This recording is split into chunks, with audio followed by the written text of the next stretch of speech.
Chapter 3252. Small Pilots. No, I know, Minxie. I worry about Vincent as well, Rayla Larkinson said as she sat in her stateroom in a penthouse in Twilight City. In previous battles, Rayla always found herself in the cockpit. The Larkinsons needed every skilled mech pilot they could get in order to defend their clan. She still missed those days sometimes but thought it was better that she sat this battle out this time. Our clan has grown so much. She sighed. The Larkinson clan had grown so explosively in the past couple of years that it was no longer short on mech pilots anymore. In fact, the clan actually had a surplus of thousands of mech pilots. Each of them were just like her and were sitting in their homes or shelters aboard the capital ships. Though they were all capable of piloting a mech in battle, the mech legions already assigned all of their available mechs to the best mech pilots. Though Rayla made sure to keep up her skills every chance she got, she was not a part of any of the mech legions. Even if she thought she could outfight the average Avatar recruit, she wasn't versed in any of the tactics and battle methods that the Avatars trained in.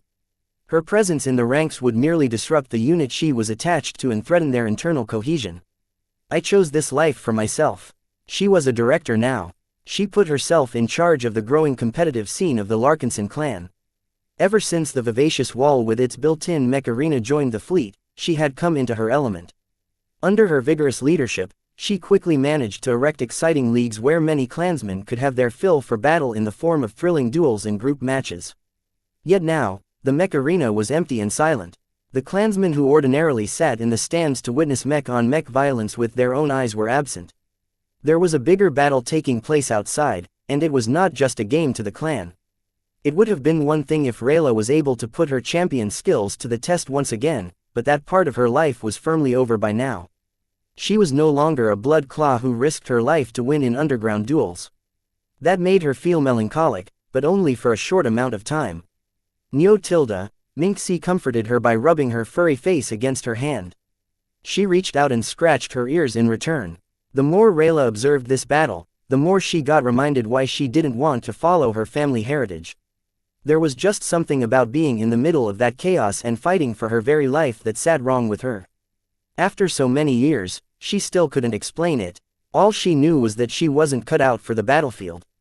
Janzi and the others are much more suitable. She sighed once again when she thought of how the Larkinsons of her generation had diverged so much.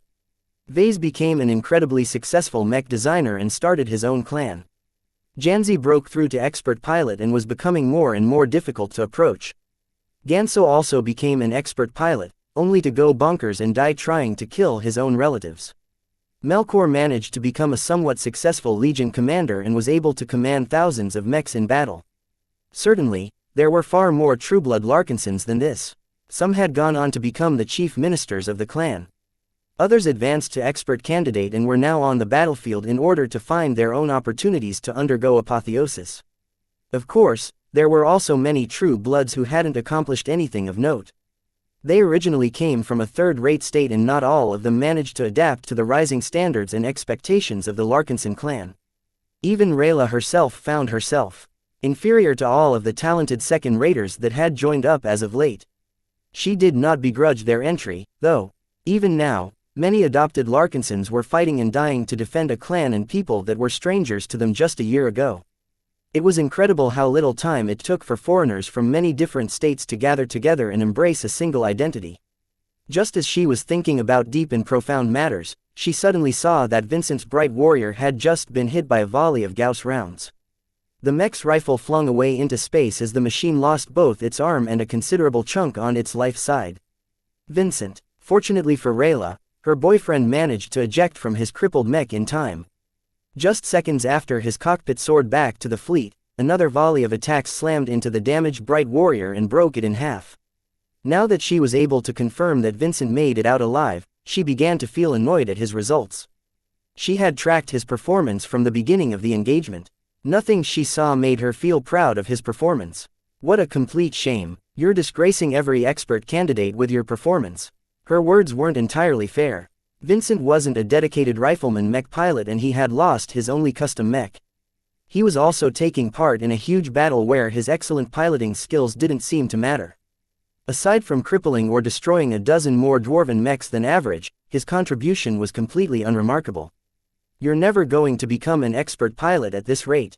As Rayla was trying to figure out a way to give her boyfriend a good kick in the butt in order to motivate him into working earnestly to become an expert pilot, elsewhere a certain guest pilot was feeling quite lost.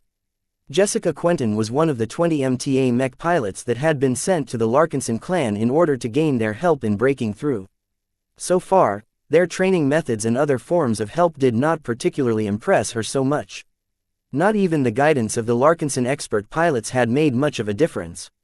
No matter what theories she bought into, none of them made her feel as if she was making any progress. She already regretted her decision to let the Larkinsons plan her training program. Their methods were primitive, unscientific and outright illogical in many ways. She shouldn't have expected better from these space yokels. Their patriarch hadn't even bothered to spend any time on her and her cohort even though he was the one who was supposedly able to help them the most. What's even worse is that they've dragged us all into this meaningless battle. The Larkinsons could have avoided this battle. To the dwarves, the smiling Samuel Star sector was their paradise. To mechers like Jessica, it was the equivalent of a ghetto and an experimental chamber. She didn't know what the higher-ups were up to when they allowed the dwarves to build their own state while retaining their anti-human ideology, but she knew that her superiors didn't take the Vulcanites seriously. No matter how much the dwarves wanted to tear down the MTA and other human-centric organizations, they were too weak to be considered qualified opponents. She had always looked down on the dwarves for that reason.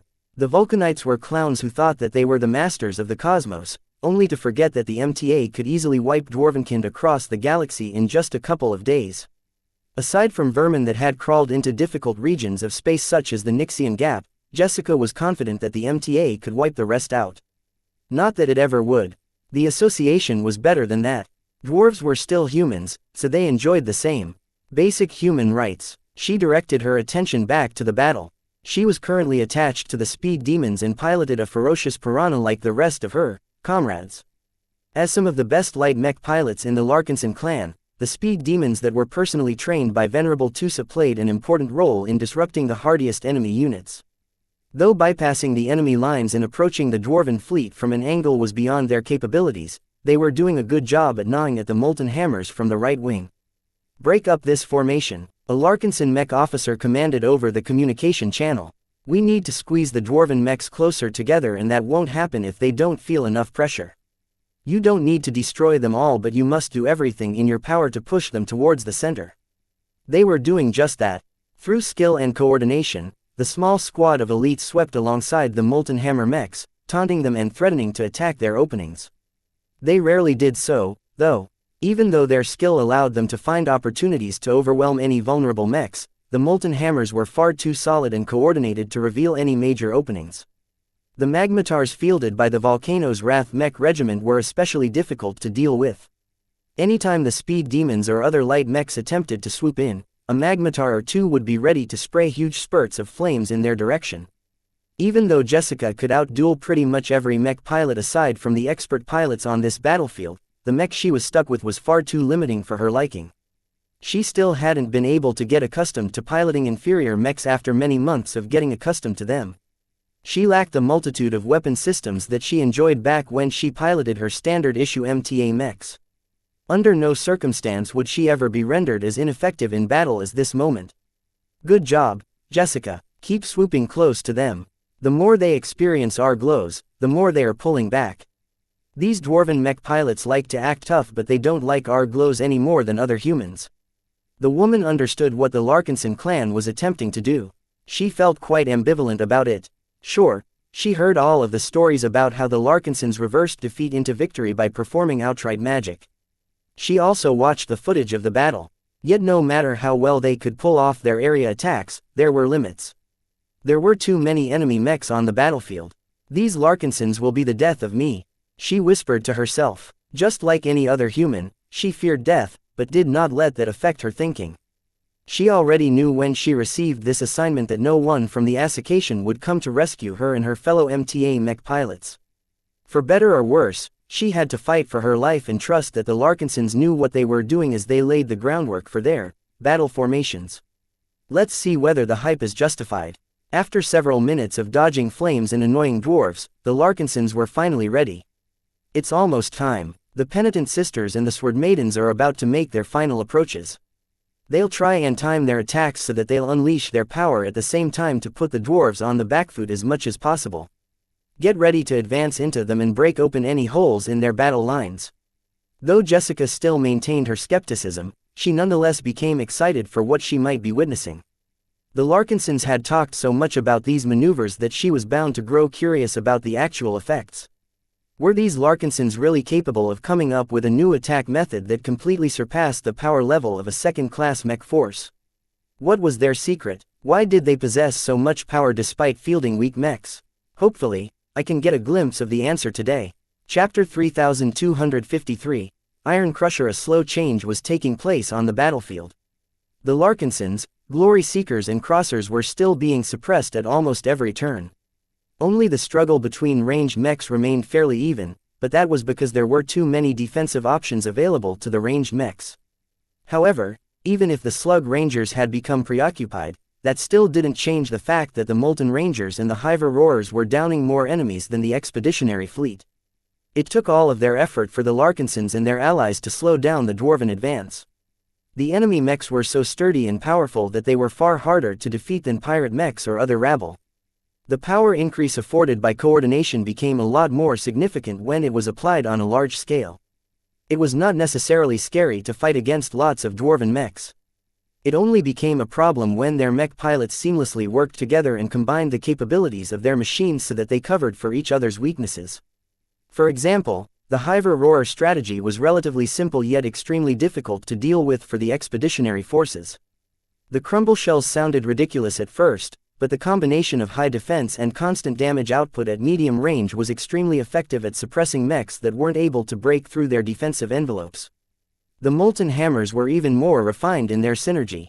Although they did not possess the power to hit back at ranged mechs, they were practically invincible at close range. The combination of Molten Furies, Shieldbreakers and Magmatars served as their base models upon which the foundation of their combat approach rested upon. As long as the Molten Hammers were able to field a sufficient amount of all three mechs, they were able to augment their strategy with various different specialized mech models that each added a bit of extra flexibility to the mech division. For example, when the Molten Hammers noticed that the center of the human battle line was beginning to buckle, they soon dispatched their largest and strongest offensive mechs. It took a lot of time for these heavy melee mechs to fly to the front. Their mobility may be terrible, but in a relatively static situation like this, the dwarves were in their element. The threat of their slow but steady advance had forced the human mech forces to play on their terms. The Forge Hammers have arrived. Let Vulcan's might ring true in this star system. Hammer their mechs to pieces. The Forge Hammer Mech Regiment was one of the slowest but also most offense-oriented units of the Molten Hammers. The Forge Hammers had long acquired a reputation within the Feral Provincial Army for being the biggest powerhouse mechs that average mech pilots could use. They were the dream of every Molten Hammer mech pilot that preferred to go on the offensive rather than the defensive. Nothing exemplified the Forge Hammers more than their Iron Crusher heavy mech. Each of them possessed strong arms that wielded strong and heavy hammers. Wherever they passed, every other mech reverently made way. Though this exposed some defensive loopholes as a consequence, any attack that landed on their thick armor simply bounced off or inflicted negligible damage. The frontal armor of the Iron Crushers was almost as thick as the main shield of the Molten Fury model. Strike the iron. The massive heavy mechs simultaneously swung their hammers straight onto the damaged and stressed shields of the Bright Warriors and other human mechs. Some Avatar and Crosser mech pilots feared getting hit by these massive hammers wielded by the oversized dwarf mechs. They ceded ground in order to evade the deadly blows. However, some mechs weren't able to retreat in time or did not have space to do so. The outcome of these defensive mechs were severe as the solid hammers impacted straight onto their shields. Some shields shattered, other shields dented. In every case, the mechs that got hit by the Iron Crushers all bounced backwards, sometimes even colliding against other friendly mechs in the process. The power of the Iron Crushers was too much. Though their attacks were slow and could easily be dodged, in increasingly cramped battlefield conditions or in situations where their foes weren't able to move away, they were fantastic at breaking stalemates. Of course, this was bad news for the expeditionary forces as the collapse of their center columns was accelerating. Not a single melee mech could withstand the blows of the Iron Crushers and escape unscathed. If a mech did not shatter from getting hit, they would almost certainly get knocked back by a very hefty distance. This was enough for the dwarven mechs to advance closer to the expeditionary fleet. Of course, they were not without their weaknesses. Though their defensive capabilities were formidable, they were not heavy space knights and lacked the characteristically tough physical shields of the latter. Their extremely low mobility and flexibility also made them vulnerable to attacks from their flanks and rear. Even a light skirmisher was able to take them out of the fight. The light mech just had to approach the rear of an iron crusher and attack the vulnerable flight system that was only moderately reinforced against attacks. The molten hammers weren't stupid though. The iron crushers was one of the prides of their mech division and always surrounded them with multiple escorts. The only way to suppress and possibly destroy the heavy mechs of the forgehammers was to direct heavy firepower towards these indomitable mechs. The heavier the caliber, the better. We can't let the molten hammers collapse our center too soon. If they manage to cleave through our lines, they can split us up and put us in disarray. Out of helplessness, the Larkinsons were forced to direct their ranged firepower to suppress the iron crushers. Average ranged mechs didn't cut it. The transcendent punishers performed better but weren't the most ideal solution. Only the eternal redemptions were able to slow the advance of the forgehammers. When the iron crushers began to get targeted by the ultra-heavy rounds fired by the penitent sister cannoneer mechs, the dwarven heavy mechs finally showed weakness. Occasionally, a bright and powerful beam landed on the iron crushers as well. Unlike the attacks unleashed by average bright warrior mechs, the powerful positron beams fired by the Amaranto never failed to burn through the armor of the iron crushers and take them out right away. However, before Venerable Stark could continue to pick off the threatening hammer-wielding mechs, her position behind the graveyard fell under an intensive bombardment. "Don't even think about killing my brothers." Venerable Leva roared as her Gauss Baron continued to pepper the graveyard's heavily battered surface with continuous artillery fire. "A masterwork mech is wasted on you, tall folk." So far, the Amaranto and the Gauss Baron were the only expert mechs that made their presence known. Everyone could sense that would soon change. The only question was which side would expose their expert mechs first. The side that put them to use first would lose a lot of initiative. If it wasn't necessary, it was best not to expose them too early. These humans won't last much longer. What can a bunch of cannoneer mechs do? They still have to defend themselves against our slug rangers. They should have brought at least twice the amount of mechs to stand a chance against defeating us. We're invincible. We don't need to disturb Venerable Orthox at all if this battle proceeds at this rate. How many expert mechs can they muster when they don't have the backing of a state? Though the Vulcanites had plenty of reason to feel confident, the expeditionary forces weren't losing as much confidence as they should. They all had their reasons to believe that they would become the eventual victors of this tough battle. The glory seekers put their faith in the superior mother whether they were winning or losing. They were still human and could still experience fear, despair and other negative emotions. However, their strong faith in the superior mother along with witnessing her might in a previous occasion had given them a rock-hard belief that they would never be led astray. Whether they lived or died, it was worth it to get noticed by the greatest supreme of the Hexer state. As for the Crossers, they fought for other reasons. Pride and family were two major reasons why they stiffened their spines. However, what truly kept them going was the respect and awe they held towards Patriarch Reginald Cross. As long as their leader entered the fray, he would quickly be able to teach the dwarves a lesson. Short of a dwarven ace mech showing up, the Crossers were relieved that not a single enemy could defeat their patriarch. As for the Larkinson clan, their reasons were much the same. The mech pilots did not entertain any notions about giving up because there was no escape and because their families were counting on them. Each of them shouldered the future of their people and they could never afford to let the dwarves claim their victory. To lose this battle was to lose everything. The stakes couldn't be higher for the Larkinsons. This was why they began to develop a lot of anticipation for what might be happening next. Will the Larkinson clan show off the might of its battle formations? Though no one communicated with them about this topic, it still hung in the minds of every mech pilot of the expeditionary fleet. The situation on the battlefield was not ideal to perform those massive attacks. Even though the expeditionary forces tried their best to compress the dwarven mechs together, the molten hammers and the hiver roarers did not let the tall folk dictate their movements. The dwarves tried their best to follow their own plans, which did not entail backing up and letting themselves get pressured all the time. Anticipation continued to build up as time passed by. The penitent sisters and the sword maidens had already been moving around for a while now. They previously circled around and pretended to act like ordinary reserves. It wasn't until a few moments ago that they had built up speed and begun their final approach. Did the dwarves know? This question hung in the minds of every human mech pilot. It didn't seem as if the Vulcanite got wind of what the Larkinsons might be doing. The dwarven mech formations had compressed to an extent, and there were certain sections of their battle line that had become a lot more congested with mechs. General Verl even commanded additional Transcendent Punishers and the Eternal Redemptions to open fire on the Molten Hammers. The more the dwarven mechs came under bombardment, the more they pressed together in order to form sturdy shield walls that heavily neutralized incoming fire.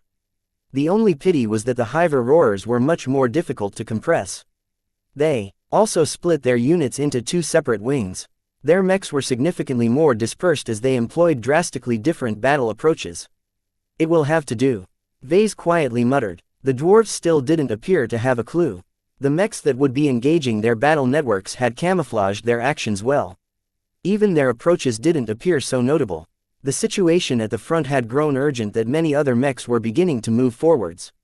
Vase still wasn't sure whether it was the right decision to go through with this move at this time. Even though General Verl judged that the current situation couldn't go on much further, exposing two of the Larkinson clan's most powerful battle formation in this relatively early stage might not yield the maximum effect. Still, the prospect of taking out a lot of enemy mechs when they were still dense and numerous was too hard to resist. The longer the dwarves enjoyed a substantial edge in numbers, the more they could leverage this advantage to skew the balance even further. Instead of allowing that to happen, the Larkinsons had to do their best to even the scales. At least, that was supposed to be the logic behind this move. The main matter of concern for Vase was whether they were squandering a resource that could have been spent on greater threats. Where are the dwarven expert mechs? Will we be able to defeat them if we have used up our cards? Vase dreaded the answers to these questions. Chapter 3254, Dwarven Empathy. Orthox Damasi was a guardian of the Vulcan Empire. He didn't start off that way. Like many other dwarves, he originated from a different state from the Smiling Samuel star sector. His early life as a heavy-gravity variant human was different from many other people of his kind. He grew up surrounded by privilege. He was one of the few dwarves in the galaxy who was lucky enough to be born on a heavy-gravity planet that was not populated by destitute miners. The state that controlled the planet was a benevolent republic that believed in fairness and enlightenment. The planetary governor and the local administration were also fair and never discriminated between human and dwarves. As a result, a large population of dwarves had formed that had risen up from their mining roots and constituted much of the middle class on the heavy-gravity planet. Of course, when lots of dwarves began to do better, a small proportion of them achieved even greater success. Tycoons, mech designers, politicians and more emerged from the booming planet. Half of the time, the planetary governorship was claimed by dwarves, which resulted into even more favorable policies. The humans weren't worried about this as they knew the rich and powerful dwarves weren't interested in expanding their reach to other planets. Dwarves were the natural inhabitants of heavy-gravity planets. If they lived on another planet without any gravity accommodations, their bodies would quickly grow weak. Their bones and muscles would atrophy and all kinds of negative body changes would occur. Their altered genetics could only stave off this kind of decay for so long, and it was quite expensive to reverse the maladies. The same applied to humans. Unless they augmented themselves with specific gene mods, they would always have to wear a suit or belt that offset the gravity acting on their bodies. No baseline human could tolerate having to carry and move around twice or thrice their own body weight for an extended amount of time. Even an ordinary fall could prove fatal. It was for this reason that dwarves and humans managed to live in harmony in the same state. There was little competition for territory and the dominant race did not exploit the minority. "We live in a world of luxury and abundance," Orthox's father once said to a much younger boy who had just reached his 10th birthday and found out his genetic aptitude. However, do not think that all is well for Dwarvenkind. Once you set out into the galaxy, you will learn that dwarves like us do not live so well. Most humans don't see us as equals like they do in our state. They develop a contempt for our kind when they look at our stockiness and our diminished height. Regular humans are the most proper race of mankind in their eyes. Everything else is a mutation and an abomination. To a young Orthox who grew up playing with expensive toys and going on many holidays to other planets in the same state, this sounded almost alien to him. While he heard people say that dwarves in other states didn't have it as good, it had always been an abstract matter to a kid like him. The local dwarves also deliberately avoided any mention of their more unfortunate brothers and sisters. Children didn't deserve to bear this burden too soon. Obviously, his father thought that his son was old enough to learn some of the harsh truths of the galaxy. Humans aren't always pleasant, orthox. You will learn once you get more exposed to people from different places. There are much fewer dwarves in the galaxy than humans. We are also absent from higher-ranking positions in human space. That puts us at a severe disadvantage whenever a governing body decides upon something important. We lack representation and we lack the numbers to make our rulers care about us. The only reason why it is different in our state is because our human rulers are generous, but never forget that as long as one president decides that dwarves like us aren't worth taking care of anymore, all of our riches might get taken away. His father waved out across the balcony, showing off the large underground city which the dwarves have built over many generations with pride. When the younger orthox looked out towards the city he grew up in, he carved his father's words in his bones. He would not let his fellow dwarves lose their prosperity. Soon afterwards, he began to attend a Mech academy. He immediately stood out from his peers due to his B+ genetic aptitude. Though it had not reached the legendary A grade, his distance to it was so small that there was essentially little difference. He began to advance through his courses with stellar grades. Expectations piled up on him as he showed a penchant for piloting melee mechs. Whether he wielded a sword, axe, spear, hammer or any other handheld weapon, he was able to outduel all of his peers in no time. Everything went well for Orthox, but throughout his training, he never forgot about his father's words. He studied the state of the galaxy and the conditions of dwarvenkind throughout human space. What he learned when he browsed the libraries shocked him. To see dwarves who did not look so different from him stained with dust and operating outdated mining machines on some cramped planet did not sit well with him. It physically made him ill to read how callously human governments and corporations treated the dwarves they controlled. His people were never treated at the same height as normal humans. Through his teens and 20s, his empathy and lack of understanding defined his journey. The more he learned about the ill treatment of dwarves, the more he felt frustrated. The more he felt frustrated, the more he poured himself into his training. Soon, his frustration morphed into a deep anger towards the state of the galaxy and the lack of support from humankind. He began to ask many difficult questions. Why doesn't the MTA free our dwarven slaves? Why do humans treat us so poorly? Are dwarves really treated as lesser citizens outside our state? Though he became more and more confused, it did not affect the growth of his strength. By the time he graduated, he received an extremely attractive offer for a military commission. He was just contemplating whether he should go through with his original plan to serve in the armed forces when he saw the news about the rebellion in the distant smiling Samuel Star sector. Vulcan lives, freedom to the dwarves, slay the oppressors. For the first time in human history, a growing band of dwarven rebels not only managed to launch a successful rebellion, but also gained enough momentum to take over a state. Even if the Paramount Kingdom was just a measly third-rate state, the rebellion was just starting to swell. When Orthox saw how lesser dwarves showed both courage and fearlessness in the face of heavy human opposition, he felt as if he had found the reason why he had been brought in this galaxy. He looked down at his own strong hands. Why am I here? For what reason did I learn how to pilot a mech? Is it just to retain my own privileges, or am I here to make a difference? He admired the rebels without looking down on them. He understood that their situation was much worse than his. Yet despite the odds, they did not hesitate to fight against powerful and numerous humans just to free dwarvenkind. What happened next was a whirlwind that completely transformed his life. He banded together with fellow sympathizers and supporters. They pooled all of their assets and resources together to raise an outfit that was able to field roughly 162nd-class mechs in battle. Then, they all traveled to the smiling Samuel Star sector in order to answer the calling of the dwarven rebels. Years went by as more dwarven compatriots like him rallied to the Vulcanites. Many of them had long felt that they were missing something and did not hesitate to convert to the Vulcan faith once they became enlightened to this new dwarven religion. Others were not as quick to worship Vulcan, but they fought for dwarven liberation all the same. Orthox belonged to this group. Though he was a secularist by nature, his time with the Vulcanites caused him to become increasingly attached to his new people. Each of them were working towards the creation of a strong and powerful dwarven state. Suffice to say, the escalating war presented a lot of hardship to the dwarves. Even rich and powerful foreigners like Orthox almost lost his life. Many of the comrades who he grew up with sacrificed their lives to fulfill the same ideal. With each friend he lost, he began to feel more hatred towards the cruel and callous humans who denied the dwarves their right to live a decent life. He began to feel increasingly more guilty whenever his circle of friends grew smaller and smaller. In desperation, his mech put down the hammer and axes and started to carry simple shields. The thought of losing his friends and seeing his fellow dwarven battle brothers fall was excruciating to Orthox. It was then that he truly found his calling. From winning battles to breaking through to expert pilot, Orthox Damacy became a name that inspired and invigorated the Vulcanites. All of his dreams came true. He was proud that he had managed to help his fellow compatriots conquer the smiling Samuel Star sector. The long peace that followed as the dwarfs consolidated their rule and erected a massive state from the ruins of human domains did not give him any further opportunities to excel in battle.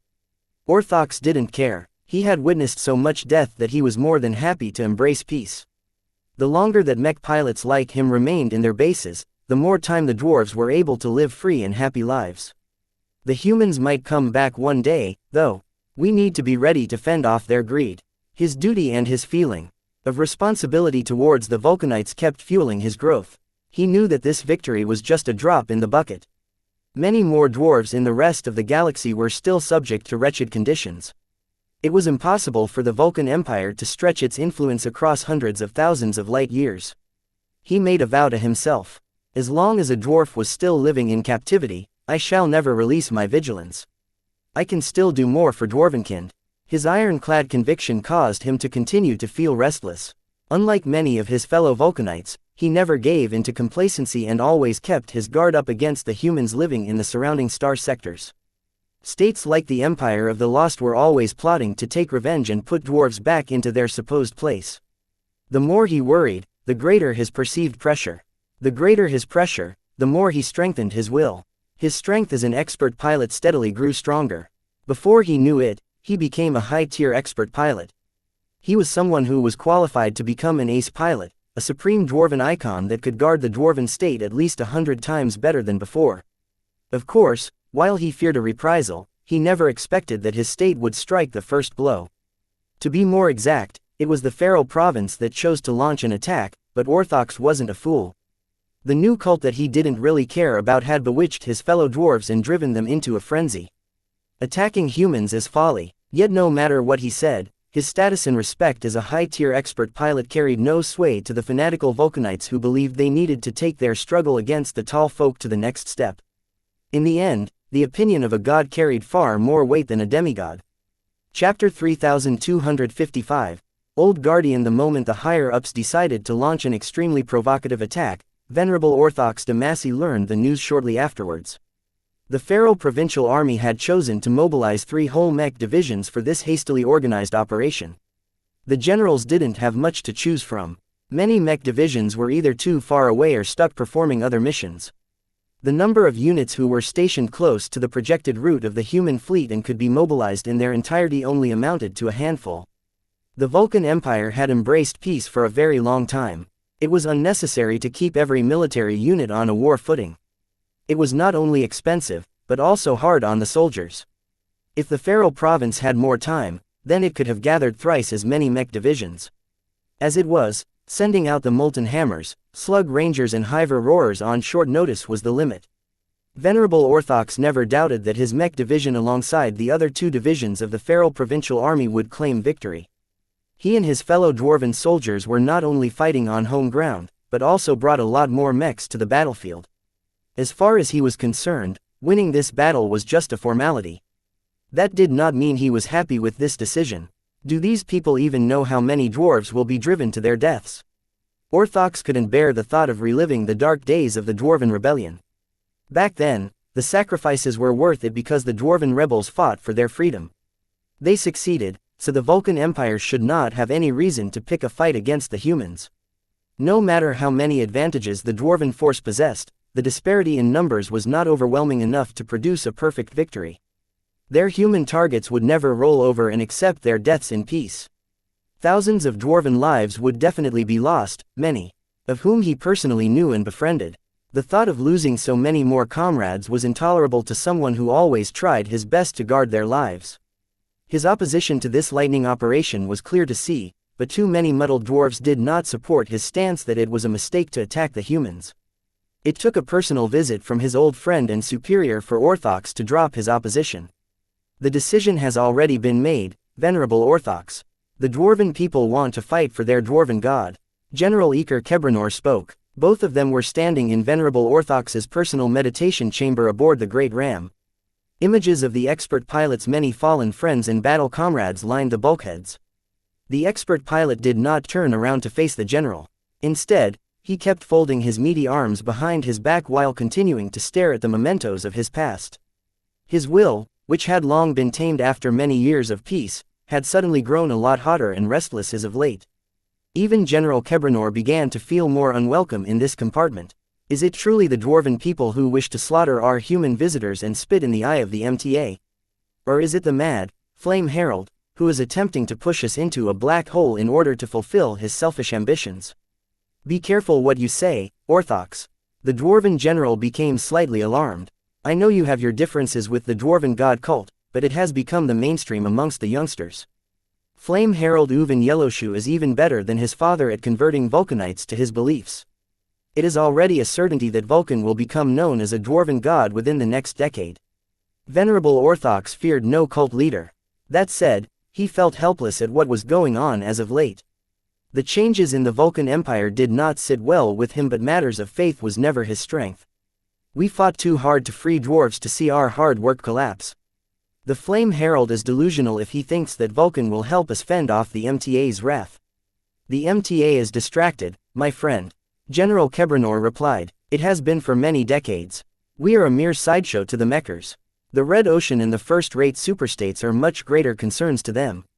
As long as we don't do anything outrageous, I can guarantee you that the Big Two won't lift a finger.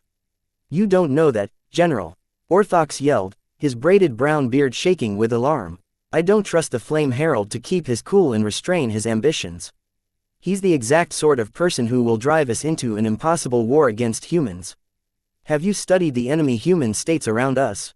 I have, and I can tell you that each of them will not hesitate to rob our freedoms and put us back in the mines where they think we belong. The general was not as blind to the potential risks and dangers as many of his other dwarves. Many dwarves of the ruling class felt the same way as Venerable Orthox. It was useless, though. Orthox, Kebranor sighed as he brushed his long and bushy beard. Times have changed. The children who grew up in the Vulcan Empire are not content with hearing about the glories of the past. They are restless and ambitious. The Flame Herald is but one of many dwarves of the younger generation who believe they are capable of doing more. Over time, oldsters like us will die or retire from power, making way for brash and foolhardy dwarves who think they are on top of the galaxy. What are you saying, General? The expert pilot glared. Think about it. Do you wish for these eager dwarves who have never witnessed the depravity of war to start a conflict with humans by themselves, or do you want to be on hand to guide them and protect them as best you can? I am certain that if we do not join in, the dwarven god cultists will find a way to start a war without us, and more dwarves will eventually die because experienced soldiers like us aren't there to cover for their lack of experience. General Kebranor put Venerable Orthox in a difficult bind. A guardian must never abandon the people he vowed to protect. As a night mech specialist, the thought of turning away was blasphemy. The problem was that the role of a guardian was different from a leader. Venerable Orthox was not in charge and never sought to rule over his fellow dwarves. In his opinion, safeguarding their freedom and protecting them from external threats was his main responsibility. The tedious task of politicking and making decisions was best left to other dwarves. Now, Orthox wished he would have become a bit more active in the political arena. Back in the early days, the dwarves who founded the Vulcan Empire were all sincere in their wish to provide a better life for their kind. They had just survived a brutal war and did not wish to diminish their population any further. Those like-minded leaders were mostly gone these days. Orthox couldn't have possibly known that the dwarven god cult would rise up and earn support for its radical ideas. He also never expected that more and more dwarves were willing to start a war without thinking too much about the consequences. Since the decision to attack the humans was set in stone, Venerable Orthox did not oppose General Kebranor's argument. If the dwarves he cared about were so eager to fight, then he needed to be there in order to hold their hand and guard them against any major threats. This was his duty as a soldier of the Vulcan Empire. He still had questions, though. Why attack now? Why not wait until we are better prepared? The dwarven god cult has grown impatient. It doesn't want to wait much longer to surpass the Vulcan faith. General Kebranor answered, there is also a deeper significance to attacking this specific fleet. It is said that the Larkinson clan is blessed by several human gods. Venerable Orthox frowned. You don't believe in that, do you? It doesn't matter what I believe. The Larkinson clan is associated with both Hexism and the Ilvanan faith. There are even rumors that they worship more gods, from some kind of cat to their patriarch himself. There are many foolish humans who believe in gods. What makes these Larkinsons different? They can call upon their gods in battle or manifest their powers through their mechs. It's difficult to explain, but you will see why people think this is the case when you meet them in battle. All I can tell you is that the Larkinsons are the perfect punching bags for the dwarven god cult. They believe that Vulcan, the dwarf version that is locked in a struggle against human gods. What better way to prove their devotion to our god by beating up the favorite emissaries of obvious human gods such as the Superior Mother and the Great Prophet? The symbolic and religious meaning of defeating the Larkinson clan is 10 times bigger to the Flame Herald than attacking other human targets. Venerable Orthox still mulled over this discussion for a long time afterwards. As he sat in his cockpit and witnessed the battle unfolding, he questioned whether the dwarven god cult had made the right decision. Fortunately, his dwarves had the situation well in hand. The Molten Hammers, the Slug Rangers and the Hiver Roarers did not disappoint and gained the upper hand in almost every aspect of the battle. Even without the intervention of him and his fellow expert pilots, the dwarves were easily capable of tipping the scales in their favor. Though Orthox felt pained whenever he saw a mech pilot lose his life, he did not feel too burdened. Battle was inherently dangerous and no one was able to protect every comrade. This was a lesson he learned a long time ago. Trying to coddle them would not only tire him out sooner, but also prevent his fellow dwarves from growing up and learning how to fight by themselves. The only reason for him to step forward was if the enemy brought out its expert mechs. Even then, Orthox wasn't concerned at all, because the intelligence clearly stated that the human fleet was short on expert pilots and expert mechs. By how much, he wasn't sure, but it was impossible for private organizations to whip out so many expert mechs in a short amount of time. What a senseless slaughter. Just as he thought that this battle had no suspense, he suddenly felt an enormous threat in the distance. His eyes widened as his connection to his mech spotted a peculiar enemy mech formation surging forward. This seemingly ordinary mech formation was the source of his alarm. What the? Before he knew it, the Marauder mechs began to glow and project a giant apparition of a robed lady that looked imperiously at the Molten Hammer mechs trying to break through the center. As the lady began to swing her arm, the alarms ringing in Venerable Orthox's head had spiked. Dwarven lives were at risk. Lots of them, in fact. How he knew that, he wasn't sure, but as a night mech specialist and a self-proclaimed guardian of Dwarvenkind, he never doubted his own instincts. These human mechs must be stopped. Venerable Orthox no longer paid attention to his instructions to stand by. Thousands of dwarven lives were at stake at the moment and he needed to be there in order to stave off a catastrophe. As long as I stop those mechs, everything will be right again. The gatecrasher he piloted went from a relative standstill to speeding towards the front. Its powerful flight system boosted the expert mech forward with great power as Venerable Orthox did not hesitate to activate a resonating ability. Soon, a heating comet flew above the dwarven lines as the glowing red gatecrasher began to build up a huge amount of momentum in surprisingly little time. Venerable Orthox thought that as long as he reached the front and slammed his mech headlong into the lead Marauder mech that led the enemy formation, he would be able to disrupt whatever move the enemy had planned. Unfortunately, while his gatecrasher was able to charge forward at a blazing fast pace, the giant human female had completed her arm motion. A massive glowing wave of energy surged from her hand and advanced right into the middle of the Molten Hammer line. Death had come, and it was ready to reap the lives of those who affronted the Superior Mother. No, Venerable Orthox desperately roared as his desperation amplified his will. Split up and get out of there. Don't get hit by that energy attack. Chapter 3256. Equal before death. The much-anticipated battle formation of the Larkinson clan had finally unleashed its promised attack. The Superior Mother's death phase of existence was heartless, impartial and utterly cold against any form of life. No matter whether the energy wave passed through friendlies or enemies, humans or dwarves, Larkinsons or Vulcanites, every living human was equal in front of her might. Of course, The Larkinsons that had kept the molten hammers busy in the middle of the battlefield had already received instructions in advance. The mechs had all moved out of the anticipated trajectory of the death energy attack well ahead of time. Numerous mechs even took hold of the arms of machines that had lost a portion of their mobility. No one wanted to stay in the danger zone now that the penitent sisters had channeled their ultimate attack. The molten hammers that had been fighting against the expeditionary forces with plenty of success became confused for a moment. Why did the tall folk retreat? Did the humans not realize that the dwarves were able to move a lot closer to the enemy fleet? The retreat was too coordinated for it to be a spontaneous action. It was planned in advance. What is the purpose of giving us space? Have the humans given up on this fight? Vulcan bless us, the cowardly tall folk have lost heart and wish to beg for their lives. Shut up, what if this is a trap? Not even the commanders of the molten hammers knew what to do for a moment. In the absence of instructions, the dwarven mechs maintained a cautious, defensive stance. Their mech pilots instinctively drew closer together as if to obtain more comfort in numbers. The dwarven mechs outnumbered their human counterparts. That was clear from the beginning. The molten hammers did not have to rush to make any decisions in haste. The mech division had always advocated for patience and deliberation. It fit with their steady but solid fighting style. No matter what stratagem the enemy employed, the molten hammers always had faith that their powerful defenses and strong battle lines could weather any storm. It wasn't until several dwarves who possessed a wider perspective of the battle spotted an anomaly that they discovered that something was wrong. What is the point of projecting a giant human?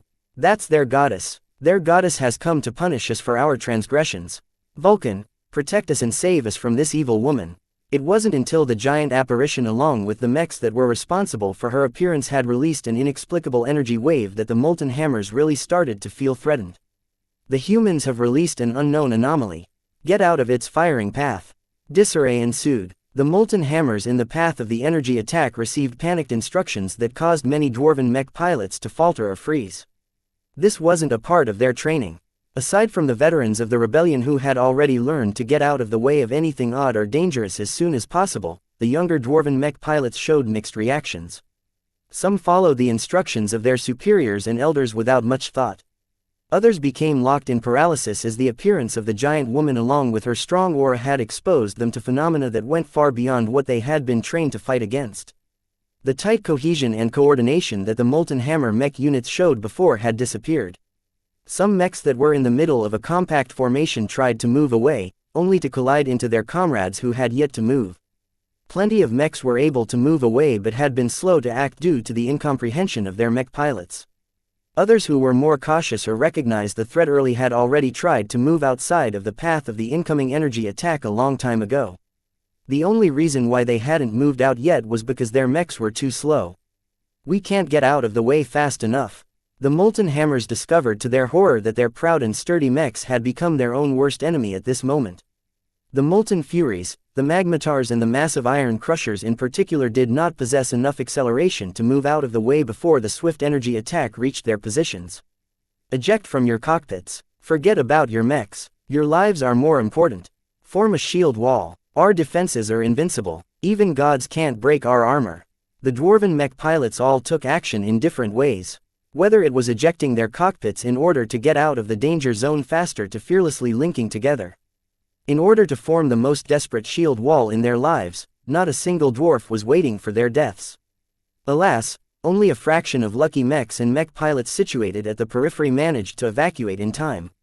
The rest were too far inside the danger zone or did not possess the speed to get out of the way in time.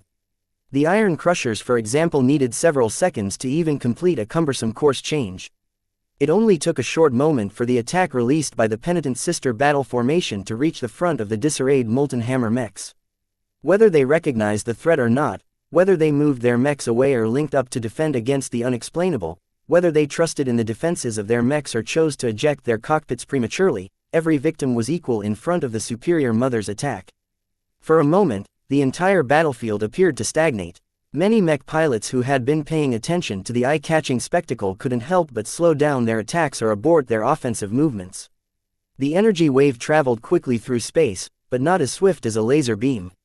It just traveled forward with an inevitability that shook the hearts of anyone that was in its inexorable path.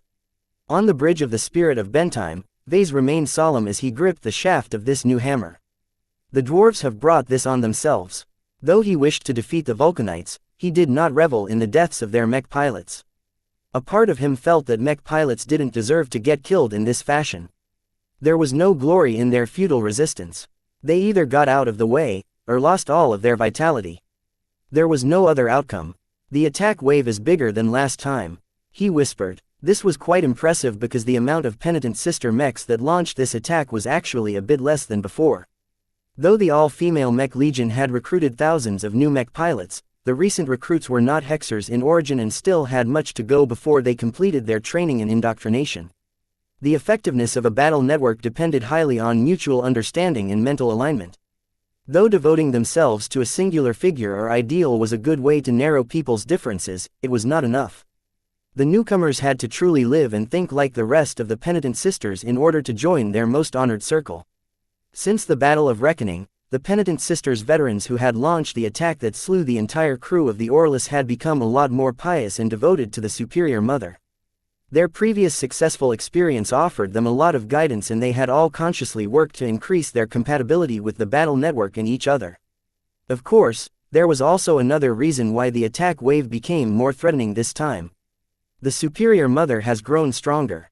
A lot stronger. Vase observed with mixed feelings. He felt it when the penitent sister battle formation activated the Superior Mother's crown and channeled a portion of her power. The presence the ancestral spirit exuded in the brief moment she was active could be felt across the entire battlefield. Compared to previous times, her death aspect had become a lot more concentrated and condensed. Vase could imagine why this was the case. She has witnessed too much death. The Komodo War still raged on. An uncountable number of mech pilots and other service personnel lost their lives every day. Whether they were Fredaemon or Hexer, the Superior Mother was close to death every single day. Vase frowned for a moment. In his impression, the Superior Mother had started to grow a bit out of balance. He originally designed her to become a spirit that personified the 6 phases of existence, namely life, death, godhood, damnation, dust and woman. For as long as he knew her, the Superior Mother had always come across as a balanced individual. Now, he wasn't so sure anymore. Though Vase was definitely glad that her death phase formation had gained a substantial increase in might, he wasn't sure what this will mean for her future development. I can't worry about that right now. For now, her emphasis on death is extremely useful. The results were obvious. Any mech that got swept by the eerie gray wave instantly went silent and shut down. This was the typical sign that the mech pilot lost the ability to pilot a mech. There were many reasons for this. Perhaps the neural interface malfunctioned. Perhaps the power reactor fizzled out. Perhaps the mech pilot suffered a concussion and was unable to concentrate anymore. Regardless, the mech pilot might not have necessarily died. This was what most of the dwarves believed, even though the terror in their hearts hinted at a more dreadful truth. When the wave passed through the thickest formations, a couple of units were more badly affected than others. The renowned Forgehammer mech regiment had concentrated all of its famed Iron Crusher mechs in the middle in order to force a breakthrough. Their situation was the worst out of all of the other dwarven mechs. Not only were the Iron Crushers smack in the middle of energy attack's area of effect, they also moved as slow as snails, causing them to have no chance of moving outside the danger zone. Vulcan save us. The forge shall always burn. Now, almost each and every Iron Crusher mech became affected by the wave of death in the same way. Its silent passage calmly passed through their frames as if they existed in a different dimension. If not for the fact the Iron Crusher mechs all shut down afterwards, the dwarves would have claimed that this was just an illusion. Yet the truth was there to see for everyone. The command center aboard the Great Ram all fell silent as the operators became pale as they stared at the telemetry. Every single mech pilot inside the mechs affected by the massive attack lost their life signs. There was no exception. No matter whether the massive death energy wave passed through the thick Iron Crushers to the more economical shield breakers, not a single form of protection made any difference. Not even energy shields were able to block this strange attack. After sweeping through over 1,000 Molten Hammer mechs, at least hundreds of more machines were still in the death energy wave's trajectory. Sheer terror had caused many dwarves in its path to break down. Even if they were still able to escape the danger zone in time, the mech pilots were already locked in the illusion of their deaths. Wake up, form up behind me now. A roaring voice boomed across the communication channels of the Molten Hammer mechs. As the strongest and most prestigious expert pilot of the Mech division, Venerable Orthox enjoyed many privileges. With just the press of a button, he could override all communication protocols and get his message across at the loudest possible volume. His willful roar shook the dwarven mech pilots out of their paralysis. Just as they began to move their mechs, their hero had already surged forth. A huge red comet had soared in front of the surviving mechs and slowed to a halt. The famed gatecrasher had finally entered the fray, and it did so at full power. No dwarf shall perish under my watch. My shield shall never yield. The gatecrasher was just a single expert mech, but as soon as Venerable Orthox resonated with its shield, a huge red barrier came into existence that covered enough area to shield a mech company.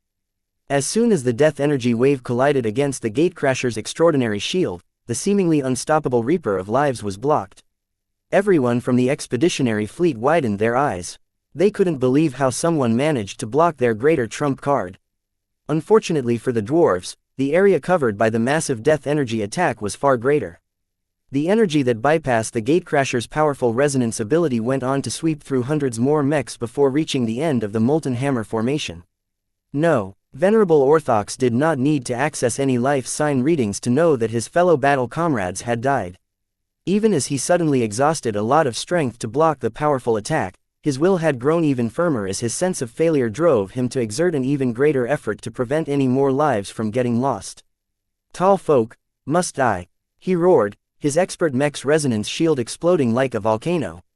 Meanwhile, General Kebranor had become ashen-faced as he witnessed the ruinous attack from afar.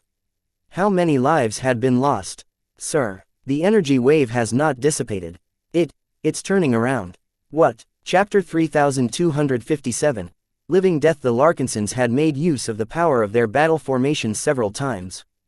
They had grown familiar with many of their properties and had developed several tricks to harness their power to a greater degree. One of the discoveries they made was that prime resonance and possibly true resonance were capable of augmenting these massive attacks. Whatever energy the battle networks evoked evidently had some relations to resonance. This was a valuable discovery because it taught the Larkinsons how to utilize their battle formations more effectively. Venerable Joshua's domain was based around life.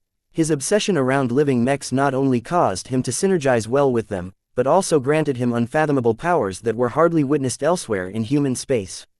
His ability to attach a portion of his force of will to the discharge of a successful battle formation attack was an extremely mysterious ability. Plenty of scientists had attempted to explain what was going on. They quickly gave up, like many other people who attempted to research expert pilot manifestations. While it was possible to make some descriptions based on observations, it was impossible to come up with a sound theory that could be applied in a wider context. All they knew was that once Joshua attached his will to an energy attack like this, he gained the ability to control it in a limited fashion. Compared to before, he had obviously grown stronger and more proficient in controlling his abilities. Inside the cockpit of the Valkyrie Prime, Venerable Joshua was doing his best to pilot his mech while at the same time exerting his will over the energy attack. He realized it was difficult. The strain was enormous, both because the battle formation attack was way too powerful and because it was traveling increasingly far away. However, these were not fundamental problems to him. He did not control the energy wave attack directly. Instead, he was able to make suggestions to it as if it had come alive and gained sentience. The green corona around the gray energy attack pulsed brighter each time Joshua attempted to channel his will from afar. Turn around, go to the left, hold straight. Though it sounded like a ridiculous method to control an energy attack, for some reason he was truly able to convince the death phase attack to curve around. Joshua decided to command it to turn to the left. It took quite a lot of effort for the attack to turn around. It visibly grew smaller as it seemed to have lost a lot of energy. However, it was worth it as the massive wave began to harvest the lives of hundreds more dwarven mech pilots who were completely caught off guard. How could they have ever expected an energy attack to loop around? Damn it, it's turning into us. Get away. The expeditionary forces became panicked when they saw the distant energy attack approaching their way. Fortunately, Joshua had been paying close attention. Through his efforts, he asked the living energy attack to continue looping around until it swept across the battle lines of the Molten Hammer along its length. Stop for me. A distraught and tear-stricken Venerable Orthox boomed as he summoned more strength and will than ever before to pump more power in his defensive resonance ability. The massive resonance barrier that exuded from the gatecrasher's shield began to expand across a wider area. This caused it to block a larger proportion of the deathly energy attack and save many Molten Hammer mech pilots from losing their mental activity. The resonance barrier had grown ragged by the time the death wave passed through in a much diminished state. Though Venerable Orthox had definitely made a difference again, he did not feel happy at all. The sensors of his mech were able to detect thousands of silent dwarven mechs around his position. The suffering soon ended, much to the relief of the dwarves. Shortly after losing a lot of cohesion due to the interference of the gatecrasher, the living energy attack finally expended the last of its energy. The immediate crisis had passed, but the nightmare had only just begun. Vulcan's breath. How could the human gods be so powerful? Not a single person who participated or observed this battle could retain their composure after this grand display of power. In the design lab of the Spirit of Bentime, both Gloriana and Juliet had interrupted their duties and lowered to their knees in order to pray to the Superior Mother. Mother, they were grateful that the Supreme had answered their calling and lent her power to the Larkinson clan. The same phenomena happened on many ships crewed by the penitent sisters. The piety of the devoted worshippers of the Superior Mother had once again intensified now that they had witnessed and benefited from another concrete manifestation of her power. We are the chosen of the Superior Mother, never forget that. Our Supreme has led the way. Let us finish the job we started.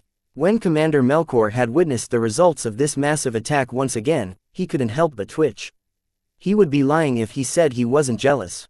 Out of all of the mech legions, the penitent sisters appeared to have the strongest backing. Their guardian spirit was a lot stronger and more militant than the Golden Cat. Though Melkor also wanted his avatars to channel the Superior Mother's might and unleash devastating attacks that was able to kill mech pilots directly while bypassing many barriers, he didn't want everyone to convert to hexism. He slumped and released a sigh. Forget about it, let the ex-hexers have their fun. We'll just stick to our own repertoire. Elsewhere, Jessica Quentin had become shocked to the point where she almost forgot to pilot her mech.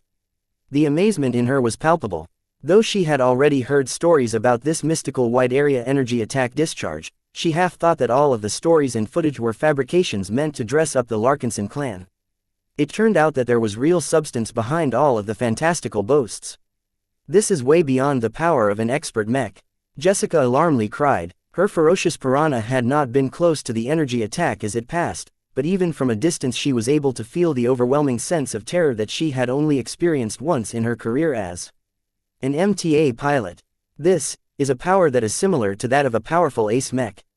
How can a bunch of regular mechs led by a custom mech unleash so much power? Venerable Joshua isn't even piloting a real expert mech. It didn't make sense to her and the other MTA mech pilots. Their vision was higher and they also used to be able to kill a lot of Molten Hammer mechs with ease. Yet that was when they were piloting their powerful first-class multi-purpose mechs. The difference in cost and tech was so wide that it was always a given that the MTA's best machines could crush anything designed and made by space peasants. What happened just a moment ago subverted all of her cognition. They knew that the galaxy was vast and many ingenious mech designers had invented reality-defying methods to allow mechs to defeat the enemy in creative ways. This is different. The power displayed by the Valkyrie Redeemer mechs went far beyond a simple combination attack. The properties of the energy attack were so unreal that it went far beyond a new application of technology. This is human power. Another MTA member shared the same thought. Jovi Armelon had long forgotten to chew on the snack he popped in his mouth.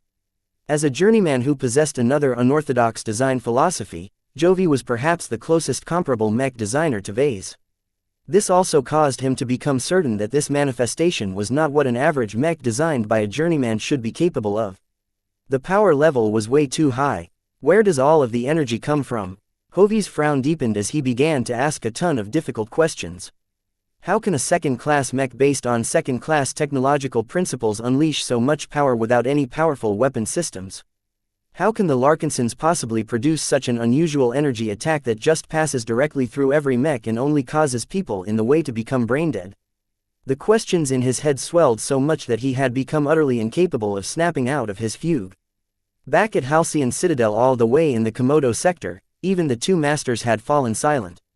With their access, they had already witnessed and analyzed a lot of data about this powerful energy manifestation beforehand. They expected the Larkinsons to employ the same powerful solution that they had shown during the Battle of Reckoning. Neither Master Olson nor Master Willix were in a hurry to analyze the data gathered by the stealth corvette. If previous data failed to yield any meaningful results, then there was little hope that they would be able to obtain enough clues to crack the secret behind this revolutionary new method. Pity, Willix looked regretful.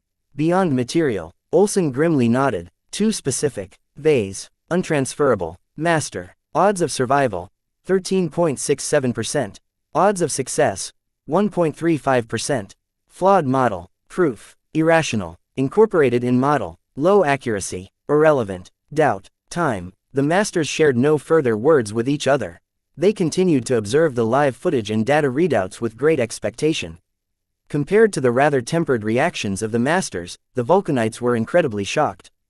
In the command center of the Great Ram, many of the dwarven officers, operators and analysts looked as if their blood had drained from their faces. No wonder the human gods are so strong. We picked the wrong humans to fight. Vulcan won't let the tall folk get away with this. He is still with us. He has to be, right. The outbursts in the command center were highly unprofessional, but right now not a single dwarf cared about that. They were all trying to process what had happened and how much damage their forces had suffered from this singular powerful move. Casualties. General Kebranor asked as his beard shook with a mix of fear, recrimination, regret and anger. No one spoke up. Everyone was still locked in their own roiling thoughts and emotions. Give me a number. The general boomed, his deep and thundering voice shaking many dwarves awake. We are still investigating and confirming the list of casualties, General. Kebranor scowled. Just tell me how many of our mechs are reading zero mental activity in their cockpits. Over 3,000, sir. This figure is still rising as we confirm the data transmitted by our dormant mechs. That meant that 3,000 nearly intact Molten Hammer mechs had turned into extremely expensive tombs for their pilots. In one moment, the Molten Hammers were riding high. In the next moment, the pilots had all been thrown into the abyss. There was no glorious battle. There was no escapable transition. There was no damage to the mechs. Their mech pilots had just turned into living corpses. Just as the dwarves reluctantly thought that the worst had passed, something else was happening on one of the flanks. How could this have happened? Kebranor's heart skipped a beat. Thousands of Hiver Roarer mechs looked as if they had just flown through a forest of blades. Many lightly armored bestial mechs showed various degrees of damage across their exterior. Some even lost limbs or all of their functionality due to what they had gone through. It turned out that while the penitent sister battle formation attracted all of the attention, the much smaller formation of elite sword maidens had unleashed their own battle formation attack. From the initial results, the attempt by the sword maidens to break open the Hiver Roarers had succeeded. The bestial mech division at the right flank had lost all of its momentum and its threatening crumbleshells had become a lot more vulnerable to attack. Chapter 3258. The first sword. The sword maidens shouldered the burden of defending the Larkinson clan once again. It was a tired refrain and one that Venerable Dice was becoming increasingly weary of. She did not fear battle. She understood why Vase was taking risks. Greatness could not be achieved without making bold decisions. The success of Vase and his clan stood as a testament of his approach. Each time he brought the Larkinson clan to the edge and overcame a challenge, the survivors all benefited massively. The rapid growth that ensued soon enchanted many clansmen to the point where they no longer thought about the costs the clan had paid to get to this point. Venerable Dice did not forget. From Commander Lydia to Myra, she had lost many sisters along the way. The original band of sisters who originated from the Ferris Star region had been reduced to a fraction of its former glory.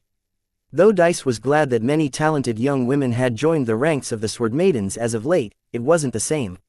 The aspirants who came from the Heavensward Association possessed excellent qualifications and far more talent than the women who originated outside human space, but they lacked a ferocious and desperate quality that only children of the frontier possessed. The Heavensward Association was a second-rate state after all. The conditions over there were paradise for swordsmen and swordswomen. No one in the state grew up cold, hungry and orphaned. The streets were clean and no one threw their waste buckets onto the mud-ridden paths. Glimpses of her childhood flashed through her mind before Dice reasserted her will. I'm not that little girl anymore. She was an expert pilot now. She survived everything Eon Corona 7 could throw at her and managed to survive and thrive through a combination of skill, luck and happenstance. Her inexplicable bond with xianxia as well as a couple of her fellow expert pilots added a lot of color in her life. "Thank you for your well wishes," she replied to no one. Still, it wasn't the same. She still yearned to go back to the old days where she roamed the frontier piloting a third-class mech under the leadership of Commander Lydia. Though her life and the life of her fellow sword maidens was much more difficult and bereft of comfort, it was the habitat that Dice called home. The Larkinson clan was rich but far too soft in comparison. She never fully felt at ease with the long periods of peace and quiet. The lack of risk in most regions of space had caused her to feel more and more lethargic. This was why she was looking forward to entering the Red Ocean. Only in a region that was more dangerous than the Ferris Star region could reignite her battle thirst. Battles like these also brought her back to her greatest days. She felt guilty for enjoying battle. After all, she cared a lot for her fellow sword maidens and did not wish to drive them to their deaths. Fortunately, she was an expert pilot. She had already condensed her will and resolved the dilemmas in her heart. She had made peace with the fact that she was a warrior and that her fellow sword maidens also needed to hone themselves in battle. Only blood could make them stronger. How many sisters will die this time? In previous battles, Vase and General Verl tried their best to preserve the old guard of the sword maidens. This time, that wasn't easy to accomplish anymore because their current opponents were too overwhelming. With the quality of their mechs and their quantity advantage, the dwarves could very well sweep through the entire expeditionary fleet if the sword maidens did not give their all in this fight. Venerable Dice did not want her closest and most familiar comrades to come to harm. She needed to fight with all of her will and effort if she wanted to keep the sword maiden mech pilots by her side alive. "Let's go, First Sword. Get ready for your baptism in blood." She received a positive vibe from her expert mech. As a machine designed primarily by Kedis and tailored for her use, the First Sword had become a powerful extension of her body and will. In fact, she somehow suspected that the last-minute tune-ups had somehow boosted her expert swordsman mech even further. From the moment her mech unsheathed the decapitator, she strangely felt more in tune with the mech-sized greatsword than before. Whenever she resonated with it a little, she could sense a sharpened edge that yearned to cut through mechs. Was this an effect of the masterwork properties of her mech sword? She shook her head. "I don't need to think so much. I just need to fight." As an expert pilot and swordswoman, she was meant to fight whoever opposed her and her fellow comrades. She fought not just for the sword maidens but also the clan that gave them a new home and future. That was her role. She could leave the other matters to other Larkinsons. Now that she had finally received the command to go on the attack, she focused on her immediate task. Her will grew more solid as it swept across her entire mech. A faint corona surrounded the First Sword as the expert mech easily accepted her influence. She always wondered how mech designers made that possible. Resonating with the First Sword was an entirely different experience from the Bright Sword Prime. As for the Decapitator, she did not resonate with it yet. It was a powerful weapon and a masterpiece in its own right. Dice did not want to draw upon it unless it was necessary.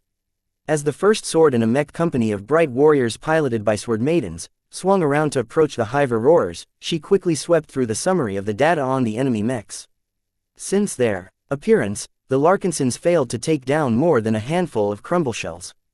The turtle mechs with their odd rotations and alternating cannon fire looked like something out of a cartoon, but their effectiveness in battle was undeniable.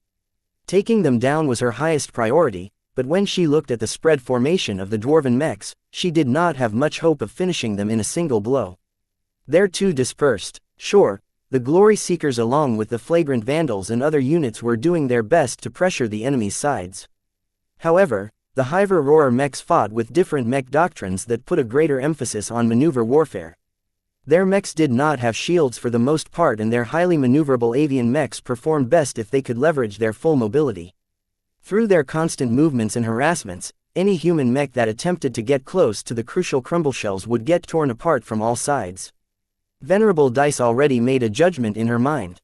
The lighter bestial mechs had to go. If she was able to remove them from the board, then even if she wasn't able to inflict any serious damage to the crumble shells, the turtle mechs could easily be cleaned up once they lost their abundant bodyguards. Her grin turned increasingly more bloodthirsty. She was glad the Hive Roarers mechs were less well armored than the other dwarven mechs. They would serve as excellent practice targets for one of her latest sword techniques. "Sisters," she called out to her fellow sword maidens. Venerable Dice didn't need Vei's explaining to her that the alignment between herself and her fellow Sword Maidens was crucial to empowering a battle formation. As the living nexus of the Sword Maiden battle network, she understood these nuances instinctively. She glanced at the mechs piloted by her closest sisters. As Dice began to arouse the battle network, she sensed the invisible bonds between herself and her sisters becoming more apparent. You know what we must do. The dwarves in front of us threaten our home and wish to end our sisterhood. They know nothing about what they are facing. We have fought gods, warships and expert mechs without turning our tails. Compared to the monsters that we have vanquished, these bands of dwarves are unworthy to take our lives. Let us show them the might of the Sword Maidens and show them the folly of challenging our blades. For Lydia, for the sisterhood, for the clan, the Sword Maiden mechs began to accelerate. At the same time, the mech pilots all channeled their minds in a way that brought them closer to Venerable Dice. As sisters who fought, trained and grew up together in the frontier, their compatibility and familiarity with each other was exceptional, so the battle formation quickly took hold. This time, the Sword Maidens adopted a swarm formation. The mechs all buzzed around in random patterns that did not seem to make any sense. It made the formation look like anything but. Even pirate mechs displayed more order than the chaotic movement of the Sword Maiden mechs. Yet as Venerable Dice expanded her will and resonance to encompass these machines, the randomized movements took on an inexplicable charm that started off subtle but steadily rose to a crescendo. Anyone looking at the buzzing formation would begin to feel increasingly dizzy. The hiver roarers who glimpsed the approaching Sword Maidens began to feel as if their senses were cut by 1,000 blades. Horror began to well up in them as the space around the Sword Maiden mechs began to get filled with countless apparitions of swords. It was as if their formation had been swept by a space storm.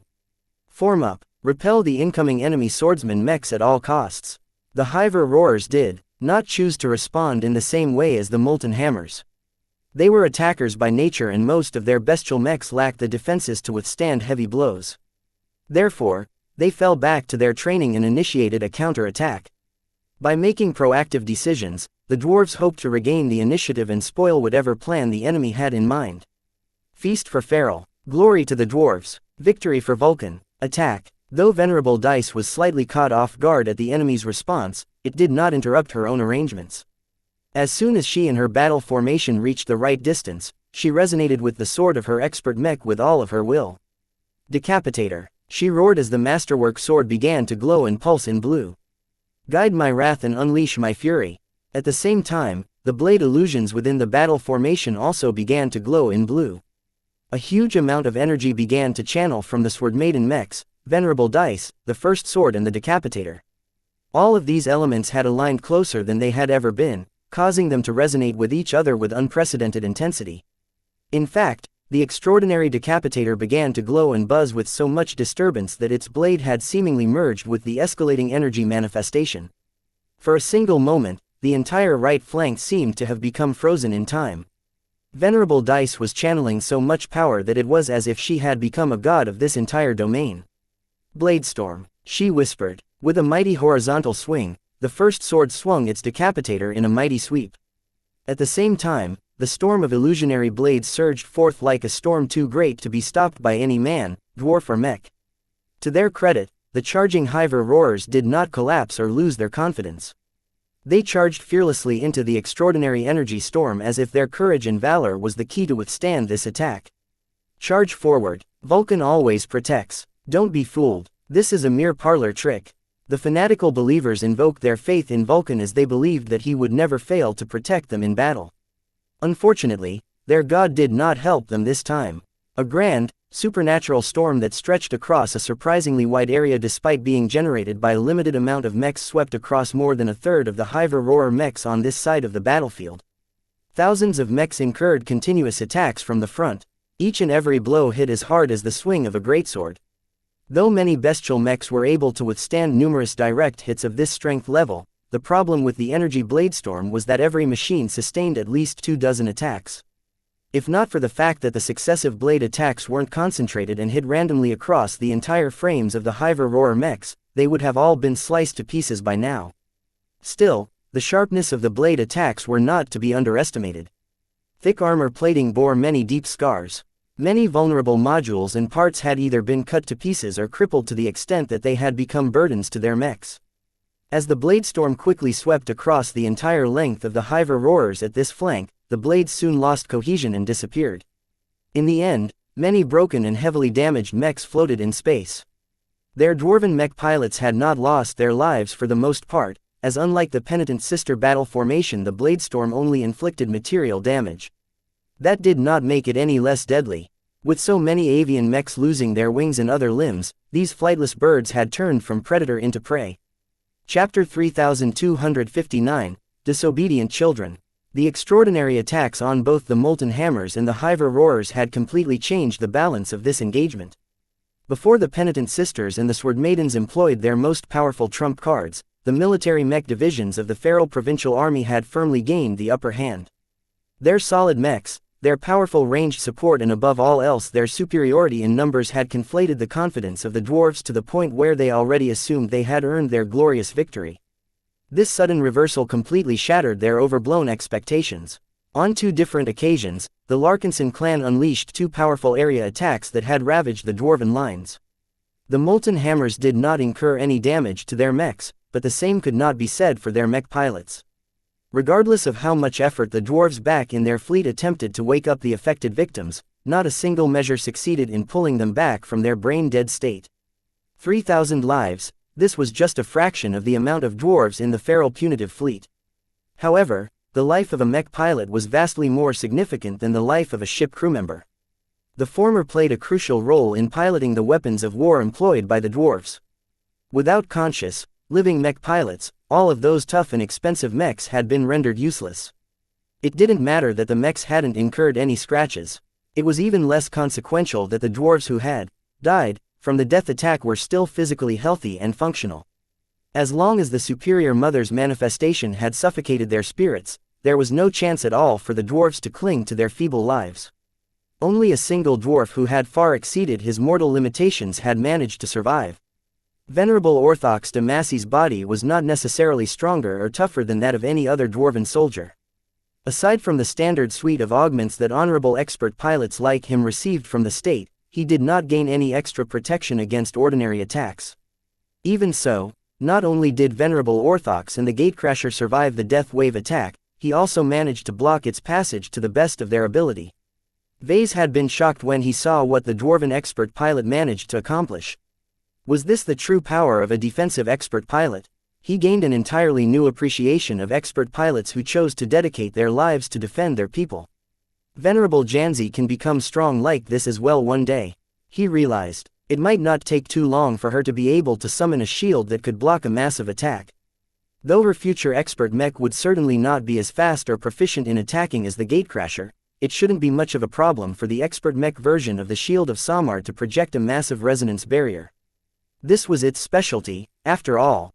There was little meaning in fielding a heavy space knight if its defenses could easily be bypassed. Vase did not dare to assume that a defensive expert mech was redundant. Though he did not believe that other forces were capable of unleashing area attacks like his battle formations, it was best to assume that his future enemies would have at least something up their sleeves. Whether it was warship-grade weapons or ultimate attacks released by powerful expert mechs, it was always prudent to have an extra safeguard on hand. I just need to make sure that Venerable Janzi doesn't get in my way all the time, he muttered. Many surviving Molten Hammer mech pilots were grateful for what their hero had done. To them, the appearance of the Gatecrasher and its attempt to block the supernatural energy attack was nothing less than magical. Though Venerable Orthox's heroic efforts only managed to shield several hundred Molten Hammer mech pilots from instant death, these dwarves could still play a crucial role in the ongoing battle. That was because the loss of over 3,000 mechs had wiped out half of their advantage in numbers. To be more specific, the battle in the center had evened up as a result of all of the sudden losses. The Larkinson and Crosser mechs had a lot more room to breathe and would no longer feel as suffocated as before. The Forgehammers, they're gone. Since the death energy attack mostly swept the center of the Molten Hammer line, the losses disproportionately affected the mech pilots of the Iron Crusher mechs. The powerful heavy melee mechs that seemed so powerful and unstoppable earlier had lost all of their sheen of invincibility. Their illustrious mechs had turned into nothing else but scrap as far as the remainder of the battle was concerned. Even if the dwarves somehow managed to tow them back to their carriers, the ferals hadn't brought any spare mech pilots to replace the dead. After all, Not every mech force was like the Larkinson army, which was suffering from a surplus of thousands of mech pilots. The feral punitive fleet had left out its entire support train and any other resources and personnel that weren't critical.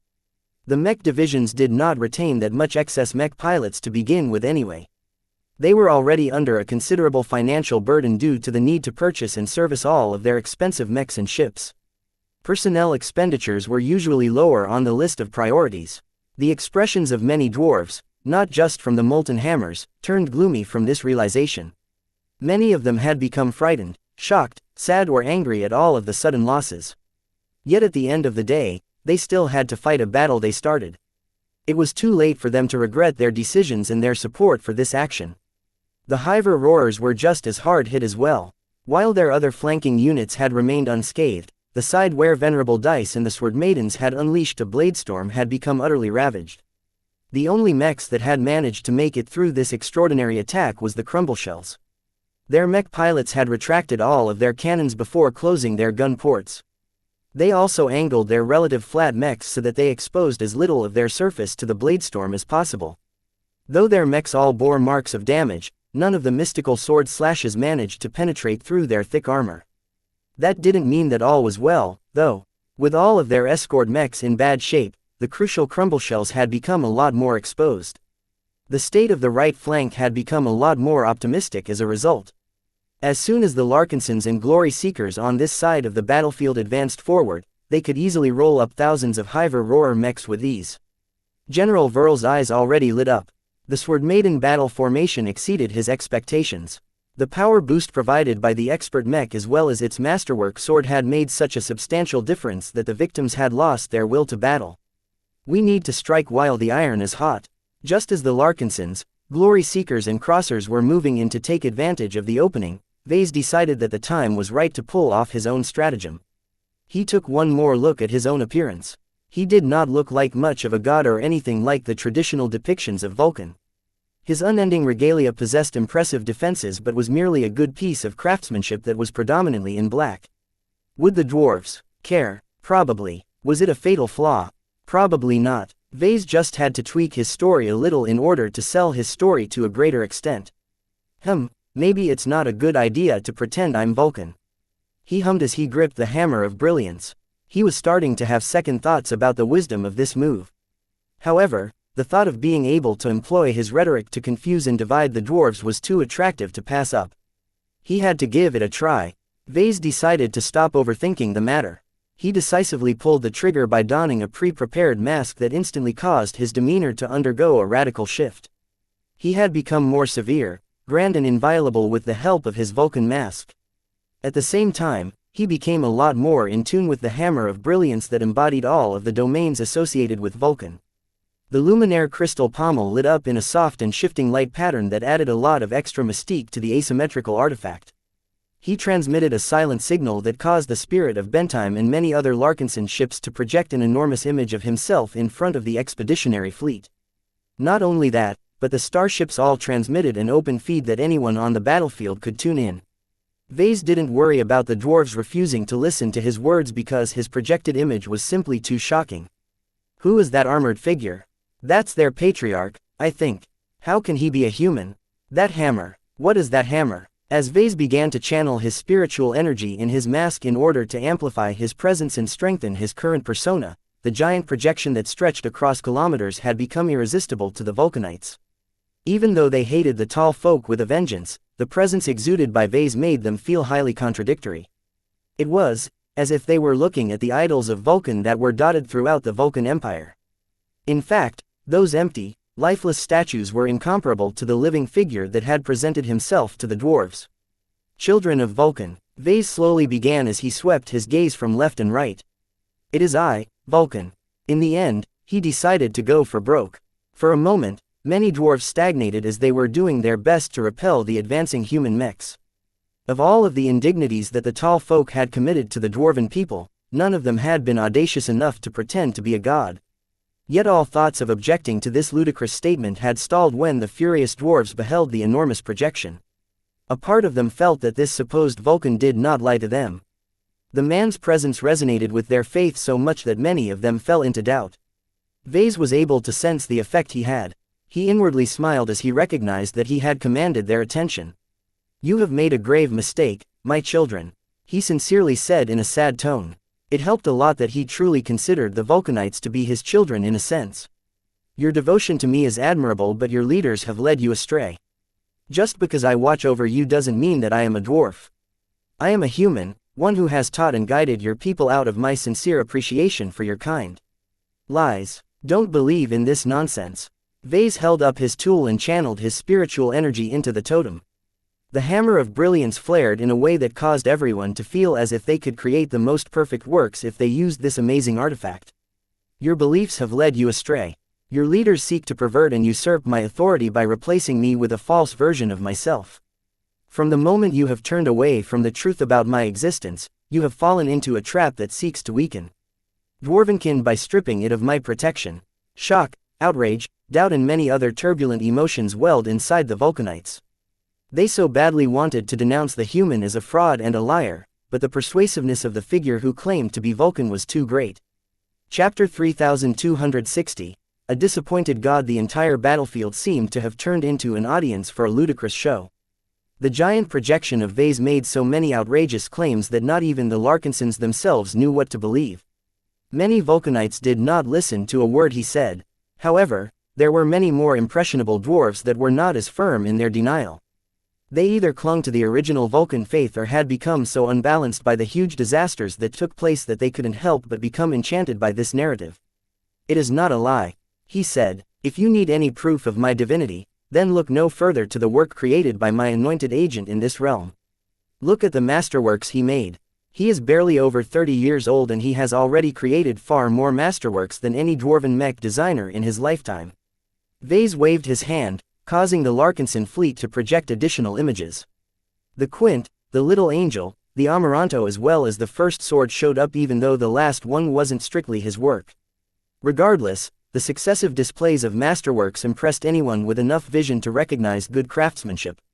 Since this was an extremely important preoccupation in the Vulcan Empire, this included a lot of members of the Dwarven fleet. Though Vase did not expect this argument to sway the Vulcanites, the more confusing nonsense he said, the greater the chance of affecting the battle performance of the Vulcanites. He even hoped that a couple of dwarves would become so overcome with meeting their real god, that they would even be willing to turn against their own comrades. When Vase thought about all of the discord he was sowing with his performance, he became more enthused about what he was doing. He increased his effort and began to pump himself up to such an extent that he increasingly started to regard himself as Vulcan. "My children," he imperiously said, "it is not too late. Turn back against the falsehood spun by fallen, corrupted dwarves and return to the light. Your current course will lead to nothing else but the destruction of your dwarven state and the regression of everything your forebears have fought for. Do not let their sacrifices be in vain." The most fanatical members of the dwarven god cult refused to listen to him from the start, but that was okay. From his prior investigations on the Vulcan Empire, he knew that the upstart cult had only risen meteorically in the last decade. Many Vulcanites grew up inheriting the traditional faith of their parents who mostly accepted that Vulcan was a human deity rather than a dwarven one. If he could convince these recent converts into embracing their old beliefs again, then he could definitely sabotage their willingness to fight. Already he could sense that he was achieving increasingly more results. More and more mechs pulled back and stopped fighting as their pilots became more preoccupied with thinking about his identity and what he said than trying to win a battle for a version of Vulcan that might not even exist. Vase raised his hammer over his head as if he wanted to make it abundantly clear that he was truly the real deal. "Repent, lay down your arms and return to your ships so that you can go back to home. This is not a fight that will benefit Dwarvenkind. Do not let yourself become the sinners who are responsible for triggering a war that will lead to the collapse of your great state and the deaths of many dwarves. I shall not warn you again. If you choose to persecute this human fleet, then be prepared to suffer damnation for all eternity. The punishment that my subjects have just inflicted upon you will be repeated 1,000-fold. Just as Vase began to swing down his hammer in emphasis, a targeted artillery volley accurately struck several projection devices on the hull of the Spirit of Bentime. The giant projection of Vase in his guise as Vulcan grew fuzzy and incomplete. Though the other projections quickly restored the image, the interruption was noticeable enough to break the concentration of many watching and listening dwarves. Do not listen to this human. Venerable Leva roared as her voice overrid the communication channel of the feral mech pilots. The tall folk are our enemies and this bastard is trying to deceive you. He is our enemy, not our god. Her Gauss Baron continued to fire powerful volleys of Gauss rounds at every projector in the expeditionary fleet that she could target. Though there were far too many of them for her to remove the human fleet's ability to maintain Vessa's giant image, her powerful defiance along with her open refusal to acknowledge the claims made by the humans set a powerful example to the dwarven mech pilots. Leva is right, don't fall for this human's elaborate tricks. It's all smoke and mirrors. There are dwarves by your side that need your help. Remember your oaths and fulfill your duty. Never forget that you take your orders from the dwarves who are on your side, not the humans who are just responsible for slaughtering thousands of your brethren's lives. Another expert mech surged forward. Though the gatecrasher's violent red corona looked more ragged and unstable than ever, Venerable Orthox had not been this angry since the war that founded the Vulcan Empire. Back in those days, the dirty, lying and cheating humans did everything they could to stop the dwarves from gaining their hard-earned homeland. Venerable Orthox had seen so many of his fellow dwarves fall because of false promises that the humans regularly regurgitated. To him, no one blessed by Vulcan would ever employ a weapon that had killed thousands of dwarven lives at a time. Such a horror was the work of evil humans, not a god who ostensibly stood up for the Vulcanites. If that human brat was Vulcan or possessed by the god, then Orthox was a god pilot. With the defiance shown by two of the strongest dwarven expert pilots in the feral punitive fleet, the spell had been broken. More and more dwarves managed to wake themselves from their crisis of faith. Well said, Orthox, a younger dwarven voice spoke up. No stinking human will tell us dwarves what to do.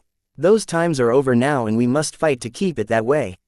A third powerful expert mech bloomed onto the battlefield. A bright, glowing avian expert mech swept closer to the cut and battered Hiver roarer mechs that had barely survived a bladestorm. The avian expert mech carried many different weapon hardpoints. From its thick and sharp claws to its formidable positron beam weapons mounted underneath its wings, the stellar Paravod had finally come forth in order to support his peers in helping his fellow Vulcanites distinguish right from wrong. More expert mechs emerged from the rear. Many powerful expert pilots that had previously remained unnoticeable in the rear had advanced forth and stimulated their mechs' respective resonance shields in order to serve as bright and powerful beacons on the battlefield. Many Vulcanites slowly sobered up and rallied to the wake-up call of their heroes and role models. Though the identity of the man who claimed to be Vulcan was very much in doubt, there was no mistake at all about the authenticity of the dwarven expert pilots. Their expert mechs all exuded familiar vibes that many dwarven soldiers spent months or years working alongside with. The appearance of so many Vulcanite expert mechs at once successfully diminished the domineering presence of the giant projection. When Vase counted the number of enemy expert mechs on the battlefield, he inwardly felt depressed. The three feral mech divisions brought 13 expert mechs in total. That was two less than the worst-case scenario, but still enough to outnumber the expeditionary fleet's expert pilots by a fearsome margin. Vase saw that the time for talking had passed.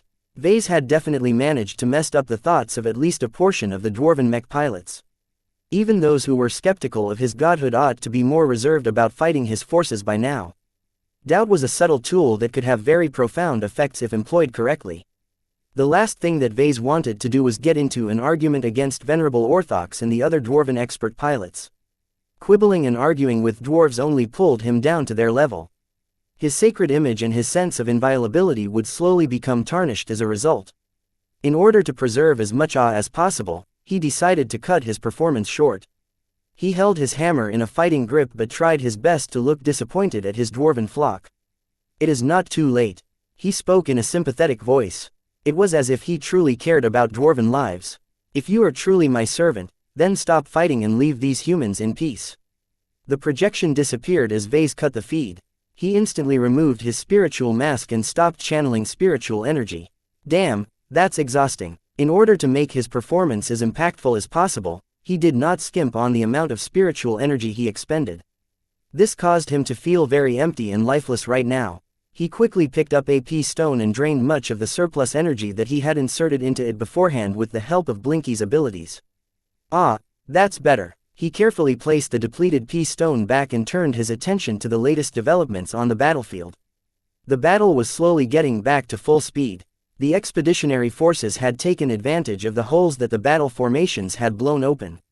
Not only were they taking advantage of the holes in the dwarven battle lines, they also took advantage of all of the shock and confusion of the dwarven mech pilots to pressure them throughout the entire front. Vase soon noticed a clear pattern. The dwarven mech pilots who had been close to the battle formation attacks and had barely escaped the brush of death had incurred much more trauma than others. It was obvious in the way that many of their mechs sat still or fought back in a hesitant and rusty manner. A lot of Molten Hammer mech pilots who had gotten close enough to the death energy attack that their souls almost turned to dust were experiencing a lot of difficulty in getting their head back into the fight. The survivors of the Sword Maiden battle formation were barely any better off. The Hiver Roarer mech pilots who had lived through the Blade Storm and experienced a nightmarish cocktail of mental pressure that they had never been trained to resist. Even though many of their cut and damaged mechs still retained some battle effectiveness, the poor pilots fought as if their mechs incurred at least twice as much damage. The Larkinson, Glory Seeker Crosser mech pilots were not as impacted. They fought as hard and furiously as before and did not show any mercy to their muddled foes. They had become buoyed by the success of their big moves and gained a lot of confidence now that the dwarven mechs no longer outnumbered the mechs of the expeditionary fleet that much. The difference had shrunk to just a couple of thousands of mechs, and this disparity was growing smaller with each second that passed as the human forces had gained a huge boost in morale. Brothers and sisters, do not despair. Victory is still within reach. Let us lead the way. As one, the expert mechs of the Feral Provincial Province had all entered the fray at once. The Gauss Baron bombarded a mech company of crosser mechs as they sought to exploit the holes in the Molten Hammer defenses. Every single resonance-empowered Gauss round launched with such great power that not a single crosser mech remained operational after getting struck. The Gatecrasher charged shield first into a squad of bright warriors in Lancer configuration. The powerful dwarven expert mech blunted the spears and shattered the frames of the mechs that had attempted to charge the surviving but disarrayed Molten Hammer mechs. The Paravod swooped in on the Sword Maiden mechs as they sought to massacre the damaged and crippled Hiver Roarer mechs at the right flank. The elite Sword Maidens led by Venerable Dice sought to take advantage of the broad opening that they created, but the expert avian mech of the dwarves single-handedly blocked the partially exhausted Sword Maidens. A new and more intense phase of the battle had begun. Chapter 3261. Subtle approach. The latest phase of the battle had grown a lot more chaotic than the previous ones. The neat and tidy lines and formations of the Vulcanites had been disrupted. Too many dwarves died at once and the successive psychological attacks inflicted on their minds didn't help any matters. As a result, even though the dwarves still enjoyed a slight superiority in numbers, the invigorated human mech forces had managed to gain the upper hand for the first time since the start of the battle. Many Larkinsons, Glory Seekers and Crossers finally saw hope of victory and fought with as much determination as possible. They all recognized that their highest priority was to transform their temporary advantage into a permanent one. As long as they eliminated enough enemy mechs when the latter was weak, it would be the humans who decisively outnumbered the dwarves. Of course, if the expeditionary forces were able to figure this out, then so did the dwarves who remained sober. General Kebranor gripped his fists until they shook. The casualty figures were continuing to rise upwards as he saw that many of his mech were slow to get back into fighting condition. According to the evolving statistics, 27% of the surviving Vulcanite mech pilots were fighting significantly below their usual performance levels. They fought at least 20% worse than normal due to a combination of terror, doubt and unstable emotions. What was worse was that 5% out of all of the Molten Hammer's pilots had stopped fighting or piloting their mechs entirely, and 57 dwarves even began to turn their weapons against their fellow comrades. Order our men to disable the mutinous mechs with prejudice. Inject stimulants into the bloodstream of the remaining underperforming mech pilots. Kebranor ordered as he swept his thick and stubby arm. If these men cannot regain control of themselves, then we will push them over the edge ourselves. Sir, that's illegal, a tactical officer hastily responded. The forcible injection of combat stimulants in the bloodstream of a dwarven mech pilot is a violation of our military code. It's barbaric. We'll die if we don't turn ourselves into barbarians. General Kebranor roared. I will take full responsibility for what happens. We cannot allow our ineffective mech pilots to remain paralyzed. They will lose their mechs and die regardless if we don't force them to defend against the advancing enemy mechs. Back in the old days, the dwarven mech pilots were a lot less disciplined and courageous than before. Not every dwarf who fought to create a dwarven state was as willing to sacrifice their lives for the cause. This was why the dwarven rebels started to take advantage of stimulants that amplified the battle lust of their mech pilots. There were countless different formulas available that could induce a variety of different mental states that made mech pilots fight a lot harder. Of course, the repercussions were severe. Not only did they encourage mech pilots to take a lot more risks, but they also caused them to fight less rationally and become less responsive to orders. The man-machine connection also grew more unstable as the wild fluctuations of the mech pilots severely impacted their coherent control over their mechs. All in all, the use of combat stimulants, especially without the consent of the mech pilots in question, was an extremely controversial subject in the galactic mech community. General Kebranor couldn't afford to consider those matters at this moment. His orders soon took effect. The more sober and loyal dwarven mech pilots all moved quickly to suppress and disable the comrades that had become bewitched by the human deceiver. The stimulants loaded into the cockpits of the dwarven mechs also entered the bloodstream of the unsuspecting pilots. The drugs were fast-acting and took immediate effect. Death to the tall folk. For Vulcan, heretics must die. Many dwarven mech pilots that had previously fought half-heartedly or not at all suddenly became a lot more frenzied. Their mechs fought more explosively and ferociously than before, startling the human mech pilots who thought they could harvest easy pickings. The feral mech forces regained a lot of momentum all of a sudden, especially in the center. Stand fast, Vulcanites. Victory will be ours as long as you follow us into battle. The dwarven expert pilots also picked up the slack. The simultaneous entry of the Gatecrasher and many other dwarven expert mechs immediately reversed the local hotspots that threatened to turn into a runaway collapse if they weren't reinforced. With each expert mech repelling dozens of human mechs at a time, the heroes of the feral provincial army instilled a lot of hope in the hearts of the dwarven soldiers who had never truly experienced the horror of real warfare. The unblooded dwarven mech pilots slowly managed to regain their composure due to these emergency measures. Though their cohesion and coordination had not returned to their old levels, many dwarven mech units at least regained a significant degree of battle effectiveness. Vase was not pleased to see this recovery. Though his stratagem had definitely caused a lot of disruption, he did not expect the dwarves to mitigate the consequences so quickly. Fortunately, he did not waste his time. Many Larkinsons could tell what happened when a lot of dwarven mechs suddenly fought like berserkers. Their out-of-control mech pilots did not exhibit any patience and exhibited a lot of difficulties in trying to stay in formation.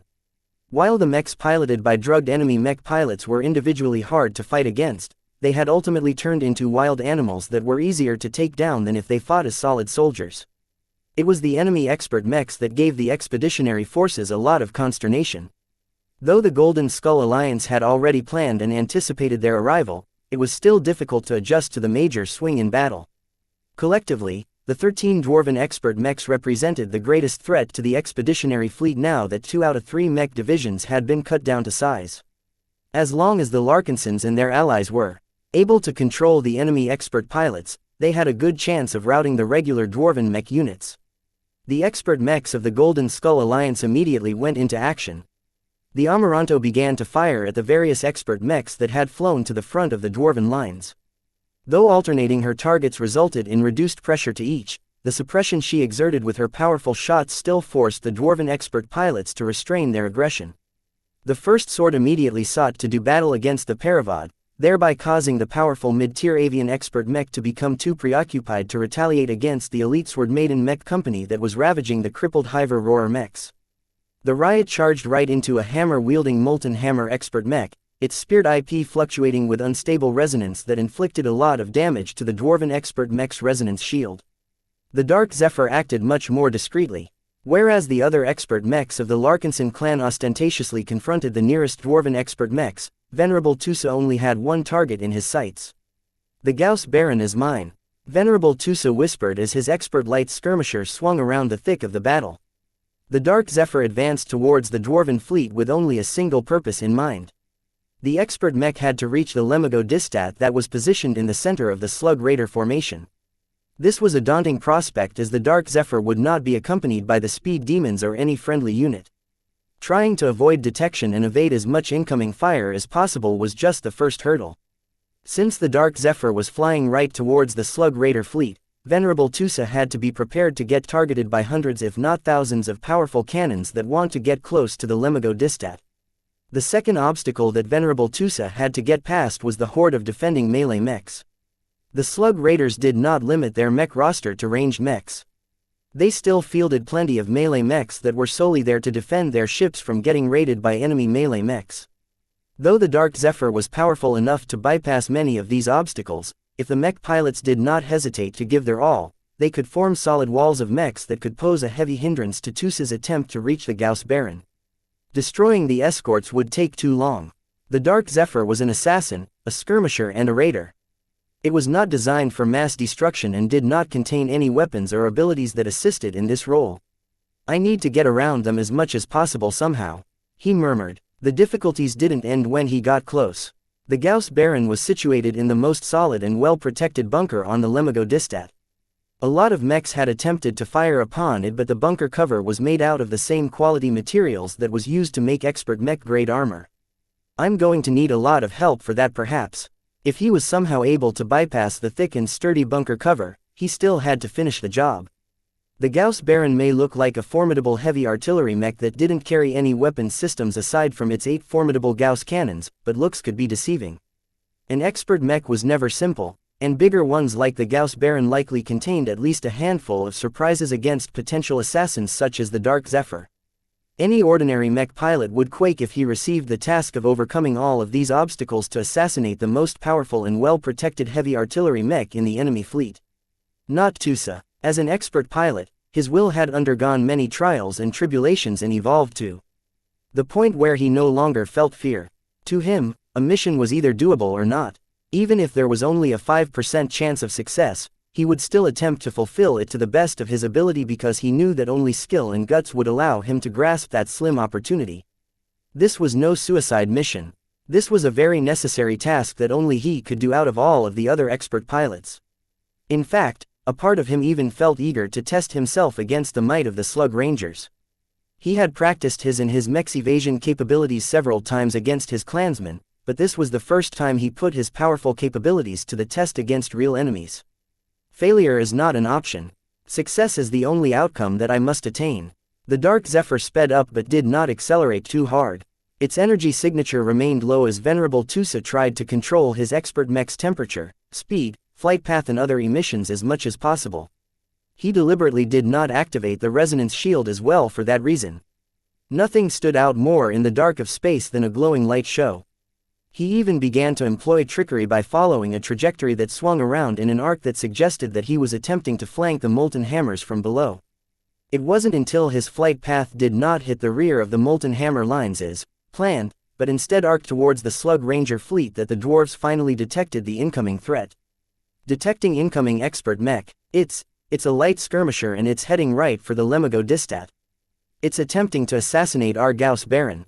Reinforce the escort around its bunker. Venerable Leva and her crucial expert mech must never be touched, do you understand? Yes, sir. Venerable Tusa immediately recognized that the game was up when a lot of artillery mechs began to open fire in his expert mech's direction. However, if the dwarves thought they could pick off the Dark Zephyr with ease, they had another thing coming. We missed. That's impossible. My aim is solid. It's the expert mech. We're looking at an illusion. The real enemy expert mech is probably hiding nearby. Chapter 3262, Peak Duel. When the Gatecrasher initially charged into the lines of the expeditionary fleet, it was as if a wolf had entered a flock of sheep. All murderers of dwarves must pay.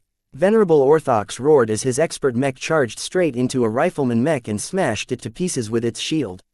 The boiling red resonance shield that surrounded the Gatecrasher like an erupting volcano not only invalidated any ranged attack, but also made it impossible to resist against its might up close. If not for the fact that the Gatecrasher was an expert offensive space knight that possessed limited attack capabilities compared to other expert mechs, Venerable Orthox would have been able to defeat thrice as many enemy machines in the same amount of time. Still, a high-tier expert mech was still a force to be reckoned with. The typical limitations that characterize the strengths and weaknesses of these powerful machines no longer applied so strictly anymore. For example, while it didn't possess any ranged weapon systems, it was able to swing its hammer and release a powerful resonance wave attack that struck any target that was out of the Gatecrasher's immediate reach. Against other opponents, the Gatecrashers was able to launch powerful grappling hooks that dug into the frames of enemy machines and reeled them back with great force just so that Venerable Orthox could hammer them into pieces. Not a single Larkinson or Crosser Mech unit were able to maintain their cohesion when the gatecrasher arrived. Extreme grief and vengeance fueled Venerable Orthox's hatred against the tall folk. The more he thought about the comrades he lost, the stronger he resonated with the gatecrasher. The resonance meters pointed at the unstoppable expert Mech kept registering stronger and stronger readings.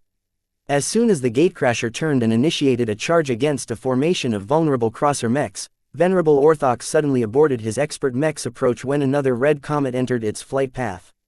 Unlike other opponents, Orthox was immediately able to judge that his current challenger was different.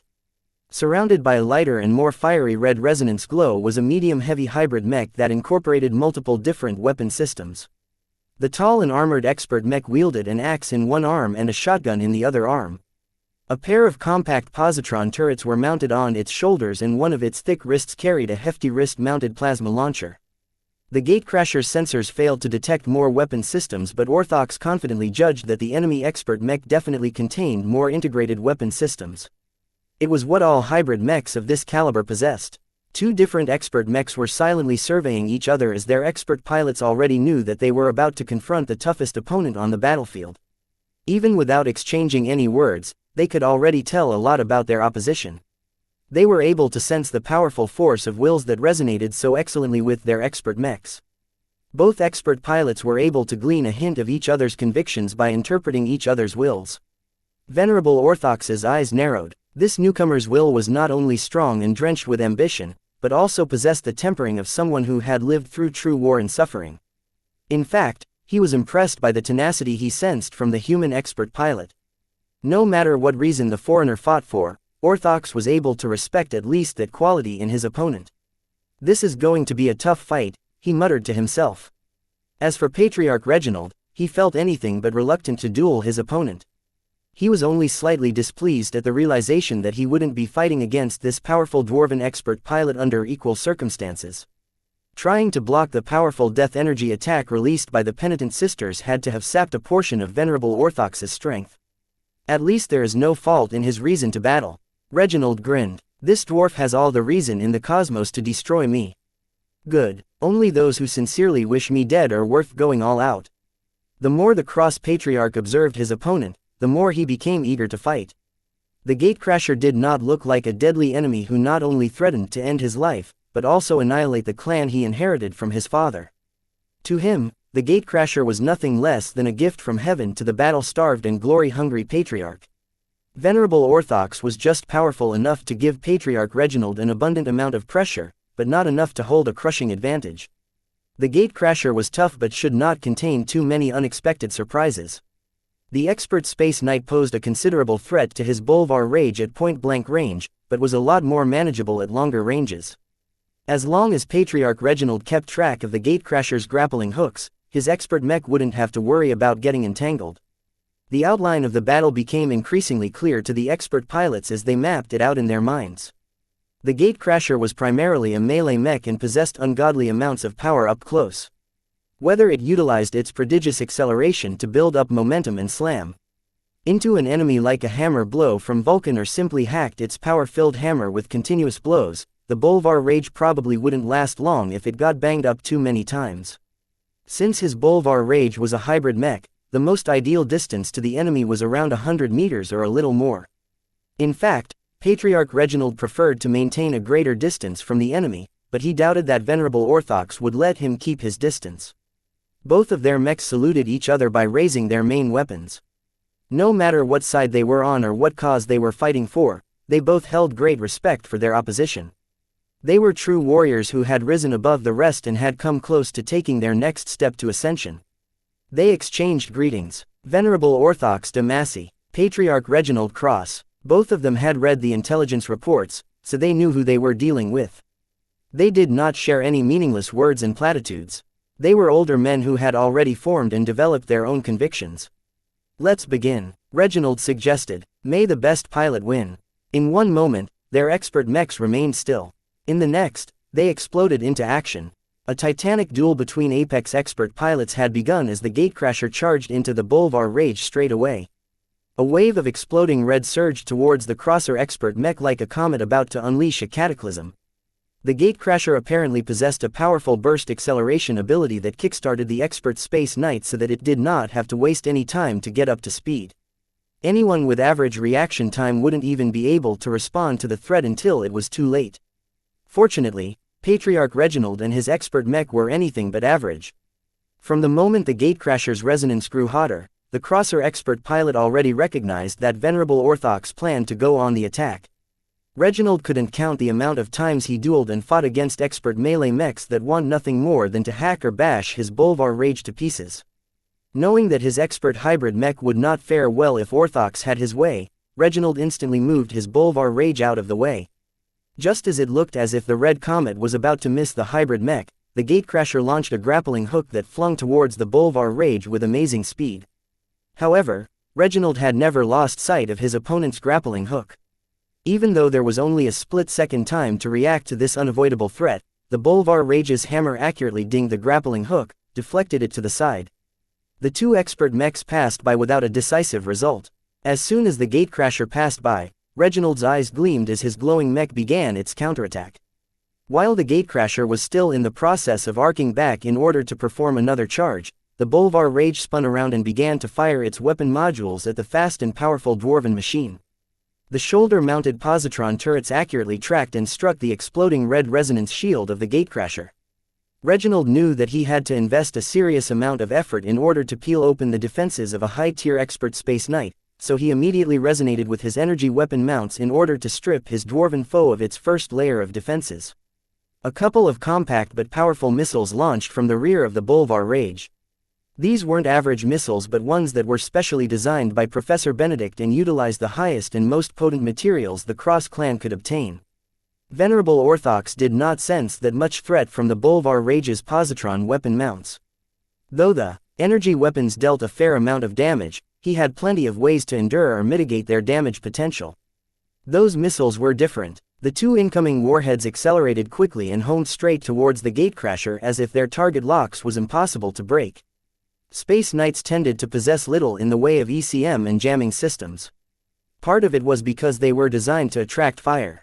Another part of it was because they were too big and massive to hide from electronic sensors in an efficient manner. In fact, even if the gatecrasher was as quiet as an expert light mech, the missile still wouldn't have been fooled. Patriarch Reginald had split his concentration and directly took control over their flight trajectory. Through his efforts, the two missiles approached the gatecrasher from opposite sides and crashed headlong into its resonance shield. Two small but intensely powerful explosions ensued. The reason why the blasts hadn't expanded too much was because most of the explosive power was directed towards the front, thereby making sure that it expended as much of its damage potential towards the target as possible. The gatecrasher's resonance shield lost a huge chunk of strength and looked a lot more unstable than before. Venerable Orthox grunted as his force of will suffered the repercussions of withstanding a couple of powerful blows. Though Patriarch Reginald wanted to fire a second salvo of missiles, his expert mech only carried a limited amount of them. Each of them were laced with high-grade exotics to maximize their explosive potential and also contained a trace of resonating exotics that allowed him to empower them with his own will. Considering the thick armor and even thicker shield of the gatecrasher, Reginald believed he needed to save most of his burst damage potential when he had an opportunity to crack its shell. It's not yet time. The gatecrasher's resonance shield was incredibly strong, as befitting a Space Knight. It also possessed an energy shield generator that Orthox had yet to activate in order to conserve energy. Every action and every expenditure mattered. Neither of the two could afford to waste their resources. This was looking to be a long and extended duel. When the gatecrasher finally turned around, it charged towards the Bolvar's Rage yet again. Different from before, Orthox did not accelerate his expert mech to the limit. Instead, the gatecrasher approached the Bolvar's Rage at a controlled pace before striking out with its hammer. A silent boom erupted as the gatecrasher landed a powerful blow on the Bolvar's Rage's resonance shield. However, the Bolvar's Rage had not only peppered the gatecrasher with continuous positron beams, but also splashed the dwarven expert mech with hot matter released by its wrist-mounted plasma cannon. The two expert mechs continued to dance and collide against each other with fury and valor. Neither the gatecrasher nor the Bolvar's Rage gained any immediate advantages. Instead, both mechs chipped and hacked at each other's defenses while trying their best to conserve as much of their defenses as possible. Neither Patriarch Reginald nor Venerable Orthox paid any attention to the wider battle. They could not afford to split any concentration off their opponent. Even a split second of inattention was enough to decide the outcome of this impactful duel. Chapter 3263. Elusive Zephyr. Now that the feral punitive fleet put their expert mechs into play, the expeditionary fleet had sent out its response. Just as intended, Patriarch Reginald's Balvo's rage rapidly intercepted the wolf that was feasting on the sheep. Now that the expert hybrid mech locked the hardy gatecrasher into a duel, neither of the two high-tier expert mechs could assist any of their comrades or take care of their other comrades. Vase did not dare to hope that Patriarch Reginald could achieve a quick and decisive victory against Venerable Orthox. The latter piloted an expert Space Knight. Even if it leaned a bit more towards offense than defense, it did not change the fact that durability was its strongest property. It would take a long time for the gatecrasher to fall into a disadvantage. Thus, the next best outcome of this battle would be for both expert mechs to hammer at each other's defenses for a long amount of time. No matter who won or lost, as long as Patriarch Reginald managed to stall Venerable Orthox for at least 15 minutes, the expeditionary fleet could do much to increase its advantage. "Don't do anything stupid, Reggie," Vase whispered as he sat on his observer's seat while lazily swinging his hammer in random directions. "I know you're desperate to break through, but please don't perform any insane stunts." Other expert mechs had found their match as well. The Dark Zephyr had bypassed most of the battle lines and began to close in on the enemy fleet as fast as possible. However, the stretch of space it was attempting to bridge was completely empty and devoid of any mechs, ships or even pieces of debris. The environment offered absolutely no form of cover for the expert light skirmisher to block incoming fire. "Don't fire at the light skirmisher. It's a projection or something," a Slug Ranger analyst told the mech pilots. "The enemy expert mech has to be in the vicinity in order to project this image without any obvious traces. We need to sniff out the stealthed machine's coordinates. Mech crackers, saturate the wider area around the apparent mech with shards. Make sure to fill up a zone of at least 5 kilometers at all times." The elite Steel Rain Mech Regiment may have received a lot of battering in the ongoing artillery duel, but most of the mechs that got knocked out consisted of land crackers and ship crackers. Their ultra-heavy and heavy Gauss cannons posed enormous threats to the ships of the expeditionary fleet and had been the focus of the Eye of Ilvain and other human-ranged units from the start. As a result, there were too few land crackers left and the amount of active ship crackers had also diminished. Of course, the Eye of Ilvain also lost a substantial amount of Transcendent Punishers in the process. It was painful for the Larkinson clan to lose them before the Eye of Ilvain employed its new battle network, but the time wasn't right for the youngest Mech Legion to employ its trump card. This left plenty of Mech Cracker mechs unscathed. While the lightest artillery mech model of the Steel Rain did not boast an impressive caliber, it carried 8 medium Gauss cannons that were able to pump out a rain of projectiles. Every Mech Cracker was capable of showering an area of 100 meters and greater with deadly shards that could easily punch through a shuttle despite their smaller sizes. As the obvious target of this lone assault, the Gauss Baron couldn't sit still either. It also joined in on the party. The expert heavy artillery mech ceased its job of suppressing the Amaranto and exerting pressure on the other human expert mechs in order to address the immediate threat. "I'm not going to let you get close," Venerable Leva boomed as she began to switch the firing mode of her expert mech. Soon afterwards, all 8 Gauss cannons fired a salvo that propelled a different kind of round. Just like the projectiles of the ship crackers, the Gauss Baron's rounds splintered and fractured after reaching a predetermined distance. Different from the output of the regular heavy artillery mechs, the shards originating from the Gauss Baron possessed a lot more lethality. Venerable Leva did not try to conserve her energy and expended a copious amount of effort to strengthen the damage potential of her cannons. With so many shards flooding the space around the fake Dark Zephyr, it was only a matter of time before the real mech got exposed. In actuality, a couple of shards did indeed hit the Dark Zephyr, but the odd thing was that the Dwarven analysts failed to understand the distorted perception that frustrated their attempts to take the incoming expert mech down. Still, there were plenty of mech designers and other engineers that were researching the properties of the enemy light skirmisher. A Dwarven master mech designer who was providing support by remote finally deciphered the effect they were trying to overcome. The human expert mech is employing the properties of perfidious steel. It's making this evasion-oriented light skirmisher far more difficult to target. What you're seeing is the actual mech, but its actual position is shifted from our perspective due to a distortion of our perspective. The most troubling variable we need to deal with is that the expert pilot can vary the degree and direction of the distortion. The distance between the actual expert mech and its apparent coordinates can vary on the fly. The greater the range, the greater the maximum distortion. All of this technical talk mostly flew over the heads of the dwarven mech pilots. However, they received enough instructions to know what they had to do to pressure the Dark Zephyr.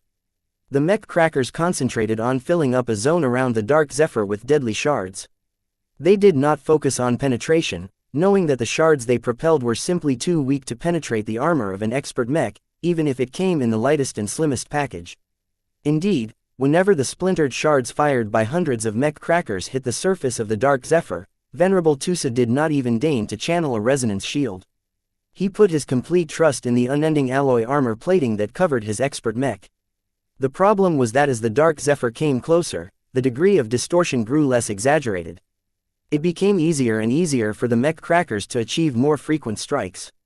It was like tracking an invisible soldier in the rain. The soldier might remain out of view, but the gap in the rain clearly exposed his position. Though the mechanics were slightly different in this case, the dwarves employed a lot of ice and processing power to track, calculate and predict the Dark Zephyr's movements. The more data the Slug Rangers gathered, the more precise they were able to establish the Dark Zephyr's current position and where the mech was likely to be found a few seconds later. The Slug Rangers filtered and condensed all of this raw data and supplied the necessary details to the Gauss Baron. Venerable Leva Hinder was an experienced expert pilot. Though she did not excel in precision or prediction, as a ranged mech specialist she was not a dummy in this aspect. She already gained a decent understanding of the Dark Zephyr and its expert pilot. Both of them were challenging to hit even if she received the most precise targeting data. So what? The female dwarven expert pilot grinned. I've got 8 cannons to work with and my cluster rounds will tear your thin mech to shreds. This was a huge advantage. Not only was the Gauss Baron able to flood a larger zone with simultaneous volleys, it could also alternate its fire in an attempt to track the Dark Zephyr and inflict continuous damage onto its frame. After doing the former for a minute, Venerable Leva finally gained enough confidence to switch to the latter firing pattern. Ah, lay off me. Venerable Tusa grunted as his expert mech continuously rumbled after getting hit by an unrelenting rain of resonance-empowered shards. Venerable Leva grinned even as her breath grew heavier.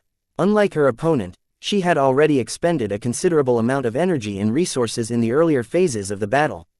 Maybe I shouldn't have put so much pressure on the enemy masterwork expert mech. She muttered. She did not regret her decision, though. Any other ranged mech would lose badly in a duel against the surprisingly powerful and accurate Amaranto. If not for her constant suppression effort, Venerable Stark would have massacred at least thrice as many cracker mechs as now. The emergence of all of the other dwarven expert mechs freed her from this role. Though the Amaranto was quite powerful, the Slug Rangers still had expert rifleman mechs to spare. 2 of Leva's comrades were already working together to pin down the Amaranto and rob it of any opportunity to take its time to aim. With Venerable Zeli Abermas and Venerable Lloyd Kitsarig on the job, the chances were extremely slim that the masterwork expert mech would be able to accomplish anything of notice.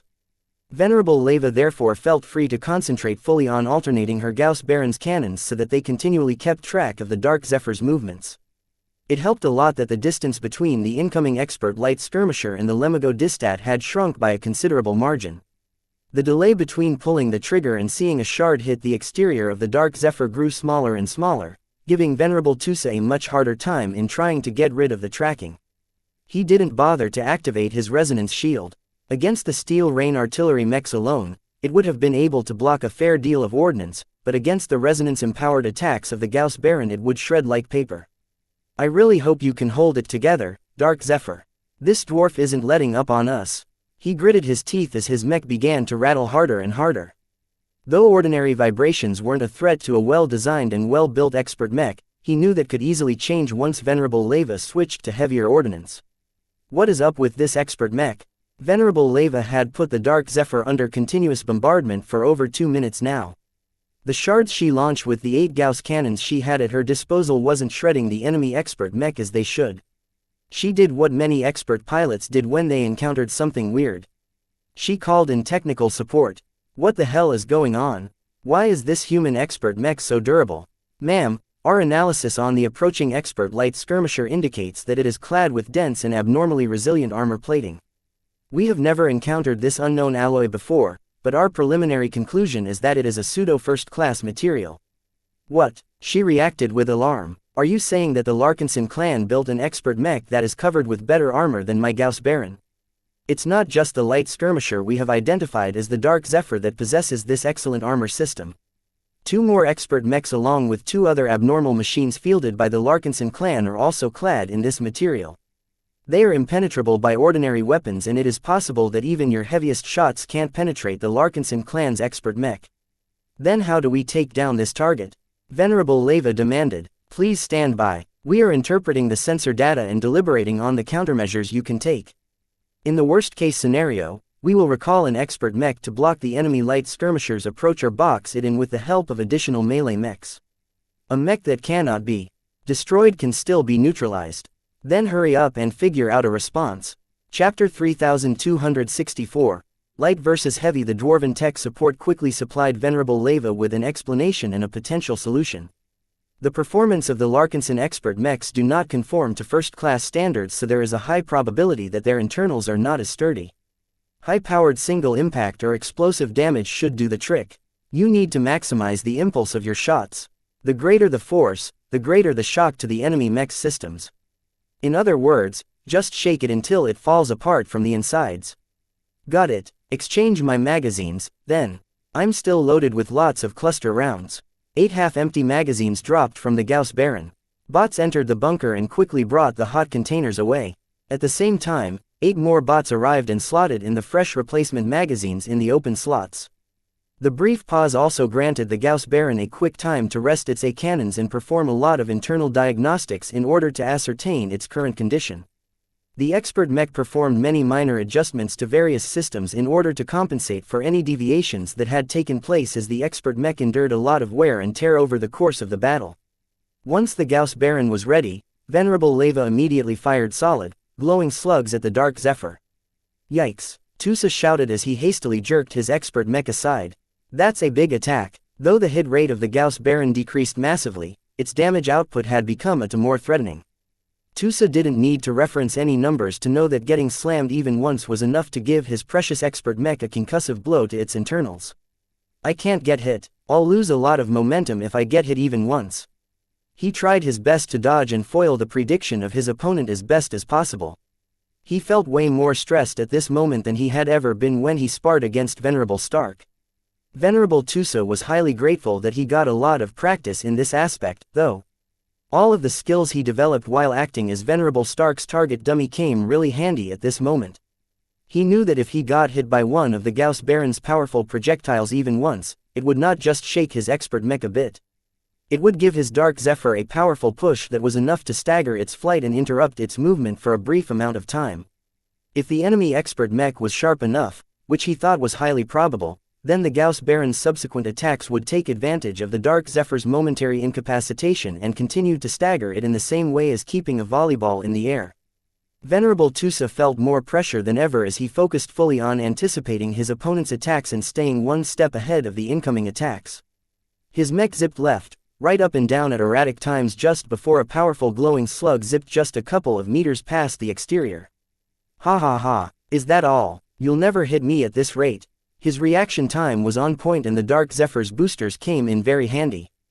Their greatest advantage was that they gave the expert mech an immediate impulse that displaced it in another direction with hardly any warning. Though the compact but surprisingly powerful booster modules were limited by their fuel supply, Tusa estimated that he would have enough juice left to close in on the Gauss Baron's bunkers. However, as the Dark Zephyr began to get close enough to the Lemigo Distat that he was easily able to distinguish her enormous hull with the naked eye, his luck finally ran out just as he thought he would keep his mech untouched by his powerful opponent. The effect of perfidious steel heavily dropped off this range, allowing Venerable Leva to rely more on her own senses and judgment rather than the data fed by ICE and algorithms. Venerable Stark had always warned Tusa that he unconsciously adopted patterns in his decision-making. Every skilled ranged mech pilot learned how to detect the habits and other repetitive patterns of their opponents. As long as they identified at least a single rule, they could anticipate a movement and attack in the location that their target was expected to be a moment later. Though Tusa had expended a huge amount of effort into preventing this from happening, the more he got fired upon, the higher the chance that his expert mech would get hit. This was much worse than in his practice sessions because his opponent had 8 primary weapon mounts and could employ trial and error to a much more liberation fashion. At one point, whether due to skill or through happenstance, one of the 8 cannon shots hit the Dark Zephyr in the leg, causing the frame to become unbalanced and lose control over its flight trajectory. The impact was so powerful that the resonance-empowered round exploded with dark orange power. Fortunately, just as Tusa expected, the armor of his expert mech held, though the internal telemetry stated that the damaged sections had dented by as much as 28 mm. Though that did not sound like much, this was just the result of a single impact. If a more important section of the Dark Zephyr suffered continuous impacts on the same spots, the denting could get very serious. Damn, this expert mech hits as hard as a tactical nuke. The more serious indication of damage came from the delicate internal components. They were too weak to withstand heavy damage but were usually well protected enough to become vulnerable to external attacks. The issue was that the Gauss Baron's powerful cannons were just too powerful. Venerable Leva did not spare any of her energy. She paid no effort to her increasing strain and mental exhaustion and powered her attacks as much as her expert mech and projectiles could allow. I can't let this mech get close.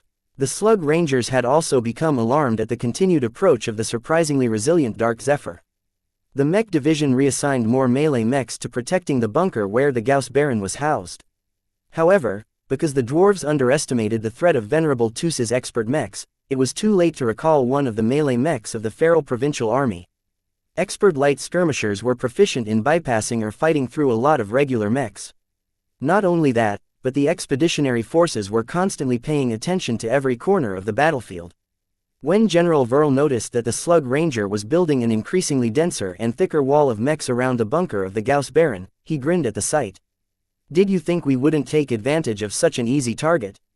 Then think again. He laughed for the first time in a while. He opened a communication channel to the Eye of Ilvain. Commander Town, please direct as much fire support as you can spare to the mechs shielding the Gauss Baron's bunkers. I've just transmitted detailed targeting instructions. Open up a path for Venerable Tusa no matter what it takes. We're already on it, sir. The Eye of Ilvain could only spare 15 Transcendent Punishers for this additional task, but that was enough.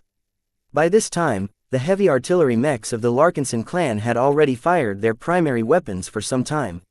Even if the mechs were still unscathed, the machines had accumulated quite a lot of heat as well as wear and tear. The Ilvainen mech pilots had not been sparing to their mechs, knowing that it was crucial to output as much damage as they could compress in as little time as possible. Their positron beam cannons were already overheating to the point where the bunker had to spray cooling fluids onto them in order to increase their heat dissipation. Their Gauss cannons were not well off either. The energy coursing through their coils and the powerful physical forces the cannons had to endure on a repeated basis took a toll on their physical structure. Malfunctions were thankfully rare and only occurred when the enemy dwarven mechs had breached the bunkers and dinged the Transcendent Punishers. Though their design wasn't brilliant in comparison to the Cracker series, the first heavy artillery mech designed by Vase and Gloriana benefited from a generous design budget that incorporated plenty of expensive reinforcement materials that did their best to keep the Transcendent Punishers together. Now, 15 of these powerful and battle-worn artillery mechs were opening fire on the distant Slug Ranger mechs. Bright lances of positron beams almost instantly emerged from the muzzles of the Transcendent Punisher's energy cannons and burned into different dwarven mechs an instant later. The tight formations off the melee mechs worked against the Slug Rangers as the mechs that got struck did not have as much to maneuver as they liked. Gauss cannons silently boomed as large projectiles crossed over the entire battlefield and reached their destination at the other side. The powerful kinetic impacts wore down the Slug Ranger mechs hard, but they had enough space knights that they were able to endure the bombardment without losing mechs too quickly. The Eye of Ilvain wasn't focused on eliminating the dwarven escort mechs. The firepower of the 15 Transcendent Punishers hit disproportionately hard because of the caliber of their cannons and the amount of weapon mounts they possessed. Getting bombarded by 15 heavy artillery mechs felt the same as getting attacked by 4 to 6 times as many rifleman mechs. In order to perform their role better, the Transcendent Punishers spread out their firepower so that many mechs got struck head-on by a powerful positron beam or a solid projectile. Many mechs incurred surface damage that were more disruptive than damaging. When the Eye of Ilvain mechs selectively concentrated a portion of their firepower on key targets such as identifiable officer mechs, the cohesion of the dwarven escort mechs dropped. No one was capable of calmly enduring a sustained artillery bombardment. The suppressed dwarven escort mechs tried their best to hold their positions, but their nerves were getting to them and their mechs were constantly dropping in integrity. We can't hold the line for long. Numerous ship crackers received new targeting instructions and began to concentrate their fire onto the transcendent punishers that were putting so much pressure on the escort mechs. While that helped by a fair amount, it took a lot of time and effort for the counter-battery fire to punch through the protective bunkers. The Eye of Ilvain pilots did not bother to defend themselves but focused on the mission and disrupted the enemy formation as much as possible. Venerable Tusa's eyes widened as he saw the developing situation as he rapidly approached the Lemigodistat. Even though his mech had been battered numerous times by the Gauss Baron, his expert mech had more tricks up its sleeve than making use of perfidious steel. Ah! A powerful resonance-empowered slug struck the Dark Zephyr's chest. Though the attack failed to dent the expert mech's resilient frontal armor, it unleashed a severe concussive blow that the armor system only partially absorbed. The remainder of the kinetic energy went on to shake the internals, which also included the cockpit. Tusa quickly employed the remainder of his booster fuel in order to evade the follow-up attack that he was completely certain would arrive. Ha! You missed. It became harder and harder to mislead Venerable Leva's prediction, but the intense pressure caused him to squeeze more potential out of him than ever. Venerable Leva, sensing a greater and greater threat to the oncoming expert light skirmisher, decided to override a number of safety features. This enabled her to forcibly increase the firing rate of her expert mech's Gauss cannons by 20%. Drown in my fire, human. All of this took a terrible toll on the Gauss Baron's weapon systems. Its expert pilot thought that it could fix the damage afterwards. Right now, taking down the Dark Zephyr took precedence. Chapter 3265. Endless. The Dark Zephyr had crossed an enormous distance in a short amount of time. Its speed wasn't as blazing as other expert mechs, but its skillful expert pilot and its emphasis on evasion allowed it to start its end run without suffering any crippling damage. Many other expert mechs would have been torn to pieces by the Gauss Baron by now. It was a massive accomplishment for Venerable Tusa to get this close to a hostile expert heavy artillery mech by relying mostly on itself. However, the hardest part came last. Not only did the Dark Zephyr have to bypass or fight through a horde of dwarven escort mechs, but it also had to find a way to get past the heavily armored bunker that had taken an enormous beating but still remained fully intact. Then, Venerable Tusa had to attack the Gauss Baron itself, and he seriously doubted that the expert heavy artillery mech would just roll over and allow itself to get butchered by a human expert mech. Dozens of different scenarios swept through the expert pilot's mind as he still tried his best to evade as many attacks as possible. While Tusa could readily ignore the impacts from ordinary artillery mechs, especially because most of them missed anyway, the Gauss Baron's firepower took an increasingly greater toll on his expert mech. Hang on, buddy, we're almost there. Numerous internal systems and components have already started transmitting error messages. Though mechs were large and robust enough to be able to function despite suffering from malfunctions, it was a bad sign that the Dark Zephyr had reached this condition. The line that separated a slightly damaged mech and a heavily damaged mech was quite blurred. This was because even a single malfunction or misaligned element created a vulnerability that could easily be exploited if the system in question received another substantial blow. All of this meant that Venerable Tusa could not afford to delay his high-risk assault. The longer his expert mech was out in open space, the more opportunities the Gauss Baron and the Slug Rangers obtained to thwart his attack. When he studied the enemy escort mechs getting pressured by distant artillery bombardment, he did not see many openings that his expert mech could squeeze through in order to reach the target bunker. The bombardment from the Eye of Ilvain could only yield so many results. Then I don't have any choice but to resort to that trick. Compared to the Piranha Prime, the Dark Zephyr was a much more capable machine. He would have never had the guts to overcome these barriers when he was still piloting his previous mech. Throughout this battle, Venerable Tusa had continued to increase his resonance with his own mech. The Dark Zephyr came more and more to life as Tusa depended on it to a greater degree while he was desperate to overcome the attacks launched by the dwarves. With an entire expert heavy artillery mech doing its utmost to shoot down his expert light skirmisher, Tusa felt more free and untouchable than ever. We are untouchable. As the end run proceeded, the distance between the Dark Zephyr and the Lemigodistat had shrunken down to less than 50 kilometers. In space combat terms, this was a tiny distance for a light mech. A shimmering light blue form rapidly soared towards the flagship of the Slug Ranger. At this point, Venerable Tusa finally decided to activate his expert mech's resonance shield. He did not activate it because he wanted to preserve the integrity of his mech. The thin layer of unending alloy had done an admirable job at keeping everything critical in working condition. Instead, Tusa wanted to borrow the special damage mitigating properties of resonance shields. A silent impact struck the resonance shield of his Dark Zephyr as the Gauss Baron managed to land another powerful hit despite Tusa's best effort to dodge the attack. However, unlike before, the Dark Zephyr hardly staggered this time. The resonance shield successfully absorbed a huge proportion of damaging kinetic energy and transferred it elsewhere instead of transmitting the force to the expert mech frame. If that happened, then the Dark Zephyr would have staggered just like before and disrupt Venerable Tusa's rhythm during these crucial moments. I'm not going to let you stop me. Hit me if you can, dwarf, but I shall always be free to move how I wish. Tusa roared as he fully became invested in completing his mission. As the sight of the Lemigo Distat rapidly grew in the Dark Zephyr's optical sensor readings, Venerable Tusa felt as if he had become incredibly in tune with his expert mech. He not only utilized the Dark Zephyr in the ways it performed the best, but also conformed to the original design intent of this expert mech. What Venerable Tusa was doing was exactly what Vase and the other designers had in mind when they spent months developing its design. This not only made Venerable Tusa happy, but also evoked a lot of joy in the mech itself. The former's deep investment in his difficult task and the latter's eagerness to fulfill its battle partner's demands caused the two to combine their forces in a wonderful way. At the final stretch, the resonance shield of the Dark Zephyr had already turned ragged after blocking a couple of powerful resonance-enhanced blows. It was not a Space Knight or a heavy mech after all, so it did not contain a lot of defensive resonance materials that could add more durability to its resonance shield.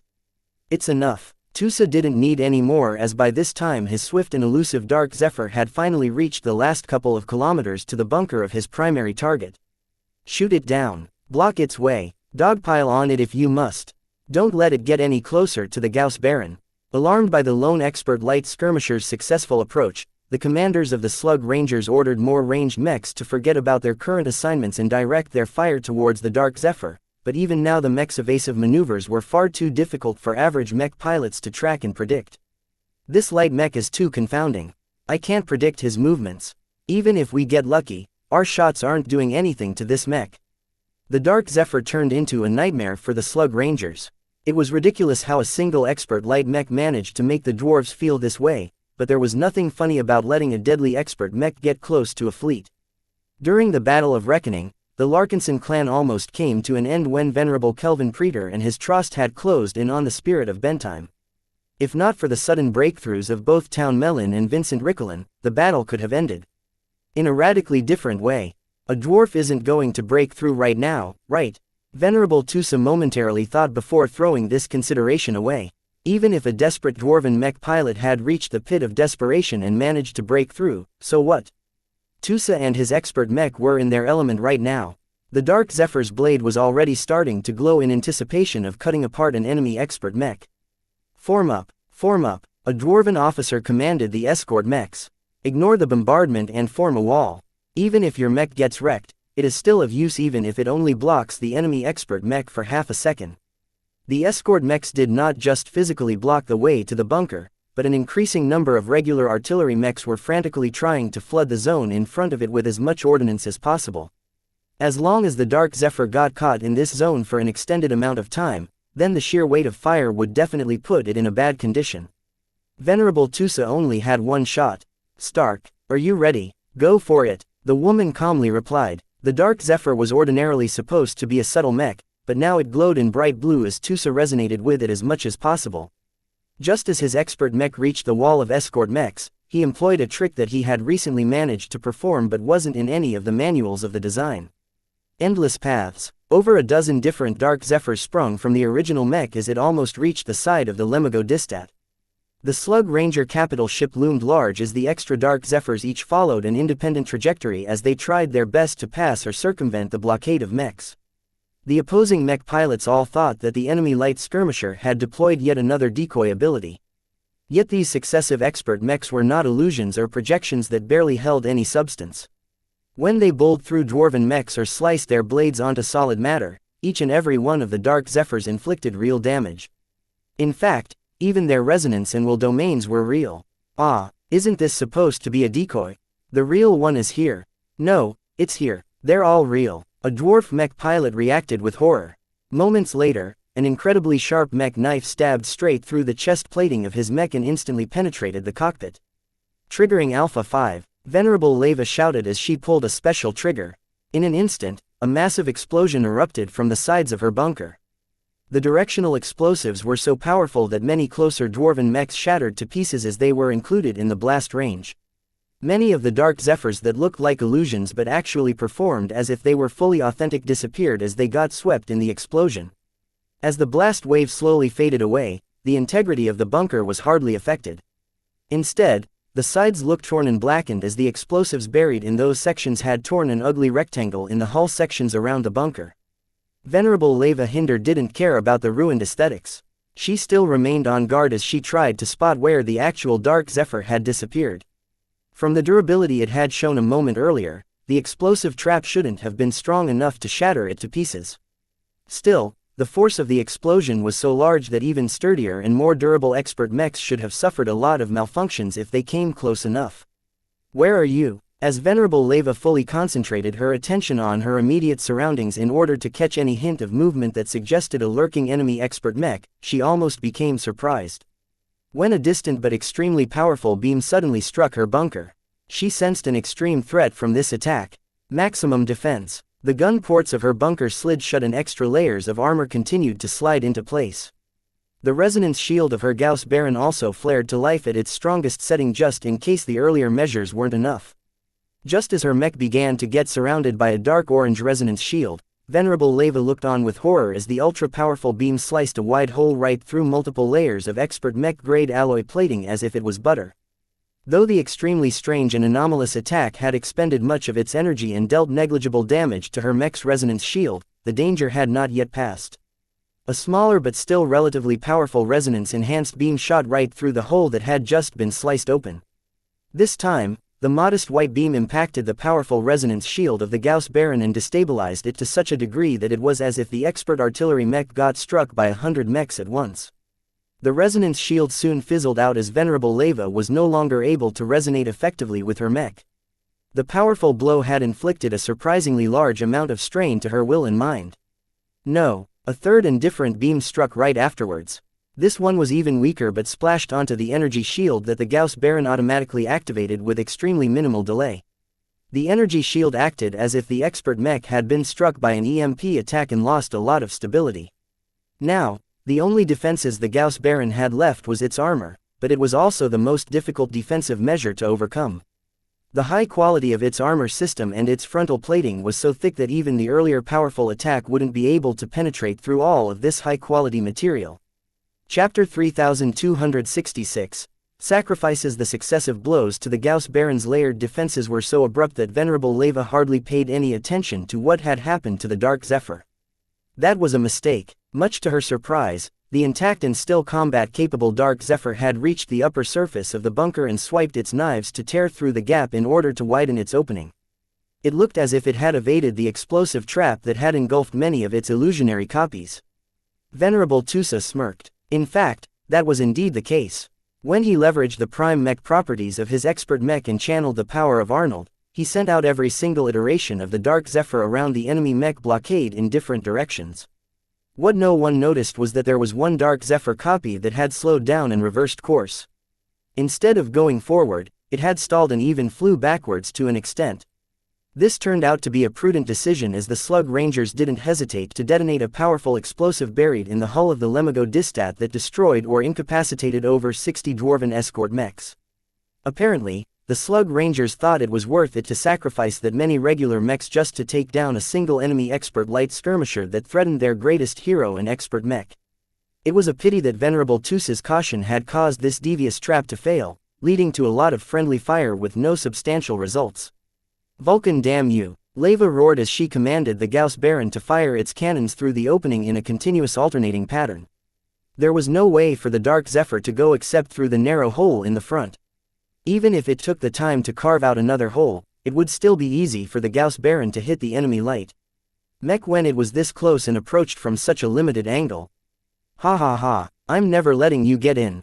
Come inside if you dare. Though heavy artillery mechs were known to be extremely vulnerable to melee mechs that had managed to close the distance, expert mechs did not play by the same rules. The Gauss Baron still had several countermeasures in reserve. This was the advantage of piloting a big and fat mech. There was so much space and capacity that Venerable Leva still had at least 3 emergency measures at her disposal that could repel any enemy mech that thought that her machine was vulnerable at close range. Perhaps her opponent thought the same way because the enemy expert mech stopped cutting through the bunker and retreated from the immediate area. Gone, she frowned. This was highly unusual. The Dark Zephyr had worked so hard to cross the battlefield and run through a gauntlet of withering artillery fire, expending plenty of resources in the process. Now that it had reached the finish line, how could it abandon its greatest goal? Venerable Leva, the hostile expert mech hasn't retreated. It is carving its way into the deck below you. Pull back immediately. What? The explosive trap that had devastated a lot of escort mechs also dealt a significant amount of damage to the hull of the Lemigo Distat. The rough rectangular grooves exposed enough openings for the Dark Zephyr to carve through the hull with quick, repeated attacks with its extremely sharp knives. Though they didn't look like it, the Dark Zephyr's main weapons were quite good at carving through thick but not too resilient metal. Starship hull plating was typically characterized by these properties. The only problem was that there was too much material to carve through that it would take any mech a long time to create an opening.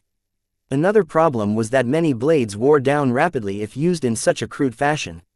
It was fortunate that Venerable Tusa didn't have to worry about this problem. Not only were the knives of the Dark Zephyr made out of high-quality exotics, but they were also laced with bisonate, the same resonance material that had been used to make the Decapitator, the masterwork mech sword forged by Kedis. By resonating with his knives, he activated a resonance ability that massively increased their durability as well as their sharpness. The enormous hull plating became as easy to carve into as a freshly roasted turkey to the Dark Zephyr. The only cost was that it took a lot out of Venerable Tusa. His earlier exertions had already taxed his will and now he was depleting the remainder of his mental strength at an alarmingly high rate. I have to end this quickly. Once the expert mech had dug a compact hole through the compartment below the bunker, Venerable Tusa drove his expert mech in without any concern. He then began to press his mech upwards and carve its glowing knives right across the ceiling. Though he encountered plenty of resistance, most of it turned out to be highly intricate and complicated mechanical systems. One of them happened to be the moving platform that was supposed to retract the Gauss Baron back into the interior of the Lemigo Distat. Once the Dark Zephyr sabotaged this mechanism, the Gauss Baron had become stuck. Its thick, short but massive dwarven legs were slotted into the deck, both to increase stability and enhance heat transference. Even though expert mechs were faster and more powerful by nature, the Gauss Baron wasn't designed to be an acrobat. It took a lot of time and effort for it to extricate itself from the malfunctioning platform, especially since its design didn't even include arms that would have enabled it to leverage its mechanical strength a lot better.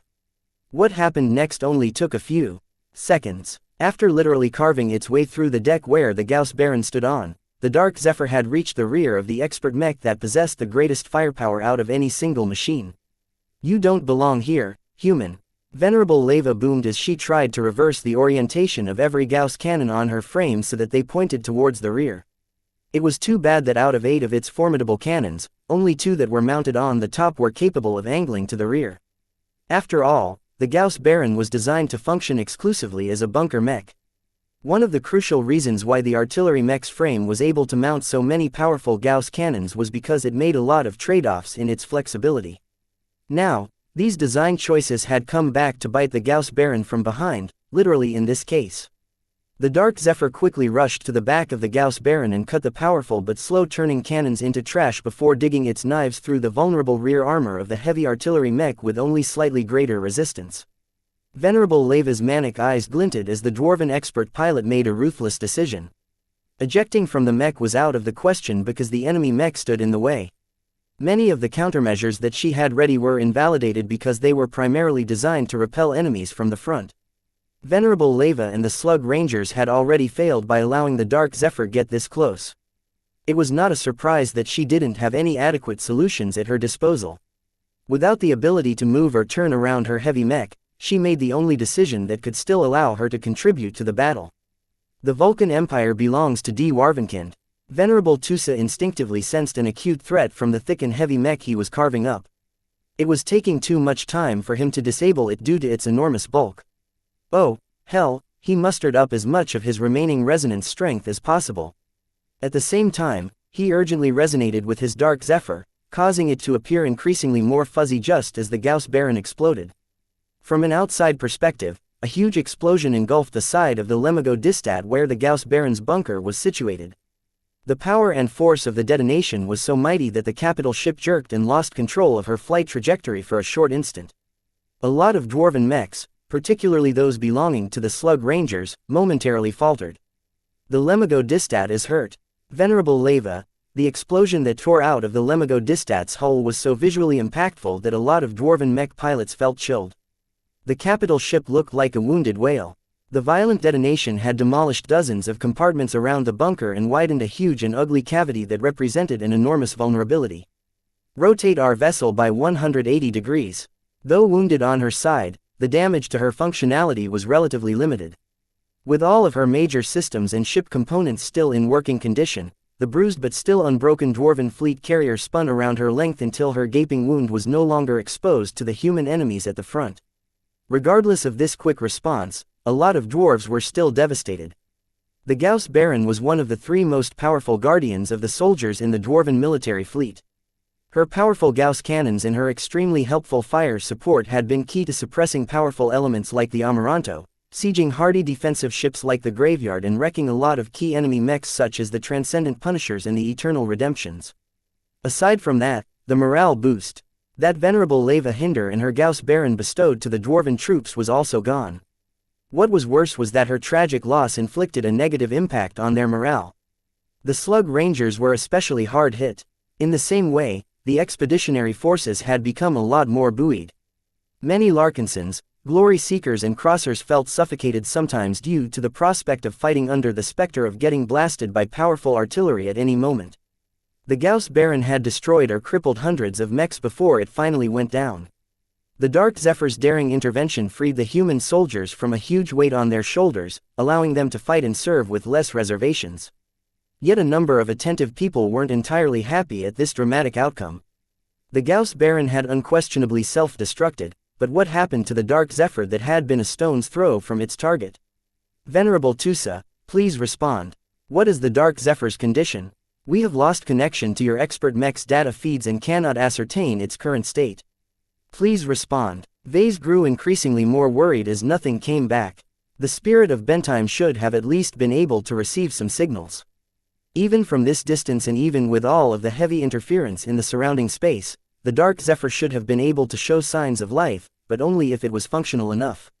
He suddenly remembered that he had a good way of finding out whether a member of the Larkinson clan was still alive. Book, please. Nida stepped forward and passed over the Larkinson mandate to him. He let his armored gauntlet keep hold of the relic and tried to immerse himself in the Larkinson network. As soon as he did so, he immediately noticed that there were less connections and distant presences than before. The Larkinson clan had already suffered thousands of casualties. Not just mech pilots but also many ship personnel had sacrificed their lives in order to resist the Vulcanites. NYA, the golden cat who sat in the center of this remarkable network took each and every loss personally. As the embodiment of kinship, the ancestral spirit was not able to disregard the death of even the most inconsequential Larkinson. It's okay. Vase mentally soothed Goldie. I know you don't like it but these soldiers died for a good cause. We can't get distracted by grieving for their losses right now. We need to continue the fight and make sure that their sacrifices were not in vain. Nya, Chapter 3267. Escalating ferocity. The expert pilots connected to the Larkinson network were blazing stars compared to all of the dim lights of other clansmen. Vase easily recalled Tusa's light and ephemeral aura and noticed that the connection leading to such a presence was still intact. Tusa, the Dark Zephyr appeared just seconds later and a short distance away from the Lemigo-Distat. Though the unending alloy exterior actually looked dented and a bit burned in many places, the expert mech had still managed to survive the explosion at close range. The data feeds came back online as well, providing the command center with solid data that the internals of the Dark Zephyr were still in a working shape, if only reluctantly. The only matter of concern was that the mental indicators of the mech pilots had dropped to a low point. The Dark Zephyr's resonance strength had deteriorated to the point it wasn't able to form any true resonance anymore. I made it, Tusa tiredly said over the communication channel. How? Vase softly asked. I discovered the true meaning of my expert mech, that's all. Well, you've done your job. Please distance yourself from the dwarven fleet and return to safety. You're not in shape to fight anymore. I'll be sure to order the Eye of Ilvain to cover your retreat. No need, Vase. I can get back by relying on my own skill. I can still do that, at least. Indeed, even though Venerable Tusa was no longer able to resonate with perfidious steel, the Dark Zephyr's mobility was still working fine enough to dodge and weave through all of the retaliation fire unleashed by the vengeful and griefing Slug Rangers. Venerable Leva, you must pay for destroying our Gauss Baron. The cult is right, humans are all murderers. We need to step them before they kill off our entire race. A lot of younger and inexperienced Slug Rangers lost control of themselves. They became beset with frenzy as they thought about the huge loss their mech division had suffered. Even the elite Steel Rain mech pilots became furious as one of their own had been forced to self-destruct her own expert mech to repel an enemy that was never supposed to get that close.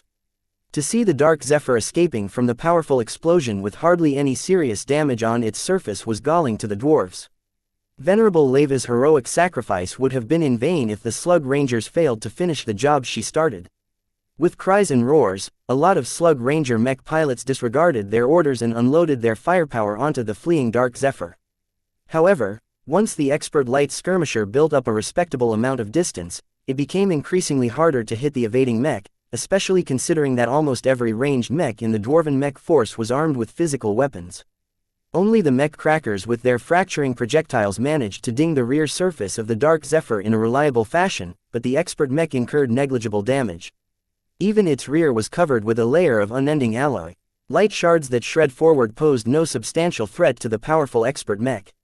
He's coming back. Vase and many other Larkinsons quietly sighed in relief as they saw that Venerable Tusa was still able to take care of himself despite losing access to many of the expert mech's advantages. Even when his mental state reached near complete exhaustion, he was still able to power through by relying on sheer willpower. An expert pilot never gave up. They fought until they truly had nothing else left to give. This was why Venerable Leva decisively self-destructed her own mech. When escape was no longer possible, she took the best course of action available that still allowed her to serve her duty and fulfill her conviction without any hesitation. How scary, Vase whispered. The determination of expert pilots was on display in other parts of the battlefield.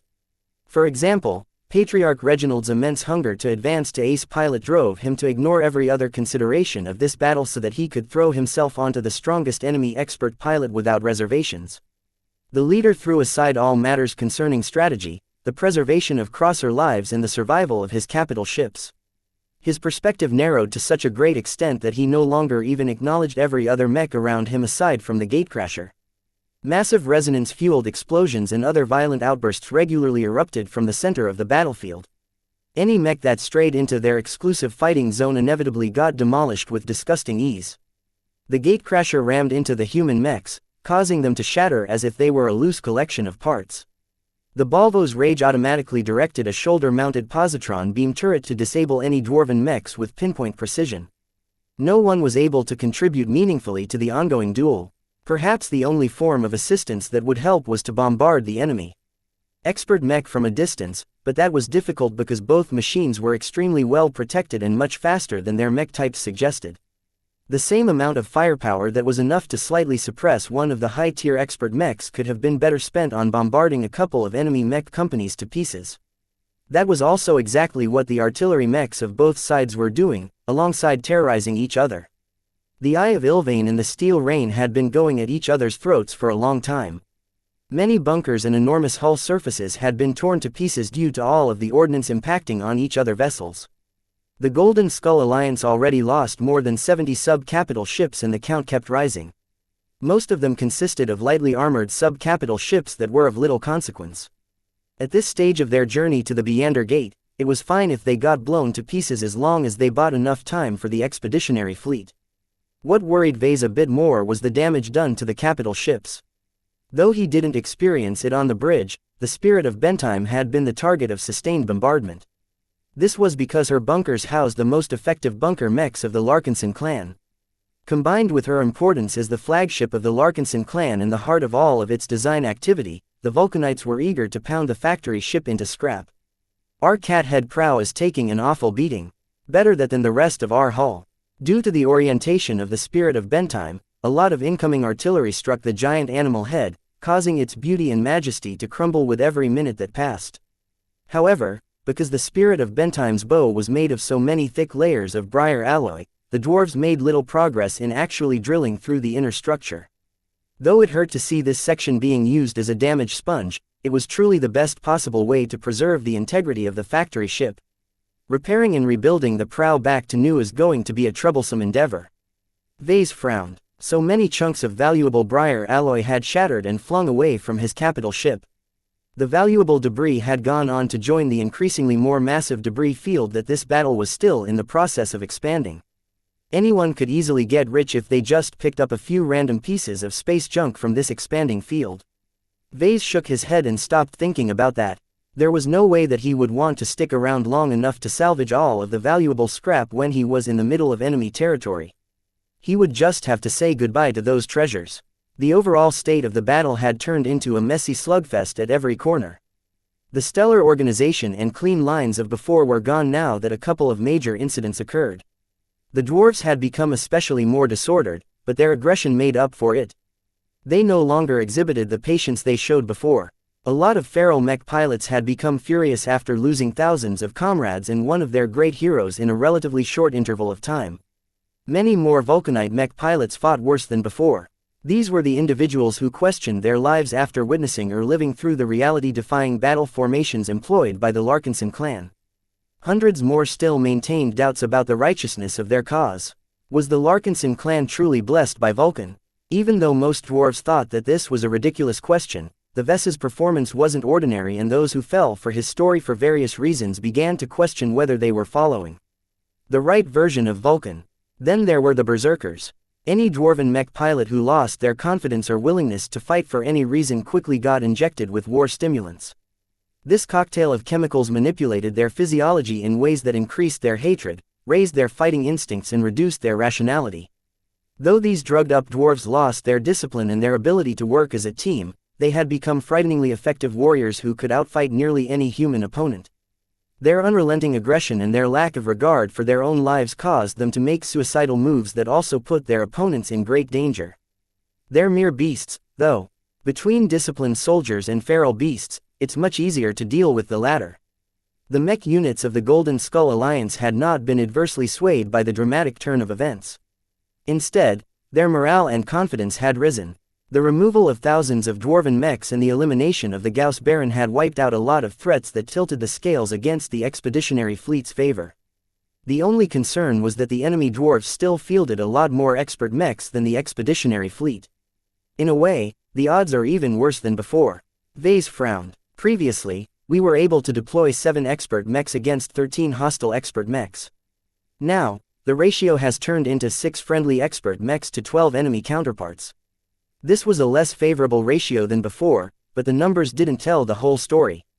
It was absolutely worth it to trade away the Dark Zephyr for the elimination of the Gauss Baron. The latter's powerful artillery capabilities could have profoundly affected the other expert mech duels, thereby giving the numerically superior dwarven expert mechs an even greater advantage. The Dark Zephyr is a short-lasting expert mech anyway. It's not suitable for extended clashes, so it is highly doubtful that it could defeat successive expert mechs. Venerable Tusa was still a low-tier expert pilot who was just in the beginning stages of building up his resonance strength. He was far from comparable to the likes of Venerable Stark, who held a much greater advantage in this area. However, that did not make the guest expert pilot inexhaustible. In order to ensure the quick destruction of the Gauss Baron, the Amaranto briefly interrupted its duel against the enemy expert rifleman mechs and expended a hefty amount of effort to strip the Gauss Baron of its various defensive layers. The Masterwork expert mech's full-powered shot that tore apart the reinforced bunker layers sapped a hefty amount of energy from Venerable Stark. Combined with all of the fighting she had done up until now, Venerable Stark's endurance had already reached the halfway point. She also exposed her full power. Vase reminded himself. Shortly after she showed how much firepower her Masterwork expert mech with its newfangled Luminaire crystal rifle truly possessed, the enemy expert pilots had become a lot more cautious in their fighting. Aside from Venerable Orthox, who was confident enough to block any blow, all of the other dwarven expert pilots maintained at least some vigilance towards the Amaranto. As soon as the deadly expert rifleman mech attempted to pick any of them off, they would be ready to dodge or employ other defensive measures. This is not going to end anytime soon. Chapter 3268. Dwarven gang fight. While the Larkinson mech pilots fought to defeat the enemy mechs, the spacers who served aboard the various vessels tried their best to keep their rides together. Though their careers were not as glorious as that of the primary combatants, the humble ratings and officers who kept the crucial starships operational played a critical role in keeping the expeditionary fleet alive. Tens of thousands of crew members dispersed across several different berths tried their best to mitigate all of the damage inflicted on the hulls of the various vessels. Fix those power lines now. Our number 8 shield generator is depending on that juice. Close the breach in compartment 36 to 3 ASAP. Damage control parties scurried forth in protective hazard suits in order to put out fires, close damaging breaches and prevent crucial systems from exploding and worsening the conditions of their ships. Those serving aboard the various sub-capital ships had it much harder than their colleagues serving aboard the capital ships. The former were not only severely understrength, but also worked in places where there was previously little protection. As long as an enemy artillery mech bombarded the sections the damage control parties were performing their duties, the loss of life was practically guaranteed. Still, these humble but courageous Larkinsons did their duty without letting their fears dictate their decisions. Sure, they wanted to survive this bloody battle, but they knew that the best way to preserve the fleet and the clan was to make their ships last as long as possible. Throughout the Larkinson fleet, many more individuals who decided to step up could be found. Some worked in the vacuum of space and others tried their best to keep the engines of their vessels running even if enemy bombardment had snapped off the front half of their ships. The situation on the capital ships were different, as these vessels were the capital upon which the Larkinson clan relied upon to succeed in the Red Ocean. There were many more active spacers keeping them together. A lot of personnel evacuated from the sub-capital ships had gone on to reinforce the existing work crews or formed into additional damage control parties. The role of the latter was crucial to any space-faring vessel. Damage to ships could come in many forms. As starships were inherently large, technologically complex and interconnected, an initial enemy strike that only inflicted moderate damage at first could easily lead to a catastrophe if left unattended. The primary role of damage control was to suppress and fix these dangerous incidents in a timely manner. Thousands of brave crew members address any serious issue such as short-circuiting, fires, toxic chemical leakage and many other hazards. They did so despite feeling the vessel rumbling from sustained bombardment or facing the threat of getting voided into the cold embrace of vacuum if one of the enemy attacks landed close to their location. The clansmen all did so knowing that they were making a substantial difference in keeping their fellow Larkinsons alive and well. Aboard one of the most badly affected capital ships, a team of technicians led by a low-ranking mech designer rushed to an outer compartment that had been rent by one of the Gauss Baron's final barrages. The damage control party forcibly pushed open a jammed hatch only to enter a compartment that was missing a huge chunk of hull structure. When Neely looked to their left, they could see the ships and mechs fighting in the distance. Continuous explosions and bright energy beams constantly lanced from one side of the battlefield to the other side. Less visible Gauss projectiles traversed this stretch as well, but they were too difficult to track with the sensors mounted on their hazard suits. Stop gawking and get to work. We need to erect a temporary bulkhead, fix the power and fluid lines and reinforce the damaged deck structure. Why bother? The mech designer dinged the helmet of a techie with a multitool. Because the graveyard is falling apart too quickly. We need to weld more scrap onto her hull.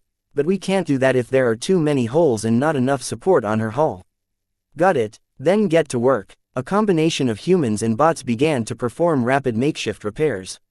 The assistance of the latter played a crucial role in speeding up their progress and getting more work done. Even as distant artillery mechs continued to pound upon the heavily damaged graveyard, the ship kept rotating around her axis to prevent any single side or hull section from turning into easy targets. This considerably increased the survival chances of the Larkinsons working to fix up the breached compartment. Hurry up, Command has just sent a priority request for us to remove a stuck pillar. As the work crews almost managed to close the breach with replacement panels, a random Gauss round slammed right into the weak barrier and instantly tore through them until it finally collided against the inner bulkhead. The enormous impact and transfer of kinetic energy was so violent that the bots and bodies of the work crews instantly shattered into pieces. The entire damage control party had been wiped out by a single attack from a dwarven shipcracker mech. Not only that, but the attack not only negated all of the dead clansmen's hard work, but also exacerbated the damage.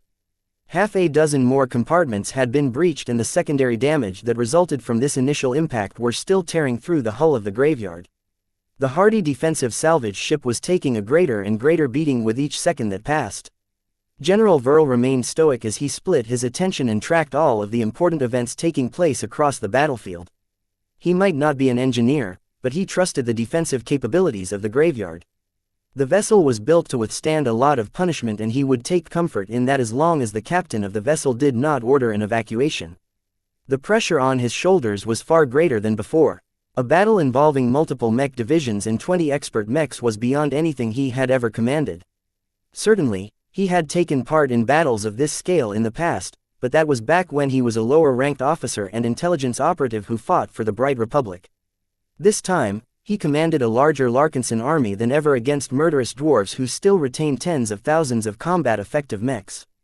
While the confrontation between regular mechs remained stable, the struggle to defeat or at least block the enemy expert mechs was a lot more precarious. Since the feral punitive fleet brought so many more expert mechs than the expeditionary fleet, a situation has emerged where some friendly expert mechs had to fight against multiple dwarven expert mechs. Honor, fairness, valor, none of that mattered when the recent losses had riled up the ferals and stoked their desire for retribution. The dwarven expert pilots all assumed that as long as they eliminated the human expert mechs, the rest of the human forces would lose their only effective line of defense against their rampage. This was why the dwarven expert pilots banded together and sought to gang up on their respective targets with no consideration for giving their opponents a fair fight. This was a war, and they shouldered the responsibility of preserving the lives of as many dwarves as possible. On the devastated right flank, the First Sword had entered into dire straits. Not only was it trying to contend against the powerful Paravad, but also had to defend against the unrelenting harassment of 2 additional low-tier expert mechs. The Morco Mark II piloted by Venerable Hubert Sontagen was also an avian mech like the much more famous Paravad. The difference was that Venerable Merrick Bulferin's Paravad was configured as a marauder mech while the Morco Mark II was considerably lighter and faster. The Morco Mark II may be armed with only a light weapon loadout, but its claws were strong, sharp and optimized for swooping attack runs. Though the First Sword's unending alloy armor handedly resisted all of its aggressive attacks, Venerable Dice still had to be careful lest the fast and agile Morco Mark II attacked a weak point such as the flight system. Between its attack runs, the Morco Mark II remained well out of sword range from the First Sword while peppering the human expert mech with positron beams fired from its light wing-mounted cannon mounts. Even if the positron beam attacks failed to penetrate the armor of the First Sword, they still transferred a lot of heat energy, causing Venerable Dice's expert mech to slowly build up heat. Still, this fast and elusive avian expert mech was not her greatest concern. Compared to the light harassment from the Morco Mark II, the Domingo Darren piloted by Venerable Lisette Darkham was a much more serious concern. Powerful impact struck the rear of the First Sword just as it attempted to swing its powerful sword at the Paravad. The physical impacts interrupted the expert mech's attack and forced Venerable Dice to switch from offense to defense as she had missed the right moment to strike.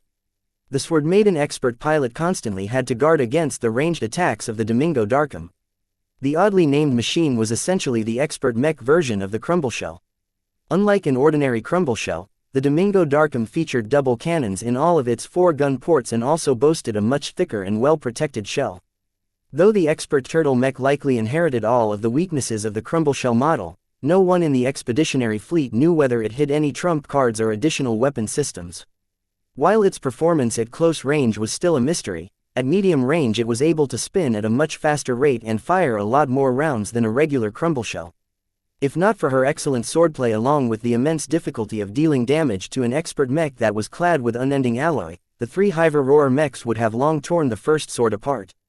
With the Morco Mark II and the Domingo Darkham acting as support, Venerable Dice hardly had any room to breathe as she tried her best to resist the Paravad's powerful claw and beak attacks. Just like its 2 helpers, the Paravad clearly identified the First Sword's flight system as a crucial weak point. It was impossible to cover it all up with armor and many sections of this complicated assembly were covered with thinner and lighter applications of unending alloy.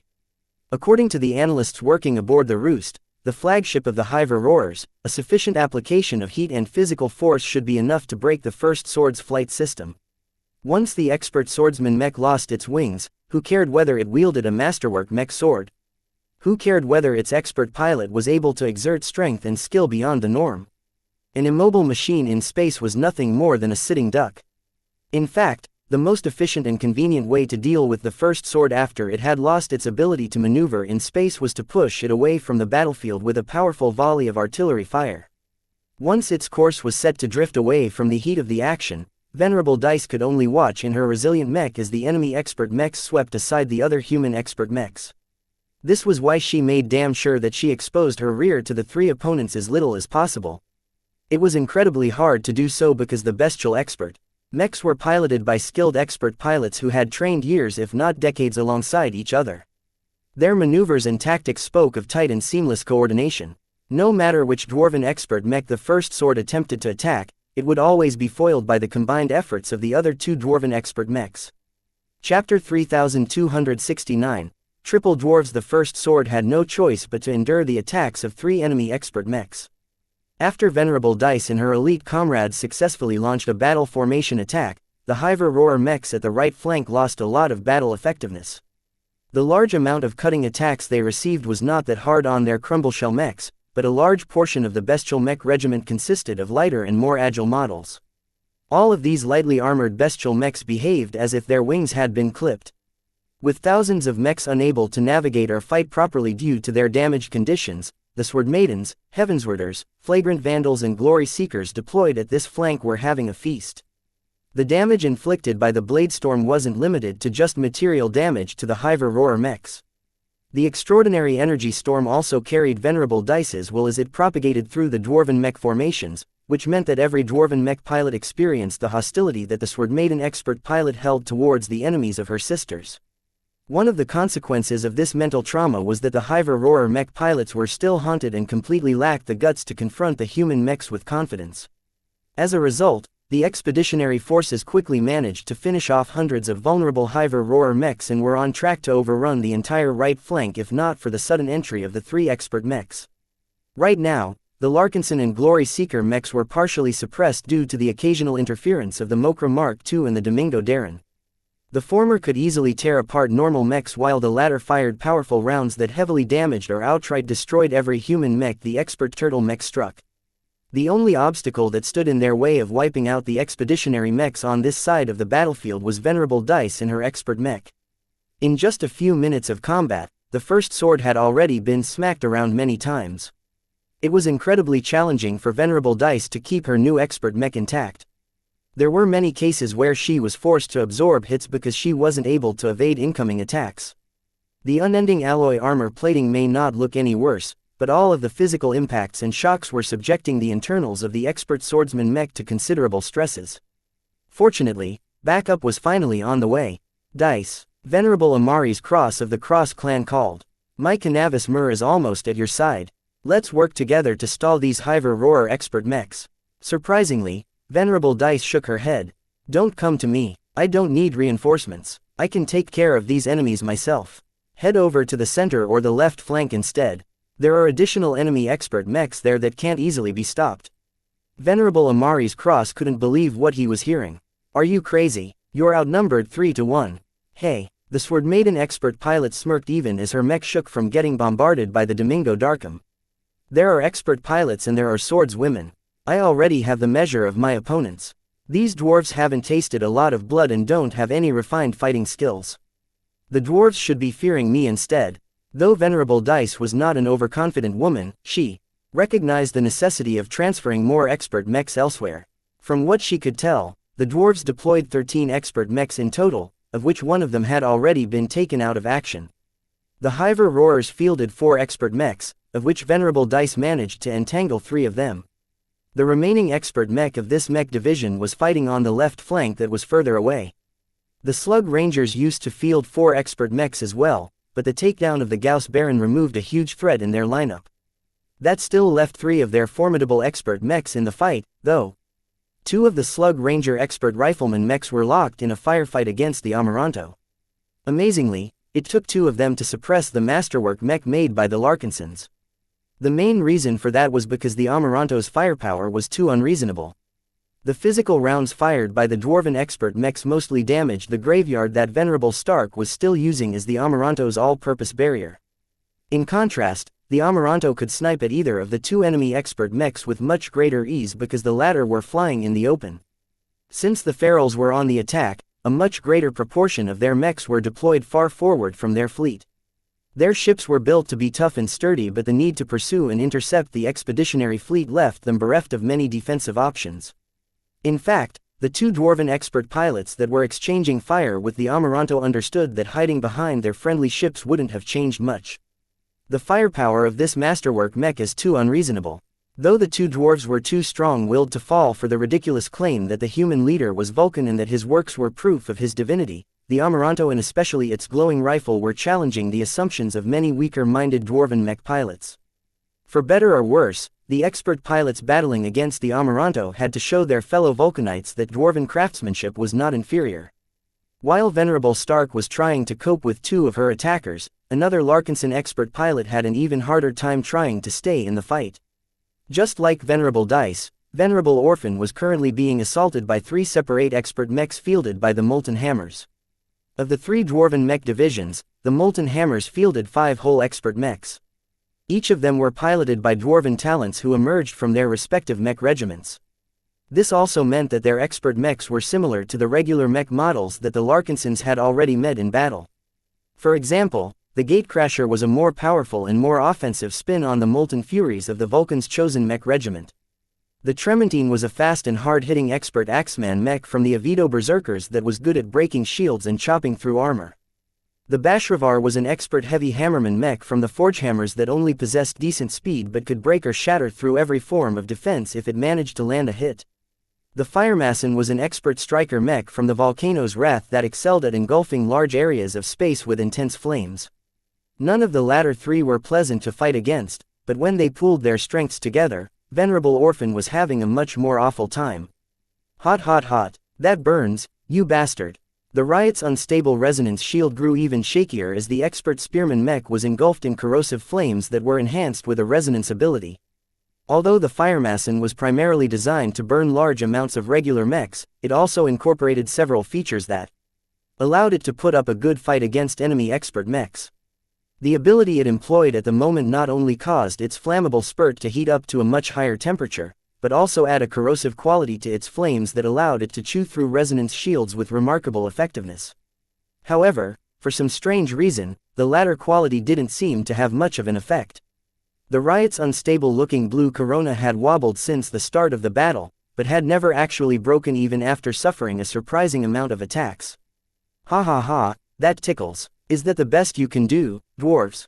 Venerable Orphan taunted despite the fact that her words only riled up the dwarven expert pilots more. You stupid dwarves are just as incompetent as the ones I've met before. Those stinking savages didn't even invent the toilet yet and couldn't count beyond 10 because they didn't have enough fingers. Do not insult us, cur. The furious expert pilot of the Bashravar bellowed.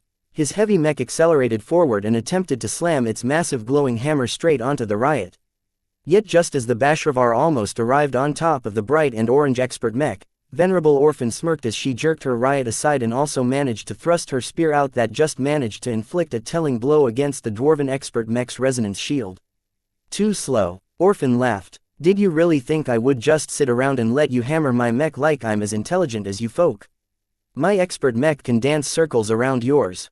Whoever thought it was a good idea to design such a fat and heavy expert melee mech anyway? Just look at what happened to your buddies. The Big Mama managed to wipe all of them out because they ate too much. If the expert pilot of the Bashravar was already consumed by anger and grief at the loss of virtually all of the mech pilots of the Forgehammer's mech regiment, now he had become absolutely livid. Shut up, I will not allow you to tarnish the honor of my battlesworn brothers. I shall shatter your expert mech to pieces and personally ensure that your body is flattened to the point where not a single molecule remains intact. The Bashravar's resonance shield boiled with total fury. The expert pilot's eyes had already turned red with absolute indignation. Yet so what? Anger might cause the expert pilot to resonate even stronger with his Bashravar, but that did not change the fact that it was still a slow expert mech. The riot wasn't exactly fast either, but it was still a medium mech. Under Venerable Orphan's deliberate control, she always kept her expert mech a step ahead of the expert heavy hammerman mech. Certainly, the other two expert mechs did not make her life easier. The firemason constantly tried to cut off her escape route by launching concentrated fire, but her riot was more than capable of soaking up the damage from this relatively tame attack. "What does it take to burn you down?" the expert pilot of the firemason complained. Only the Trementine gave Venerable Orphan a lot of cause for concern. The expert Axeman Mech fought just as aggressively as the Bashravar, but the difference was that it had the acceleration and agility to keep up with the riot. Most of Venerable Orphan's efforts were spent on parrying and deflecting the Trementine's powerful axe blows. The glowing axe hacked against the riot's unstable resonance shield several times and caused it to grow even more shaky. Yet despite wobbling like a drunken sailor, the riot's resonance shield still hadn't gone down. Even Venerable Orphan discovered that something funny was going on. In the small amount of practice sessions she conducted with her new expert Mech, she had a decent understanding on how much damage her expert Mech's resonance shield could withstand. One of the resonating materials the riot incorporated was BSN-17A. This provided the expert Mech with an additional strong resonance barrier that could withstand a lot of punishment. However, the current level of performance was too exaggerated. Though she was glad that she was able to rely on the riot's abnormally strong resonance shield to stall and occupy 3 enemy expert Mechs, by her reckoning her riot should have begun to block attacks with its physical armor by now. There was no way that any expert Mech of its size and class should have been able to endure so many resonance-empowered attacks without paying a price. Wait a minute, now that she paid attention to it, she noticed that any resonance-empowered attack that landed on the riot's resonance shield grew a little weaker and unstable a tiny moment before impact. The various attacks that landed on the riot's resonance shield seemed to deal damage closer to the attack of an ordinary Mech rather than a powerful expert Mech that was able to empower its blows. She was pretty certain that this was not an original feature of her riot. When her thoughts began to lean in this direction, she realized that her expert Mech felt different than before. During this battle, she faintly thought that her machine had grown a little more chaotic. She looked puzzled even as she directed the riot to dodge yet another powerful but slow hammer strike. What changed? Chapter 3270. Unstable riot. The riot's abnormally hardy state could hardly escape the sharp eyes of Vase and Gloriana. There was no way that the riot could perform so much better for no reason. Before the battle commenced, Gloriana had especially spent time to tune up and perform last-minute checks on Venerable Orphan's expert Mech. Gloriana still remembered the riot's condition back then. It wasn't much different from its base state. Then how can its resonance shield be so much more effective all of a sudden? Though expert Mechs didn't always make sense, they still abided by a number of general rules. The effective performance of an expert Mech was heavily dependent on the strength and mood of the expert pilot. Had Venerable Orphan experienced a minor breakthrough of sorts? When Gloriana called up the pilot telemetry of the riot, she quickly dispelled this notion. According to all of the data, Venerable Orphan was excited, stressed and pumped up, but not to an abnormal degree. The resonance strength meters also showed that Venerable Orphan hadn't progressed much since her last live practice session. The slight increase in resonance strength that she exhibited could be chalked up to the heat of the moment. Battle had always been an extra motivator to any Mech pilot, not just expert pilots. There's something suspicious at work. Gloriana narrowed her eyes. BSN-17A was supposed to provide an expert Mech with an abnormally strong resonance barrier, but this was starting to get ridiculous. As she pored over the data and analyzed the riot's defensive performance in greater detail, she also began to notice that many resonance-empowered attacks seemed to lose strength and cohesion all of a sudden. To Gloriana, it looked like a signal passing through an interference field. Even if the signal strength was strong enough to transmit at least some data to the recipient, the quality of the message must have degraded by a significant degree. This was a quality that the riot absolutely shouldn't have. It also didn't conform with Venerable Orphan's resonance properties. When Gloriana ruled out many different possible explanations why the riot performed so much more effectively than before, she ended up with a single answer. Her body shook as she realized a horrifying possibility. She turned around her chair and activated a direct communication channel to her husband. VES. What did you do? What is it, dear? Don't you, dear, me. Tell me straight, did you upgrade the riot recently with a scarce and precious resource? The man on the other side of the communication channel abruptly coughed. ERKM, we're in the middle of a battle now. If you have anything to say, leave it for later. There's no point in talking if we're all dead because we were too inattentive to attend to our duties. Talk to you later. The communication channel cut off from the other side, leaving Gloriana frustrated as she essentially confirmed her suspicions. Vess, meow, Clixie, who was wearing a customized protective suit printed with a decorative pattern, jumped from the table as Gloriana expressed her current feelings. As for the person responsible for making his wife feel upset, he was doing his best to shove aside his eventual reckoning. He still had a battle to win first. Compared to getting yelled at by his pregnant wife, death was so much worse. His wife was still pretty sharp for catching on to the fact that the riot performed a lot better at its current role due to a gem that he had installed on the expert mech. To be honest, Vase didn't have much expectations for it. The so-called unstable chaos essence is named by the system sounded so iffy to him that he hadn't dared to integrate it to any mech up until it became clear that battle against the feral provincial army was inevitable. He had even used it as an improvised spiritual explosive during the battle against the Abyss because of this suspicion. Vase didn't know what came over him when he took a risk and integrated it with the riot, but so far it was working out. The riot's defense was so unexpectedly difficult to crack by a team of 3 dwarven expert mechs that he wanted to cheer and clap at Venerable Orphan's excellent performance. He didn't even care if the riot blew up or fell apart at the end of the battle due to the repercussions of employing this shady-sounding gem. As long as Venerable Orphan was still alive and intact, he could just recycle whatever salvageable materials remained and fabricate another copy of the riot design.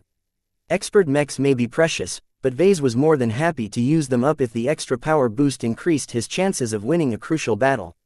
I hope that doesn't happen, though, he muttered. Fabricating an expert mech was not only a time-consuming ordeal, but also difficult to accomplish if the Larkinson clan didn't have the right materials on hand. A lot of volatile exotics and resonating materials were non-recyclable. Once they were processed in a finished product, they were permanently set and could not be restored because their material makeup had already undergone a non-reversible transformation. Still, if Vase had the choice, he would not reject this necessity when the alternatives were worse. Is the mech truly falling apart, though? When Vase accessed the riot's telemetry, he noticed a faint trend of stress buildup. Delicate parts were being worn out faster than usual, but that might just come from the fact that it was getting beat up on all sides by 3 different expert mechs. Once the dwarven expert pilots understood that their current approach wasn't achieving much progress, they switched tactics. As an experienced mech pilot and combatant, Venerable Orphan had been paying close attention to the approach of her opponents. Up until now, they employed a basic approach that just sought to surround her expert mech from 3 sides and deal as much damage as possible, hoping to overwhelm their opponent's defenses by sheer volume. Now, they were doing something else. The Bashravar became the focal point of their new formation and tactics. While the heavy hammerman mech was still awfully slow, it suddenly became a lot harder for the riot to stay away from the dwarven mech's huge hammer. "Get off my back, you dirty dwarf!" Venerable Orphan shouted as she swung her spear back, causing its flat end to bash against the chest of the Trementine just as it sought to crash its axe onto the rear of the riot. The firemason swept in from behind and above shortly afterwards and fired an extremely hot and large bed of empowered flames that practically turned the entire area behind the riot aflame. The sea of fire not only exuded a lot of heat, but also the dwarven expert pilot's will and determination to melt the human expert mech. Damn, that's hot. Though Venerable Orphan wasn't necessarily afraid of this flame sea, the annoying part about swimming in it was that it partially blinded the riot's sensors. She wouldn't be able to track her opponents as well if many of her sensors became invalid due to the excess readings they registered. That, and getting cooked was unpleasant to begin with. The riot's resonance shield already took a lot of beatings so far. Venerable Orphan still needed it intact in order to continue stalling these angry dwarves. "Hey, fight me one-on-one if you're man enough." "Oh wait, you can't, because you guys are all shorties. You're far from a real man. Are you just as short in your pants as you are in your body length? Because if that is the case, then it's no wonder you dwarves are mad at regular humans all the time." That seemed to trigger the expert pilot of the expert hammerman mech. In a single outburst, the heavy mech's flight system blasted to life, giving it a temporary but extremely powerful push that accelerated it right into the riot. The explosion of speed surprised Venerable Orphan, but not too much. She already anticipated that such a painfully sluggish expert mech would incorporate a solution to its greatest weakness. "I'm outta here." The riot jerked to the side as much as its mobility could carry it, which wasn't much. The spearman expert mech wasn't exactly known for its speed or agility. Due to the powerful explosive start of the Bashravar, the riot failed to dodge the huge and heavy hammer this time. The heavy weapon struck the human expert mech's unstable resonance shield at an angle and finally inflicted enough damage to cause it to collapse. The only anomaly was that when the shield finally succumbed, it exploded, releasing excess energy in every direction. The Bashravar, which had just succeeded in breaking the riot's first layer of defense, only slightly got shoved backwards. The Trementine, which had just attempted to come around the flank in order to hack the exposed riot with its hefty axe, got blown away a little further due to its lighter mass. The Firemason was entirely unaffected due to its greater distance. When Venerable Orphan acted quickly to move her riot out of its predicament, the pilot of the expert striker mech eagerly sprayed it with a jet of concentrated flames. Haha, burn now human, burn. This time, the flames had a lot more effect on the riot than before. Now that Venerable Orphan's expert mech had lost its powerful resonance shield, it had also lost the property that allowed the machine to destabilize resonance attacks. The flames stuck onto the briar alloy layer of the riot and immediately began to work away on the material. The orange expert mech looked as if it had fallen right into hell as the Firemason continued to pour highly flammable substances onto the relatively soft armor layer. Burn, burn, burn, shut up, you dwarf.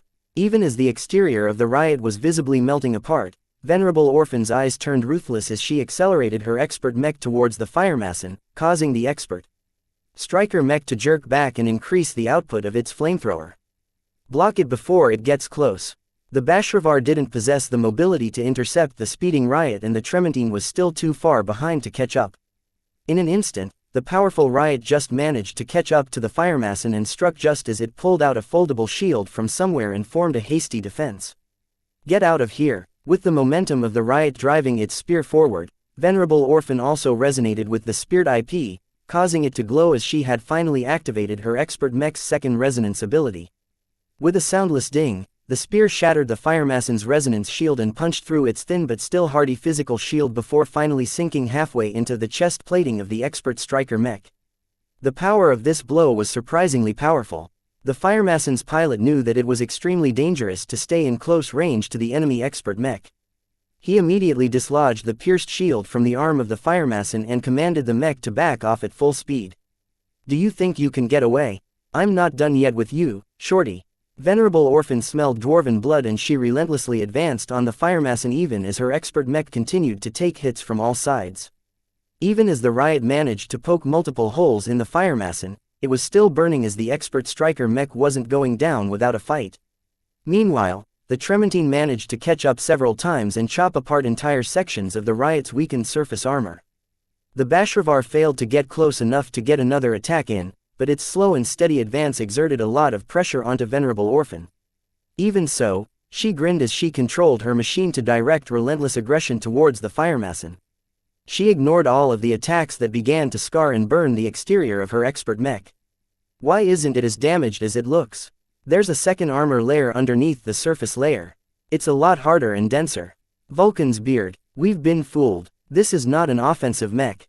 It's a defense mech. Chapter 3271.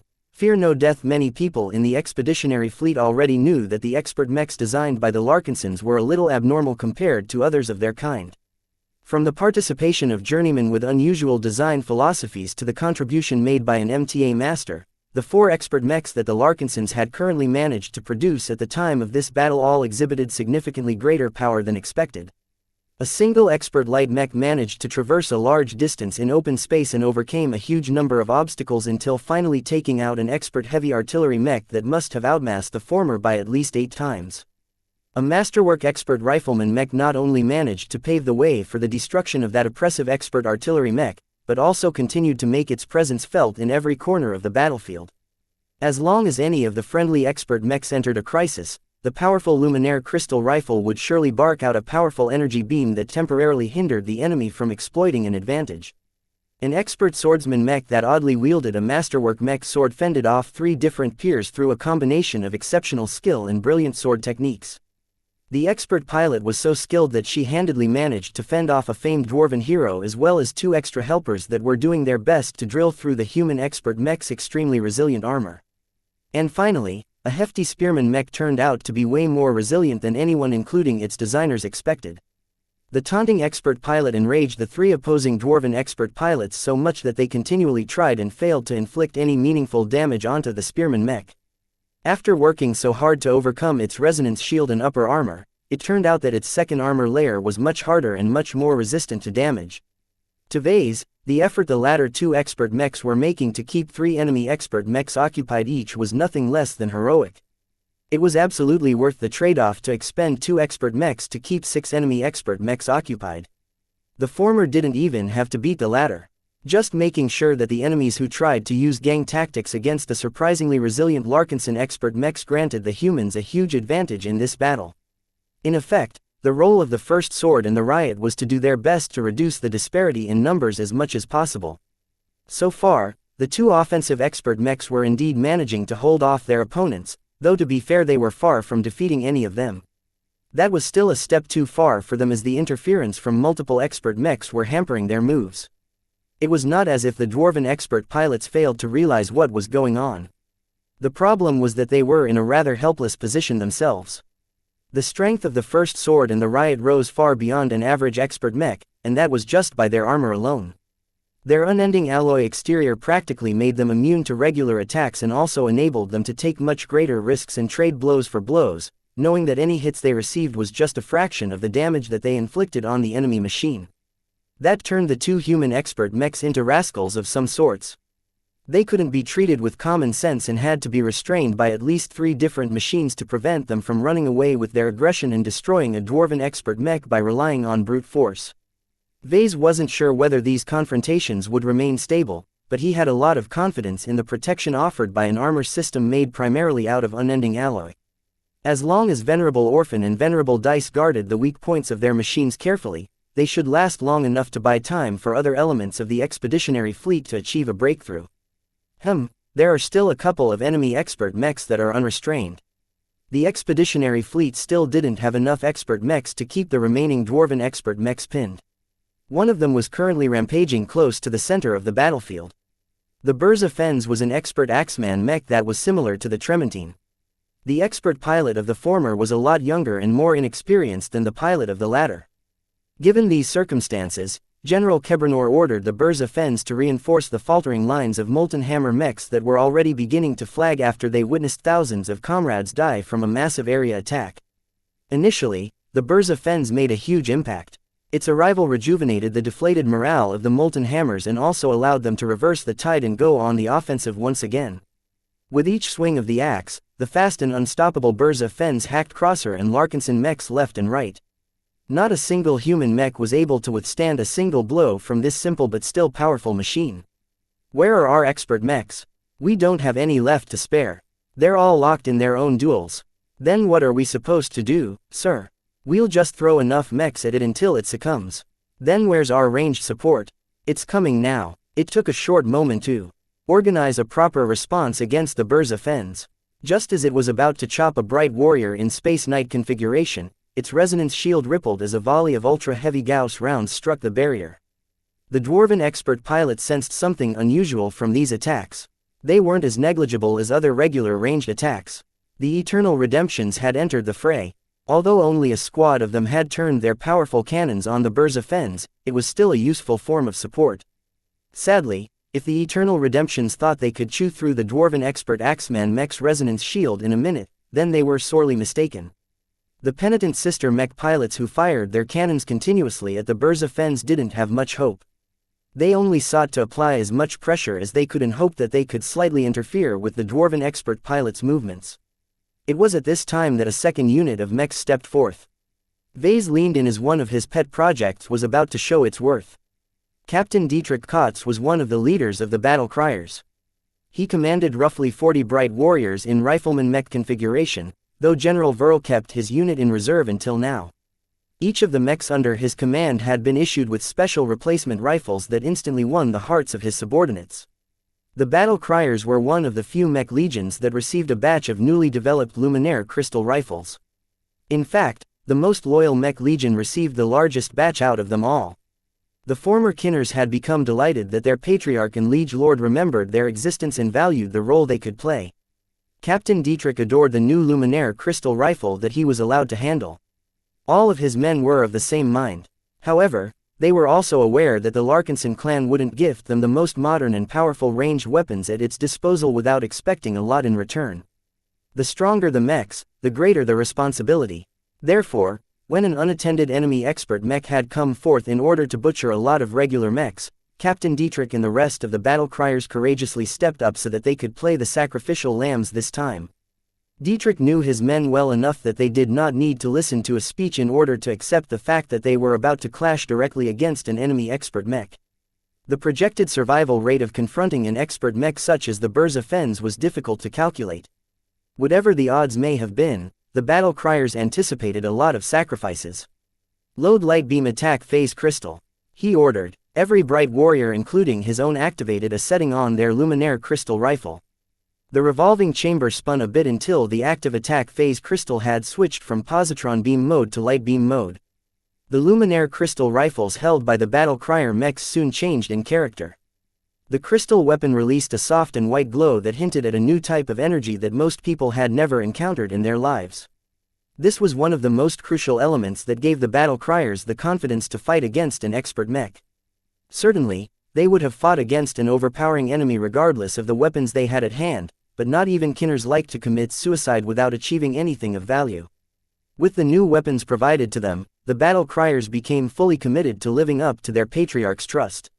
Men, the greatest burden of this battle rests on our shoulders.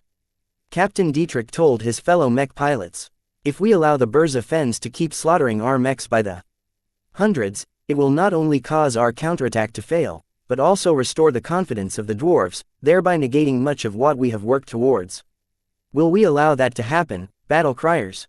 No. Then let us tackle this great and terrible foe and prove to the galaxy once again that even gods can be slain by mortal hands.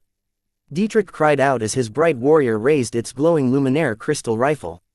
Fight until you die. Die until you fight. We fear no death because duty and service is in our blood. Attack. The battle criers advanced towards the unscrupulous Burza Fens with a pre-prepared plan in mind. Once their rifle-wielding bright warrior mechs reached a certain distance, their mech companies dispersed into squads which subsequently split up into individual mechs. A couple of hundred battle crier mechs proceeded to fan out in order to attempt to surround the enemy Axeman mech in a spherical formation. The dwarven expert pilot, though consumed with hacking as many Larkinson mechs to pieces as possible, wasn't ignorant of the enemy's maneuvers. His eyes narrowed as he sensed something more out of this response than normal. Is this their plan to handle an expert mech? They're too naive. The Burza Fens stopped pursuing the retreating crosser mechs and began to pivot towards the nearest bright warrior, accelerating with an impressive burst of speed that caused a lot of battle criers to miss their initial shots. Hundreds of white light beams lanced the space just behind and around the dwarven expert mech. In this great forest of attacks, a handful of mech pilots finally managed to strike their target. The dwarven expert pilot wasn't worried. The Burza Fens might just be a low-tier expert mech, but it was equipped with a serviceable resonance shield that could block the majority of mundane attacks with great efficiency. Yet when the shield was finally struck by some of the laser light beams, the dwarf uttered an alarmed cry as he experienced a greater sting than he thought. Those rifles. It was only now that he took the enemy's rifles more seriously. When his Burza Fens finally closed in and chopped the entire torso of a bright warrior into half with a single powerful swing of its resonance-enhanced axe, the brethren of the fallen mech furiously fired their crystal rifles at the expert mech, their job now made easier now that the expert Axeman mech had briefly stagnated in order to perform its attack. Over 50 different light beams struck the resonance shield of the Burza Fens from different directions. Though the dwarven expert pilot ordinarily didn't pay much attention to it, he discovered to his horror that the stability of his first line of defense had already declined by at least 8%. Impossible, the dwarven expert pilot cried. They're not expert mechs or even pseudo-expert mechs. How can they deal so much damage? Chapter 3272. Cut by light. The Burza Fens only got struck by a score of light beams for a brief instant, but the integrity of its resonance shield already dropped by 8%. What did that mean? His expert mech only needed to get struck continuously for just a dozen seconds or so before he lost his greatest and most efficient barrier against regular attacks. I need to kill them right away. Yet when the Axeman mech blasted off towards another battle crier mech before subsequently chopping it to pieces, the dwarven expert mech finally realized that he had fallen into a trap of the enemy's design. The abnormally effective bright warrior mechs had come close enough to ensure a decent hit rate against a fast-moving Axeman mech, but also made sure to spread out from each other so that they did not make it easy to get eliminated in quick succession. Though the Burza Fens only needed a few seconds or longer to hop from Bright Warrior to Bright Warrior, the efficiency is too low. In the meantime, the battle criers persistently peppered the enemy expert mech's resonance shield with light beams. Though many beams missed due to the clever maneuvering of the Burza Fens, its evasion characteristics weren't as exaggerated as that of the Dark Zephyr. The dwarven expert pilot also originated from the Molten Hammers, who mostly preferred to fight head-on rather than dance around the battlefield. Compared to Venerable Tusa, the pilot of the larger and stronger Burza Fens did not train his evasive skills. Sure, he was better at dodging attacks than an ordinary mech pilot due to his inherent strength, but he spent most of his training time honing and refining his offensive skills. Damn it, do you think I can't hit you from afar? Seeing that he needed to increase his killing efficiency, the expert pilot of the Burza Fens put all thoughts of slaying all of his opponents with his axe aside and commanded his mech to pull out a carbine resting on its back. The small and compact laser carbine took up minimal space when it was dormant, but quickly unfolded so that it became thrice as long. Additional modules expanded to make room for additional expanded subcomponents. Soon enough, the Burza Fens turned from a pure expert axeman mech into a reasonable approximation of an expert hero mech. Although the dwarven expert pilot didn't excel in ranged combat, he was more than good enough to land consistent hits on average mechs. Your efforts are futile, your mechs are too weak. The laser carbine was just a secondary weapon for the Burza Fens, but its design incorporated so many expensive exotics that its damage output actually exceeded that of the Luminaire crystal rifle utilized by the battle criers. Of course, the cost of fabricating the weapons couldn't compare. The same amount of money needed to fund the production of this foldable carbine could easily be spent on fabricating hundreds of Luminaire crystal rifles. Not only was the carbine significantly more powerful as a result, it also incorporated a small amount of resonating materials. This allowed the expert pilot to resonate just enough with the weapon to empower its laser discharges, thereby amplifying the weapon's damage output by a huge margin. Though a single shot from the laser carbine was not powerful enough to disable a Bright Warrior mech in an instant, a couple of repeated hits quickly rendered the victim inoperative. In fact, the dwarven expert pilot attempted to shoot the strange, glowing crystal rifles a few times. This was much harder to accomplish as he wasn't good enough as a marksman to land a hit on those slim weapons under real battle conditions. Even if his laser carbine managed to strike one of those crystal rifles, the latter didn't blow up as anticipated. Instead, much to the dwarf's surprise, the crystal weapons soaked up the incoming laser beam as if they were sponges that had just encountered water. In the end, the rifles only exhibited a minute amount of damage to their exterior that did not fundamentally affect their performance. What is up with these ridiculous weapons? Venerable, the weapons carried by the human mechs are based on Luminaire crystal technology. A weapons engineer patched into the communication channel and provided the expert pilot with crucial information. Although we haven't discovered why the Luminaire crystals of our opponents are so strong and resilient, attacking it with energy weapons is ineffective. We suggest you target the mechs instead. Fine, the dwarven expert pilot grunted. That was bad news because the Bright Warriors he was fighting against were just sturdy enough that it took 2 to 3 hits in the same areas to penetrate their armor and inflict critical damage to their internals. While this was still doable to an expert pilot, each and every extra shot needed to take down a Bright Warrior was seriously hampering his efficiency. The fighting continued. The Burza Fens did not become deterred and fought to slay as many battle crier mechs as possible with the help of both its axe and laser carbine. Though the Bright Warriors wielding their Luminaire crystal rifles did indeed fall at a faster rate than before, the battle criers remained undeterred. They could clearly see that their new weapons were having a devastating effect on the enemy expert mech's resonance shield. Only a minute had passed and it was already starting to look as if it was on its last legs. No matter how many mechs fell, the battle criers became more and more invested in this struggle. They even managed to grasp the timing of their enemies' attacks and ejected from their doomed Bright Warriors just before they succumbed. Though it was painful to many to see the precious Luminaire crystal rifles floating away into space while they still had a lot of use left in them, neither the humans nor the dwarves could afford to pay attention to them. After a relentless and painful struggle, the battle criers finally pushed the resonance shield of the enemy expert mech to the brink. Even gods aren't inviolable, Dietrich roared as he aimed his favorite new mech rifle at a location that he anticipated the expert mech would move towards. A shower of light beams joined the one discharged by his Bright Warrior. They all formed a cage of white beams around the visibly more discomfited Burza Fens. When Dietrich's light beam happened to strike true, the wobbling corona around the Burza fens fell apart, exposing the naked metal of the dwarven expert mech's exterior to the enemy. We did it, battle criers. Switch the firing mode of your rifle to slicer beams. Let's cut through its armor. All of the battle crier mechs armed with luminaire crystal rifles switched the firing mode in an instant. The light beam was still an effective means to deal damage, but according to previous weapon testing sessions it was mostly effective against resonance manifestations. It was much more efficient to use the right tool for the right job, and at this moment that meant employing an energy attack measure that was much more effective against the high-quality armor systems that expert mechs typically boasted.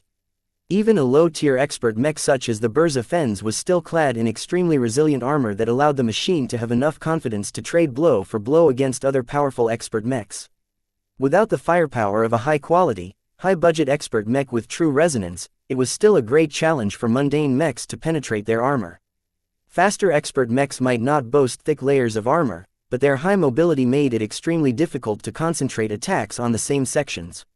As long as the machine performed evasive maneuvers, it could evade or redirect attacks towards lesser damaged portions of its frame. This was undoubtedly the case again this time.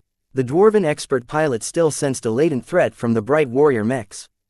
His suspicions were confirmed when Captain Dietrich and his fellow battle criers all commanded their machines to fire a different beam type at the Burza Fens.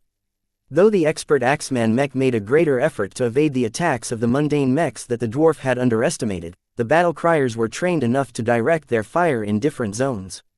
Just like before, a large and expansive cage of slicer beams formed around the Burza Fens. Though the majority of the deceptively thin and weak beams missed their mark, there were still half a dozen or so attacks that the dwarven expert mech failed to evade. At first glance, the damage appeared negligible. The surface armor of the Burza Fens still looked intact. However, the dwarven expert pilot quickly noticed his machine transmitting alarm signals at him. Upon closer look, the thin knife-like beams had managed to cut remarkably deep into the surface armor of his expert mech.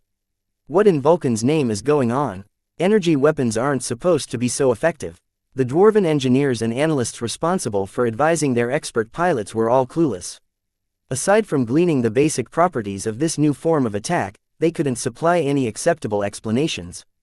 All they could figure out was that the new type of attack beam did not inflict much heat damage but was instead abnormally effective at cleaving through solid matter. Venerable, you can't allow the enemy ranged mechs to concentrate their fire on expert mech. Its armor system won't hold against this kind of massed firepower. We highly suggest you retreat to our rear. I can't. These humans are cutting off my retreat path. It was at this time that the dwarves knew that the Burza Fens was in deep trouble.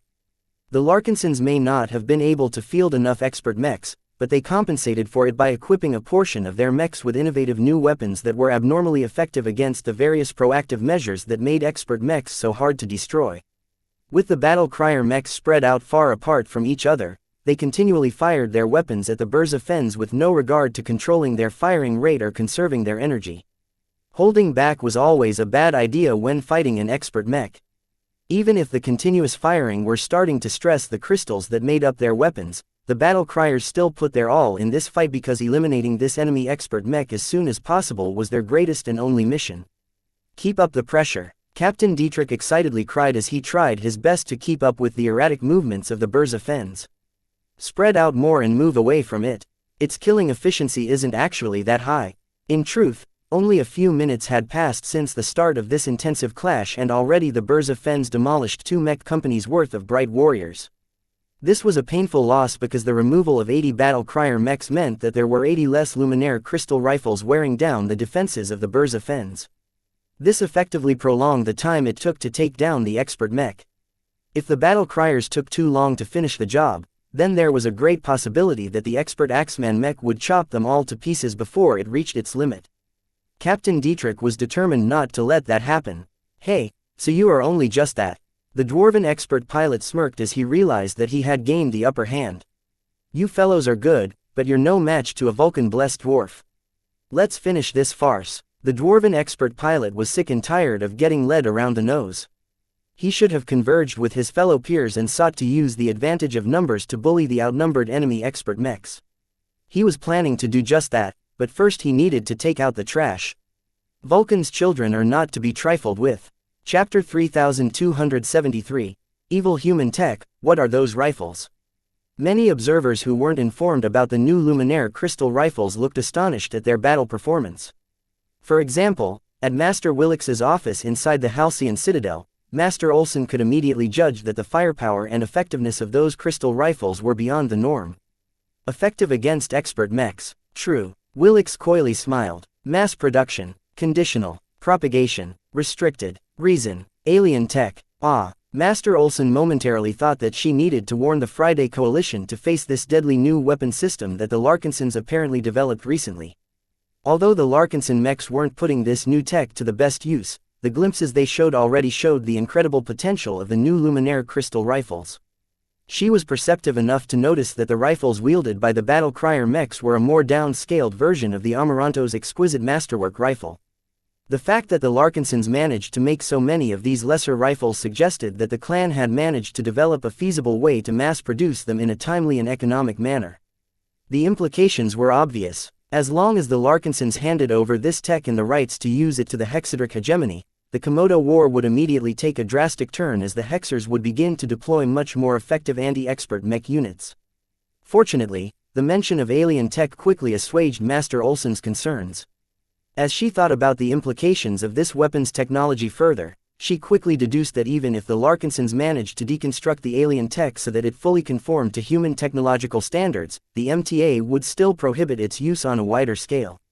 Any weapon system that specifically targeted or countered expert mechs was not conducive to the Mech Trade Association's wider goals. As a master mech designer, Carmen Olson had been inducted into enough secrets of humanity and the wider state of human space to know that high-ranking mech pilots played a crucial role to the association and humanity's future. In general, the only anti-expert mech weapons that were allowed to be put into general use were those that required expert mechs to begin with in order to employ. That was why expert mechs were able to utilize specialized resonating materials that dealt increased damage against their own kind. The overall intention was to ensure that fielding expert mechs remained a high priority for every serious power in human power. States needed to put more effort into cultivating high-ranking mech pilots. Any state that did so would gain the appreciation of the MTA. This was why states like the Garland Empire was of considerable interest to the mechers. Even though its culture was distorted, it succeeded in producing more expert pilots and ace pilots than the norm. In fact, Master Olson didn't need to tease any information out of Master Willix that the MTA was rooting for the Friday Coalition to win. Not only was its culture much more palatable than that of the Hexers, but the main reason why the Fredamen had gained the upper hand was that it relied on fielding more expert mechs than their opponents.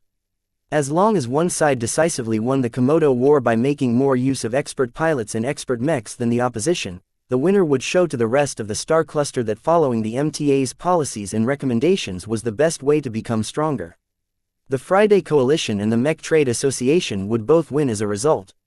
As for the Hexers, nobody cared about these female supremacists. Their mere existence stained the star sector with their illogical biases and unreasonable justifications to propagate their unequal policies. An enlightened organization such as the MTA never favored ignorance. Vase, Master Olson asked as she continued to observe the live footage of the ongoing battle. Incentivized. Tech. In reserve. Understood. While Master Olson and Master Willix continued to discuss the wider implications of Luminaire crystal technology, another person was a lot more shocked. How is it possible? Jovi Armelon said as he tossed his half-empty bucket of snacks aside. Before the bucket could drop to the deck and spill all of the food to the floor, a hidden module went to work and dematerialized the thrown objects before they could litter the interior of the steelthed courier vessel. Jovi utilized his implant to call up detailed sensor readings and also referenced the MTA's expansive tech database. He quickly found out that Master Willix had already registered the advancements that the Larkinson clan had made on Luminaire crystal technology. So it's alien tech, he frowned. The database entry on this tech stated that Vase Larkinson had actually contributed new and original research on Luminaire crystal technology. The association officially acknowledged him as a contributor of restricted technology, which was an important recognition that granted the person in question the right to make use of his own inventions, within reason of course. Hovey's interest in the new weapon system dropped a bit but never went away. Even if it was based on alien technology, the Luminaire crystal weapon system still presented humanity with another powerful solution to fight against certain kinds of foes. As long as the Larkinsons keep making the same kinds of advancements, these crystal weapons might become a lot more ubiquitous one day. He didn't have much hope for that, though. Humanity stole or salvaged a lot of alien technology over the years. All of the low-hanging fruit had all been plucked, leaving only the more difficult and obscure alien tech that was almost indecipherable. If even the best MTA scientists couldn't make heads and tails of obscure alien advancements, then the odds that some random space peasant managed to unlock their secrets was minimal. Perhaps the Larkinsons were lucky enough to stumble upon a breakthrough. It happened before, especially when there were so many humans in the galaxy to begin with. Yet the same lucky people never managed to make any follow-up discoveries. In the end, only systematic research and development produced lasting gains. This was the inherent superiority of a huge organization like the Mech Trade Organization. It was large, wealthy and powerful enough to support an immense amount of systematic and organized research on countless different scientific subjects. It didn't matter if many research teams weren't making quick progress. With so many different teams and projects, the MTA just had to sit back and reap the rewards whenever one of the many teams managed to solve a great problem. Jovi smiled. Only together will we be able to advance humanity's tech base. Meanwhile, the dwarven expert pilot of the Burza Fens had enough of the nonsense that the enemy humans were throwing at him. The new crystal weapons wielded by the human mechs had thrown him off guard for a while, but after eliminating over 80 of their number through a combination of axe and laser carbine attacks, the battle crier mechs no longer appeared so threatening. Seeing that the incoming attacks had diminished to a more tolerable intensity, the expert pilot shaped his will and began to activate a powerful resonance ability. The powerful axe wielded by the Burza Fens began to glow brighter and brighter as it accumulated more energy. Many battle criers including Captain Dietrich became alarmed at the sight. The spreading will signaled that their opponent was charging up for a powerful attack that somehow made him feel threatened despite the distance. The dwarven expert mech is charging for an area attack or something. Stop him. Focus your fire on its flight system or its weapon arm. The battle criers were doing their best, but the Burza Fens kept moving around, which made it hard to inflict any targeted damage. Captain Dietrich sensed that the threat was steadily growing stronger as his opponent apparently intended to go all out this time. An attack of this magnitude was absolutely not simple, and he feared that the battle criers might lose their chance if the Burza Fens got its way. We need backup. Neither the expeditionary fleet nor the feral punitive fleet ignored what was going on in this corner of the battlefield. The debut of the mass-production version of the Luminaire Crystal Rifle was a noteworthy event for both sides. To the Larkinsons and Glory Seekers, the new model rifles represented their new main weapon system for ranged combat. This was one of the advantages that they would rely upon in the future to gain an edge in the highly competitive Red Ocean. As for the ferals, the Luminaire Crystal Rifles abhorred them. Any dwarf who could figure out the wider implications of his new tech regarded it as nothing less than a threat to dwarven heroes. I told you guys, the humans have been trying to destroy Dwarvenkind step by step, starting with our heroes.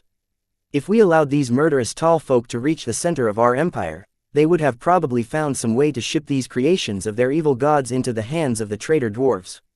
The lackeys of the evil gods would have used this new superweapon to kill each and every expert pilot that is on our side. The MTA has to be behind this plot.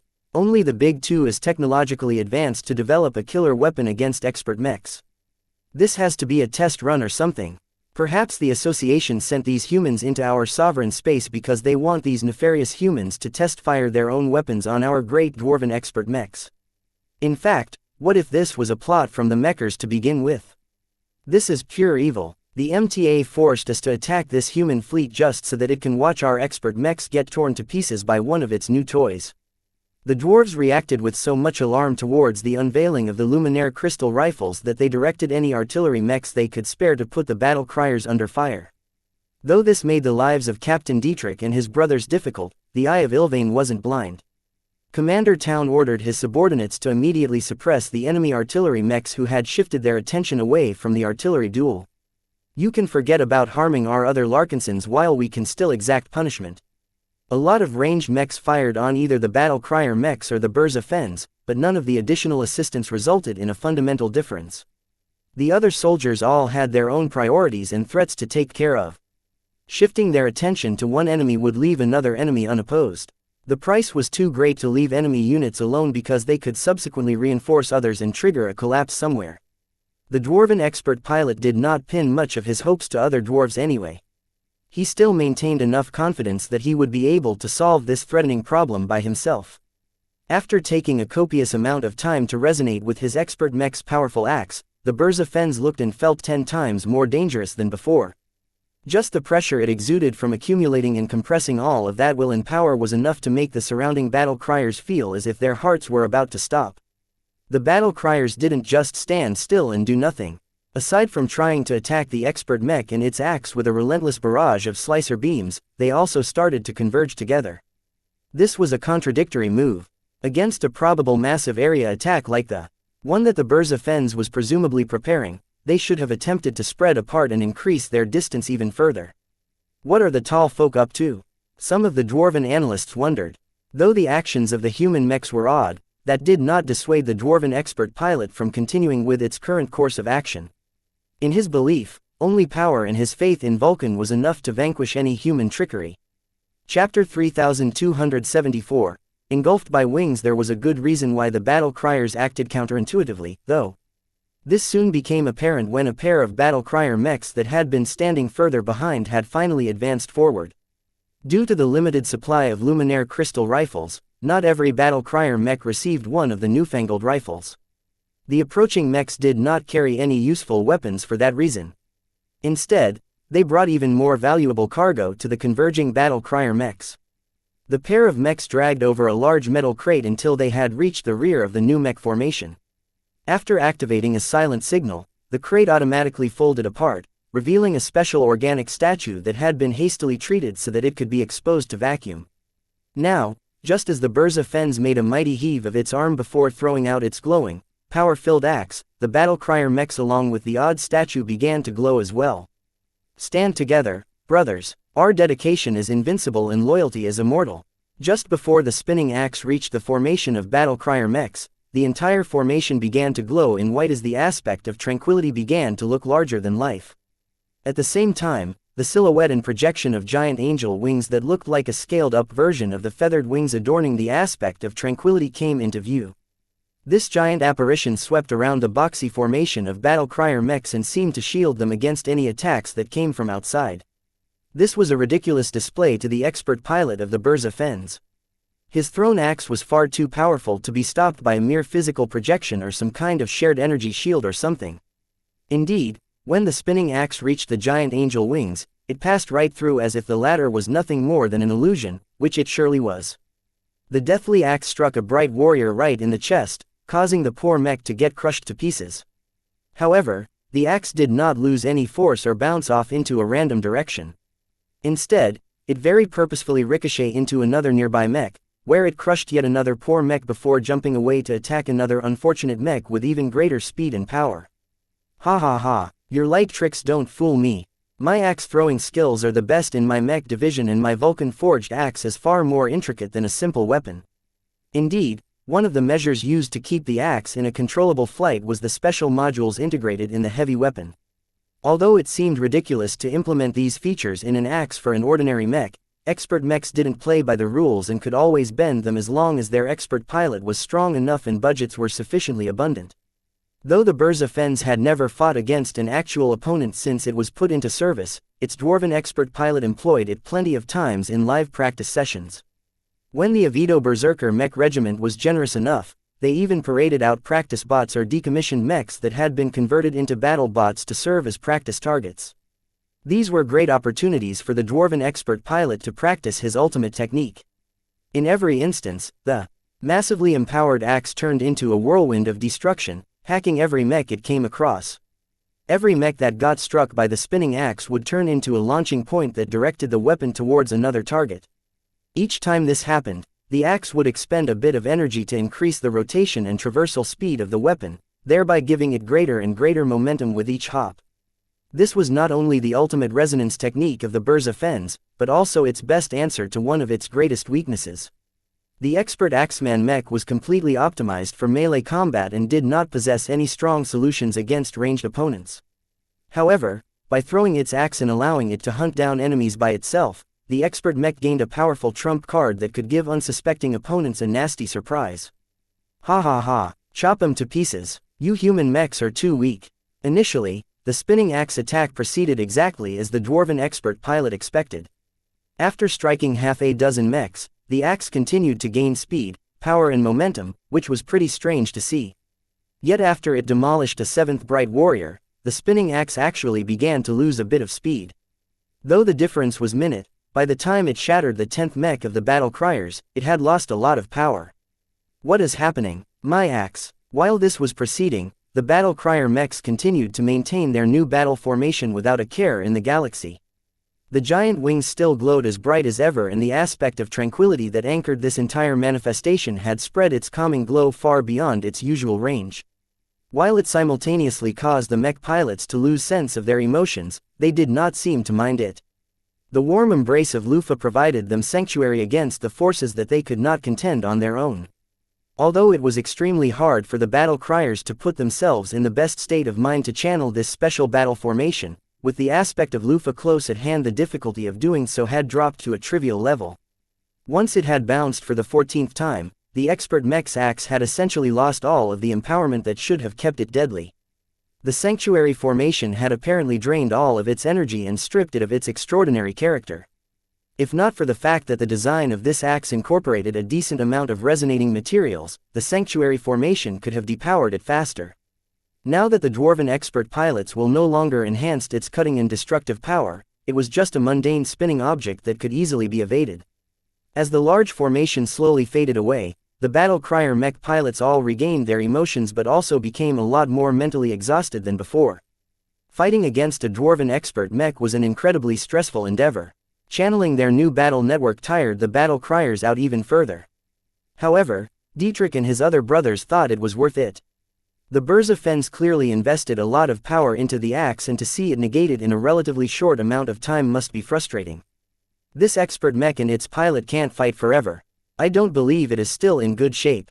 Though it was difficult to judge how much fight an expert pilot still possessed, Captain Dietrich had been observing the enemy machine carefully and sensed that it had grown a lot more reluctant to fight the Larkinson clan.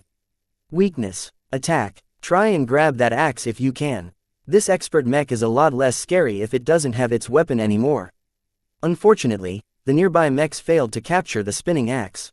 Even when it lost its extraordinary characteristics, it still contained plenty of maneuvering systems that deftly steered it away and back into the hand of the Burza Fens. Even so, the dwarven expert mech exuded a much less savage aura than before. The battle criers became encouraged by the sight. Spread out and attack, same as before. Make sure to cover the expert mech's potential retreat path. Don't let it run. Captain Dietrich shouldn't have bothered. These tall folk, the dwarven expert pilot's pride had been completely provoked. After seeing these odd human mechs threaten his beautiful machine and foiling his attempt to destroy them in a single massive blow, he felt inferior. How could a powerful expert pilot such as him fail to beat a bunch of regular mechs? His performance was shameful and completely disgraced the Avito berserkers. Seeing these ranged mechs resume their attempts to cut through his expert mech's armor with their oddly sharp beams finally caused him to boil over. A switch had triggered in his mind that completely set him off. Don't mock me, humans. All of you must die so that I can wash off my shame. The expert mech exploded in fury as the expert pilot finally channeled the most infamous characteristic of the Avito berserkers. The offensive mech regiment had a reputation for training prickly dwarves who were quick to anger. This was normally a negative character trait for mech pilots, but the Avito berserkers were different. They fought at their best when they were completely overtaken by maddening fury. It was as if the Burza Fens underwent a metamorphosis. Its weakening trend had reversed and the power that exuded from its frame reflected the drastic change in mood of its expert pilot. Captain Dietrich cursed. Expert pilots are so crap. The strength of an expert mech did not just rely on the machine itself. The condition of the expert pilot was also a major factor in how well it performed. True resonance came about when an expert pilot utilized their force of wills to resonate with their machines. Since the willpower of an expert pilot was rooted in his mind, the person's mental state played an outsized role in how resonance affected and amplified the performance of an expert mech. In the most extreme cases, an expert pilot's emotions reached such extreme levels that they performed well above their normal levels. This was actually one of the proven methods for an expert pilot to advance to ace pilot. It was just too difficult and risky to succeed most of the time. Even so, Patriarch Reginald Cross was so desperate that he had sought to rely on this method to see whether he could find his chance in this battle. After the Burza Fens turned into an avatar of fury, the aggressively glowing expert mech raised its axe and launched at the nearest battle crier mech.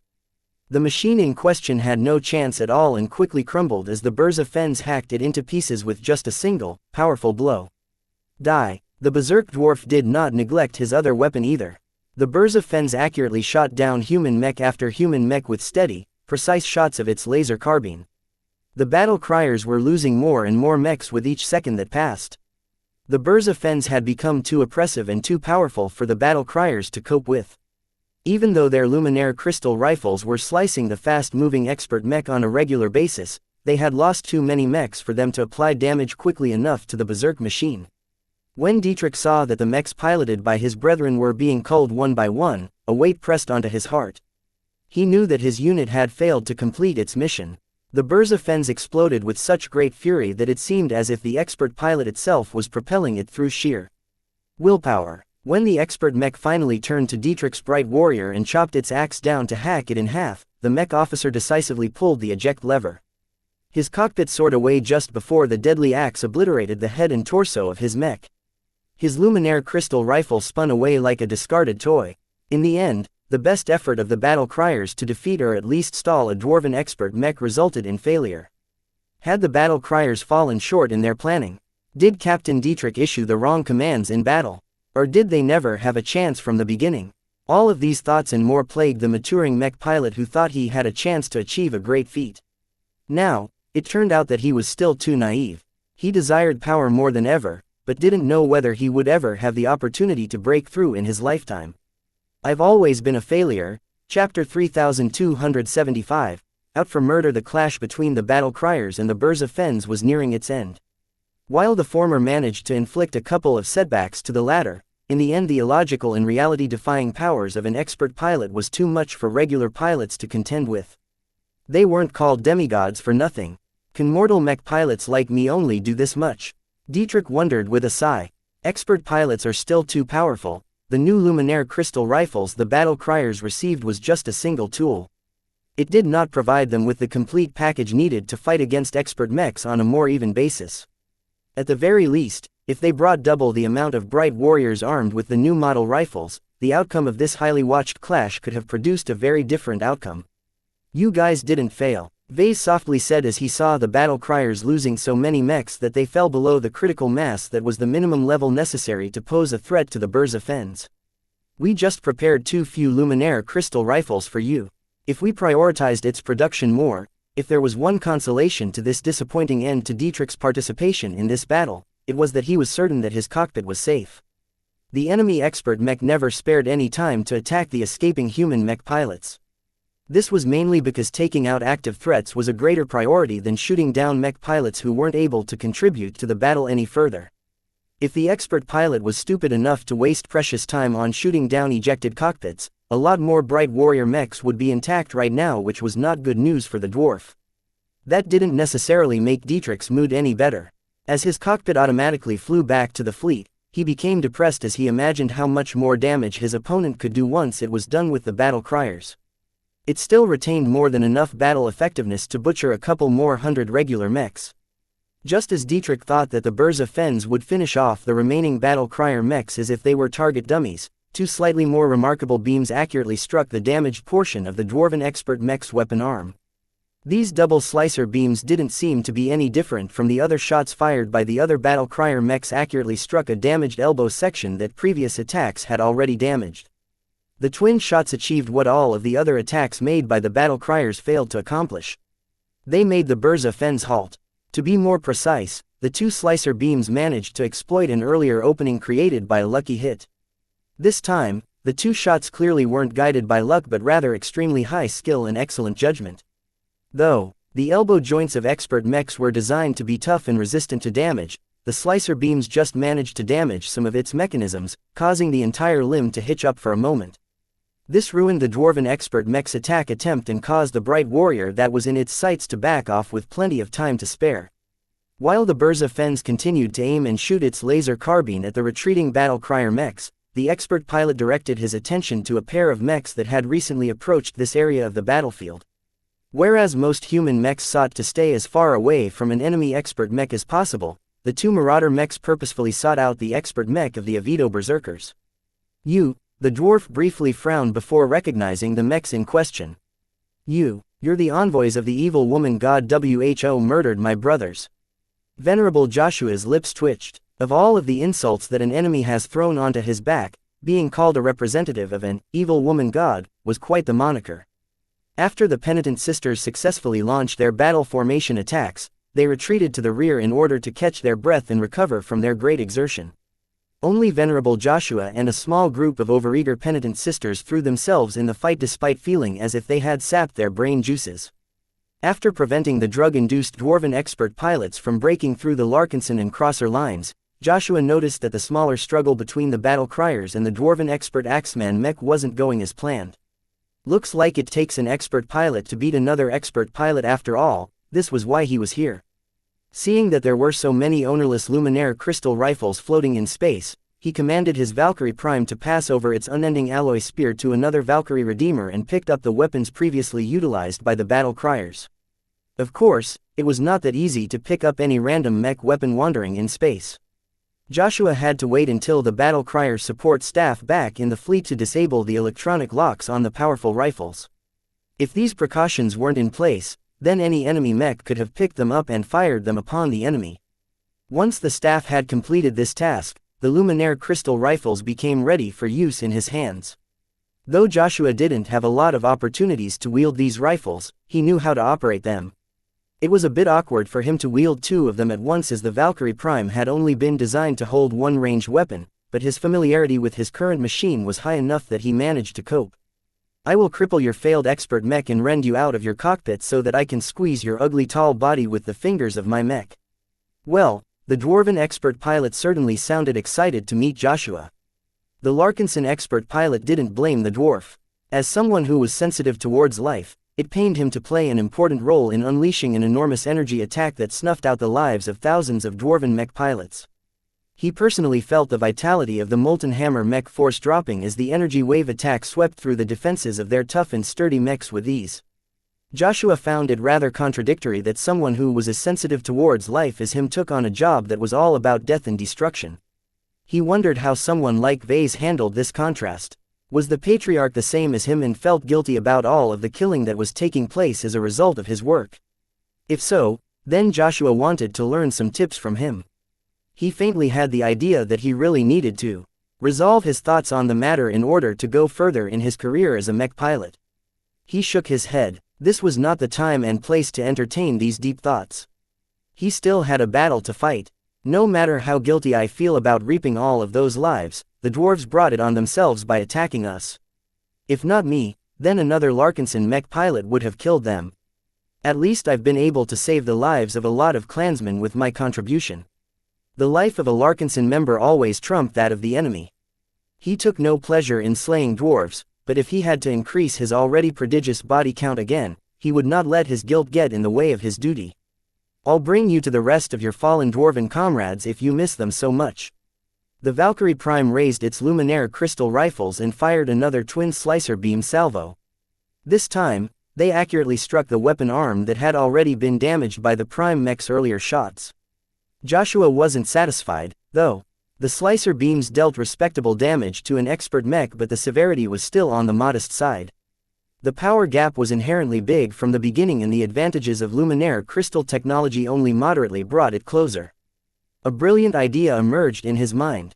Why not try and resonate with the weapons? The rifles utilized by the Valkyrie Prime were different from the one used by the Amaranto. The mass-production version did not contain any components that inherently resonated with expert pilots. That did not stop Joshua, though. He focused his will and tried to extend his influence to the weapons. Much to his glee, he succeeded in finding purchase in the weapon. Although the connections were too faint and rough for him to empower them or anything, the luminaire crystals possessed just enough life for him to gain a more instinctive feel and understanding of their properties.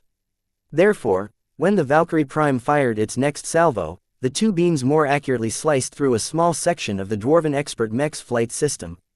Though the mobility of the Burza Fens was hardly affected by this minor attack, the dwarven expert pilot became increasingly more alarmed. Unlike the battle crier mech pilots, this human possessed the skill to maximize the penetrative properties of the luminaire crystal rifles. In response to the dangerous slicer beam attacks, the Burza Fens raised its laser carbine and snapped off an accurate shot that struck the Valkyrie Prime's shoulder. The empowered laser beam failed to inflict any meaningful damage to the Prime Mech. Aside from heating up the armor section a bit, the attack failed to achieve anything of note. It was only now that the dwarven expert pilot noticed that this fake expert mech was clad in the same first-class alloy as the other annoying human expert mechs. Looks like I won't be taking you down the easy way. So be it, I don't believe your mech is invincible. The Burza Fens accelerated forward even as the Valkyrie Prime was flying backwards. Their speeds weren't comparable and the more superior mech easily gained speed. Still, as it did, the Prime Mech constantly fired slicer beams after slicer beams as fast as its firing rate allowed. The expert mech was too well designed for a couple of carefully aimed attacks to disable it right away, but Venerable Joshua began to wear down several systems and subsystems in rapid succession. The Burza Fens steadily began to lose power, acceleration capacity, arm strength and various sensor systems. Yet these wounds did not prevent the gap between the two unequal mechs from closing. The expert mech possessed plenty of redundancy and could still perform decently well even if the various slicer beams managed to inflict a lot of nasty cuts on its surface. In the final seconds before the two mechs approached, the Valkyrie Prime unleashed its final double beam onto the fingers of the expert mech. This severely impacted its grip on its axe, so much so that the dwarven expert pilot had to adjust the way his mech held its weapon. Even so, that didn't stop the Burza Fens from hacking down its axe onto the Valkyrie Prime's left arm. Just before the heavy axe struck, the Valkyrie Prime tossed its rifles and crossed its arms, blocking the heavy axe chop with its forearms. The Valkyrie Prime's wrist smacked into its chest and unloaded much of the physical force of the attack by allowing itself to be launched backwards. Seeing that his proud axe strike failed to achieve any meaningful damage, the dwarven expert pilot reached a new level of fury. Arg! What does it take to tear through your armor?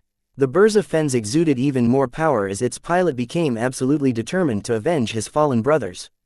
The expert Axeman mech began to assail the Valkyrie Prime with unrelenting aggression. The Prime mech had just enough time to retrieve its spear and shield from an assisting mech, but after that Venerable Joshua could hardly breathe after that because a vengeful dwarf was out for murder. Chapter 3276 Avenger Dwarf Vase always wondered how a Prime Mech would fare against a genuine expert mech. The answer was that the contest would turn extremely lopsided right away. The duel between the Valkyrie Prime and the Burza Fens just proved it. Although the Valkyrie Prime was not in its home element at the moment, its performance against the dwarven low-tier expert mech was downright shambolic. Once again, unending alloy came to the rescue. The Valkyrie Prime was essentially a Prime Mech upgrade to a regular Valkyrie Redeemer design. Its performance was better but the improved parameters were still in the general range of a standard mech. The only abnormal factor was its absurdly tough armor system. Even that had weaknesses. The joints, transition areas and flight system were vulnerable hotspots that Venerable Joshua was doing his best not to expose them to the Burza Fens. Though the expert mech was no longer in its best shape, its expert pilot appeared to be fueling it by continually generating an endless amount of hate towards the evil tall folk. As an expert pilot himself, Venerable Joshua was aware how unreasonable his kind could be and how dangerous it was to fight against a riled-up demigod. He had no choice, though. The Golden Skull Alliance was spread too thin and the other friendly expert pilots already had their hands full keeping multiple dwarven counterparts busy. Therefore, as much as it was unfair to challenge a real expert mech with just a Prime Mech, Venerable Joshua had to step up. Right now, he could do nothing except get passively beat up, but as long as his Valkyrie Prime lasted for a long enough time, then that was already enough. Why won't you break? The angry dwarf shouted as his Burza Fens chopped with great force, only for the mech to almost lose its grip on its weapon due to the deterioration of its damaged arm and finger mechanism. Battle criers, keep resume fire on the Burza Fens. With Joshua acting as a great decoy, the surviving battle crier mechs had rallied together again at a further distance. They began to employ their still powerful luminaire crystal rifles to fire continuous slicer beams in the direction of the Burza Fens. The dwarven expert mech that was fueled by anger wasn't making it easy on the ranged mechs. The expert Axeman mech was not only moving around a lot, it did not forget about using its laser carbine to pick off the battle crier mechs one by one. The earlier slaughter had resumed, if at a slower rate. The Valkyrie Prime attempted to poke its spear against the laser carbine several times, but the Burza Fens never let the Prime mech pull off its move. The basic parameters of the two mechs were too far apart. The Valkyrie Prime may hold a defensive advantage, but the Burza Fens possessed an undeniable edge in power and speed. This meant that the expert mech permanently held the initiative. It could retreat whenever it wanted to and force its opponents to fight on its terms. This was exactly what the angry dwarven expert pilot was doing at the moment. His expert Axeman mech may be failing in trying to chop the Valkyrie Prime to pieces, but its attacks were still achieving at least some results. The joints were starting to show signs of wear, and the constant heavy kinetic impacts on the exterior continually inflicted concussive blows to the internals. As long as the Burza Fens kept wailing at the Valkyrie Prime for a minute or two, the latter would naturally stop working as its internal architecture turned to mush. One way or another, I'm going to crack open this shell of yours and peel you out like an unborn chick. It was all that Joshua could do to keep his mech as intact as possible. He stopped utilizing his Prime mech spear entirely and just focused on blocking the powerful attacks with its unending alloy shield. The greatest threat he needed to pay attention to was whenever the Burza Fens attempted to circle around the Valkyrie Prime in order to attack the latter's rear. The flight system was almost every flight-capable mech's greatest weak point, and it was no different in this case. This might not be going as planned. Joshua gritted his teeth as he tried to resonate as much as possible with his Prime mech. It didn't help much. A resonance shield supported by Prime resonance was so weak that a single hefty axe strike was enough to shatter it to pieces. Though Joshua tried to deepen his bond with the Valkyrie Prime and commune with the superior mother, there was only so much these tricks could do for him. The basic power gap was too big, and he and his fellow penitent sisters had already exhausted themselves to pull their battle formation. "I need backup here," he requested over the communication channel. "This pissy dwarf here is really determined to take revenge for all of the buddies that I've killed. Please stand by, Venerable Joshua. All of our expert mechs are preoccupied, but help is on the way." That's not going to be enough. Unless you can direct a huge amount of transcendent punishers or eternal redemptions to pound this hostile expert Axeman mech to pieces, my Prime mech isn't going to last much longer. We are trying our best to find options for you. Please hold on for a minute if possible. I'm not sure if I'll last a minute. The Burza Fens whacked at the shield of the Valkyrie Prime so many times with resonance-enhanced blows that the protective equipment actually began to warp and deform from the continuous blows. Eventually, the shield actually snapped out of the Valkyrie Prime as the grip that held it together onto its arm had actually snapped from the excessive forces acting on its much-abused surface. Oh hell. In the next dozen exchanges, Venerable Joshua and the rest of the Larkinson clan finally learned that even unending alloy had its limits. The Burza Fens and its expert pilot performed true to their Avito Berserker heritage and began to gain more power and momentum with each strike it landed. Every heavy axe attack it made caused the Valkyrie Prime to bounce away. Joshua did nothing to stop this because it not only bought his poor mech some time, but also bled away some of the force. Nevertheless, this was just a desperation measure, as the Burza Fens was too fast and could easily catch up to the Prime mech's paltry retreat. The constant beating caused Venerable Joshua's heart to boil. He yearned for the power of an expert mech even more. Why did others like Venerable Orphan and Venerable Dice get their turn first while he was stuck piloting a fine but ultimately inadequate machine? Gear mattered, and this was a lesson that Joshua was learning in the hardest way. With the slow but continuous advantages gained by the Burza Fens, its expert pilot gained more and more encouragement, which further fueled his damage output. The axe glowed stronger and stronger as the dwarf who channeled it pumped more will and emotion into his attacks. No shield is unbreakable. No mech is invincible. World Shatterer. The dwarven expert pilot roared as he pumped nearly all of his remaining power and reserves into his next strike. When the axe came down like a meteor, Venerable Joshua shivered as he felt a strong thread of death engulfing his body. With his sensitivity towards life, the realization that he might very well die if he continued onwards was incredibly clear. He did something that every expert pilot was ashamed to do. Some were so extreme that they never even allowed themselves to disgrace themselves by taking the coward's way out. Fortunately, Venerable Joshua was not an honor-bound fool or someone who held himself to ridiculous standards. "I'm sorry, guys, but I held this fellow off as long as possible. Since time was of the essence, He did not delay any further and pulled the ejection lever. The escape mechanism of the Valkyrie Prime was much better than that of a regular Valkyrie Redeemer. When Vase initially designed this Prime Mech, he invested a lot of effort into maximizing the survival of its pilots. All of that paid off as the cockpit of the Prime Mech instantly shot away from the rear of the exhausted Prime Mech just as a glowing axe thundered through the already battered chest plating of the feminine mech. Though the Valkyrie Prime did not split in half from this mountainous blow, the wound it suffered from the front cut deep to the point that it had crushed the power reactor and many other vital components. No, my Valkyrie Prime. Vase almost shot up from his observer's seat from the bridge of the Spirit of Bentime. Someone, track the wreck of the Valkyrie Prime as well as any loose equipment and debris that came loose. I don't want to miss a single gram of unending alloy, you hear me? This material is priceless and crucial to building Venerable Joshua's next expert mech. Vase and Joshua silently mourned for the fall of the Valkyrie Prime. Though the Prime Mech was destined to be recycled anyway, it was still a great loss to the Larkinson clan to lose it when it could still have contributed to the battle if it remained intact. Without the Valkyrie Prime, the Larkinson clan lost a machine that could hold off the Burza Fens. With its dwarven expert pilot flying so high at the moment, many people could already imagine how it could butcher entire mech companies on its own. The damage it incurred so far was slightly serious but did not debilitate its performance as much as everyone hoped. Vase snapped out of his thoughts when he noticed the Burza Fens doing something different. For the first time since the start of the battle, it had begun to attack an ejected cockpit. The Burza Fens raised its laser carbine and snapped a few laser beams at the cockpit that Venerable Joshua was riding on. The lasers struck but they did not deal any apparent damage aside from raising the cockpit's exterior temperature. TCH. This material again, the dwarven expert pilot spat. Since that's the case, I'll just chop you to pieces then. No, this time, Vase really went mad. The Burza Fens did not waste any time with shooting its carbine at the cockpit and instead blasted forward while raising its powerful axe to launch a heavy blow. If this expert mech struck the escaping cockpit with a serious blow, then even if the thin layer of unending alloy managed to hold, the huge kinetic impact might overwhelm the inertial dampeners inside the cockpit and channel an immense amount of force to Joshua's body.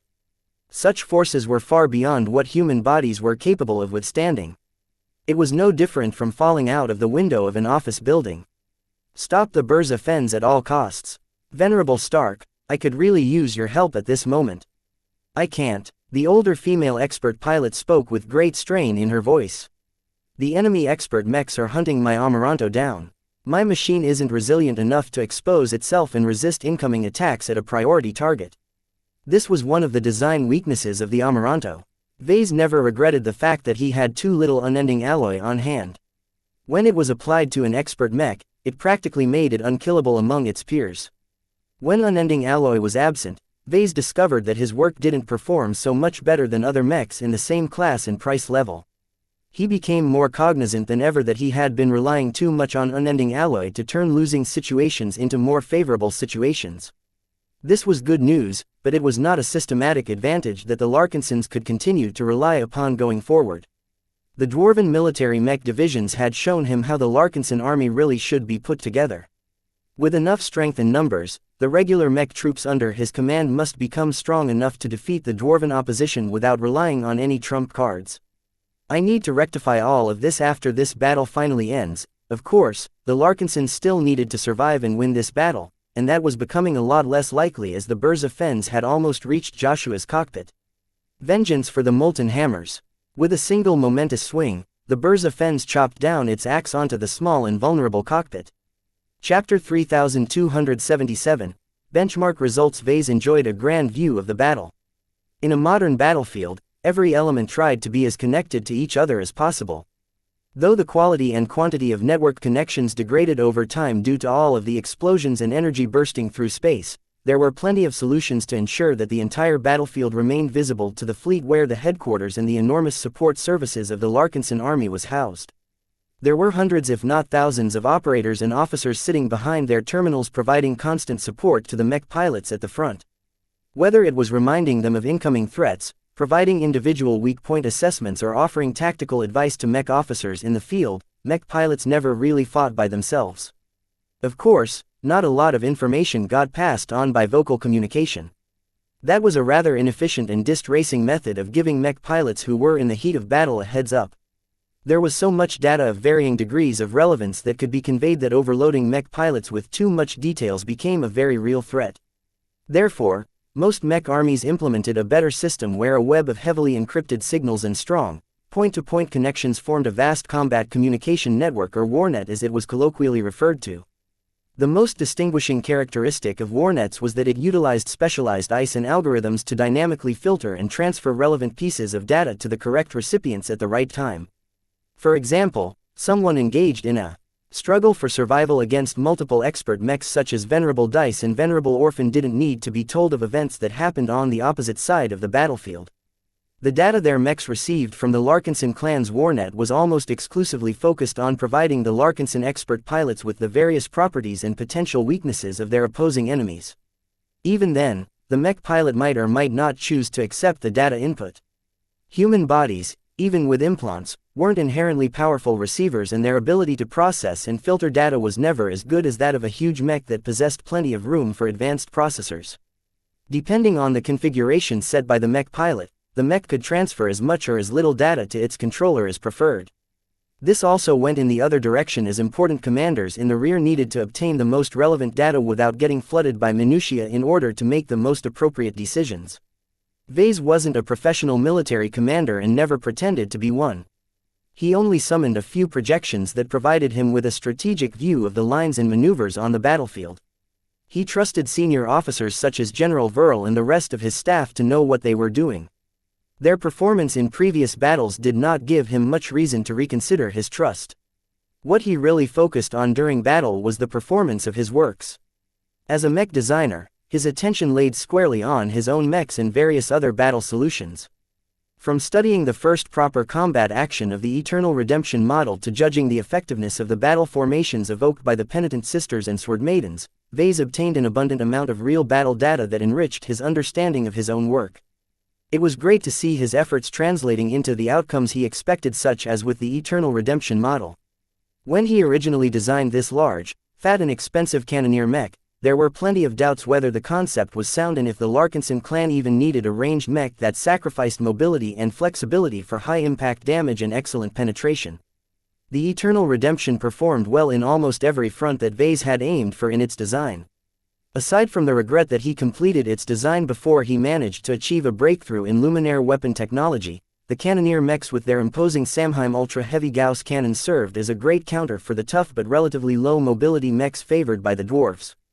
However, the views that Vase enjoyed also highlighted the various tragedies and setbacks that his men suffered in battle. His heart ached when he observed the various shortcomings of his Bright Warrior Mark I version B contributing to the defeat or death of the mech pilots who entrusted their lives to his work. It was hard not to take these losses personally. Though the Bright Warrior model still provided many advantages to his clansmen that they wouldn't have easily obtained if they piloted someone else's work, both the good sides and the bad sides of every mech design were on full display today. What especially commanded his attention was the performance of his prime mechs. In previous battles, their strengths had become highly pronounced. Though they weren't equal to the expert mechs fielded by the Friday Coalition and its temporary buddies, the Valkyrie Prime and so on performed admirably against ordinary second-class mechs. This time wasn't the same, though. The Ferals entered the battle with 13 expert mechs at their disposal. While the Gauss Baron had been taken off the board relatively quickly, that still left a huge disparity in numbers that had been pushing the expeditionary forces to the brink. It would have been helpful if the Golden Skull Alliance had enough regular mech units to throw at the enemy expert mech, but that was not the case this time. Aside from the ranged mechs of the battle criers, every other unit was fully occupied with containing and blocking the still numerous dwarven mech divisions. The ongoing firefight between the artillery mechs and other ranged mechs had proceeded unabated since the beginning. Vase did not even want to shift his attention to this lengthy confrontation because he would only grow more depressed at seeing his ranged mechs getting picked off over time. The battle at the flanks proceeded unevenly. While the right flank was dominated by the expeditionary forces, the left flank was doing considerably worse as it had not been graced by the Sword Maiden battle formation. The largely intact crumble shells were continuing to spin like frisbees while unloading their cannons onto any human mech in the vicinity. Only a single friendly expert mech in the form of Venerable Linda Cross Amphies was there to stop the dwarven expert mech deployed on this flank to overrun the expeditionary fleet's faltering flanking units. There was only so much an expert knight mech could do to support the entire left flank. When avian mechs constantly attacked the Larkinson and Glory Seeker mech units from every direction, and when the Kernball's Hells relentlessly broke down every strong formation, the chances of reversing the tide was slim without additional backup. The quality of the mechs and mech pilots weren't at fault here. They just didn't have the numbers and the refined battle tactics and thought-out mech configurations to keep up with a professional military mech division like the Hive Aurors. From a larger perspective, this battle served as a benchmark to the expeditionary fleet's current combat capabilities. Doing well in this benchmark meant that it would likely fare better against the harsh and intense competition in the Red Ocean.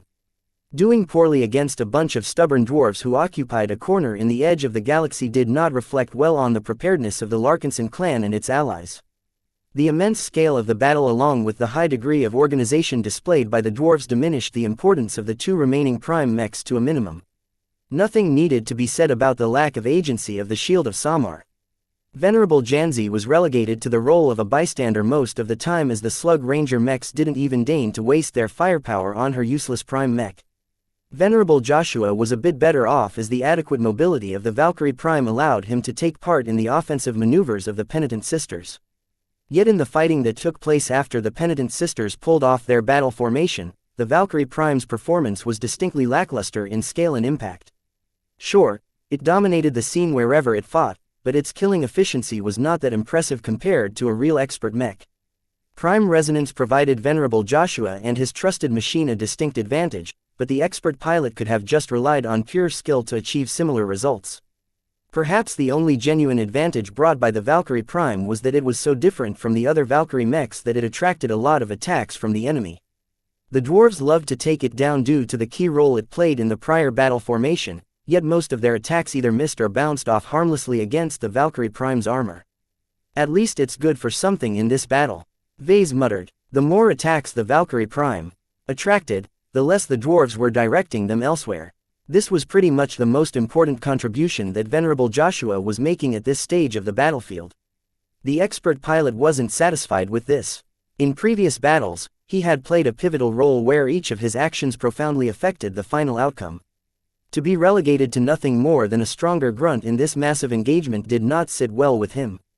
He was still a human, and every human possessed ambition. I can do more. The Valkyrie Prime's agency happened to put the hungry expert pilot in a position to come to the rescue of the battle criers as the Burza Fens was laying waste to their mechs. The clash that ensued did not quite go according to Venerable Joshua's expectations, much to the dismay of the expert pilot along with many other Larkinsons paying attention to the Valkyrie Prime's exploits. Now that the short and one-sided duel between the Valkyrie Prime and the Burza Fens ended in a crushing defeat of the former, Vase would have preferred that the occupants of the Shield of Samar and the Valkyrie Prime switched places for this engagement. The maddened dwarven expert pilot of the Burza Fens had nothing else but vengeance in mind. The ghosts of thousands of Molten Hammer battle comrades haunted him from behind, their lives cut off prematurely after the apparition of a giant human female god reaped their lives as easily as culling a garden of weeds. Fueled by hatred and driven by the need to exact retribution, the dwarven expert pilot's will and emotions were flying so high that his killer axe strike had gained a huge power boost.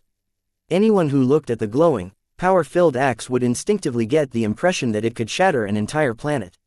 While its actual power level was not so exaggerated due to the limited resonance strength of the expert pilot, it still enabled the Burza Fens to execute a meteoric strike that was squarely locked on the feeble cockpit that was depending a lot on its meager thrusters to bring it back to safety. As the axe chopped down like a divine guillotine that was set to execute one of the principal agents responsible for slaughtering almost a third of the Molten Hammer mech pilots, Vase couldn't control himself anymore. No, Joshua. Of all of the expert pilots in the field, Vase could least afford to lose Joshua. Not only was he one of the few Larkinsons who grew up on the same home planet as him, but he also developed a life domain that offered great promises for the future. To see him perish when he was still young pained Vase deeply. He still owed me many decades of useful service. Vase hadn't even gotten a proper return on investment yet. There were so many more wonderful mechs with unique life-based innovations that he could have designed in the years to come. All of the design department's work on the Chimera project would pretty much have to be thrown in the trash if the person it was based upon was no longer in the picture. Vase almost closed his eyes when the axe was just about to strike the fleeing cockpit. Chapter 3278. Dwarven Blood. However, when that earth-shattering axe finally swung down, it passed by without its formidable blade ever striking the thin unending alloy shell that covered Joshua's cockpit. Though the thick and heavy axe blade missed the cockpit by just a couple of meters, the resonance energy that exuded from the weapon still washed over the side of the vehicle, causing it to tumble and roll aside as if struck by a strong crosswind even though there was no air in space. Still, much to Vess's relief, the cockpit and the precious expert pilot inside still remained intact. Its tiny thrusters continued to sputter as much as they could to propel the cockpit further and further away. What happened? Why did the Burza Fens miss? When Vase directed his attention away from the cockpit and its key occupant that had just escaped a brush of death, the Burza Fens oddly did not pursue its chosen prey. Instead, the mech frame looked as if it had been frozen in time. The Axeman mech, which was previously on the move all the time, was drifting on a ballistic trajectory as all of its maneuvering had ceased. As for the Dwarven expert mech's dreaded axe, the weapon along with the arm that gripped it were floating away into deep space. Vase blinked and suddenly noticed that an entirely new presence had crept up to the rear of the Burza Fens without his notice. He had been so taken by the Valkyrie Prime and Venerable Joshua's predicament that he lost sight of what was happening elsewhere. The Dark Zephyr, which looked a lot more scuffed and worn than from the start of the battle, had managed to sneak up to the enemy machine while its obsessed expert pilot was completely tunnel-visioned on exacting revenge on Venerable Joshua. The expert light skirmisher utilized its sharp blades along with whatever resonance that Venerable Tusa could muster to perform two key actions. First, the Dark Zephyr exploited an opening created by prior battle crier attacks and cut off the damaged and weakened arms section that held its axe. Second, the Larkinson expert mech stabbed its other knife right in the back of the Burza Fens, which not only destroyed the key nodes of the flight system, but also paralyzed many other essential systems. The tip of the knife had stopped just before it reached the rear of the Dwarven expert mech's cockpit. Did people ever tell you that you should live and let live? I guess not, Tusa lightly said. You should have taken a chill pill. Let me give you a lesson why getting consumed in your hatred is not a good idea. He did not delay any further and commanded his expert mech to thrust its second knife deeper. What activity the Burza Fens still exhibited shut down a moment after the Dark Zephyr completed the assassination of an enemy expert pilot. When the expert light skirmisher retreated its knife from the dormant Dwarven expert mech's back, the tip of the dark blade was smeared in red. Even dwarves bleed in red, Tusa silently muttered as he completed this solemn little ritual. At this point in the battle, Venerable Tusa was the only expert pilot who had killed his peers amongst the enemy ranks. He not only had the blood of just one Dwarven demigod on his hands, but two now after he had ruthlessly shoved his knife through the cockpit of the Burza Fens. Tusa, thanks. Venerable Joshua softly expressed his gratitude from his retreating cockpit. I'll pay you back someday. Tusa's lips curled into a brief grin, distracting him from the magnitude of his actions. You don't need to make such a promise, Joshua. We're Larkinsons. We always have each other's backs. A sense of brotherly camaraderie passed between the two expert pilots. This was what the Larkinson clan was all about. This was what the clansmen were fighting to preserve. They were not about to let the dwarves take this paradise away from their hands. In the next few minutes, the Dark Zephyr escorted Venerable Joshua's lone cockpit back to the Spirit of Bentime. Once a squad of living sentinel mechs had come forth to take over this duty, the expert light skirmisher was left without direction for a time. After Venerable Tusa successfully took the Gauss Baron out of the picture, he had taken his expert mech all the way back to the Larkinson fleet and parked it inside the Spirit of Bentime's hangar bay in order to receive a quick resupply. There was no time to perform any checkups or thorough repairs. He knew that the battle was not going well for the Larkinson clan after the dwarves had shoved out all of its expert mechs into the battle at once. However, just because his Dark Zephyr replenished its energy cells and dumped a lot of accumulated heat didn't mean it had regained its peak battle effectiveness. Venerable Tusa had already expended the majority of his will and mental energy to defeat the Gauss Baron. What happened at the end was especially draining for him. In the midst of desperation, he deepened his connection to his expert mech and resonated with the second design spirit of his expert mech. With the help of the new design spirit that aligned so well with Tusa, the Dark Zephyr managed to borrow some of her powers and become untouchable the moment the Gauss Baron's self-destructed in the most violent way possible. I still can't believe that actually worked, Tusa stated. He had been gambling when he tried to call upon Trisk. The little bird-like entity had only been born a handful of months ago and did not accumulate a lot of power in its short time of existence. Yet in the face of Tusa's urgency, Trisk couldn't sit still.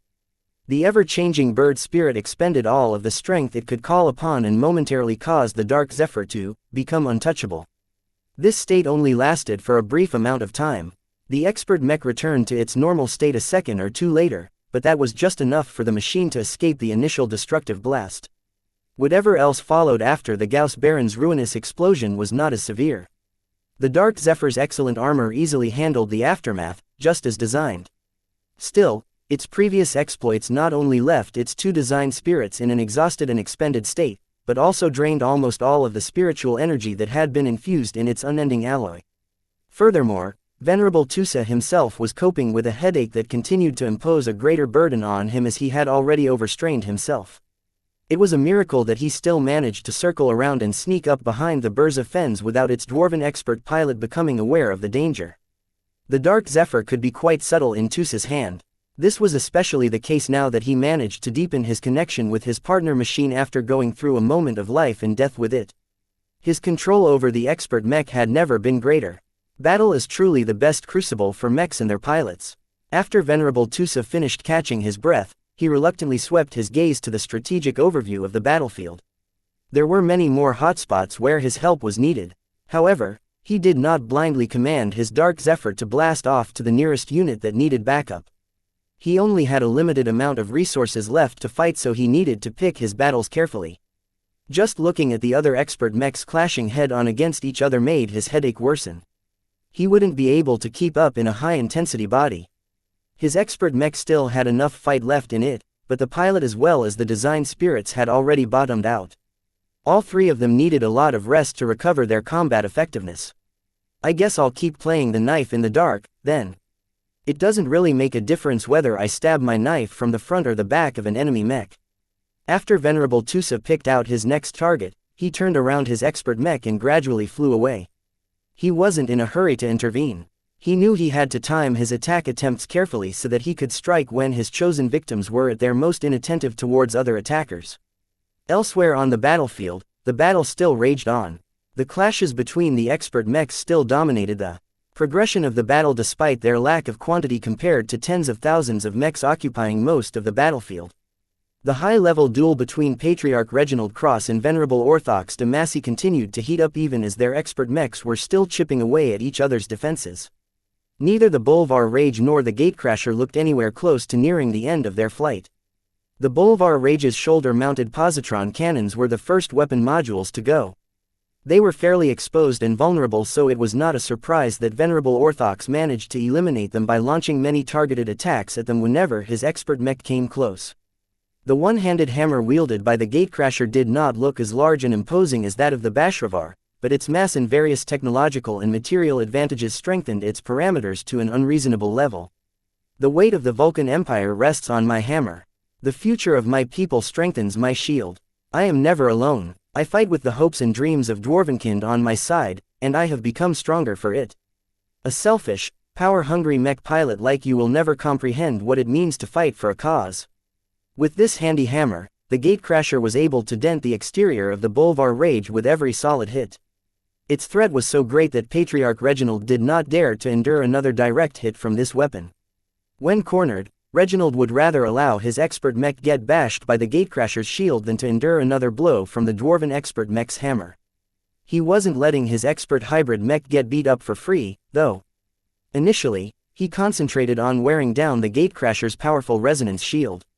Reginald relied on all of the weapon systems of his Bolvar Rage but primarily leveraged the shotgun. They were loaded with shells that contained an updated formula of pellets that worked especially well at draining resonance shields. Patriarch Reginald did not hesitate to expend all of the shells the Bolvar Rage carried in order to wear down the Gatecrasher's first layer of defense. Once the Gatecrasher's resonance shield and energy shield both collapsed after enduring a lot of attacks, Reginald was still a long way from defeating the enemy expert mech.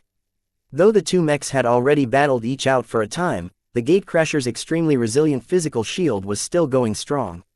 Sure, all of the ranged firepower the Bolvar rage poured against its surface had caused it to become increasingly scarred and pitted. However, the scanners told Reginald that most of the damage was confined to the upper layers of the shield.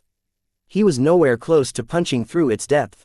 This was bad news to the Cross-Patriarch because Venerable Orthox was extremely skillful at making sure that its shield was always oriented towards the Bolvar rage. Only a fraction of the latter's ranged attacks managed to strike the gatecrasher's mech frame, but these incidental successes were so infrequent that the gatecrasher almost looked as good as new. What a tough dwarf! After exchanging many blows, Patriarch Reginald gained an increased amount of respect for his opponent. Both the gatecrasher and its skilled but calm expert pilot handedly resisted every attack in an efficient and effective manner. In fact, the dwarven expert Space Knight mitigated so much damage that the Bolvar rage could have easily slaughtered 3 low-tier expert mech with all of the attacks it launched up to this point. It almost drove Patriarch Reginald mad from frustration.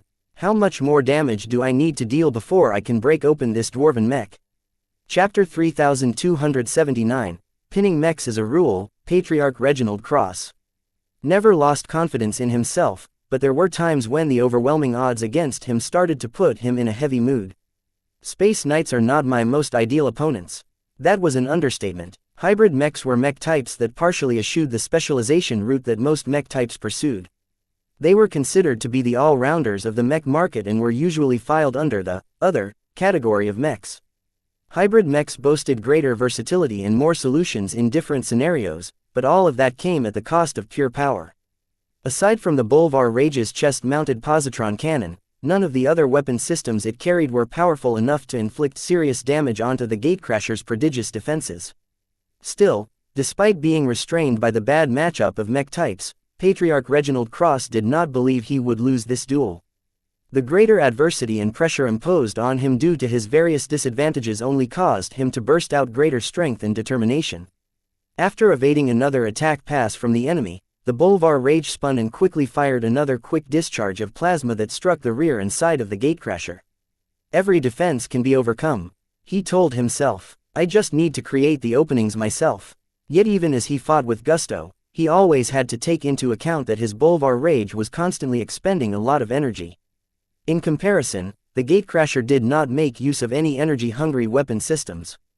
As long as this high-intensity battle continued like this, there was a real risk the Bolvar Rage would tire out long before the gatecrasher was on its last legs. I can't let my opponent win on attrition. Knowing that Venerable Orthox was trying to earn a slow and steady victory by trying to outlast Patriarch Reginald did not help that much. So what if the Cross-Patriarch was aware of the dwarven hero's intentions? The most scumbag aspect about fighting defensive mechs was that these sturdy machines had all of the time in the galaxy to dance with their opponents.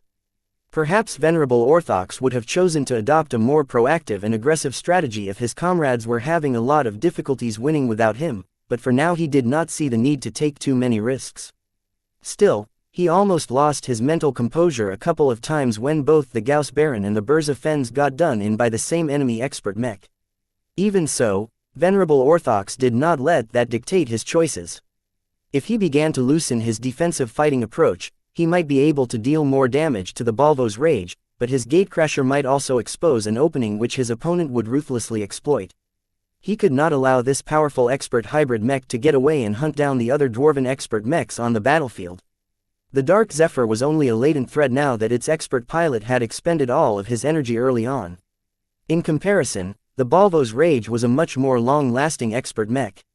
Despite its constant weapon discharges and energetic maneuvering, the Cross-Patriarch's war steed was still going strong and would remain so for a decent amount of time. Its energy reserves were ridiculously high due to the extreme amount of investment put into the Bolvar's Rage's design. Hybrid mechs were typically characterized by their limited ammunition and energy reserves, but clearly this did not necessarily apply to a high-tier expert mech version of this mech type. I can't let this mech loose on my other comrades. I have to lock him in place at all costs, Orthox vowed in his heart. What he didn't know was that the Larkinsons also hoped for this to happen. It was more preferable for the Golden Skull Alliance if these two top combatants kept locking horns at each other for the remainder of the battle. Though the situation looked bad for the human side, Vase still held a lot more hope for his expert mechs. Their performance so far exceeded that of any other expert mech. The Dark Zephyr had gone ahead and proven the strength of its design and exclusive advantages. It was subsequently the turn of Riot and the First Sword to prove their chops as expert mechs. Neither of the two had it easy at the moment. The Riot was getting beat up from all sides by 3 Molten Hammer mechs that were driven by angry dwarven expert pilots who also sought to take revenge on the humans for killing their comrades. Venerable Orphan was constantly trying to deflect the attacks coming from the front of her expert mech while making sure that the attacks that landed on the rear did not hit anything important. Though the Riot had withstood getting burned by powerful flames, getting smacked by a heavy hammer and getting chopped by a sharp axe, it still managed to remain up for now. Even its attackers were becoming increasingly more amazed at how resiliently the Riot's inner armor layer withstood all of the attacks. However, it was only a matter of time before the Riot suffered a breach in its defenses. Though the Valkyrie Prime was not comparable to a real expert mech, its unending alloy exterior had eventually succumbed against the unrelenting power attacks of the Burza Fens. The same thing could happen again this time, especially if the Riot was unlucky enough to get smacked a few more times by the Bashravar's incredibly lethal Warhammer. "I could really use some backup here, fellows," Venerable Orphan urgently requested for the umpteenth time. Her voice grew increasingly more stressed and desperate after each attempt. "My expert mech is practically falling apart at the seams." When Vase heard the request, he called up the Riot's telemetry and quickly studied its overall condition. "You're doing fine, and so is your expert mech, Venerable Orphan. Try your best and keep holding on. By my estimates, you can still hold on at this rate for at least 10 more minutes. As long as you can buy us that much time, we can accomplish a lot in the other parts of the battlefield.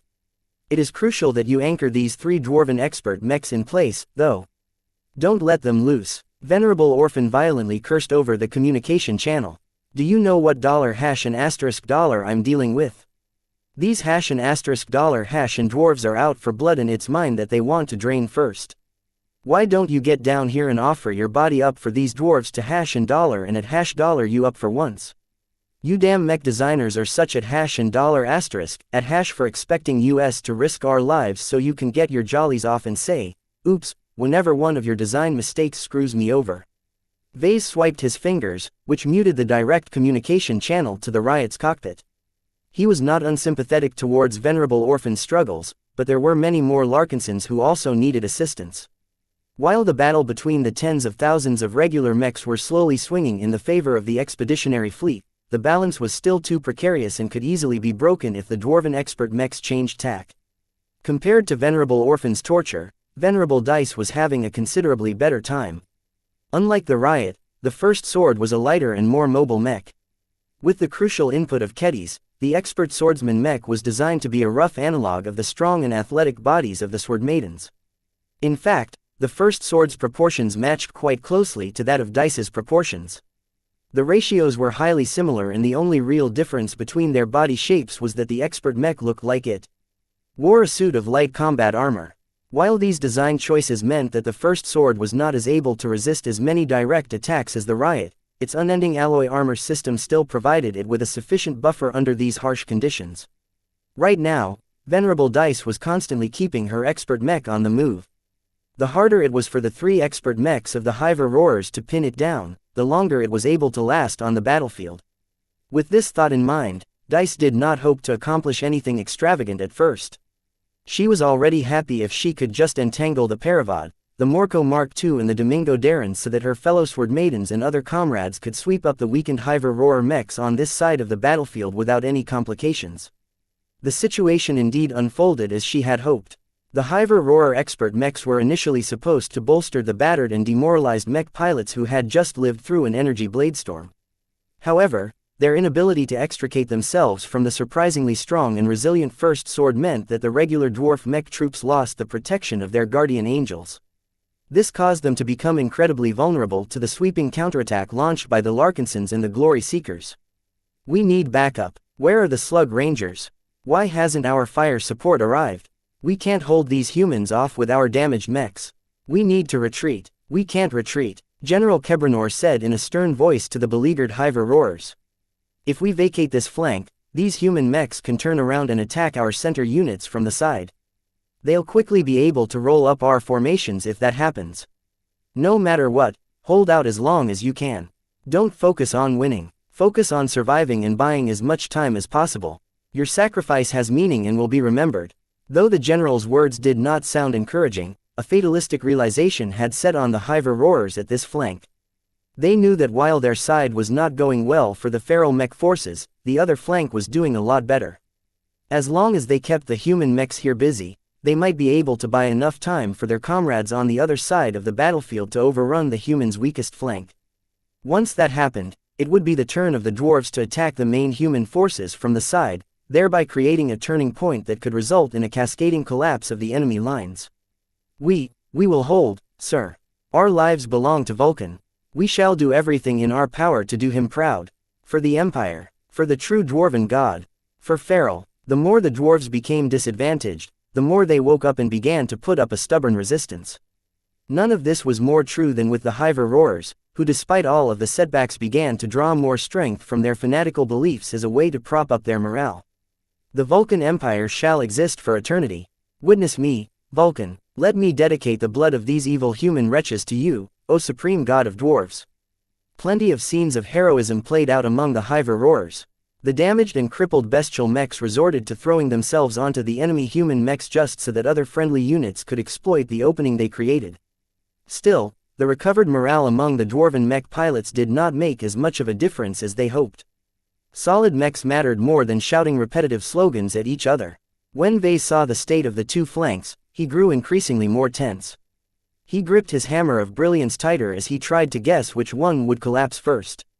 If the dwarves managed to gain the upper hand in the left flank, then that would spell disaster for the expeditionary fleet. The opposite was the case if the Larkinsons and Glory Seekers completed their sweep. The end phase of the battle was slowly coming within reach. Vase guessed it would not take long before the decisive moment arrived. Come on, we can't let these dwarves beat us.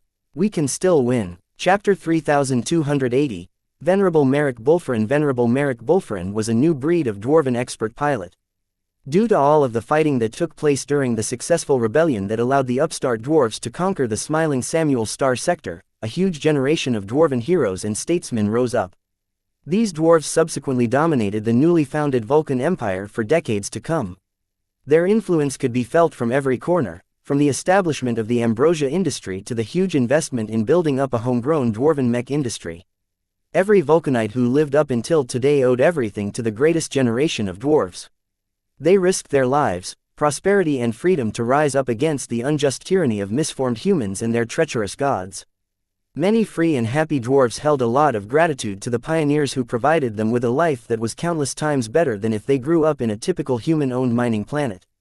Indeed, the Vulcan Empire reserved many days to honor a specific occasion, battle or great figure. The issue was that after many decades of building up a powerful dwarven state, the same leaders were still in charge for the most part. It had long been considered a great honor to serve under one of the dwarves who fought for freedom. It didn't matter whether the dwarf in question used to lead an insurgent cell behind enemy lines or just functioned as a bottom-ranked mech technician.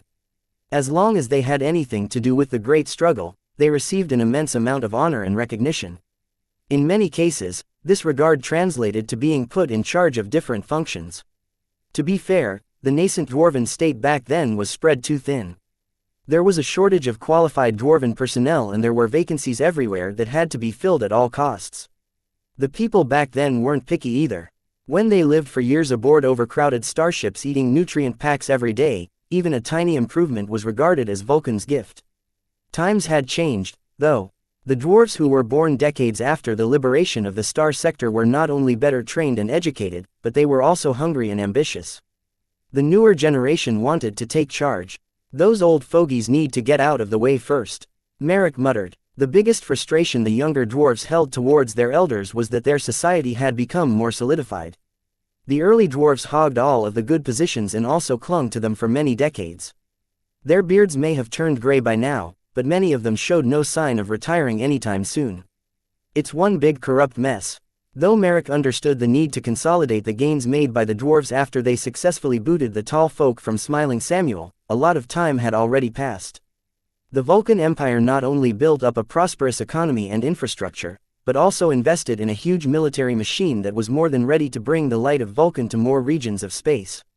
The children of the revolutionaries grew up listening to the stories of their parents and grandparents. Though the tales contained much hardship and sacrifice, they also conveyed heroism and fighting for a righteous cause. How could the newer generation not want to inherit the mission of the original revolutionaries and take it a step further? If only those stubborn old fools weren't so reluctant to continue the revolution. As far as dwarves like Venerable Merrick were concerned, the conquest of Smiling Samuel was just the first step. Certainly, the dwarves in this star cluster had managed to earn their freedom, but how many other dwarves in the galaxy were still slaving under the yoke of the evil humans? Compared to the territory that humans owned, the amount of star systems that dwarves held in their grasp amounted to just a footnote. Great injustices against the dwarven folk were still being committed in many other regions of space. Even if the odds were overwhelmingly in the favor of the tall folk, why were the Vulcan Empire's leaders hesitating all of a sudden? They managed to defeat the humans before, so they could do it again. Now that they had finished building up a strong state, there was no reason anymore to delay the next phase of the revolution. Vulcan is on our side, so why are you not following his lead? The great Vulcan was constantly resisting against the evil human gods every day. The protector and role model of Dwarvenkind had fought, bled and suffered at the hands of the tall folk for a much longer time and still managed to keep up his resistance. However, the divine craftsman couldn't do it alone. There were too many slaves on the side of the tall folk.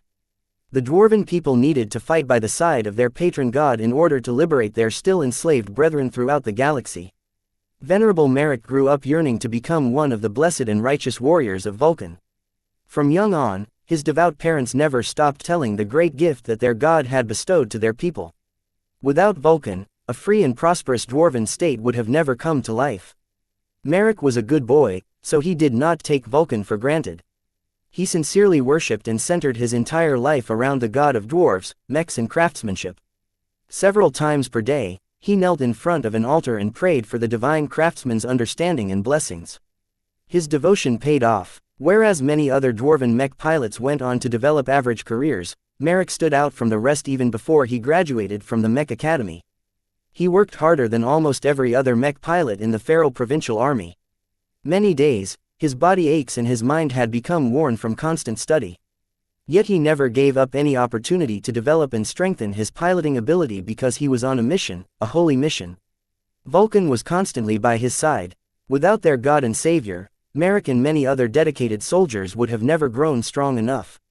He was glad to have joined a devout brotherhood of like-minded believers in the dwarven god. He became even more ecstatic when he heard that his mech division would be one of the few who would be starting the fight against the tall folk once again. All of the political power struggles that took place above his head did not concern him. No matter how much those old, corrupted heroes turned villains resisted the continuation of the grand struggle, Vulcan himself had stated many times that the revolution never ended until every single dwarf in this galaxy and the next was freed from the shackles that kept them in captivity. This was Merrick's holy mission. After many years of waiting and preparation, the Vulcan Empire was finally going to war again. He was glad he could live in this wonderful time where he had the opportunity to honor and please the great Vulcan while he was still in his prime. Hey, those corrupted old grandpas can't stop us anymore. Venerable Merrick fanatically exclaimed, "We shall earn victory on this battlefield and discredit the false notion that Vulcan is a human god. Waging war and shedding the blood of cruel, debased humans was the best way to honor Vulcan. It was how the previous generation of dwarves managed to rise up from slaves to rulers. Now that the oldsters had grown too comfortable with the trappings of power, it was up to younger and more devout dwarves like Merrick to take over the torch and lead their blessed people to greatness. Sadly, the grand victory that he was hoping for was not yet in sight. It's not fair. Venerable Merrick gritted his teeth as he piloted his Paravod against the powerful human expert Mech. The humans have more gods on their side. The lady that brought death and the sword that ravaged his fellow Hiver roarers showed that the weak humans were too cowardly to fight on their own. After the descent of their gods, they quickly reversed the trend of the battle and made it a lot more even than it should have been. Even so, determined dwarves like Merrick did not lose hope. They still had an opportunity to win this battle and make Vulcan proud. They just had to go back to their roots and remember that Dwarvenkind had always been the underdogs. In the past, it was rare for dwarves to start off a battle with an advantage, but they managed to succeed in enough crucial battles to win the war. Perhaps this was Vulcan's test to the dwarven people. If Venerable Merrick and his brothers failed to overcome these humans, then they might not be worthy to lead the new revolution. Watch me, Vulcan. Venerable Mech roared, "Watch me fight and witness me vanquish this devil Mech." The Paravod glowed brighter as his expert Mech channeled his reinvigorated will. The avian expert Mech spread its wings to aim its mounted positron cannons at the resisting human machine. Powerful resonance-empowered positron beams struck the sword-wielding expert Mech. Though the shots failed to penetrate the enemy expert Mech's armor, this was just a warm-up as the Paravod swept straight towards its prey in attempt to rake the enemy expert Mech with its claws. A silent clash took place as the Morco Mark II piloted by a colleague had launched an attack at the same time that forced the enemy expert swordsman Mech to defend against the faster dwarven expert Mech. "I will peel apart your Mech layer by layer until you're reduced to nothing, human." The sharp claws did not tear into the armor of the expert swordsman Mech as he hoped, but the faint grooves on the surface proved that Mech's effort was not in vain. The demonic expert Mech could still be destroyed. He just had to be patient and persistent. As his avian expert Mech turned around in order to perform another attack pass, Venerable Mech waited for his two colleagues to distract the enemy machine before swooping in yet again. This time, he succeeded in attacking the expert swordsman Mech's rear.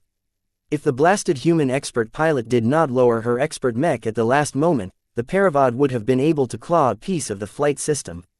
Mech tried his best to control his impatience. The thorny human expert Mech couldn't be compared to any other machine of its kind. The evil human gods had been generous to their demonic agents.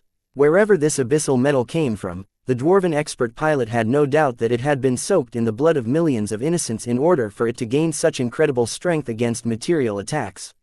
If you think your unholy armor will avail you, think again. Vulcan's light shall cleanse your filthy Mech of sins, and we are his chosen agent. Again and again Mech went on the attack. The expert swordsman Mech was helpless to resist as one machine couldn't possibly defend against three. The only concerning matter was that Venerable Mech found it a little harder to land his blows with every attack. Pass. He had the sense that his opponent was growing more adept at defending herself. In some cases, the enemy expert Mech turned around and held its extremely deadly sword at the ready. Venerable Mech chose to avoid the heretical masterwork sword. He feared that the sharp claws of the Paravod might not survive a collision against this admittedly impressive weapon. Just looking at the sword made Mech red with anger. Such an exquisite weapon looked as if it had been forged by the most divinely inspired dwarven swordsmith. It was a travesty that it fell into the hands of a human Mech. "I must reclaim this weapon and dedicate it to our people. Only dwarves deserve to wield this sword." Chapter 3281. Trial by fire. Getting beat up by three expert Mechs was never an enjoyable experience. Venerable Orphan loudly made that known over the communication channel. Venerable Dice was of the same mind, even though she wasn't as vocal about it. This was not what she imagined out of her first true battle as a proper expert pilot. She was still glad that she finally received an expert Mech that could fully translate her fighting style and sword techniques. She only had to look at Joshua and Janzi to see what happened to the few Larkinson expert pilots who were left out of the expert Mech party. The difference in performance was massive. It would have been nice if they could help lift the burden. She said through gritted teeth as she readied herself for another tricky attack run. The first sword parried a swooping strike from the Morco Mark II while also turning around to mitigate a simultaneous strike from the Paravod. "Evil human, your defeat is inevitable. Vulcan shall smite your demonic Mech. Through fire and faith, that invincible armor of yours will not avail you for long." The dwarven expert pilot's constant string of nonsense did not make Venerable Dice's life more pleasant either, but she endured the vitriol for one important reason. She needed to know as much about her opponents as possible. Without understanding their mindset and emotions that drove them to fight, it would take a much longer time for her to determine an appropriate strategy. "Everyone can be defeated as long as I figure them out," she reminded herself. Just as Venerable Mech Bulfrin patiently waited for opportunities to land a blow on the first sword, Venerable Dice also bided her time in order to wait for an opportunity to grasp her chance. She was highly cognizant that the unending alloy armor plating of her expert Mech was the only reason why she was able to hold off three opponents at a time. She could even opt to make risky counter-attacks if she thought that the dwarven expert Mechs weren't respecting her threat. Still, there was a limit to everything, and the resonance-empowered attacks inflicted by the dwarves hit much harder than any other attacks. From the claw strikes of the Paravod and Morco Mark II to the relentless Gauss rounds pouring from the Domingo Darren, her first sword was enduring attacks at a much higher frequency than she was designed to withstand. If the armor wasn't being worn away, then the internals were sustaining constant shocks. The only consolation was that none of the Hiver Roarer mechs hit particularly hard. The Domingo Darren was the only expert mech that posed a greater threat. With double Gauss cannons in every gun port, its punch might not be the highest, but the firing rate was relentless. If Venerable Dice wasn't so afraid of ruining her mech sword, she would have raised it and propped it up so that her expert mech could use its broad flat side as a makeshift shield. However, the thought of using Katiz's great masterpiece that had been made with love and passion did not sit well with Dice. A sword was meant to cut and stab in. This one was even more so to a serious swordswoman. Failure was not a valid excuse to tarnish the purpose of a great weapon. As far as she was concerned, she was on a timer. She needed to figure out a way to reverse this adverse circumstance while she continued to resist the ongoing onslaught. If she waited too long for the situation to change, then the idiot dwarves would eventually get their way and fell her expert mech. Though she hoped to gain aid from the other Larkinsons in the battlefield, it didn't appear the clan had any to spare.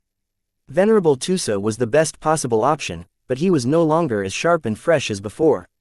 Dice was afraid that the three Hiver Roarer expert mechs would turn on the Dark Zephyr and wear it down with far greater ease. Though the Dark Zephyr excelled in speed and agility, the Paravod and the Morco Mark II didn't score low in these categories either. The Morco Mark II was probably fast enough to keep up with the Dark Zephyr. Once the dwarves managed to corner it somehow, the Dark Zephyr's thinner armor and worn state would last only a fraction of the amount of time. I need to solve this problem myself. Venerable Dice was not a stranger to getting outmatched. From the beginning, the Sword Maidens often had to outfight superior opponents. Though not every battle against domineering pirates turned out well, she and her sisters learned how to cope with pressure and shape their belief in their own strength. Inferior mechs in numbers never scared the Sword Maidens. If battle against superior foe couldn't be avoided, then people like Dice trusted in their own skill and swordsmanship to grasp victory with their own hands. It's been a long time since I last felt this way. Getting singled out by three enemy expert mech woke up a dormant yearning in her heart. The long months of peaceful training sessions had dulled her blade. No longer. Now that she was thrown in a battle for her own survival and the continuation of the Larkinson clan, she was slowly getting back in her element. In the past few years, her greater strength and progression compared to the rest of her sisters singled her out as a champion. The more power she gained, the more the Sword Maidens looked up at her. This made her feel responsible for their safety and prompted her to become their spiritual leader even if she wasn't in their chain of command. Yet leadership did not come naturally to her. She was nowhere comparable to Commander Lydia, who built up the Sword Maidens step by relying on her own vision, judgment and hard work. Dice was a hunter at heart. Prior to the Sword Maidens getting accepted into the Larkinson clan, she regularly went on hunting trips. The frontier beyond civilized space featured plenty of untamed planets where alien environments bred strange and dangerous exo-beasts. They were even used as graduation tests for the Sword Maidens a long time ago. Every fully fledged Sword Maiden had to hunt at least one exo-beast on their own with just some basic clothes on their back and their trusty swords at their side. Kedis had completed this test and so did Dice. The difference between the two was that Dice grew addicted to the experience. The tracking of her prey, the wait for the right opportunity and the glorious confrontation where she sought to stay alive against powerful creatures made her feel more alive than ever. The accomplishment she gained from vanquishing an exo-beast that weighed many tons and could easily crush her body flat with a single blow was indescribable. She rarely gained the same degree of stimulation when she fought against enemy mechs. It just wasn't the same as human opponents used their brains to compensate for their lack of power. Dice didn't enjoy the mind game aspect of fighting against other humans. She much preferred to fight against opponents who forced her to rely on her instincts and her skills to overcome her challenges. In this battle, she began to feel some of those dormant desires returning from hibernation. The effect was even stronger due to the fact that she was fighting against bestial mechs instead of humanoid mechs. As the difficult struggle continued to progress, Venerable Dice increasingly had the illusion that she was fighting against a pack of three ferocious exo-beasts instead of mechs piloted by people like herself. The more she felt this way, the more she developed the urge to hunt them down like she had done many times in the past. From the moment she started to see her current opponents as prey rather than peers, her piloting style underwent a subtle and indescribable shift. After so much time had passed where the Sword Maiden expert pilot was engaged in high-intensity combat, she had become a lot more familiar with the first sword. Sure, she practiced with her expert mech before, but performing maneuvers under calm practice sessions was never as good as getting thrown in a trial by fire. Under the threat of death and worse, Venerable Dice pushed herself as hard as possible so that she could refine and master her control over the first sword. The dwarven expert pilots were cruel taskmasters. They exploited every mistake she made and ruthlessly taught her a lesson whenever she became overconfident. However, with the help of her dwarven tutors, she rapidly managed to flesh out her new post-expert mech fighting style and become more effective at piloting the first sword. This showed in the way she managed to evade more attacks and created more opportunities for her to make a counterattack.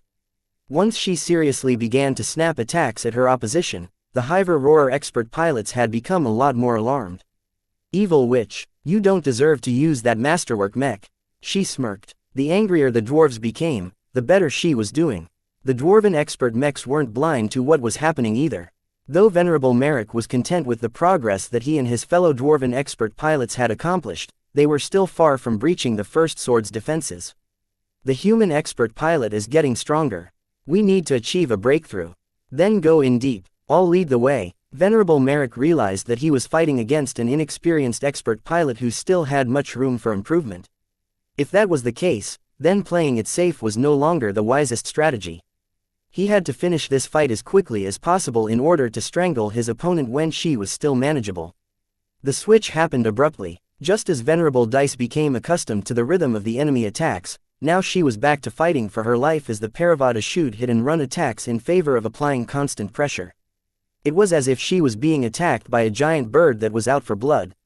The Paravada assailed the first sword with a combination of claw and beak attacks. Sometimes, the avian expert mech smacked the humanoid expert mech with its wings, more for distraction than to inflict damage. It took everything that Venerable Dice had and more in order to fend off the aggressive assault. Venerable Mech was a talented mid-tier expert mech who possessed an abundance of skill. With the Paravada assaulting the first sword madly from the front, the other two expert mechs focused on attacking from the flank and rear. Taste the power of dwarven engineering. Claws and Gauss rounds pounded the areas where Venerable Dice couldn't muster up an adequate defense due to the necessity of keeping the raging Paravada at bay. The expert swordsman mech was getting hit at a faster rate. All of the shaking and rattling from receiving powerful blows was probably not doing the internals any favors. Already Venerable Dice could tell that more and more components were switching from green to yellow conditions. Though this was not necessarily a cause for alarm, the margin for error became smaller and smaller. Those stressed components could easily start malfunctioning if they continued to endure concussive shocks. As the dwarven expert mechs kept piling on the pressure, Venerable Dice continued to release more sweat as she tried to keep her mech in working condition. At one point, something within her boiled over. The hunter was never supposed to be the hunted. The prey that were trying to take her expert mech down were but mere bestial mechs that possessed limited, rigid movement restrictions that should still be exploitable to an experienced hunter. "I see your weakness," Venerable Dice shouted as she adopted a bloodthirsty grin. The first sword turned and parried the next attack of the Paravada with exquisite timing. While the expert mech piloted by the hero of the Hiver Roarers tried to recover quickly, the decapitator swung true and managed to slice off half of the wing of Venerable Mech's proud machine. With the excellent sharpness and power of the masterwork mech sword, the Paravada's armor stood no chance. "Impossible. How can this incompetent human harm my beautiful expert mech?" Chapter 3282, Hunting Mechanical Beasts. Who was the hunter and who was the hunted? For a long time, Venerable Mech and his fellow Hiver Roarer expert pilots thought that they held the upper hand. Sure, the infernal human expert mech possessed nigh unbreakable armor, but by Vulcan's will the dwarven expert mechs were sure to vanquish this evil foe. "It's just like playing those virtual games back when we were young," Venerable Mech told his teammates. "The boss fights aren't actually that hard. They just take so long because the bosses we're trying to kill are too tough compared to regular enemies." This might be true, but the battle taking place at the moment was no game and Venerable Dice was not a rigid, AI-controlled character who attacked according to strict instructions. She was an expert pilot as well, and she was more than tired of depending on unending armor to keep her in the fight. The essence of her fighting style was never about tanking damage. It was about evading attacks, outmaneuvering her opposition and relying on skill to gain advantages during violent exchanges. The bestial mechs she was fighting against initially threw off her fighting rhythm. She trained and fought a lot against other human and humanoid opponents. Whether it was trying to outduel a fellow sword maiden in the sparring ring or trying to gain the better of Venerable Orphan in the few times they had the opportunity to cross weapons at each other in their expert mechs, Venerable Dice always associated mech piloting with human-like opponents. Bestial mechs did not wield traditional weapons such as swords and spears. Instead, their weapons were inbuilt and came in the form of claws, teeth and other, natural, armaments. The only times Dice fought against opponents who utilized this kind of weaponry was when she was on the hunt. She never thought about matching blow for blow against exo-beasts who relied on the lethality of their body to win because the difference in physical might was far too great. It was different now. After getting attacked by the Paravod and the Morco Mark II too many times to count, she thoroughly understood their attack and movement patterns along with the habits of their expert pilots. Though it was nearly impossible to regain the initiative in the face of constant attacks, a chance still existed. This was how she managed to pull off her first proper counterattack against the Paravod. Just as Venerable Merrick was shocked by the sudden explosion of aggression from the human expert mech, the first sword did not let this successful attack become the extent of its turnaround. "I smell weakness." The first sword did not pursue the Paravod that had momentarily backed off after incurring a hit on its wings. Instead, it rapidly rotated along its axis and launched towards the Morco Mark II. The other dwarven expert pilot expected the first sword to follow up on its initial assault on the Paravod. The avian expert light skirmisher therefore swept closer in the hopes of assailing the expert swordsman mech from behind. Though the sudden turnaround was not within expectation, the Morco Mark II was not a light mech for nothing. It slowed down and veered to the side in order to stay out of the reach of the human expert mech's big and deadly-looking sword. The pilot of the Morco Mark II did not expect the first sword to charge up its masterwork sword with energy within a second and swing its blade, causing the surprisingly long and cohesive energy blade that extended out of its tip to cut off one of its claws. What technique is this? The Morco Mark II hastily flew away while leaving one of its claws behind. This was a significant loss because unlike the larger and heavier Paravod, the Morco Mark II did not carry a lot of weapon systems. For a time, the injured avian expert mech kept its distance and harassed the first sword by firing its wing-mounted light positron cannons onto its surface, paying special attention to the armor sections that had already been damaged by previous attacks. It was not a quick way to take down an unending alloy expert mech, but the dwarven expert pilot did not want to get close to a frighteningly powerful opponent who could potentially chop his lightly armored expert mech in half with a single blow. Watch out for this expert mech. It's not only insanely tough, but its attack power is also high. The realization that the first sword was able to launch highly damaging counterattacks caused the dwarven expert pilots to adjust their approach yet again. They were not stupid beasts who fought purely on instinct after all. Their dwarven heads heated up as they all did their best to figure out a new winning formula to this fight. Venerable Dice did not intend to wait until they finished their thoughts. She was a woman of action and took advantage of the breathing room she gained for herself to hunt down her first expert bestial mech. After briefly surveying the condition of the Paravod and the Morco Mark II, she opted against pursuing the two injured avian expert mechs. Even though their armor was inadequate against the Decapitator's unnaturally sharp blade, they were too fast and mobile for the first sword to catch up. Instead of wasting her time by futilely trying to play cat and mouse with them, she opted to go for a different prey. The first sword adjusted its course and blasted off towards a bestial expert mech, but it wasn't one of the two that had been occupying most of Venerable Dice's attention. Her expert mech was flying straight towards the Domingo Darren, the spinning expert turtle mech that had constantly been bombarding the first sword with hard-hitting Gauss rounds. Most of the internal damage that the expert swordsman mech incurred was due to getting hammered from a distance all the time.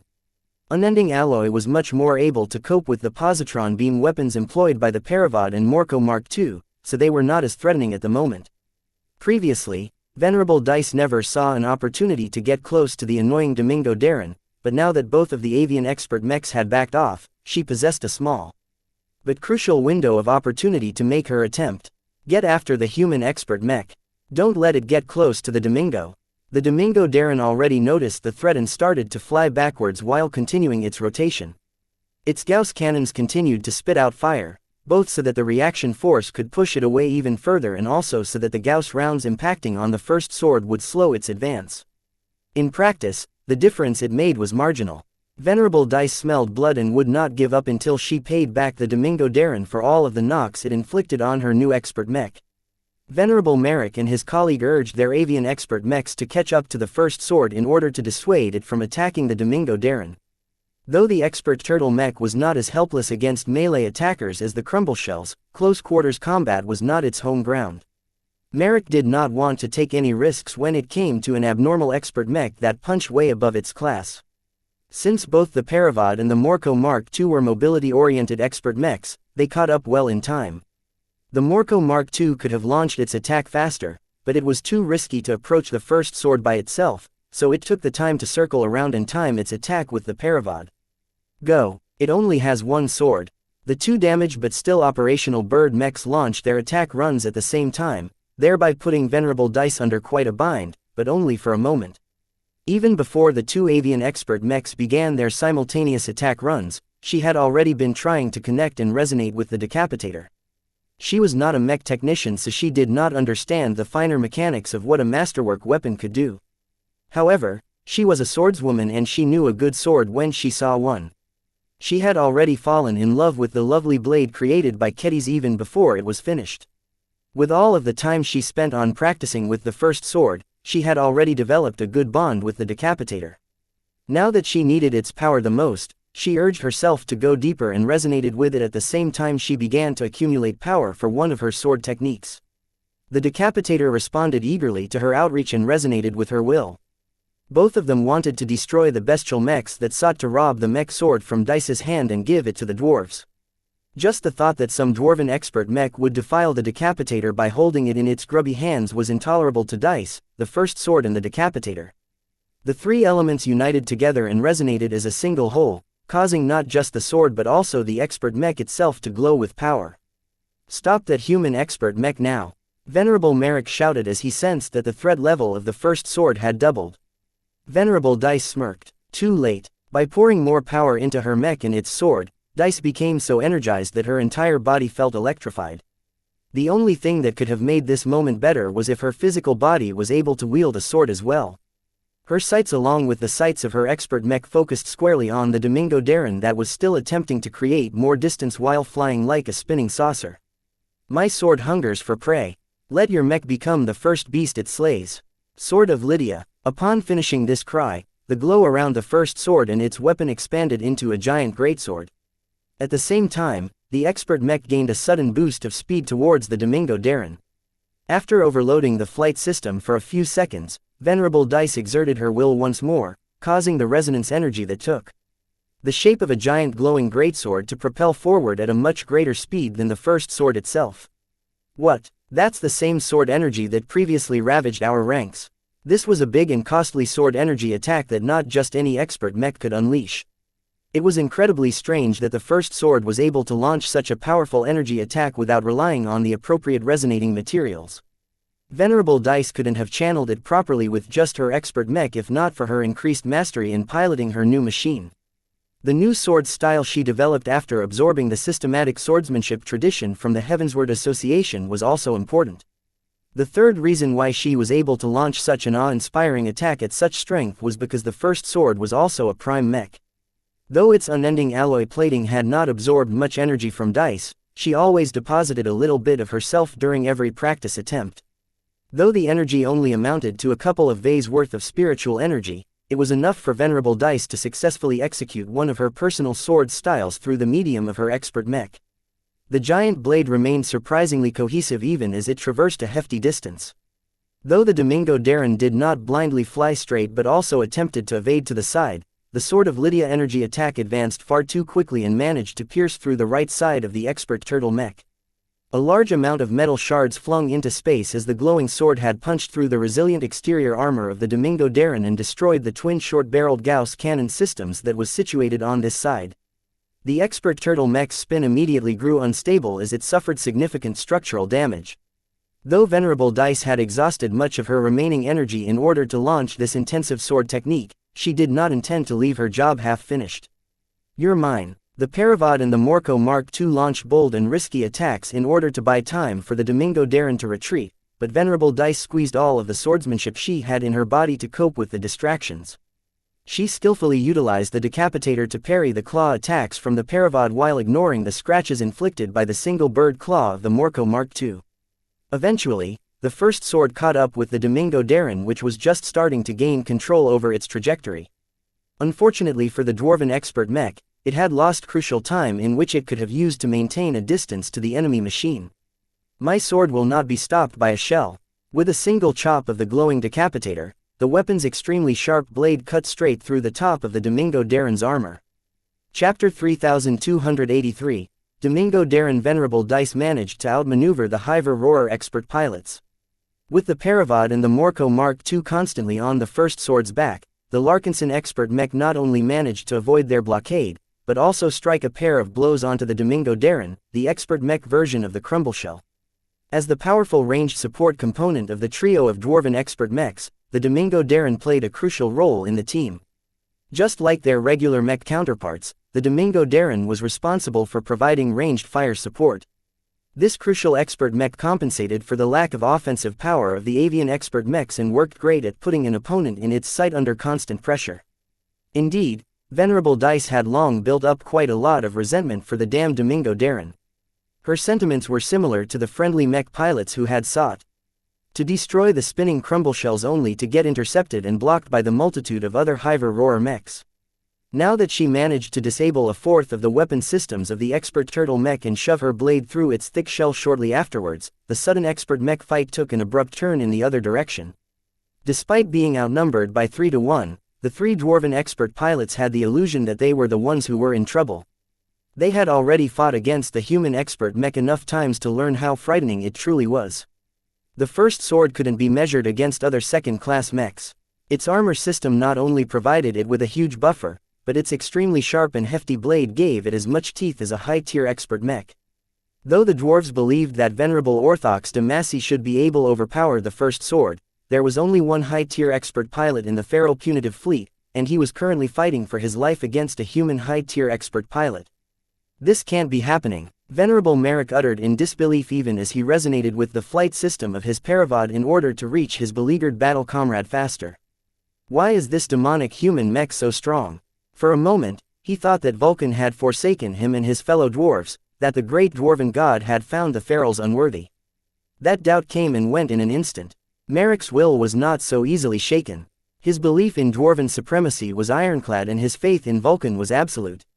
No matter what the evil human gods had sacrificed to create this unholy monster of an expert mech, the sword-wielding abomination wielding a stolen dwarven masterwork weapon must be slain in order to make everything right and prevent the tall folk from destroying the dream of freeing dwarvenkind across the galaxy.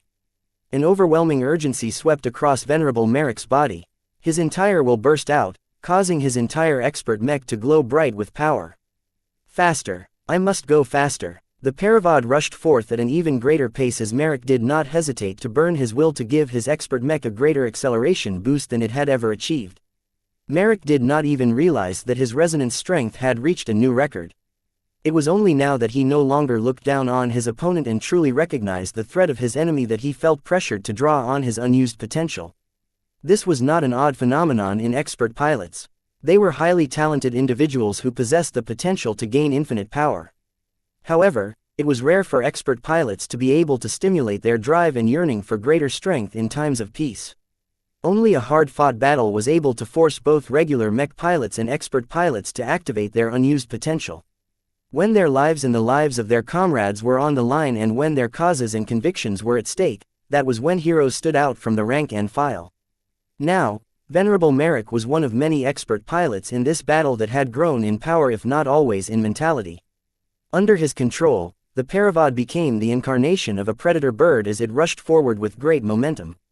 Different from before, the avian expert medium mech did not lead with its razor-sharp claws. Though their underside mounting provided the Paravod with a large measure of safety when it performed its attack runs, it was insufficient in applying a high amount of physical force. They were most suited to perform hit-and-run attacks which had only yielded marginal results so far. Against an expert mech with cheat-like armor, such attacks no longer sufficed for Venerable Merrick. It was for this reason that he decided to lead with its sharp and pointy beak first. The strongest weapon system on the Paravod was not its claws, nor its wing-mounted positron cannons. Its actual killer weapon was its beak, which was not only made out of extremely dense and hard alloys, but also contained a special resonating material that provided this weapon system with a lot of punch. The only downside of employing this weapon system was that Venerable Mech had to build up a lot of momentum in order to charge against his opponent with as much physical force as possible. The greater the speed, the greater the collision. The greater the collision, the more devastating the Paravod's beak became.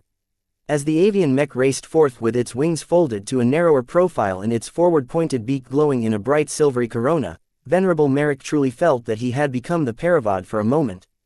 Hold the enemy in place. Don't let him escape, Venerable Mech urged his comrades. This was one of the weaknesses of the Paravod's all-out charge. When it sped forward with such great momentum, it lost nearly all of its maneuverability. Similar to the Valkyrie Redeemer, the Paravod was a marauder mech that possessed a versatile fighting style. It could adopt a cautious and elusive approach if Mech wanted to remain cautious, but it could also go all out and perform a high-risk maneuver that yielded an incredible payoff if it succeeded. Venerable Dice wasn't blind. Even though she invested most of her attention towards hacking through the shell of the Domingo Darren, she already accounted for the quick reprisal of the avian expert mechs. She didn't expect the Paravod to advance with such an exaggerated degree of speed and momentum. The enemy expert mech's well-infused beak exuded a particular sense of danger. Her expression turned sour. Though she had already driven her sword through the Domingo Darren's turtle shell several times, she could tell that none of her attacks dealt fatal damage to the expert turtle mech. Its defenses were high and its internals were more robust than she thought. It didn't help that the internal architecture of this turtle mech deviated a lot from a general mech. Dice though that she had driven the decapitator through the cockpit or the power reactor with every deep stab, but it turned out that the blade damaged nothing except some structural components, ammunition belts and other secondary components. These blasted turtle mechs. The designers of the Domingo Darren had taken full advantage of the unique properties that turtle mechs possessed. Unlike a regular human expert mech, there was no particular reason why the power reactor and cockpit needed to be mounted on the upper torso and why the mech engine should be placed around the pelvis section. Its internal space was just one spacious bowl which could fit any kind of configuration. The turtle mech's relatively simple physical requirements provided mech designers with all kinds of choices that they would never be able to make if they designed a more restrictive humanoid mech. When Vase paid attention to this fight, even he became impressed by the Domingo Darren's design concept. These turtle mechs look stupid, but they're actually powerful and tricky to fight against. It's no wonder that the Hiver Roarers have turned them into a core part of their mech roster and combined arms approach. Vase was so taken by the possibilities that Turtle Mech opened up that he developed a desire to design one himself. Compared to other bestial mechs such as tiger mechs, Vase did not need to study any non-human physiology and mechatronic theory. They were highly analogous to shuttles but were far better armored and controlled. Like her husband, Gloriana studied the expert turtle mech as well, but was not as charmed by it. The lazy design offended her sensibilities. Its ungainly bulbous shape possessed no hint of femininity. She didn't pay much attention to this at the moment. Instead, she narrowed her eyes at the footage and sensor readings of the Domingo Darren. At first glance, she assumed the Domingo Darren was just a direct expert mech upgrade from the Crumbleshell. However, when the first sword breached its armor and exposed some of its internals, she began to spot parts and systems that should not belong to a defensive ranged mech. After spending a few more seconds on analyzing the new data, her eyes widened. She activated an emergency command that directly connected her to Venerable Dice. Get away from the Domingo Darren's shell. It's a trap that can entangle your mech. The dwarven expert mech had already revealed its true nature halfway through her explanation. The bulbous turtle shell split apart into segments that extended outward in an attempt to grapple and clamp down the first sword. Venerable Dice had never lowered her vigilance, though. She always maintained respect for her opponents and already remained on guard against unexpected surprises. The Domingo Darren had always appeared too one-dimensional for an expert mech. Seeing its shell unfold into a giant clamp only mildly took her by surprise. With the instincts honed through many hunts against dangerous organisms, Venerable Dice already commanded her expert mech to blast off and escape whatever trap the dwarves were trying to pull. Her quick thinking allowed the first sword to distance itself from the Domingo Darren with plenty of time to spare, but her sense of threat never subsided. The first sword was still in the danger zone. What? When the Domingo Darren's segmented shell failed to chomp its prey, its dwarven expert pilot did not show any disappointment. You can't get away. Numerous large modules in the inner structure of the Domingo Darren began to glow while consuming enormous amounts of power. A huge magnetic attraction force came to life that acted onto the first sword's metallic frame. The Larkinson expert mech's flight slowed down several times, but this wasn't all. The Domingo Darren detached its huge clamping mechanism and launched it forward. This time, the clamp successfully trapped the expert swordsman mech in its jaws. Though the first sword attempted to cut at its bonds, it had only been able to cut off a single tooth before the clamp immobilized its arms. The humanoid expert mech possessed no leverage to wield its enormous sword. The weakness of the humanoid mech form became very evident now. The first sword was designed as a pure expert swordsman mech and possessed no integrated weapon modules. It possessed no tools at all to destroy the clamping mechanism that prevented its frame from flying away and kept its limbs immobilized. No, Vase shouted in alarm as this drastic turn of events took place. The first sword needs help. Where's the Dark Zephyr? Venerable Tusa is currently supporting the opposite flank, sir. What about the Amaranto? Venerable Stark is still locked in a firefight against the Slug Rider expert mechs. Damn it, why haven't we sent the Shield of Samar or other mechs to free up the Amaranto? Vase demanded. We tried and it didn't work. The other Slug Ranger mechs are constantly supporting their own expert mechs. Our ranged contingent has no choice but to fight back against them in order to prevent a wipeout. Then what else is left? Chapter 3284. Righteous Charge. The Domingo Darren resembled a crumble shell on its surface, but actually hid a second purpose. From a professional standpoint, Vase admired the imagination and commitment of the lead designer of this bestial expert mech. Not everyone was willing to design a mech that essentially turned it into a giant decoy that just screamed, "Get close to me and hit me up close," only for that to be part of a nefarious plot to trap and immobilize an enemy expert mech. It was not a design concept that fit an expert mech optimized for duels and solo engagements. It could only ever be employed when it fought alongside other friendly expert mechs. The Domingo Darren's trapping elements were large, robust and almost impossible to break out of for a typical humanoid mech. The insanely high defense factor of the first sword's unending alloy armor system was not capable of bailing Venerable Dice out this time. The clamping mechanism was well designed and did not have to rely on punching its sharp teeth through the surface of an enemy mech in order to keep hold of its catch. The hunter and the hunted had exchanged roles yet again. The first sword exerted as much forces as its limbs allowed, but the kind of state it was in at the moment was similar to a human being bound by rope. If the rope was just hanging around, then anyone with a sword could easily chop it in half as long as there was enough room to move. However, when the rope was bound tightly around a person's arms and torso, then there was no easy way for a person to break free. The amount of force it needed to exert from its arms was way too insufficient compared to the strength of sturdy rope.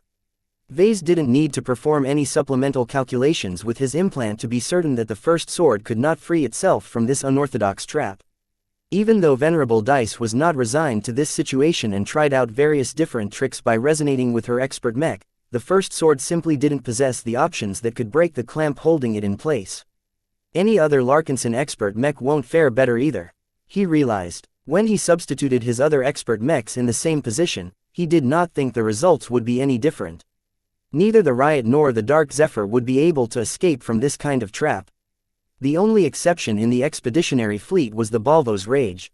The high-tier expert mech not only possessed greater mechanical strength due to the virtue of its high-quality materials and components, but also possessed numerous integrated weapons that could output considerable damage if it wasn't able to employ its handheld weapons. Vase had grown too complacent after he witnessed the stellar performance of Unending Alloy in mech combat. What happened to the Valkyrie Prime proved that expert mechs that excelled in attack power could still breach it under specific circumstances.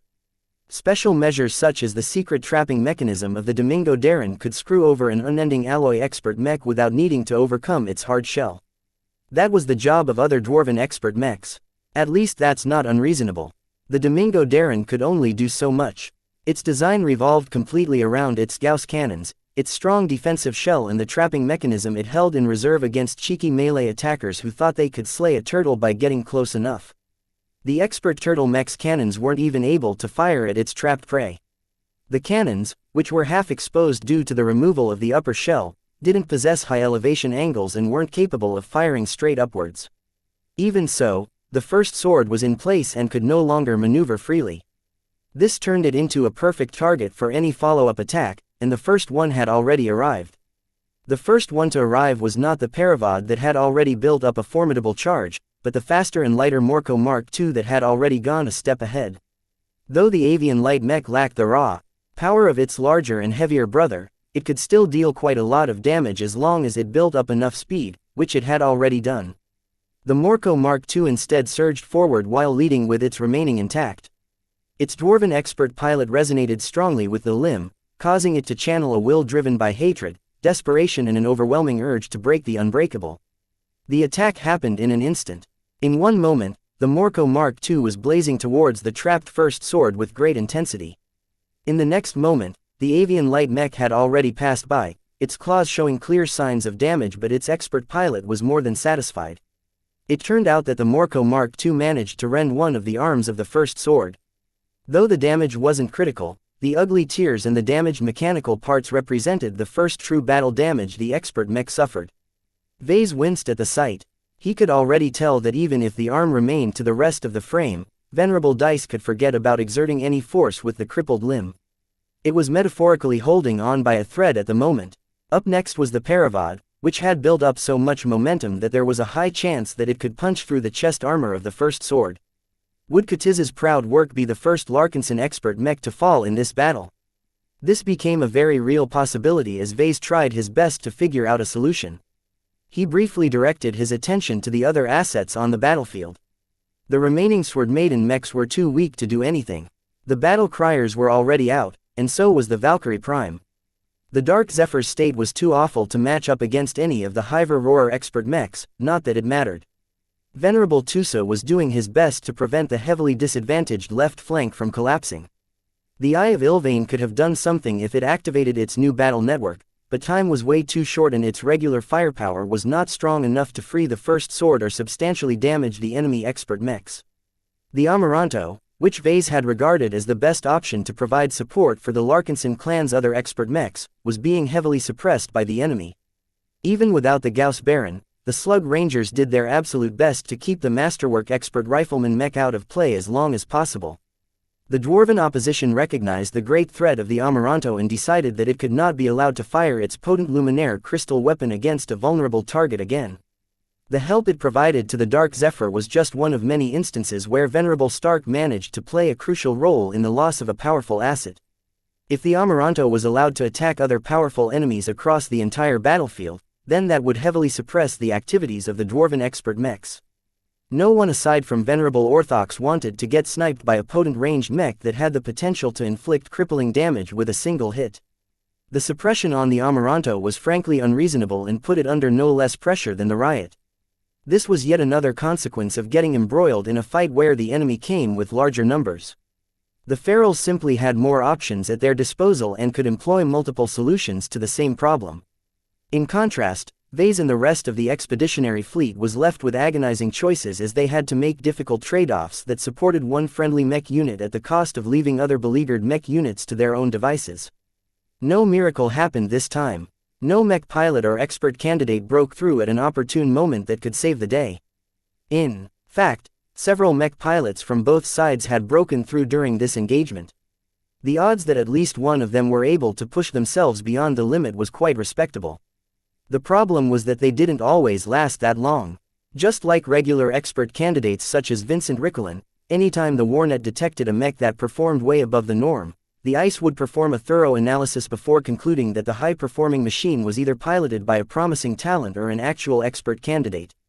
No matter the results, such mechs piloted by strong mech pilots were always targeted with great prejudice. The goal was to eliminate them before they did anything that could reverse a losing trend or strengthen a winning hand by doing something as outrageous as breaking through. Though the effort put into eliminating the talents identified by combatants or ICE was great, the cost would have been much greater if they waited until the targets in question broke through and wielded forced resonance to devastating effect. This is true war. Such sights weren't common in other battlefields. In the Komodo War, where the role of expert pilots was especially crucial, both sides did their best to strangle each other's talents and expert candidates in their cradle.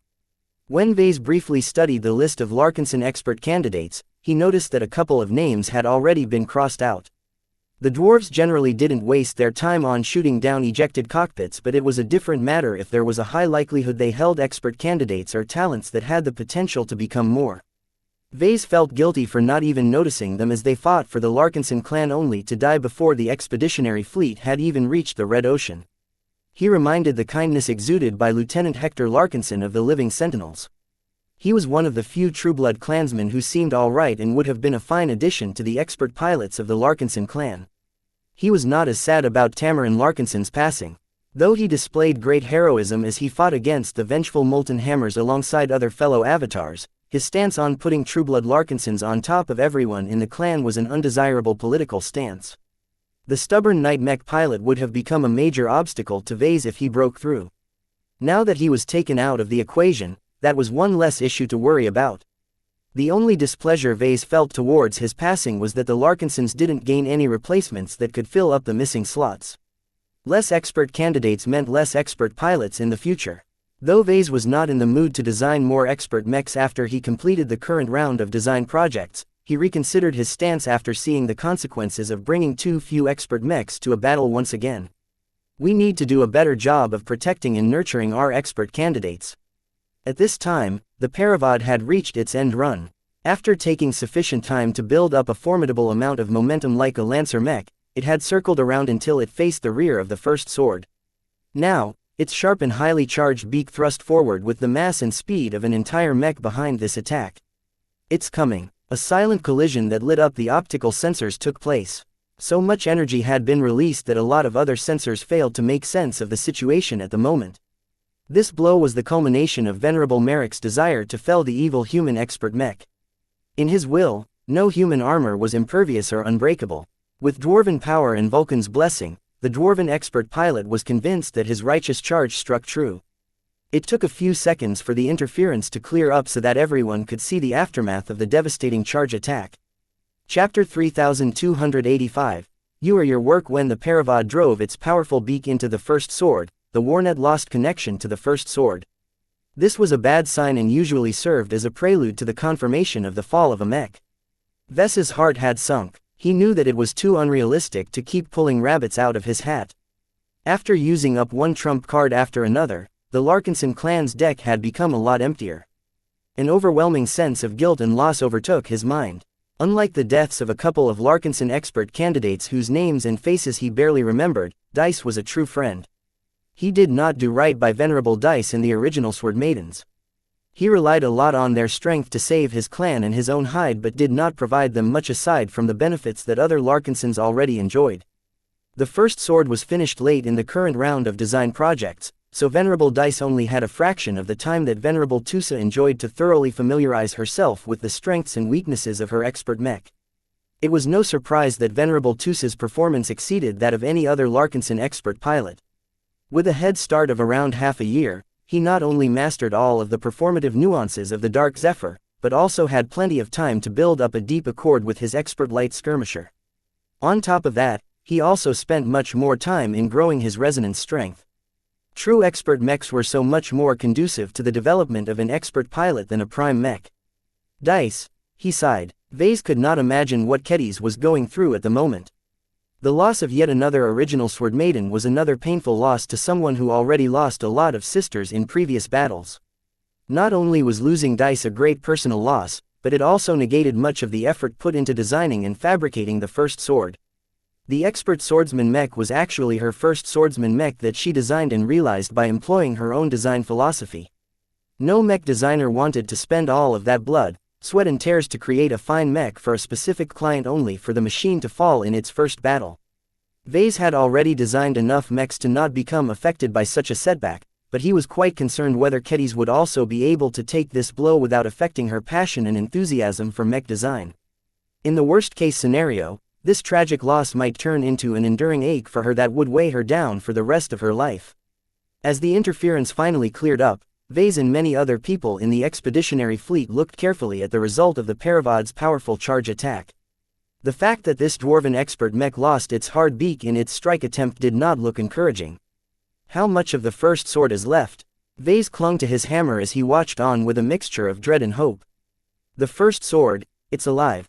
It's still intact. Everyone who had the attention to spare looked shocked. The first sword, while still bound by the clamping mechanism of the Domingo Darren, was still in the same condition as it was before. Aside from the ugly arm wound inflicted by the Morco Mark II, the first sword did not exhibit any other major signs of damage. The back armor which the Paravod had targeted with its beak was still in good condition. Though it was a bit banged up due to getting hammered by the Domingo Darren's Gauss cannons, it did not feature the large and fatal cavity that Vase had expected out of the Paravod's collision. Vase looked puzzled. What happened? It didn't take much looking to find the answer. Floating just before the first sword was the decapitator. Previously, the sharp and powerful sword was rendered useless due to the captive state of the first sword. Since the expert mech's arms were clamped down along with the rest of its frame, Venerable Dice wasn't able to swing the weapon at all. Its fingers which still gripped the weapon weren't strong enough to swing or heave the large and hefty blade around. So how did it move out of the first sword's grip, and what did it do to rescue the expert mech and most likely its pilot? Vase took a good look at the floating blade that exuded a very different vibe when it was held in the first sword's hands. Sharpie. He recognized that sharp and distinctive vibe right away. The decapitator possessed its own unique character, of course, but now Vase had the impression that he was looking at a supersized version of Kutiz's Bloodsinger. This is impossible. Vase resisted the urge to rub his eyes as he stared widely at the blade. It turned out that Sharpie not only crossed a distance of many kilometers to possess the decapitator, but also channeled enough power to block the Paravod's incredibly powerful charge to the point that it actually bounced back while losing its beak in the process.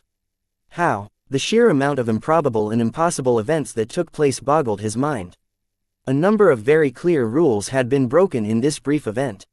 First, how could Sharpie exceed the maximum range that companion spirits were able to move away from their principals by a magnitude of so many kilometers? Blinky couldn't even go past a few compartments aboard the Spirit of Bentime.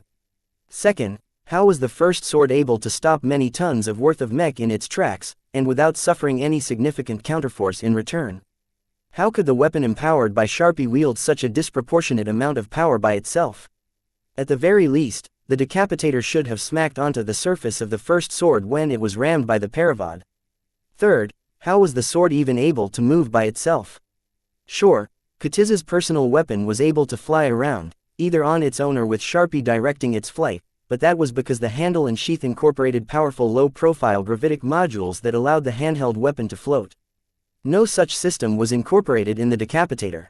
Vase still remembered its design schematics and he had personally witnessed Ketty's putting it together step by step as she channeled all of her passion. Though it incorporated a small amount of electronic components, none of them were large enough to be able to lift the enormous blade, let alone wield it as if it was held by an actual mech. Impossible, Vase uttered again as he tried his best to make sense of the situation. After repulsing the Paravod's fatal charge, the decapitator did not remain idle for long. It turned its blade and swung backwards in a remarkably simple motion. The swing did not possess much force, yet effortlessly sliced through half of the clamps that held the first sword in place. If Vase had any doubts that Sharpie was present in the decapitator, they had all been laid to rest. On a hunch, Vase activated a live feed that provided him with a view of the main design lab. Ketty's. She was not sitting behind her terminal like the other mech designers. Instead, she had stood up and practically dominated her entire corner of the design lab by channeling her will. She held her Bloodsinger in her hands and lifted her head up as if to gaze straight through the structure of the Spirit of Bentime so that she could track something at a distant part of the battlefield. The power that exuded from her body looked as if she was expending a huge amount of power. Indeed, just after the decapitator finished cutting enough bonds, Sharpie's influence disappeared from the weapon, causing it to turn inert again. It had done its job, though. The first sword was no longer as immobilized as before.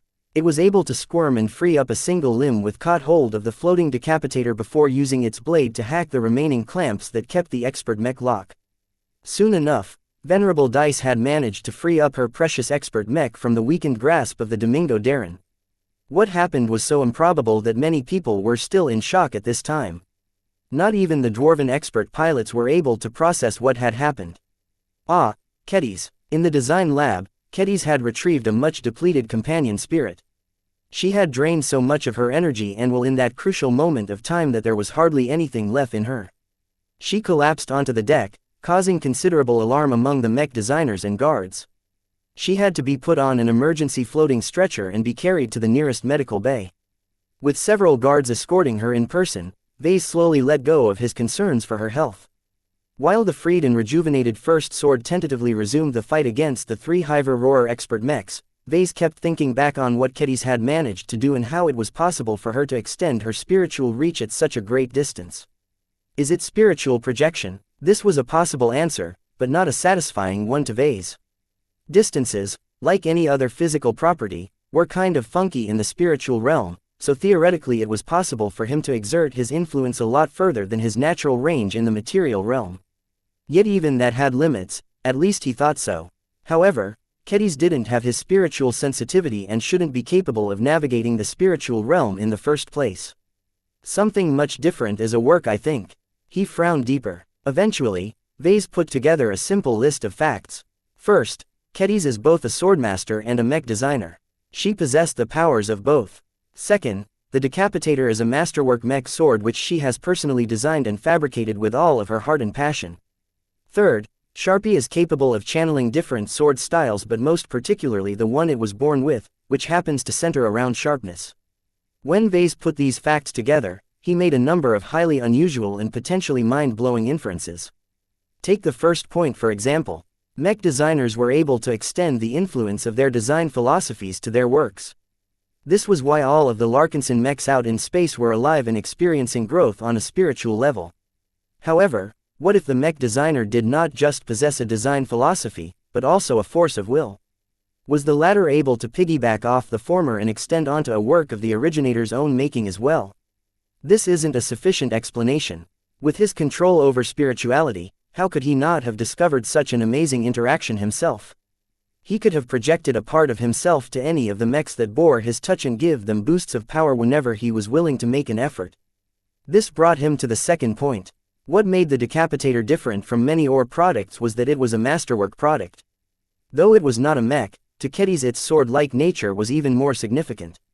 No one in the Larkinson clan was able to design and forge swords better than her, period. If a masterwork sword of her own making allowed Kedis to treat it as something similar to the Bloodsinger that was by her side, then that had massive implications. And she certainly did. Channel her power through her masterwork sword, or otherwise Sharpie wouldn't have been able to cross half the battlefield, which broke many assumptions that Vase had made about spiritual interactions. Vase tried to figure out the key point that made this possible. He quickly settled on the qualities of a masterwork. He understood very little about what masterworks actually were and what concrete benefits they brought over other products. Now, he suspected that he uncovered a great secret that most mech designers were clueless about. What are masterworks exactly? What kind of property could enable Kedis to reach so far and channel her power through the Decapitator? After making a lot of different theories, Vase stopped at an explanation that sounded incredibly illogical but nonetheless appealed to him as a creator. What if masterworks are an extension of their creator? A living extension, maybe. He didn't know why he came to such an unreasonable, unsubstantiated guess, but it was an explanation that resonated with his mech designer heart. This theory could explain everything that just happened. If the Decapitator was not just a very well-made product but also a crystallization of someone's spirit and design philosophy, then it would not be inaccurate to state that a masterwork truly carried a significant component of its creator. There's a very simple way to test this crazy guess. Vase fiddled the controls of his projection feeds and activated a new feed that showed the current state of the Quint. Just like other living Sentinel mechs, it was currently hanging back while firing its rifle at any dwarven mechs that were doing their best to reach the expeditionary fleet. When Vase looked at his second masterwork mech, he raised his armored hand and channeled his spiritual energy while trying to reach out to the Quint. I am my work, and my work is I. Connect. He felt a response that could only have come from a mech. Chapter 3286. A new model of Masterworks. A bomb went off inside Vase as he made a completely new realization about Masterworks. He had always known that what he figured out and what he had been told about Masterworks was never the full picture. The MTA's obsession of Masterworks made it clear that they were definitely more remarkable than what Vase currently knew about them. He just didn't know in what way. Now, Vase had the suspicion that he managed to peel a layer of mist today. The astounding instance where Kedis, who was situated far away from the thick of action, managed to cross a large distance of space and directly allowed Sharpie to descend onto the Decapitator. Not only that, but she also managed to wield the giant mech sword as if she was holding it in person. So many incomprehensible and reality-defying events happened in this brief sequence that Vase would probably break his head before he figured everything out. The powers shown by Kedis belonged to her and her alone, so trying to copy her exact same methods was futile. However, Vase was still able to gain a lot of inspiration from seeing her perform something that Vase had never imagined. He had created masterwork mechs before but never thought he could connect to them as if they were a part of his own self. Kedis was different. She was much worse than him in the field of mech design when it came to experience, knowledge and practicality, but she possessed one great strength that genuinely received his admiration. She had a great feel for swords. Her extreme dedication towards swords and swordsman mechs was reflective of how much she was willing to set aside just to concentrate on her narrow interests, and she was rewarded for that sacrifice by developing an incredible degree of understanding, intuition and passion for her chosen calling. Such a great confluence of strengths and advantages had the potential of producing innovative new results. Only someone with an extreme mindset as hers would think of connecting with one of her best pieces. The fact that she actually succeeded caused Vase to take his former student a lot more seriously. He had always looked down on her a little bit due to her younger age and gap between progression, but now he was feeling similar to how Master Willix must be regarding him sometimes. So this is what it's like when the student surpasses the master. Vase did not feel any jealousy or displeasure at Katiza's success. Vase already developed a large and extensive toolbox of his own. Anything that his student made could also be adapted into his own toolbox if he wished. This was exactly what he was trying to do at the moment. He had always yearned to empower his mechs and find a way to contribute further to battles between mechs. If he could do what Kedis had just performed, he would no longer be relegated to the role of tech support. Certainly, his current duties were not inconsequential. As one of the few journeymen in the fleet, his insights of mechs and technology reached a high level. He had already made a real difference by passing on his insights on the strengths of his own mech designs and the weaknesses he spotted in the mechs used by the opposition. That's not enough, though. Vase was a Larkinson, and there was fire in his blood. He might not be able to pilot a mech in battle, but if he had a more direct way of contributing to a battle, then he would definitely embrace it without a thought. This was not the time to indulge in his fancies, though. Mechs were still being torn apart as the battle continued to rage. The living sentinels were no longer able to remain on standby and had all been deployed to fight the advancing dwarves. The battle between the different expert mechs grew more intense. The Balvos Rage and the Gatecrasher fought even harder against each other despite the progressively worse battle damage they incurred. The first sword was on a vengeance against the trio of dwarven expert mechs that had almost succeeded in pulling off their trapping scheme. The Amaranto's fragile frame showed various degrees of damage as it teamed up with the Shield of Samard to resist the simultaneous onslaught of two Slug Ranger expert rifleman mechs. The Dark Zephyr and the Amphies were trying their best to resist the Bestial expert mech supporting the much more formidable left flank of the dwarven mech force. Each of these flashpoints were crucial to both sides. The balance was so fragile and precarious that just a single change could have massive implications. Neither the expeditionary fleet nor the dwarven fleet could afford to lose any of the individual clashes.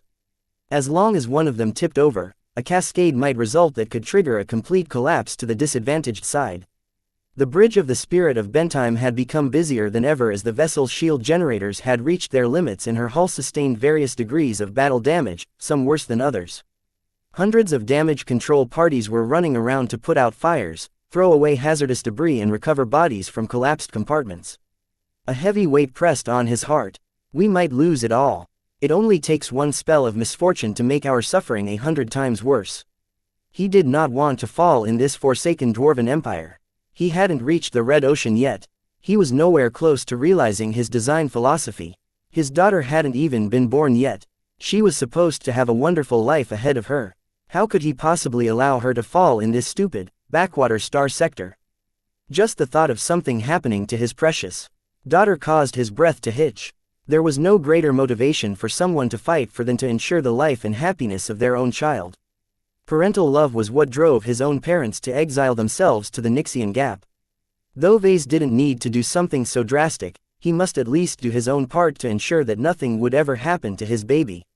I need to come up with something quickly while the battle hasn't deteriorated beyond salvaging. After he initially focused on the Quint and came into contact with his masterwork in a way that he had never done, Vase became subsumed by different theories. He had no idea whether his assumption that masterworks were extensions of their creators was true. It could be that other mech designers such as Kedis looked at these great works in a different way. Vase just adopted this particular model because he was a life-oriented mech designer. No matter what was the case, this happened to be a model which worked for him. The moment he adopted this new model of masterworks, the way he saw and interpreted them had changed. He no longer treated them as discrete works that had little to do with him after he delivered them to his clients.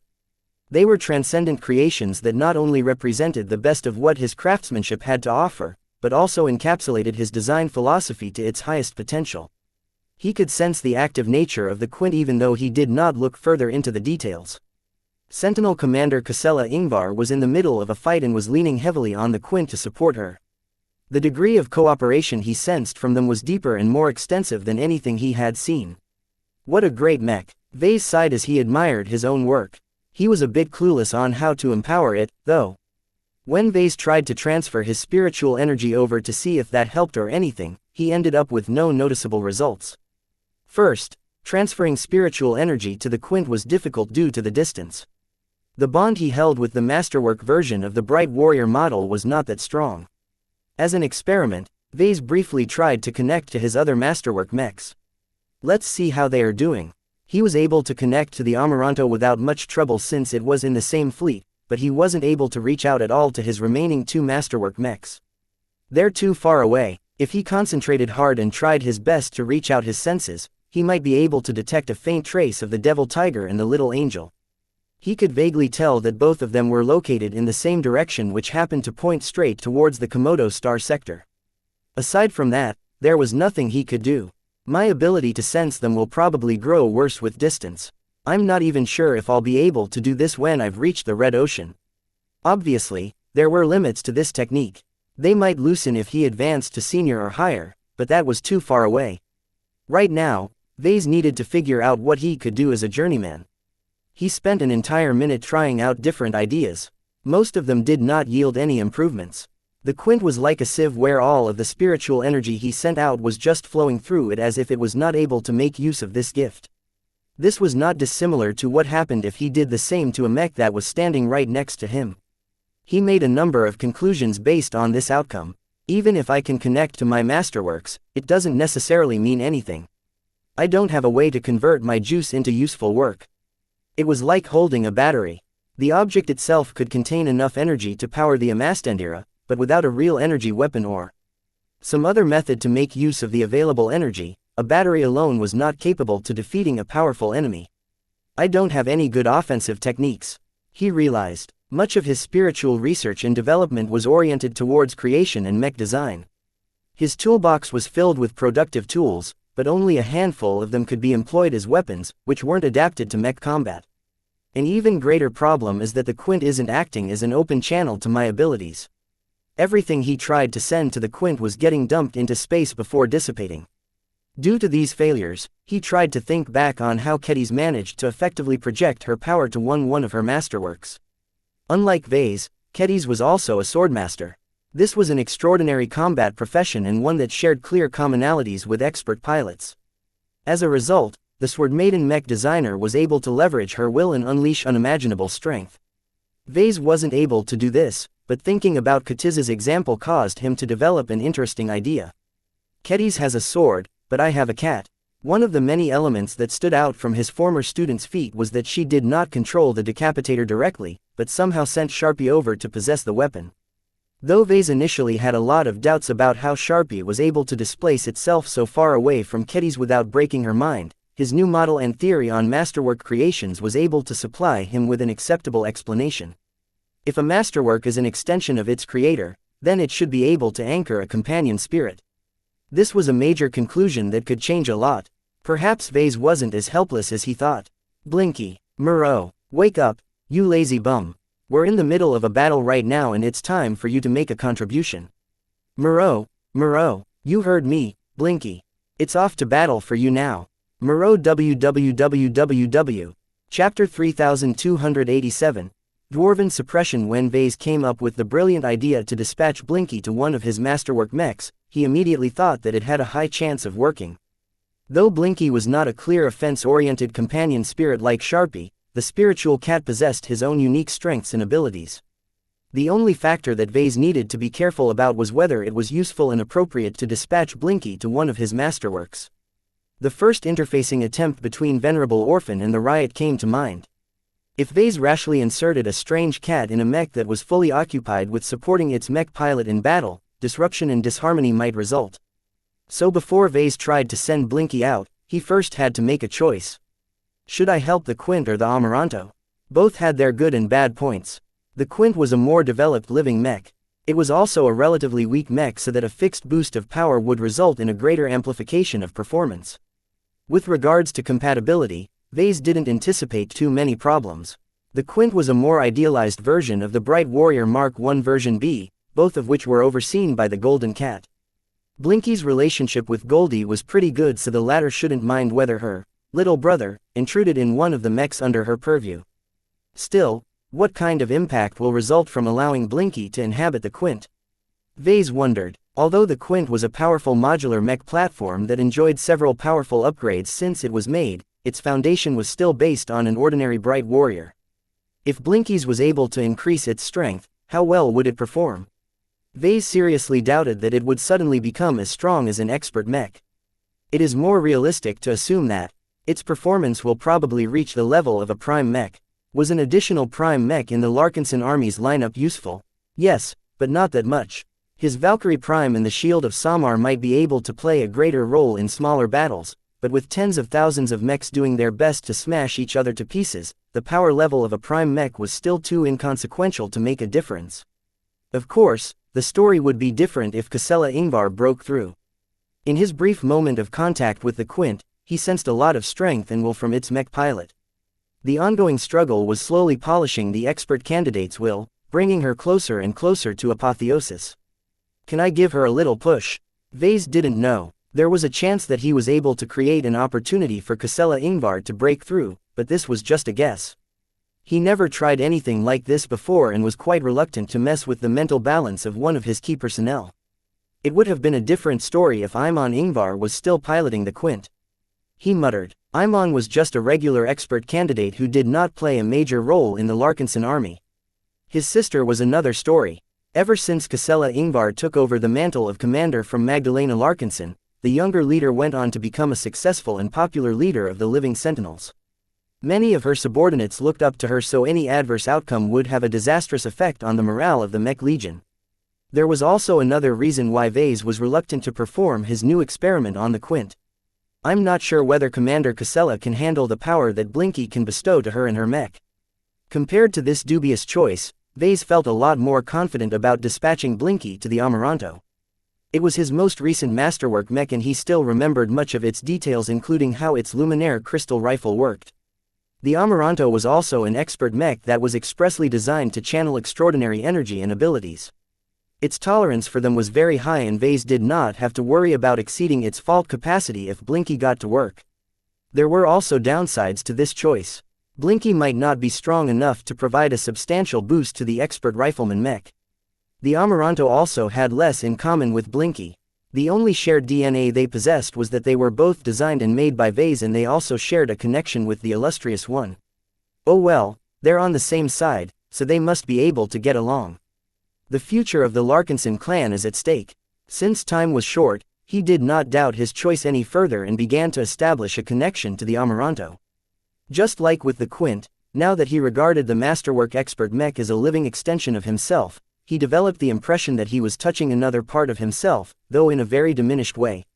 The exact mechanics behind this interaction continued to stimulate his thoughts, but he did his best to suppress his inquisitive desires.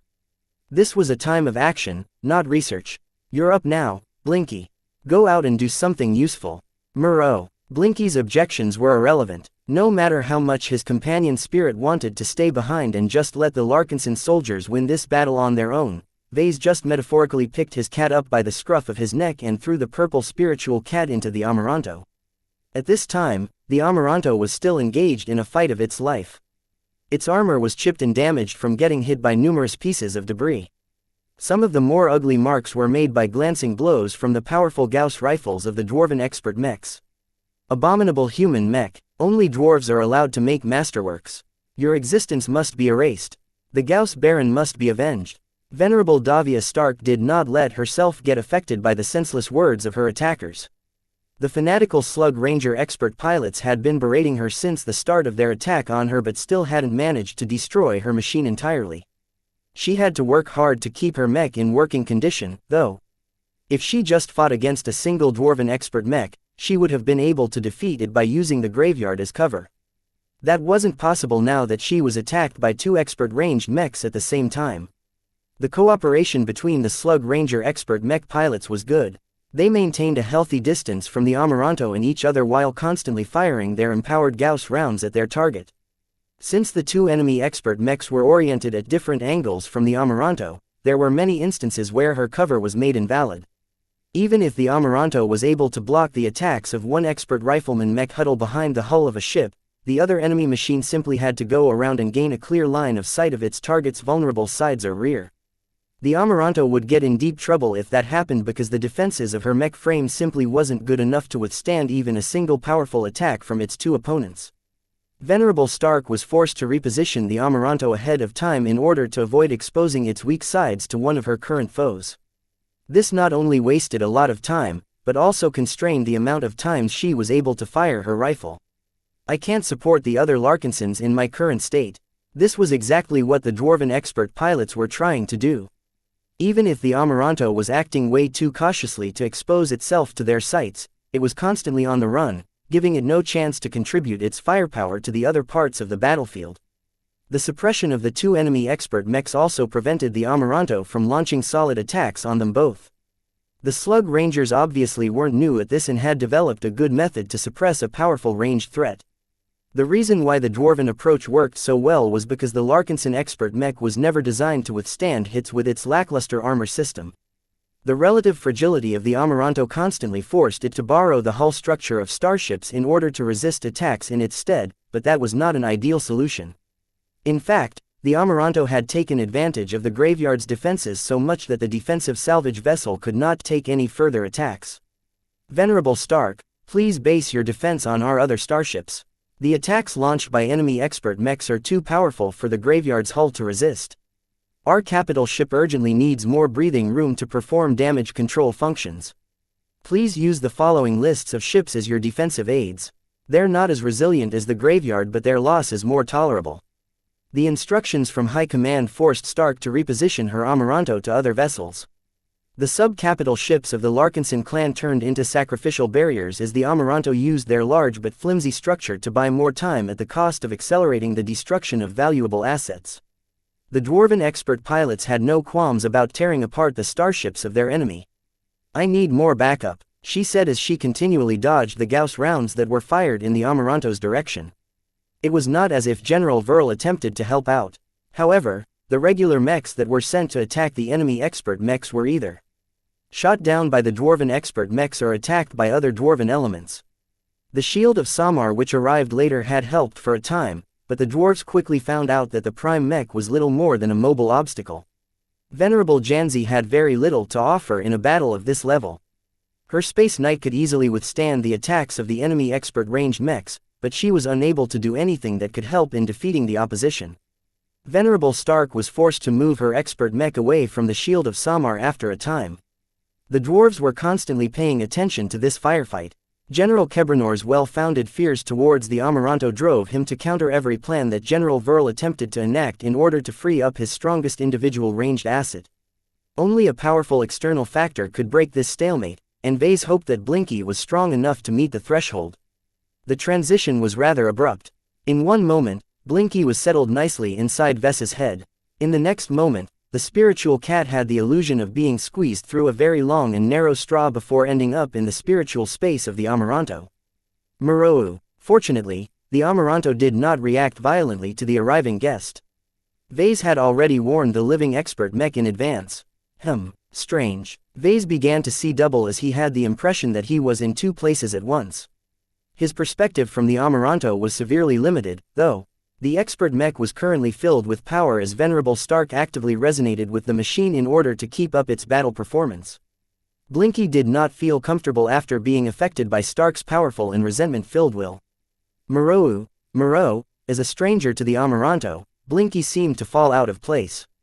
Both the expert mech and the expert pilot were already concentrating fully on keeping themselves alive.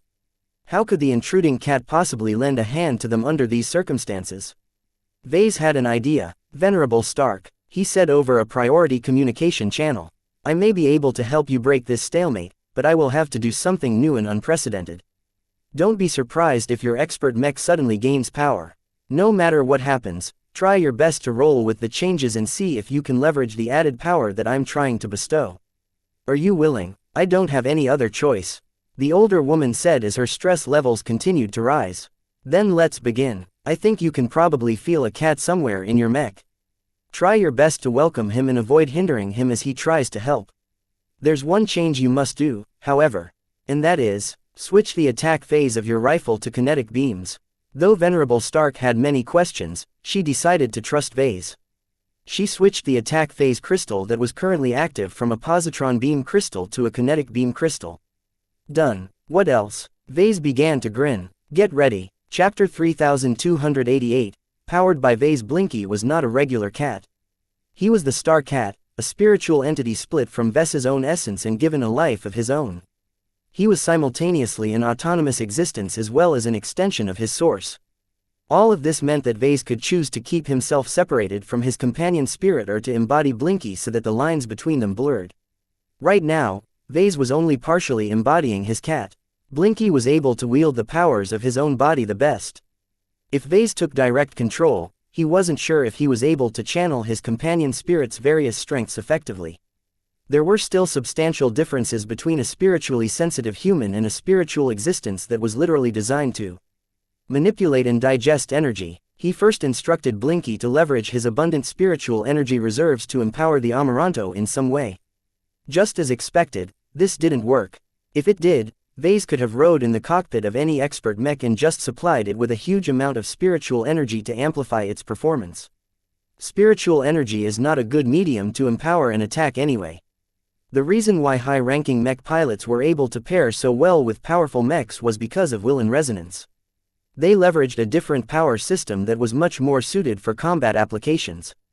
In contrast, the spiritual abilities that Vase and by extension Blinky were able to utilize were much more helpful in the design lab or mech workshop. It's a good thing that creation isn't Blinky's only strength. Vase smirked. Since the companion spirit's birth, Vase only paid attention to Blinky's productive capabilities. Being able to supply a huge amount of spiritual energy that was compatible with him on demand along with being able to form a design network that connected different mech designers together provided a huge amount of utility to his mech design activities. This was obviously not going to be relevant on this occasion. Vase wasn't directly capable of boosting the performance of an existing mech with his spiritual abilities. So he turned to Blinky's other strength. Upon his silent urging, his companion spirit began to draw power to another facet of his abilities. The shrunken wuxia crystal embedded onto Blinky's forehead began to glow as he activated it. As best as Vase had learned and figured out, this mysterious alien crystal served as a resource and a focus for a different type of energy that was very rare in human civilization. The Alshar race took advantage of the energy their tyrannical bodies were able to channel and subsequently dominated a significant portion of the galaxy. Now, Vase wanted to do something similar, though he and Blinky were obviously much clumsier when it came to harnessing wuxia energy. First, Blinky needed to draw the energy from an existing source. Though the wuxia crystal possessed a reserve of it, Vase did not believe it was enough. The most abundant source of wuxia energy happened to be his own body. The volatile energy cycle generated and sustained by his Jutland organ had long been useless to Vase.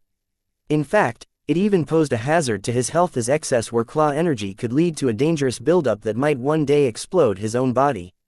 Yet now that he was about to make an attempt to channel it into an expert mech, he was worried he didn't have enough to achieve a sufficient result. Well, it's not as if I can do anything about it. I am only able to make do with what I have. Vase shrugged. Getting Blinky to siphon the wuxia energy stored in his body when the cat was in a different location was difficult. However, owing to the companion spirit's inseparable bond with Vase, the additional wuxia energy eventually ended up in Blinky's crystal organ through an unexplainable method. The huge injection of wuxia energy caused Blinky to take on a different vibe. His purple starry body began to glow brighter and also gained a more mighty aura. Blinky, don't keep all of that energy for yourself. You need to channel it into the Amaranto somehow. Muro. How the hell was Blinky supposed to do that? He was an energy converter, not a magical cat that came straight out of a cartoon. Vase knew this and tried to work together with his companion spirit to channel all of that wuxia energy in the Amaranto without blowing it up. He had a hunch that the expert mech's rifle was the key.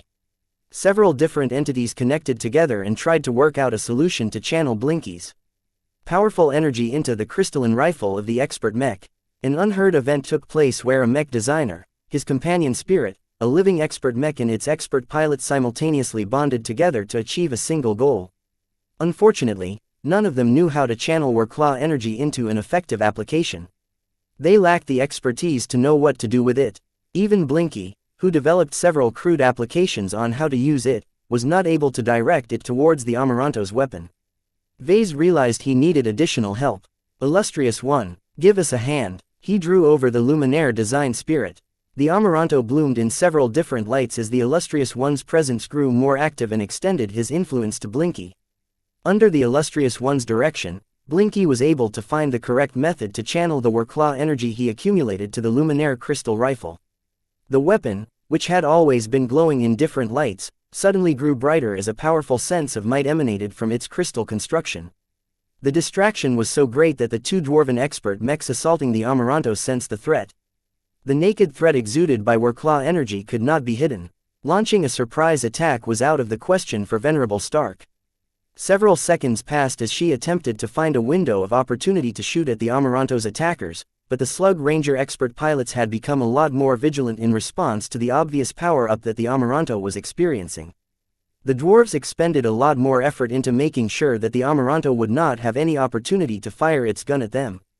As long as Venerable Stark attempted to snap a shot at one of her two attackers, the enemy would also have a clear shot at the fragile masterwork mech. I can't get a clear shot. The Amaranto's rifle was brimming with a different kind of power, but Stark did not experience any benefits from it. In fact, if the rifle kept bottling up all of the wuxia energy, it might reach its limit soon. Vase began to think quickly. The best solution was to leverage other assets such as the Shield of Samar to act as a barrier, but the dwarven expert pilots already countered those attempts. The fact that General Verl did not dispatch any further assets to free the Amaranto signified that the Larkinson army really couldn't spare any further help. The Amaranto had to save its own skin. In desperation, Vase came up with a stupid idea. He considered it stupid because it was not an efficient application of wuxia energy. He didn't want to resort to it, but he saw no other choice.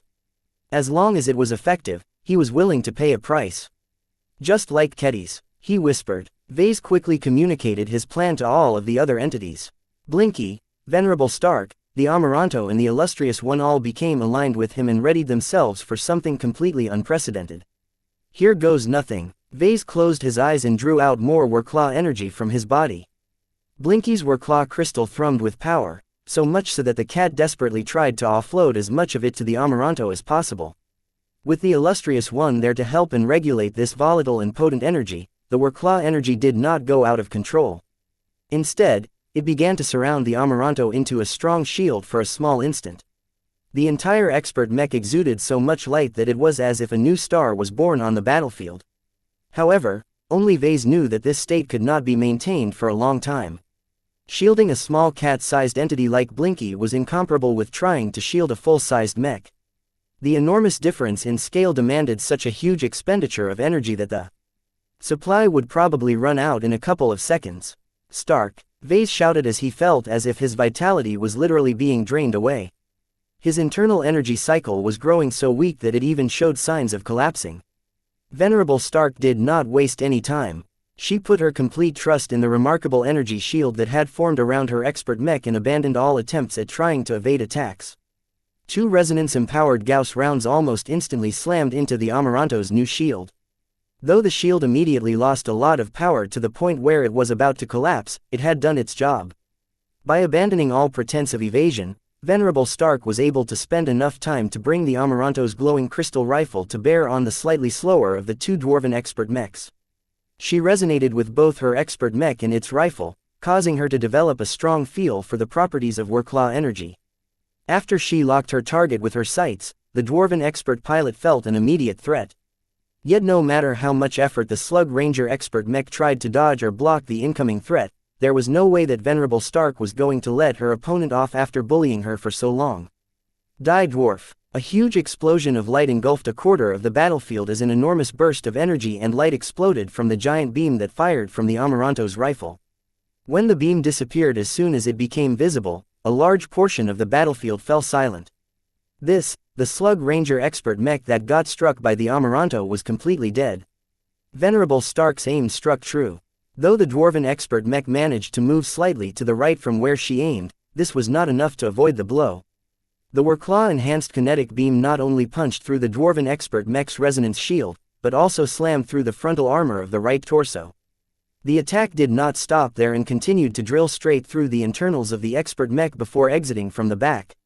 This wasn't all. The enormous kinetic force that burrowed straight through the Dwarven expert mech's frame also spread out to other parts of the inner torso. It was as if a violent tornado had ravaged the entire insides of the enemy expert rifleman mech. The cockpit, the power reactor and almost every other component was completely crushed or shredded apart. The poor Dwarven expert pilot didn't even have any time to eject from his doomed machine. Many friendlies and enemies fell silent as they witnessed this awesome display of might. Though the Amaranto had already showed an impressive level of performance before, it took too much time and other resources for the Amaranto to fire a full-powered beam. Now, it only took a short instance for it to fire a kinetic energy beam that exceeded that power level. Of course, what all of these gaping observers didn't know was that all of that power didn't emerge from nowhere. Ugh, what a huge drain. Vase felt as if his mother had sucked his body dry of energy. The only reason he didn't collapse to the deck was because his armored body was already sitting on a chair. However, the Amaranto expended such a great proportion of available Wuxia energy that he felt utterly drained. He immediately pulled Blinky back into his mind and commanded his companion spirit to do his best to generate as much Wuxia energy as possible in order to fill up his shortfall. When Vase managed to regain a bit of strength, he observed what was happening now that Venerable Stark had one less enemy to worry about. It was as if she had gotten rid of her shackles. Though the Amaranto had lost its extraordinary power boost, the remaining Dwarven expert pilot was no longer able to suppress the Amaranto. I know your weakness, Venerable Stark hissed as she was fully invested in paying back for all of the grief she suffered. You couldn't beat me when you had a buddy. You're even less of a challenge now that you're by yourself. Now that she didn't have to worry about getting flanked, she was fully able to use a nearby sub-capital ship as her fortress. No matter how many shots the enemy expert mech fired, all of its powerful attacks sunk into the structure of the Larkinson vessel without posing any threat to the Amaranto.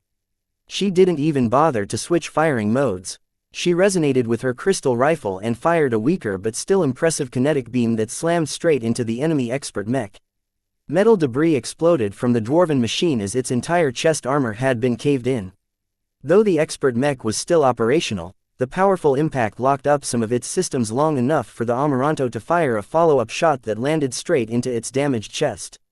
This time, a larger shower of debris exploded into space as the entire upper torso of the remaining Slug Ranger expert mech disintegrated into pieces. Despite expending so much energy, Venerable Stark only became more encouraged by the quick kills. The Amaranto gained more momentum and gained a much more aggressive aura. The Amaranto, as truly unleashed. Vase, General Verl and many other people knew that the Feral Expeditionary Fleet had no more assets left to keep the Amaranto in check. The elimination of two of their expert mechs happened so quickly that General Kebranor hadn't even been able to issue emergency orders to adjust to this adverse turn of events. Before this battle, Davia Stark never held any animosity towards the dwarves. She even sympathized with them due to their tragic history. Now, all of her sympathy towards them was gone. At the very least, she developed an undying hatred to the Vulcanites who thought they had a right to kill humans without a cause. You dwarves are no different from the Sandmen. She issued her verdict. The moment she made this comparison, she already sentenced the dwarves before her to death. Now that it was truly unburdened from enemy attacks, the Amaranto instantly began to intervene in the battles between other expert mechs. Her next targets, the Dwarven expert mechs that had almost pushed the heavily damaged Riot to the brink. Chapter 3289, Disconnected. The battle in Fortia Zentra had reached a new stage after the Amaranto quickly got rid of the two Slug Ranger expert rifleman mechs in quick succession. Almost no one was able to adjust to this rapid turn of events in time. Both the expeditionary forces and the dwarven soldiers respected the masterwork expert Mech a lot. In fact, the latter dreaded the Amaranto so much that they fully dedicated 2 of their expert mechs to suppressing it when they could have been more useful elsewhere. Though the calculations of General Kebranor and his staff were on point, they never expected the Amaranto to possess an unreasonably strong energy shield and kinetic beam discharge. The sensors registered a huge amount of anomalous data. The kinetic beam was something completely foreign to the dwarves, and the dual empowerment of resonance and wuxia energy produced an astonishing amount of firepower that the Amaranto's first solo kill could never resist. The expert mech fell unjustly as far as the ferals were concerned. It had done so well in pressuring and cornering the Amaranto for a long time. The dwarven expert pilot not only made sure to never let Venerable Stark take a proper breath, but also anticipated many of her moves and ploys ahead of time. The characteristic dwarven toughness of the Slug Ranger expert mechs were not for show. Compared to other expert mechs, the dwarves generally built their dwarf-statured machines shorter but much more robust.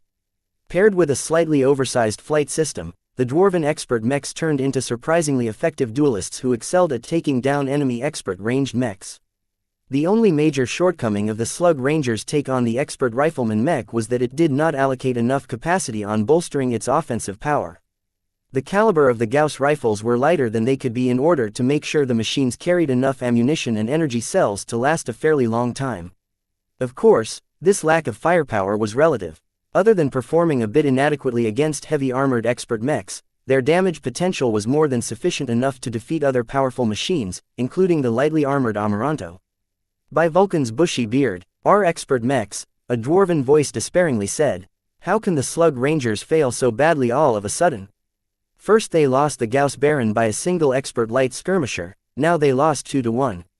They're dragging us down. The overall state of the battle hadn't changed yet, but everyone knew that this sudden turn of events would have a highly profound influence on the rest of the large and complicated battlefield. The careful balance that existed before could potentially be broken at any time.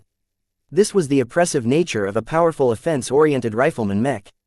Even if the Amaranto continued to remain at the near, its unparalleled firepower and precision meant it could participate in any other duel between mechs in this open battlefield. The pressure that Venerable Stark's expert mech exerted on the dwarves was so great that many of their great machines were already fighting more cautiously than before. Look at them reign in their arrogance. Commander Melkor smirked for the first time in a very long time. Get ready, men. This is the time to turn the tables against the dwarves. They've been picking on us for a long time by relying on their superior numbers. Now let's see how they will fare when they're on the back foot. The expeditionary forces moved quickly to switch to a more offensive posture. While there were still plenty of strong and sturdy dwarven mechs left on the battlefield, the morale of their mech pilots had taken a lot of hits. During all of this fighting, the human mech forces had yet to lose a single expert mech. Sure, the Dark Zephyr, the Riot and the First Sword had all lost most of their battle effectiveness and were all in bad shape, but their resilient and largely intact unending alloy exterior caused the dwarves to have the impression that the human expert mechs were still in good condition. In contrast, the ferals had started off the battle by bringing twice the amount of expert mechs but already lost 4 of them. This was a disastrous result that caused many Vulcanites to doubt the strength of their own expert mechs. Were the enemy expert pilots that much better than their dwarven heroes? Had the Vulcan Empire been lying to them about the superiority of dwarven craftsmanship? How else could the dwarven expert mechs fall so easily? The contrast in performance between the resilient human expert mechs and the sudden failures of the dwarven expert mechs was too shocking. General Verl had always paid close attention to the behavior of the dwarven soldiers. He clearly sensed the wave of doubt and confusion spreading throughout the feral mech forces. He immediately sensed a great opportunity. He opened a communication channel to Calabast right away. General, the spymaster asked, do it, I want to see as much confusion as possible. Roger that, sir. Calabast closed the communication channel and smirked. I've been waiting for this. It's finally time for us to party. Squeak, Arnold responded as he laid lethargically on a floating cushion next to his owner's throne in the command center of the blinding Banshee. Commence Plan A, take down their warnet, she ordered. The Black Cats had remained so low-key during this battle that everyone forgot about them. Though they provided various forms of intelligence support, they never showed any teeth. Instead, they bided their time and kept building up their preparations. It was not as if the Black Cats wanted to do more, but their ability to interfere and disrupt the enemy's military-grade command and communication systems were limited. The Molten Hammers, the Slug Rangers and the Hiver Roarers were well-funded and well-rounded mech divisions that had all of their bases covered. Their counterintelligence and virtual security experts were all professionals who not only did their best to protect their own systems, but also attacked the various virtual networks of the Larkinsons, Glory Seekers and Crossers on a constant basis. It was not easy for the Black Cats to sabotage the Dwarven mech fleet. Fortunately, the Feral Provincial Army possessed one fatal weakness. They brought less cats than their opponents. As soon as the Black Cats went into action, a large amount of disruption erupted from the Dwarven fleet. The Great Ram, the Lemigo Distat and the Roost simultaneously experienced information warfare attacks that somehow bypassed all of their security measures. Data centers blew up, command centers became disconnected and various backup systems failed to active properly. Though not all of the crucial command and control systems had been affected, many essential processing and data analysis systems glitched out to varying degrees. Coordinates were erroneously shifted by as much as hundreds of meters. Many ranged volleys went wide before the Dwarven ranged mechs woke up and stopped acting in coordination with Central Command. Dwarven mech units received false orders from their supposed superiors. This caused them to open up holes in their defensive lines or prevent them from overrunning a weakened human position. Human mech units weren't being registered on the warnet, thereby giving the Dwarven tacticians a false impression of the state of the battlefield. Units being sent to stop a single human mech company were instead being overrun as there were actually 3 times as many enemies in those positions. Chaos erupted across the Dwarven lines as all of these sabotage measures took effect. The Dwarven Warnet, which had previously been responsible for making tens of thousands of Dwarven mechs work in lockstep with each other, had suddenly turned into a giant liability. Why are we getting all of this junk data? Our flagships have gone crazy. Forget about the instructions from the rear. We're on our own now. Cut off your connection from the Warnet and don't accept any transmissions from the fleet until the techies have fixed their miss. The unreliability of the Dwarven Warnet and the lack of proper communications from their superiors caused many mech units on the battlefield to fall back to local control. Though this did not affect their direct battle strength, they lost their ability to act according to a greater strategy and position themselves where they were most needed. In addition, their compromised morale took yet another plunge as the Dwarven mech pilots felt as if they were increasingly losing control over the situation. If that was not enough, the blinding Banshee finally showed off her own capabilities. Though many clans criticized the acquisition of a dedicated capital-grade espionage ship, Calabast was determined to lay those voices to rest today. The thin, needle-like hull of the blinding Banshee began to expand as hundreds of ECM arrays unfolded along her hull. The ship poured a lot of power in them, causing them to project a powerful interference field that engulfed the Hiver Roarer mech units that had previously been doing well on the expeditionary fleet's left flank. Our channels are blocked. Our backup networks are getting flooded with false data. How did they manage to solve our encryption? The momentum of the Dwarven mech divisions had been completely stalled at this time now that even their most successful units were unable to press their advantages. The sabotage wasn't total, though. Calabast never anticipated that this act of sabotage would confound the Dwarven security experts for long. After 2 minutes of fumbling, the dwarves quickly restored most of the functionality of their warnet. They largely did this by leaving their flagships out of the equation. The damage was already done, though. The dwarves no longer trusted the warnet as much. The 3 flagships that had turned into a liability were unable to provide any support, which was very inconvenient since they not only hosted the most competent and authoritative personnel such as General Kebranor, but also contained the most processing power and the most extensive databases. The replacement warnet that the dwarves managed to put up simply wasn't the same, and it showed. The unsung hero responsible for sabotaging the 3 flagships wasn't in a condition to admire his handiwork. Among the huge amount of debris that was drifting away from the battlefield was a certain mechanical pet. Meow, meow, the cat silently cried out. Lucky's misfortune harness was in bad condition right now. A portion of its left side had shattered and many places also showed signs of melting. One particularly powerful blow even went on to damage Lucky's resilient tiger-striped body. Though his Rorich's bone-infused structure was already trying to restore the damage, the cat was woefully short of energy to accelerate the process.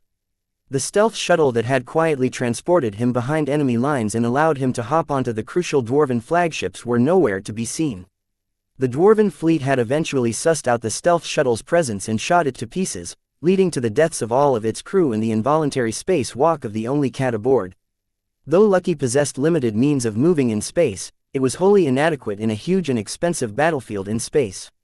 What was even more troublesome was that the active combatants were slowly moving further and further away from the battle debris. Meow. Though Lucky already transmitted a distress signal to the Larkinson fleet, who knew when they were able to pick him up. In the worst-case scenario, the expeditionary fleet might get beaten or find itself in a hurry to leave the star system. Even if he was not an organic creature who would die when exposed to space, he didn't want to drift outside the star system and spend millions of years crossing hundreds if not thousands of light-years of distance while encountering absolutely nothing while in deep space. Lucky would rather defect to the dwarves than drive himself crazy from isolation. Miuo. If the cat gained much better maneuverability in space, he wouldn't need to rely on other vehicles to move himself around. He definitely needed to remedy this shortcoming in the future. Chapter 3290. Terror at a distance. The Golden Skull Alliance had inflicted yet another blow to their dwarven foes. The timing of the massive information warfare attack of the Black Cats was just right. Under the steady leadership of leaders such as General Kebranor, the dwarven mech forces could have mitigated the adverse consequences of losing two dwarven expert mechs in quick succession. For example, the dwarven general could have ordered hundreds of slug ranger artillery mechs to abandon all of their priorities and focus solely on suppressing the Amaranto. The dwarves could have dispatched a large suicide force of Hiver Roarers mechs to bypass enemy lines and attempt to eliminate the Amaranto up close at great cost. They could have even allocated other expert mechs to suspend their current mission and chase after the Amaranto despite letting off other human expert mechs. General Kebranor belatedly realized that he had made a crucial error. I should have ordered more of our expert mechs to eliminate the enemy masterwork mech. If one of our Molten Hammer expert mechs had joined forces with the Slug Ranger expert mechs, the three should have easily completed this task. In fact, this was his plan from the beginning. He first requested 3 expert mechs each to gang up on the Riot and the First Sword since they were closer and needed to be eliminated as well. In any normal circumstance, an offensive expert mech would never be able to survive longer than a couple of minutes when they were assaulted by 3 machines of similar strength. An expert mech's defenses simply couldn't withstand so many attacks, or so the dwarves thought. General Kebranor and his entire staff never imagined that the 2 seemingly ordinary human expert mechs boasted armor plating that was much more formidable than the exterior of a heavy mech.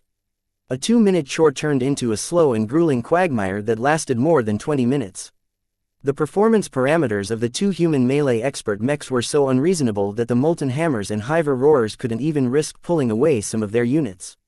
With the ability to resist most blows with very little consequences, the Riot and the First Sword could easily switch to aggressive fighting styles that traded blow for blow. That would have led to a chain reaction of setbacks that was not worth the trade-off. Even with this unexpected surprise, General Kebranor still thought the situation was under control.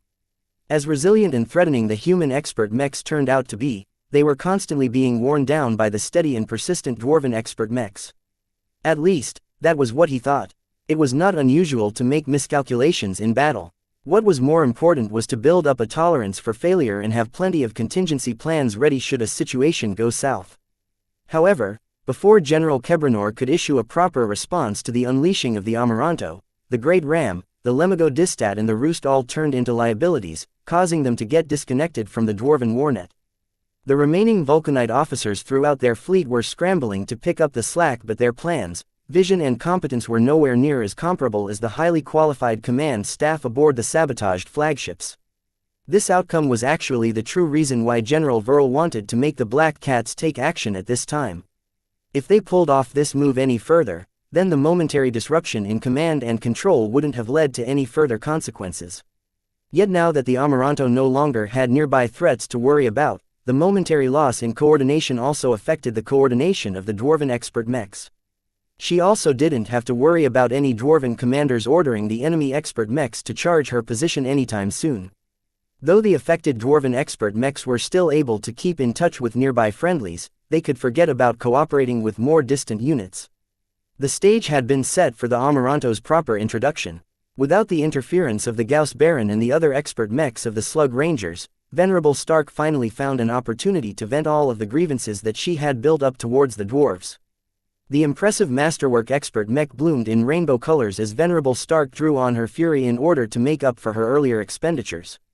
Though she had already exhausted much of her will and mental focus to endure up until now, her mind was unbreakable and her desire to achieve her goals drove her to never step back. Her eyes bloomed as her connection with her mech caused her to clearly spot the thousands of targets that were ripe for the taking from her perspective. Of course, she didn't need to waste her time on eliminating the enemy's rank and file. Her attention drew towards the Molten Hammer expert mechs that were assailing the riot. At this time, Venerable Orphan had almost bottomed out her strength. Her expert mech endured several punishing attacks that were aimed precisely at its vulnerable joints. As a consequence, the riot had lost both of its legs, its entire right arm and several components of its flight system, all in a span of a few minutes. Its mobility, force exertion and many other combat parameters had dropped to the point where its end was not long in coming. It was admirable how the riot still managed to put up a fight despite its rapid deterioration. Venerable Orphan adjusted to the adverse circumstances as much as possible and was still able to pose a limited threat even if her expert mech only had a single arm left to wield its spear. Seeing that the Slug Ranger expert mechs had failed to take down the Amaranto, the attackers of the riot became a lot more desperate to finish off their target. As long as the Molten Hammers were able to take down this incredibly annoying and resilient mech, they could advance towards the Amaranto and contain it again. Yet before the Dwarven expert pilots could do so, the Amaranto finally made its move. Moments before, its crystal rifle muzzle briefly switched from expert mech to expert mech. It was as if Venerable Stark was shopping for groceries. Eventually, she set her sights on the mech that posed the greatest and most acute threat towards the riot. It was not the Firemason, which had caused the riot to heat up a lot and even burn some of its exposed components. It was not the Bashravar, whose massive hammer had forced the riot to sacrifice its legs in order to prevent getting struck in a more crucial area. Instead, Venerable Stark locked her sights towards the Trementine, the Dwarven Axeman mech that had the potential to cave in the riot's heavily damaged exterior with one more blow. It only took a short amount of time for Venerable Stark to set her target, resonate with her Luminaire crystal rifle and fire a powerful kinetic beam towards the Trementine. "You're not hitting me," the expert pilot of the axe-wielding machine shouted as his mech instantly jerked aside. He had already been paying attention to the Amaranto's movements. As soon as his instincts screamed a warning, he had immediately aborted his expert mech's attack run in order to perform a quick evasion maneuver. The Trementine even turned around in order to expose its strongest frontal side towards the Amaranto in the distance. Along with holding its axe flat so that its wide blade functioned as a makeshift shield over the chest, there was virtually no chance that a moderately powerful attack from a ranged expert mech would be able to overcome its defenses. "I'm a Molten Hammer, I'm not afraid of getting hit." Yet much to the Dwarven expert pilot's surprise, the Trementine hadn't been struck from the front. Instead, his cockpit began to blare an alarm as his expert mech told him that it had incurred serious damage. When the dwarf tried to find out where his mech got hit, he discovered that a third of the Trementine's flight system had shattered. The consequences were immediately obvious. The Trementine lost a lot of flight power, causing its acceleration and other movement characteristics to fall to the point where it was barely able to move faster than the much more sluggish Bashravar. What happened? It turned out that just before Venerable Stark pulled the trigger, the Amaranto's rifle seemingly shifted to another target that was in another direction. The faint beam that fired from the crystal rifle initially looked as if it was indeed striking at a distant target, but for some inexplicable reason its beam had curved and nearly instantly struck the Trementine's exposed flight system from the sides. This was a major setback to the Trementine. If the enemy expert mech attempted to attack the Dwarven expert Axeman mech from the front, then only a portion of its frontal armor would have sustained damage. Yet because the kinetic beam bypassed the front and managed to strike its much more vulnerable flight system at a tricky angle, the Trementine experienced an immediate loss in initiative and battle effectiveness. "Thanks, Stark," Venerable Orphan sincerely said as she tried her best to keep her shambling riot alive. "Could you do me a favor and cripple the Firemason as well? This damned expert striker mech is cooking my internals to a crisp." A flamethrower-wielding mech usually didn't pose much of a threat to well-armored machines. However, their ability to damage other mechs jumped by a huge margin as soon as the armor of their targets had been breached. Venerable Stark obliged by taking careful aim in order to fire a second shot. The Firestorm's expert pilot somehow figured out the Amaranto's intentions.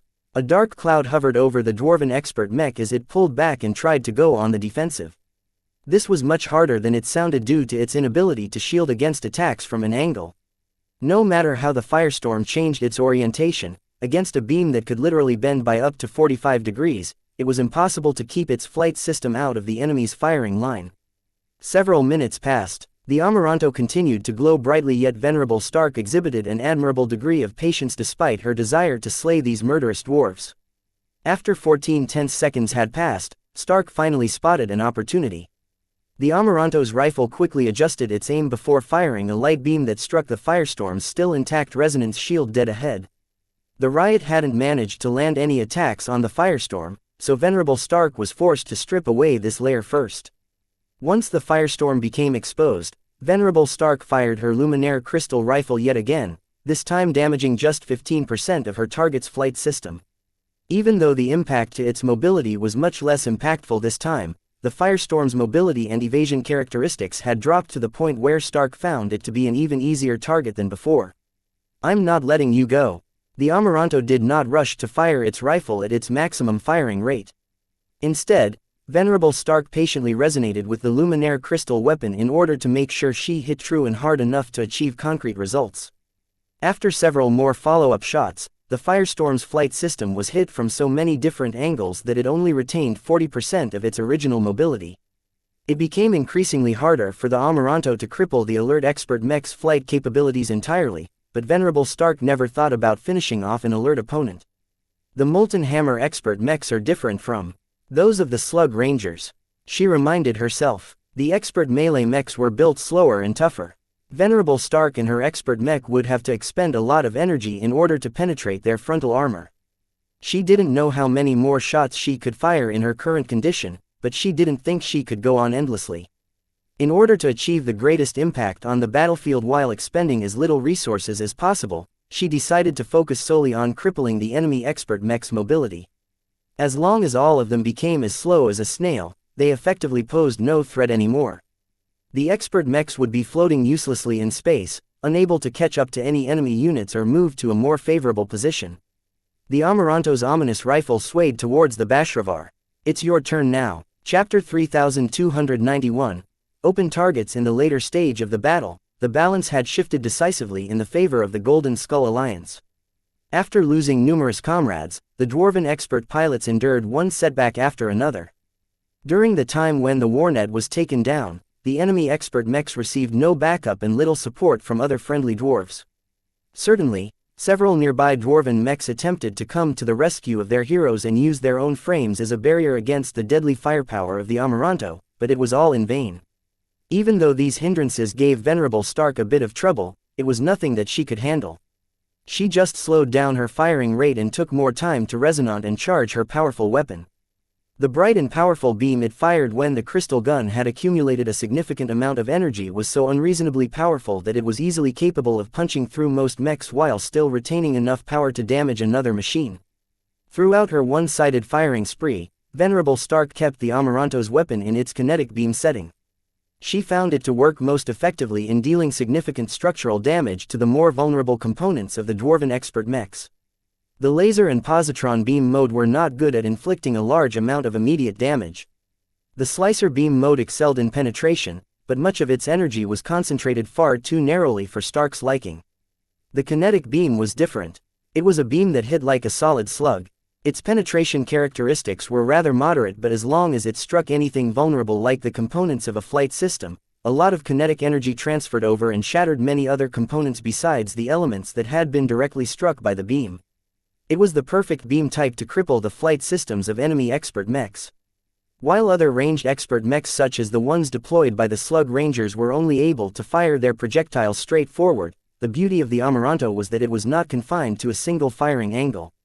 The opticonium that Master Willix had integrated into the Luminaire crystal rifle was finally showing its value as Venerable Stark actively resonated with it for the first time. Although it cost Venerable Stark a fair amount of energy and time to activate the beam-bending resonance ability, it was worth it every time. Soon enough, the Amaranto had single-handedly changed the outcome of the fight between the Riot and its three attackers. Venerable Orphan grinned and laughed at the pathetic state of her opponents. "Ha ha ha ha, look at you now. Your stumpy wings have all been clipped. How does it feel to pilot a crippled mech? Oh, are you angry, Shorty? Then come at me if you can. Just don't take too long. I don't have all day to exchange blows with your slow as snail's mech." In a battle environment with no solid land or surface anywhere in the immediate surroundings, any reduction in flight capabilities was highly impactful.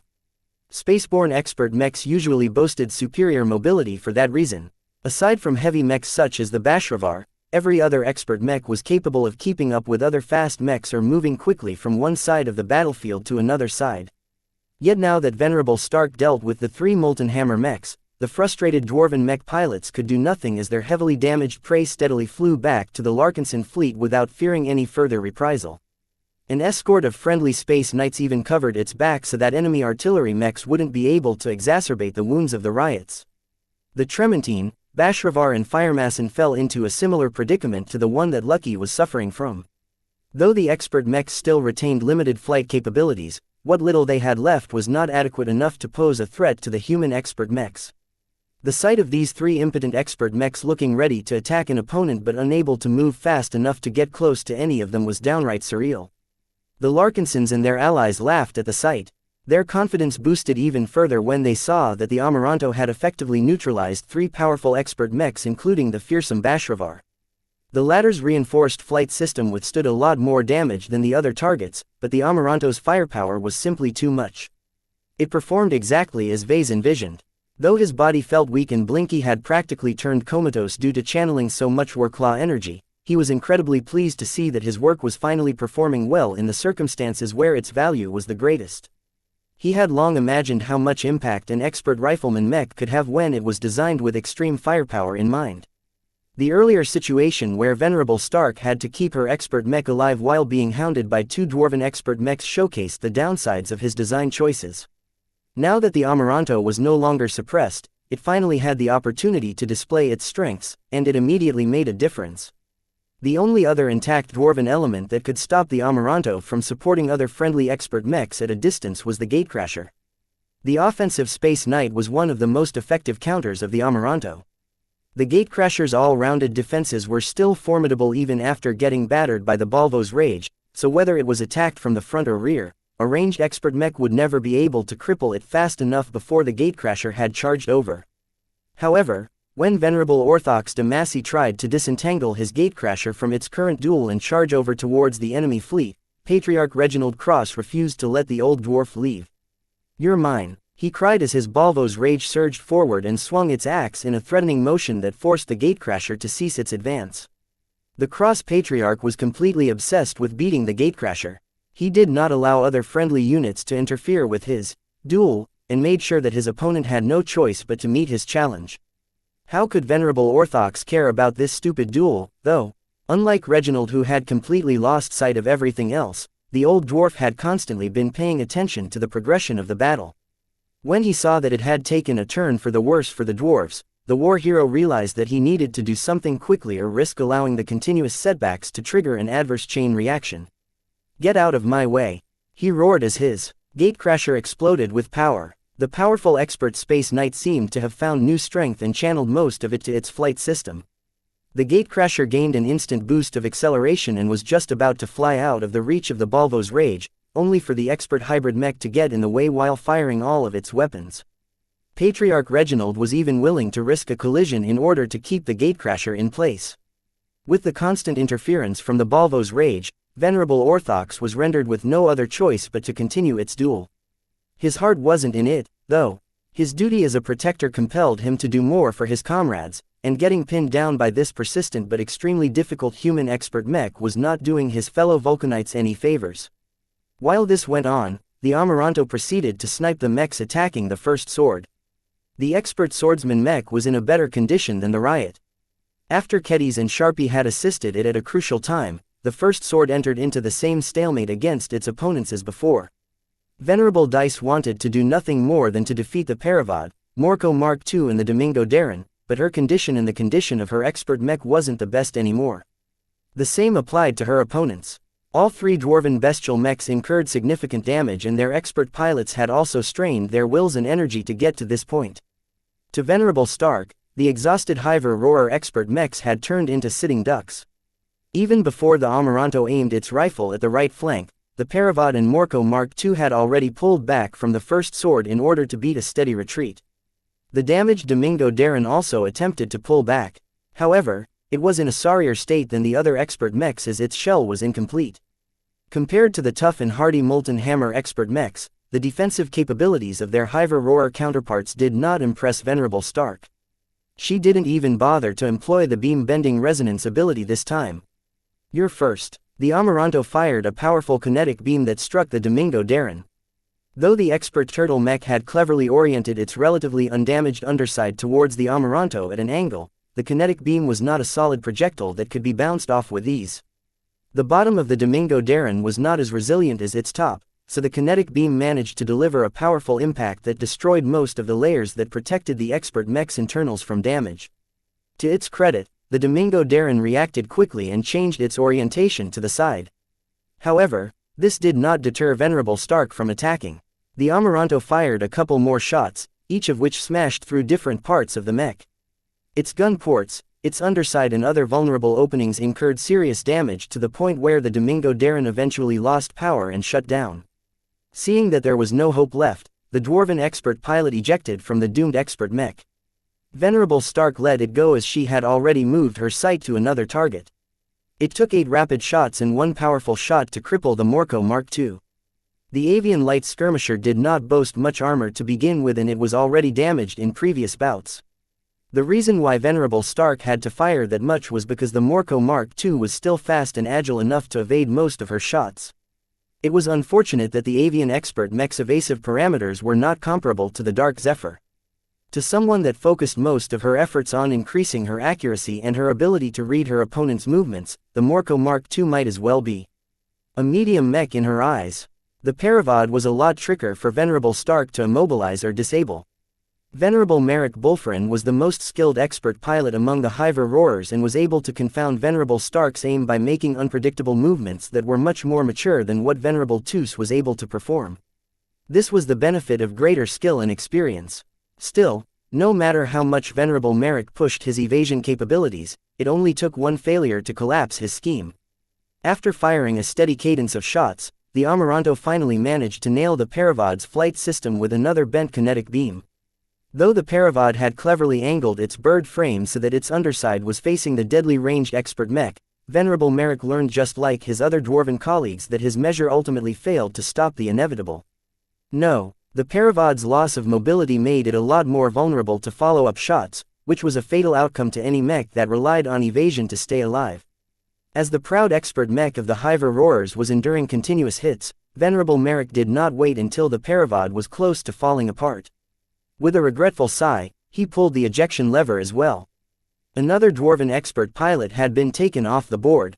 How many Dwarven expert mechs are left? Someone wondered. In just a brief amount of time, the overbearing Amaranto had taken 6 more enemy expert mechs out of play. This was such a shocking result that even the Larkinsons themselves were rendered speechless. The Amaranto seemed to be inexhaustibly lethal. Both its firepower and endurance had made a profound impression on both sides. So this is the might of a masterwork expert mech. General Kebranor, who had largely been reduced to a spectator aboard his sabotaged flagship, could only shake his head as he learned of this result. Maybe Vulcan is on their side after all, he whispered. None of the dwarven officers around him possessed enough confidence to refute their superior's argument.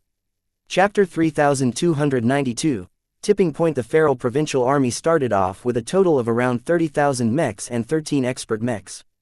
The attacking Vulcanites had every reason to be confident.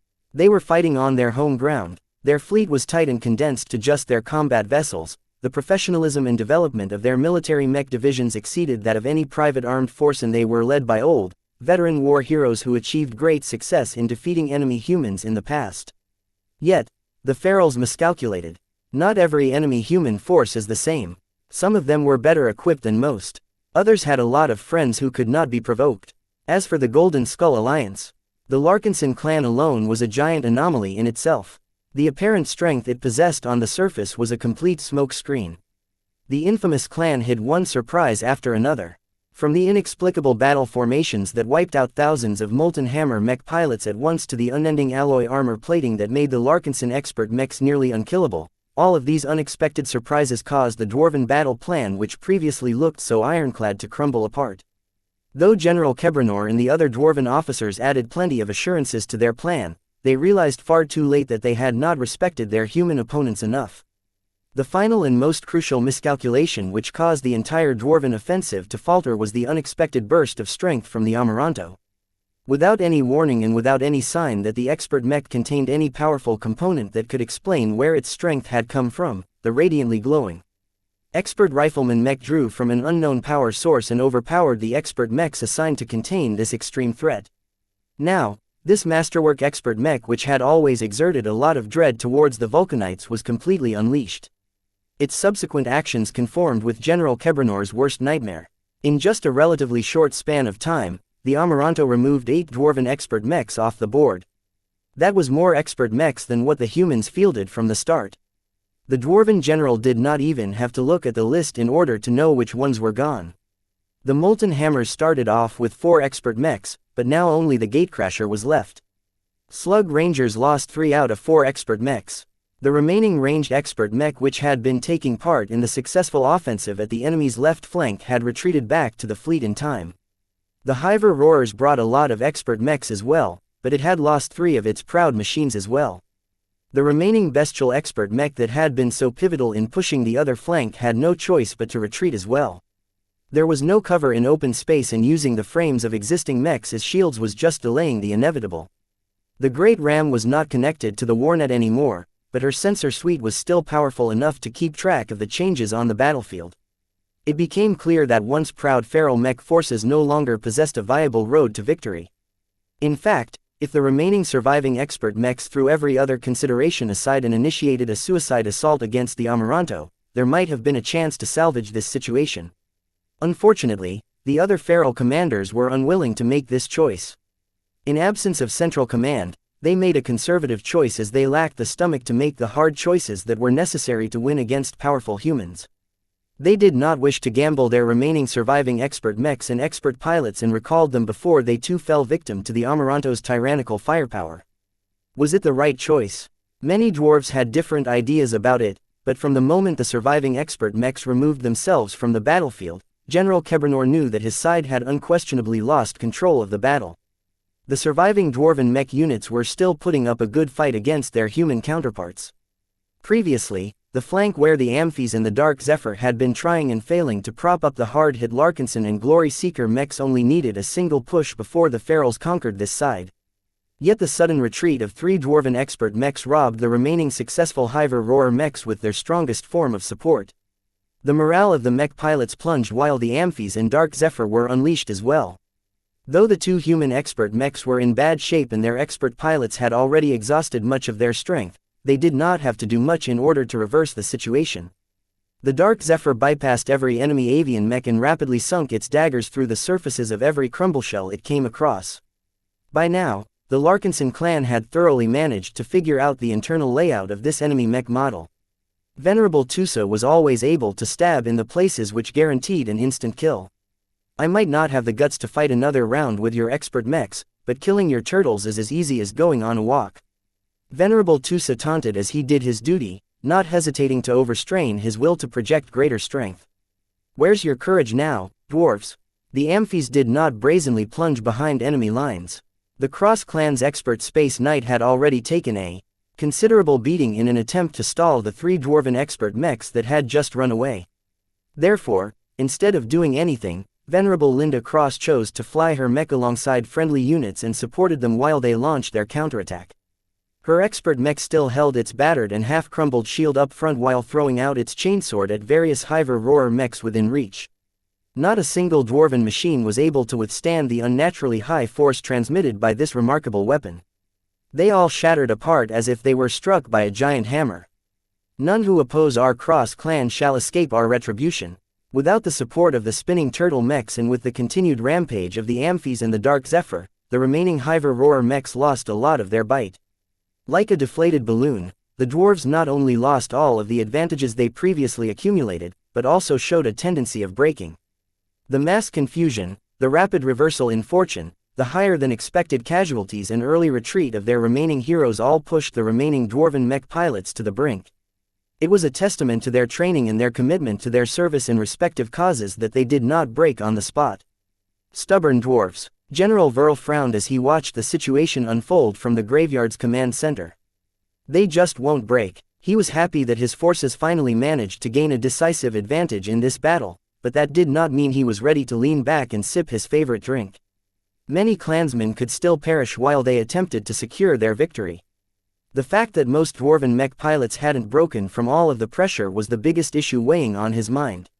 He believed that if the dwarves really got desperate, they might do something desperate such as trying to destroy the Larkinson fleet at all costs or dragging down as many human lives with them as possible. Verl decided to open a private channel to Vase. "Congratulations, General." Vase smiled. "We made it through. Don't be so quick to celebrate yet, sir." The general immediately cautioned. "The Ferals can still do a lot of damage to us.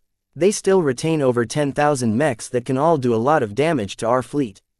Vase understood what Verl was worried about. His tired smile dropped in response. "What are you suggesting, then?" "It depends on what you wish to accomplish, sir. What is the objective that you are striving for? Do you want us to take revenge on the Ferals that have launched an unprovoked attack on us, or do you want to preserve as much of our lives and battle strength as possible and maximize our chances of escaping the Vulcan Empire?" Though General Verl's questions offered Vase two seemingly equal choices, his underlying message was clear.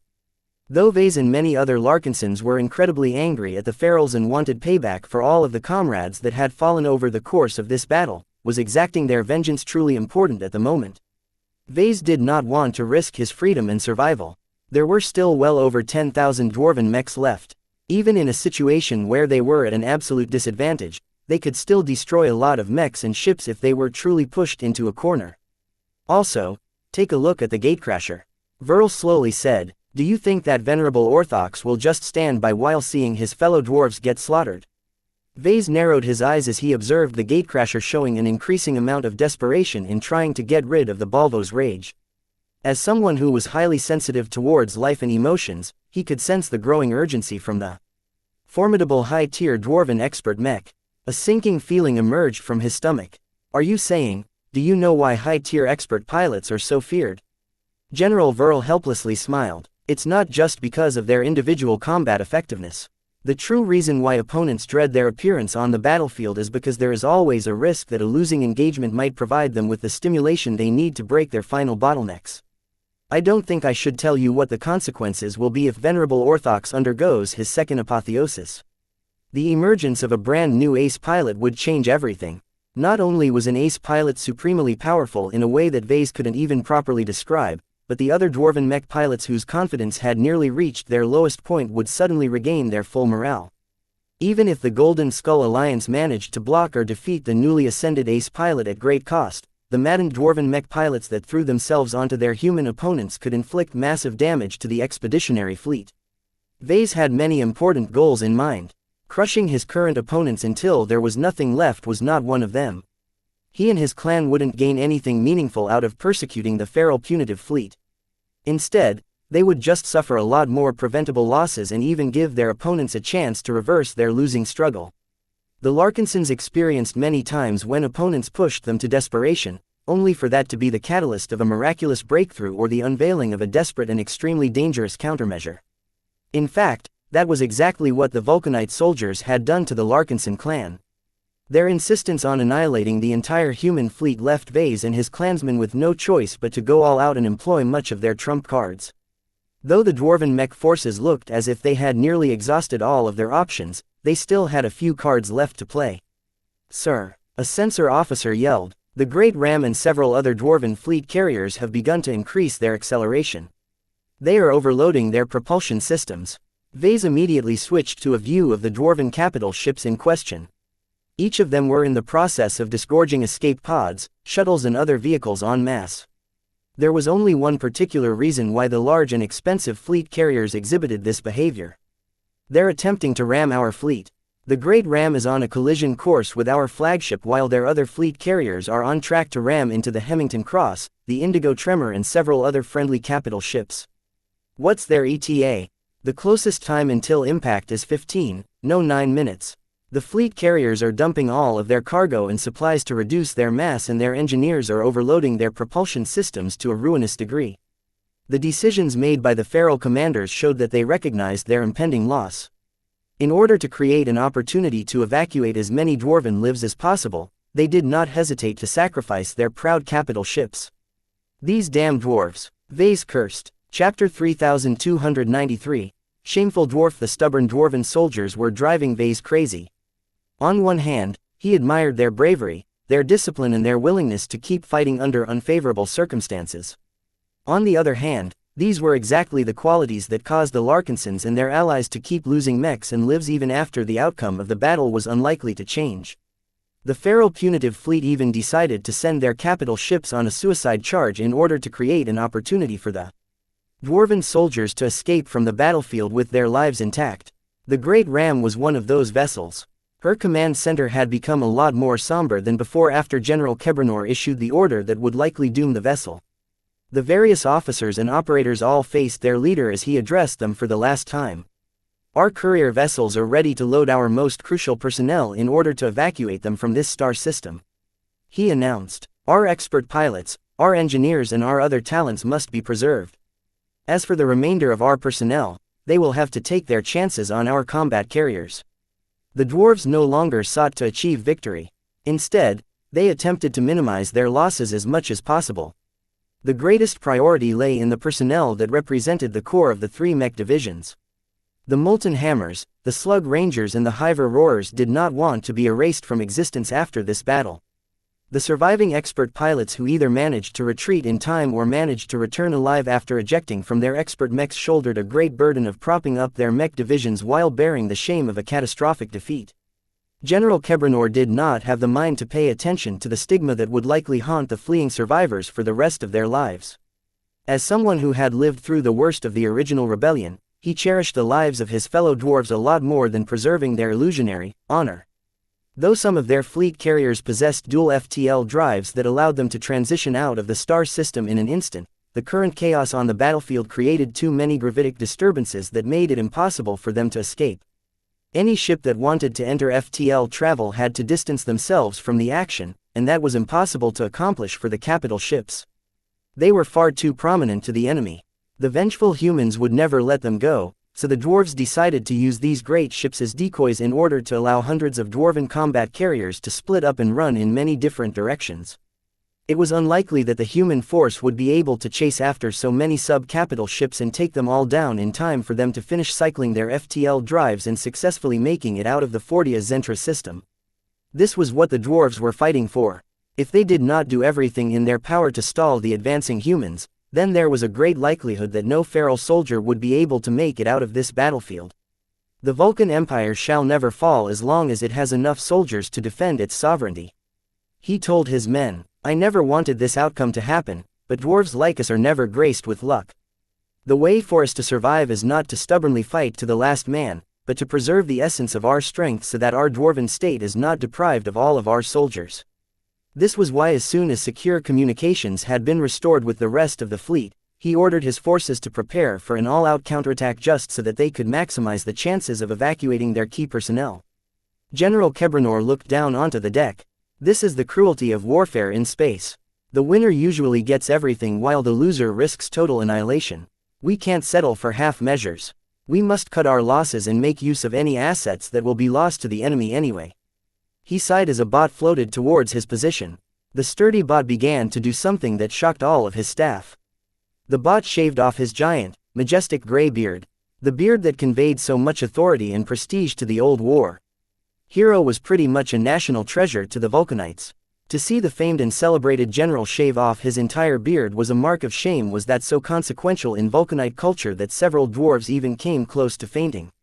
No, General, stop. This isn't your fault. General Kebranor did not command the shaving bot to stop. He ruthlessly kept his head still as the bot not only cut off his impressive facial hair that pooled all the way to the deck, but also held his broad and masculine chin still as the bot shaved it clean. The simple change caused General Kebranor to look almost unrecognizable to the servicemen. A clean-shaven dwarf was an extremely rare sight in Vulcan society. Only the most detestable failed dwarves would ever go as far to remove their beard to this degree. The fact that the general went as far as cutting off his mark of honor and accomplishment signified that he was taking full responsibility for this defeat. The general kept looking down. The once proud beard that had graced his body for decades lay dead on the deck as if it was a fallen warbanner. The shaving bot picked up the beard and moved over to a younger dwarven officer. Please bring my beard back to headquarters and tell High Command that I am sorry. Though the dwarves around the respected dwarven general tried to persuade him to come with them, Kebranor adamantly refused. Someone must take the fall for this defeat, and I will not allow any of you to bear the greatest fault. He retorted. Even without a beard, he was still a legend in the Vulcan Empire. I am old and have already done my part for my people. There is little more that I can do to help our state in the times to come. Let me make one final contribution before it is too late. Nobody was able to sway the old general. The staff eventually left the command center and joined many of the other crew in evacuating from the ship. The great ram slowly emptied to the point where only stubborn old fools and personnel who played an essential role in keeping the fleet carrier on a collision course were left. Just as the beardless old dwarf settled into his command chair in order to face his impending death with dignity, the opposing humans changed their approach. Much to the surprise of many ferals, the enemy human mechs no longer advanced as aggressively as before. Previously, they held the upper hand. The Larkinsons, Glory Seekers and Crossers had all suffered badly in the previous phases of the battle. Now that the demoralized dwarves had lost a lot of strength, the human mech pilot rapidly pressed their advantage in order to make sure their enemies did not make a comeback. The restraint also applied to the expert mechs of the human forces.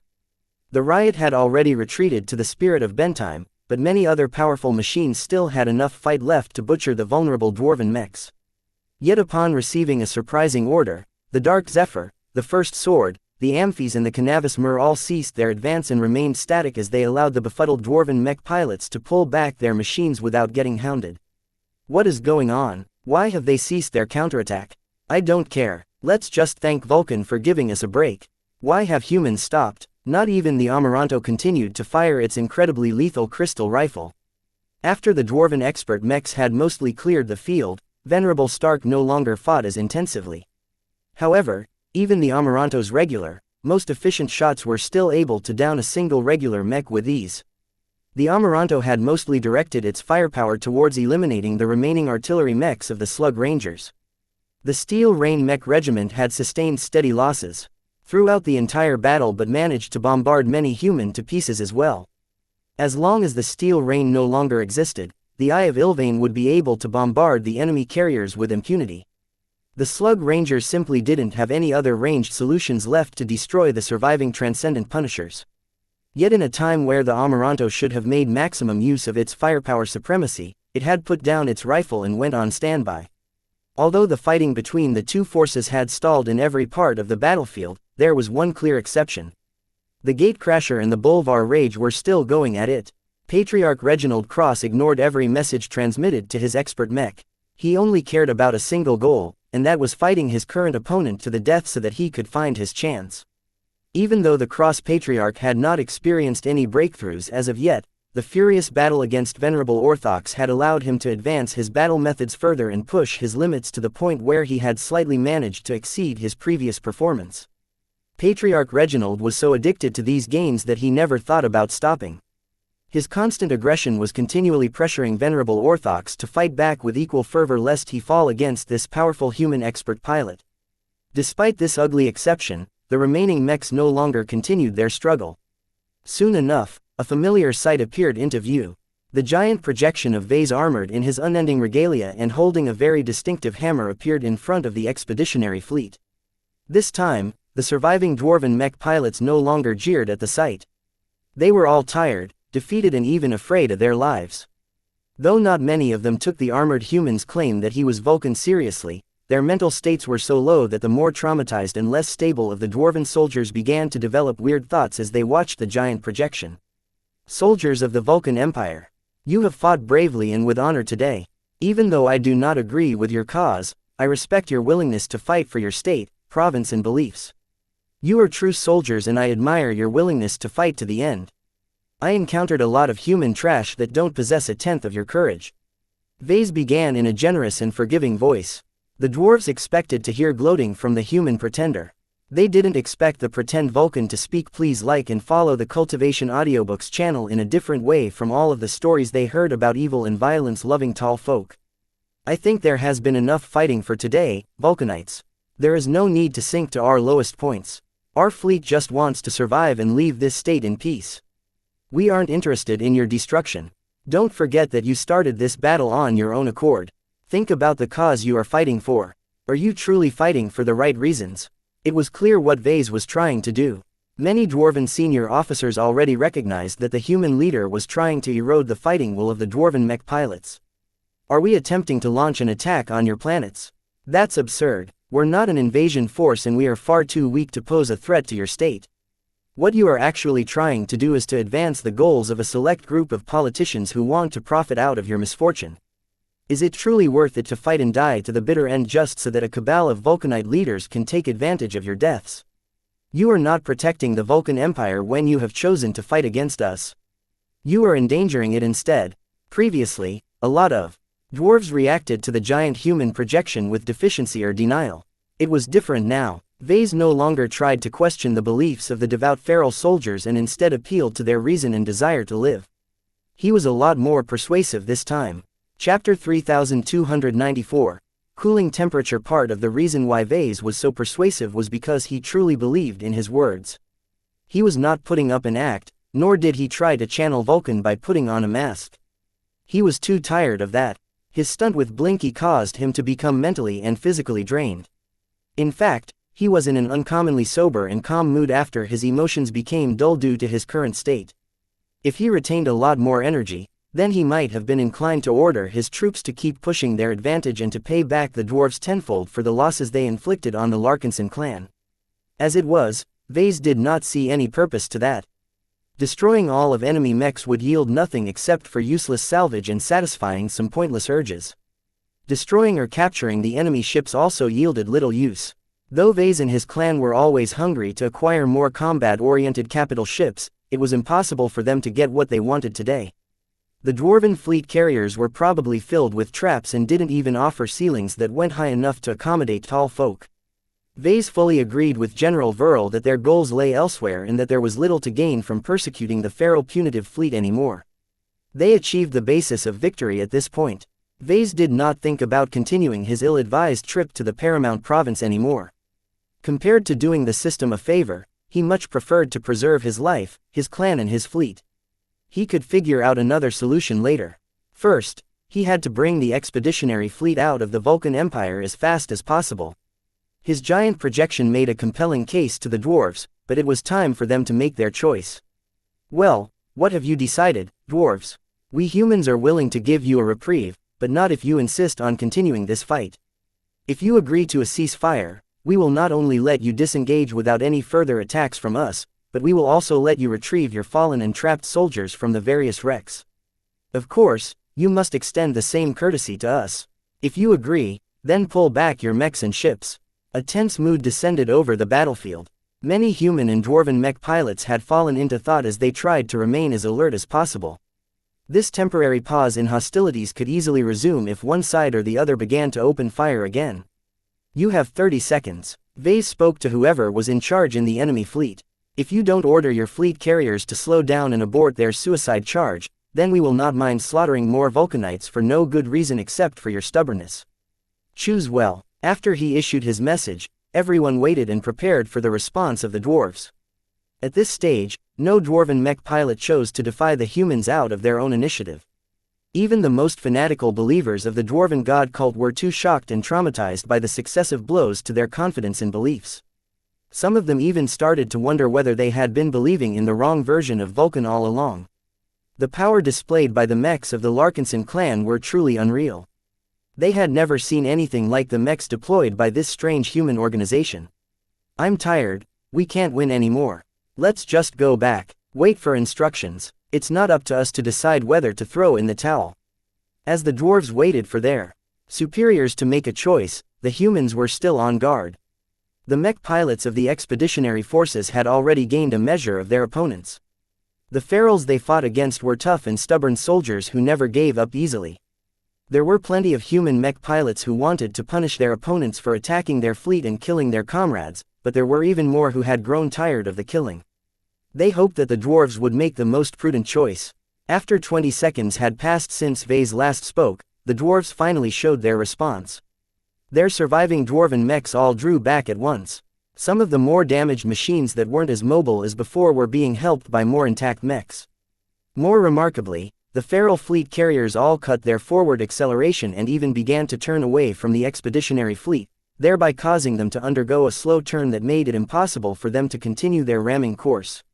Even the great ram, which looked ready to put her giant head to use, had moved away from trying to ram the Spirit of Bentheim head-on.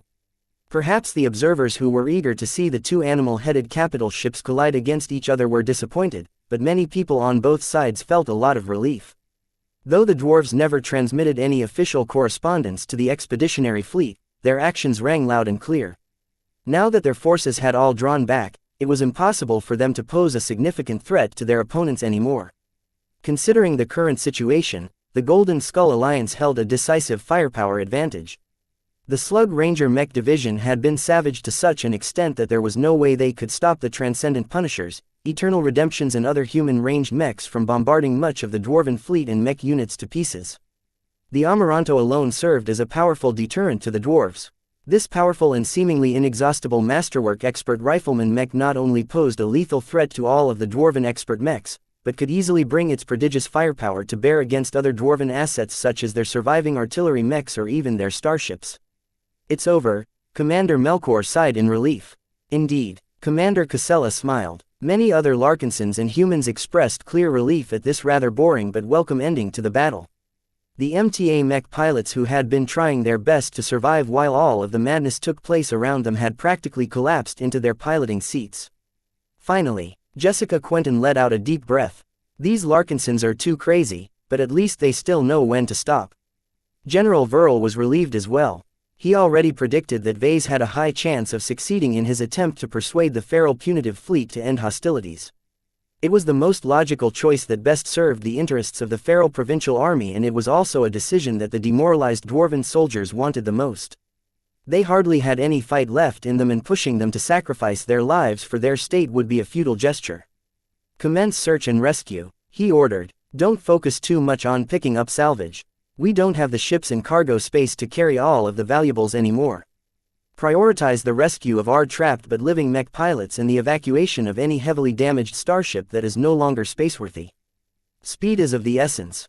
Our situation can turn around in an instant if a second hostile Dwarven force arrives, so make sure that we are always in a state to transition out of this star system with our core vessels."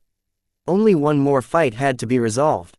Vase, General Verl and many leaders in the expeditionary fleet knew that Patriarch Reginald Cross could not be easily restrained. This was why they opted to go for this approach without expressly consulting the Cross Patriarch. The effect of seeing both sides cease fire and backing off from each other was profound. Now that the combatants had switched over to performing search and rescue activities, the temperature in the battlefield had cooled even further. The battle fever generated by tens of thousands of mechs trying their best to destroy each other was no longer present. This made it a lot harder for the two high-tier expert pilots to maintain the same degree of urgency and desperation as before. Venerable Orthox de Massey quickly cooled down as he saw that many of his comrades might not perish on this worthless battlefield after all. A sense of peace, resignation and contentment overcame his mind that caused him to care less about overcoming his current opponent. What did it matter if this hateful human expert pilot wrecked his gatecrasher and took his life? Just like his old friend General Kebranor, he was more than willing to sacrifice his life if that was what it took to appease the angry humans and satisfy their desire to take revenge. As long as enough of the dwarves he vowed to protect would still be able to return home with their lives intact, he would not die unjustly. The gatecrasher no longer fought as intensely as before. It slowed down and put up less of a fight as it became increasingly clear that Venerable Orthox no longer needed to go all out to save his fellow Vulcanites. "Kill me if you want," he transmitted to the Bolvar Rage. "I don't care anymore. If you want my head so badly, then I'll give it to you on a platter." Patriarch Reginald, who had previously been so engaged in this peak duel against an opponent that was equally as powerful as him, frowned as he sensed the diminishing fighting will from his opponent. The resonance affecting the gatecrasher grew weaker and weaker until the damaged expert mech no longer exhibited any form of empowerment anymore. In this state, the expert mech's performance was no longer amplified in any way. Reginald could easily defeat the Dwarven expert Space Knight if it remained in this powerless condition. TCH. There is no glory to be found in this duel anymore. Patriarch Reginald felt sick to his stomach as he saw that his chance was being denied to him. He felt unfulfilled in a way that momentarily caused him to harbor a lot of resentment towards the Larkinsons who must have been pushing for an end to the hostilities. However, as his temper cooled down and his powerful will no longer dominated the entirety of his mind, he began to remember his responsibilities as the patriarch of the Cross clan. When he looked up how many Crosser Mech units had survived and how many of them were taken out of action, he looked a bit pained. More brothers have died. Patriarch Reginald was no longer in the mood to fight, especially when everyone else had already ceased hostilities. He allowed the gatecrasher to turn around and fly away without any further interruption on his part. The two high-tier expert pilots observed each other's machines as they moved further and further apart. Eventually, the Bolvar Rage raised its axe. "Good fight. I never want to see you again." Venerable Orthox responded. As time went by, it became clear that neither side had any intentions of breaking the unwritten ceasefire agreement. Some of the dwarven and human mechs no longer retreated back to their surviving motherships. Instead, they lingered on the battlefield in order to assist with the search and rescue efforts. Some carefully took hold of wrecked mechs and dragged them back to their fleet. Others carefully pried open the ruined frames of fallen mechs so that their cockpits gained enough clearance to eject. In some cases, ejected cockpits that sustained damage or mech pilots who somehow managed to float in space with just their piloting suits had to be picked up as well. A shuttle even went out on its way to pick up an aggrieved Lucky. "Meow www," the injured gem cat complained as his shivering body settled on a padded chair. When the cat got back to the ship, he intended to ask for a huge amount of compensation from Vase. The mission that he performed and the risks that he took was way too much this time. Meow. Chapter 3295, Opportunistic Salvaging. With temperatures cooling, the post-battle activities proceeded smoothly. Neither side let down their guard, but neither of them had a reason to continue hostilities either. The dwarves were not entirely unwilling to die for their cause, but they didn't want to throw away their lives for abstract gains when the alternative was much more attractive. Even the strongest believers in the dwarven god suddenly learned that keeping hold of their precious existences in the face of all-out warfare was a far higher priority than proving their zeal. Vase continued to stay on the bridge as he observed the search and rescue operation unfolding before his eyes. A lot of Larkinsons had already died, but there were more who were trapped or injured who could still be saved. All kinds of mechs and shuttles were strung out across the debris field which stretched for quite a distance. Several combat carriers even had to travel all the way towards the other end in order to facilitate the retrieval of personnel in a timely manner. The Larkinsons also did more than picking up lost clansmen. Vase paid special attention to the salvaging operation. Though his fleet had lost a lot of ships and therefore a lot of cargo capacity, he did not let off picking up high-value debris. "Make sure you pick up every scrap of unending alloy or pieces of our expert mechs as possible." Vase transmitted his command directly to the salvaging parties for the 7th time. "Our strongest scanners have tracked each and every fragment of unending alloy that has broken loose. Don't return until you have swept them all up to the last dust particle." This was a highly inefficient command, but Vase didn't care. There were only so many mechs, shuttles and other vehicles that could be allocated to salvaging missions, but even a single finger's worth of unending alloy was far more valuable than picking up 100 bright warrior wrecks in his eyes. One of the many lessons he learned from this battle was that he and his clan developed an over-reliance on unending alloy. This strange material that originated from the Nixian Gap possessed both top-notch defenses and enabled an extra form of resonance.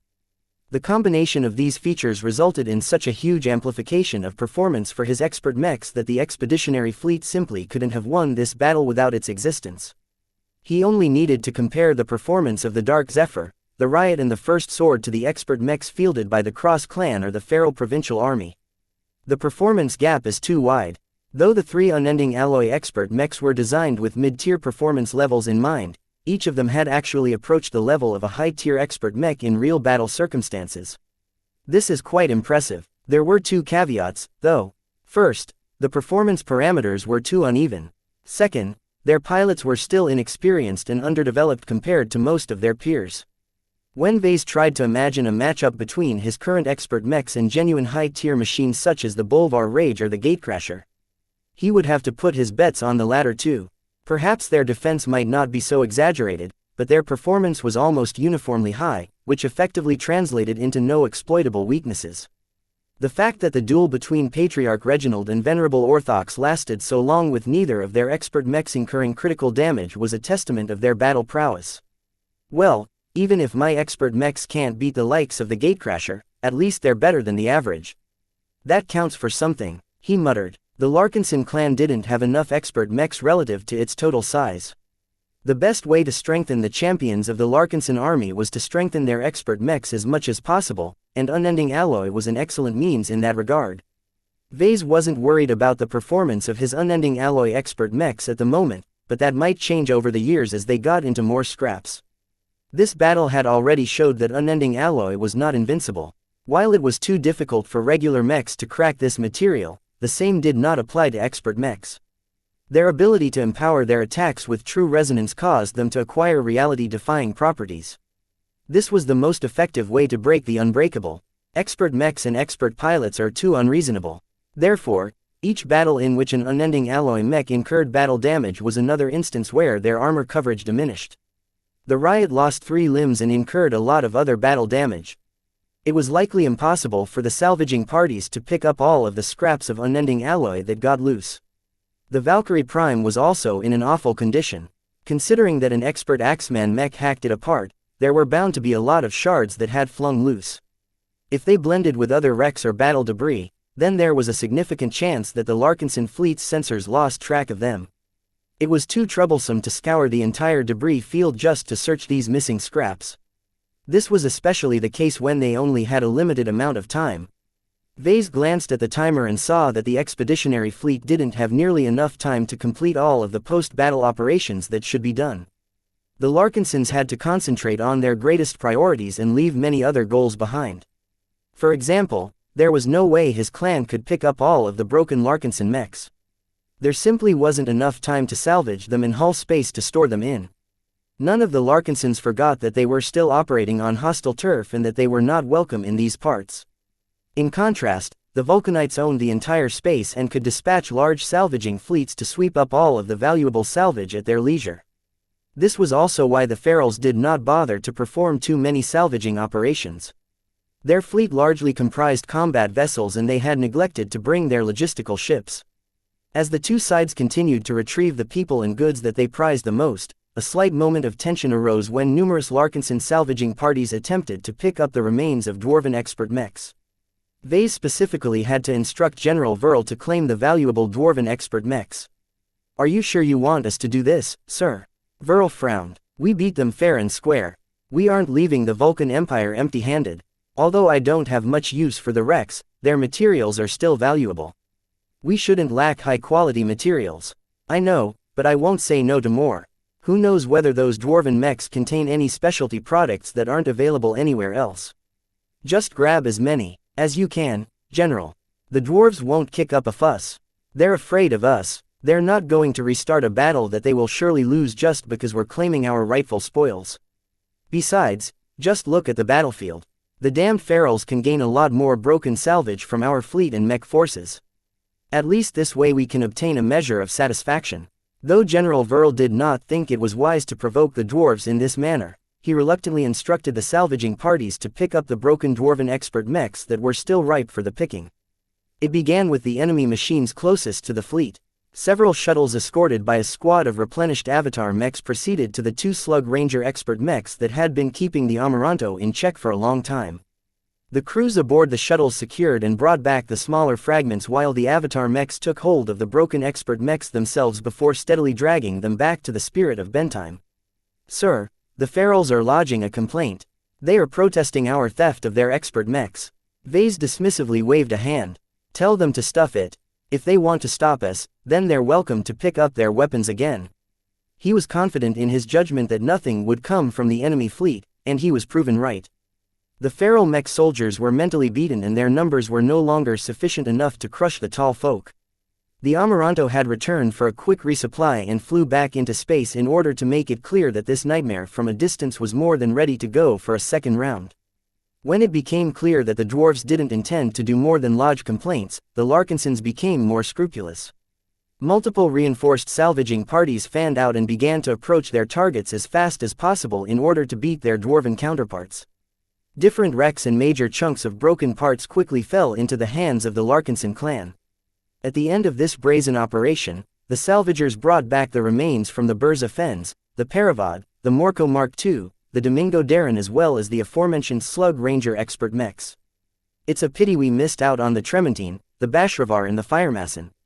Vase regretfully shook his head. The 3 Molten Hammer expert mechs that previously ganged up on the riot had never fallen. Venerable Stark merely crippled their mobility on account of their high defense parameters. When the ceasefire was announced, the numerous friendly Molten Hammer mechs had approached the crippled Dwarven expert mechs and helped drag them back to the Dwarven fleet. Still, getting 6 out of 13 high-value prizes doesn't sound so bad.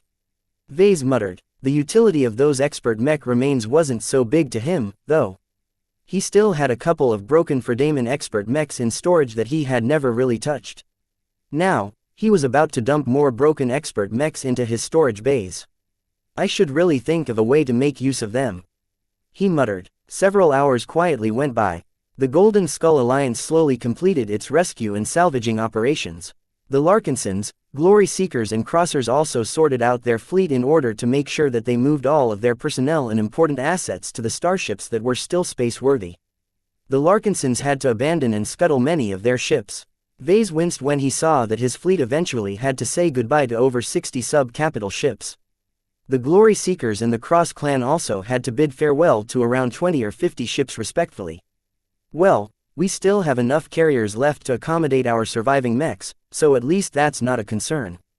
After making sure they scuttled every ship that was still reasonably intact but not spaceworthy, the expeditionary fleet finally departed the Fortia Zentris system without any further interruption.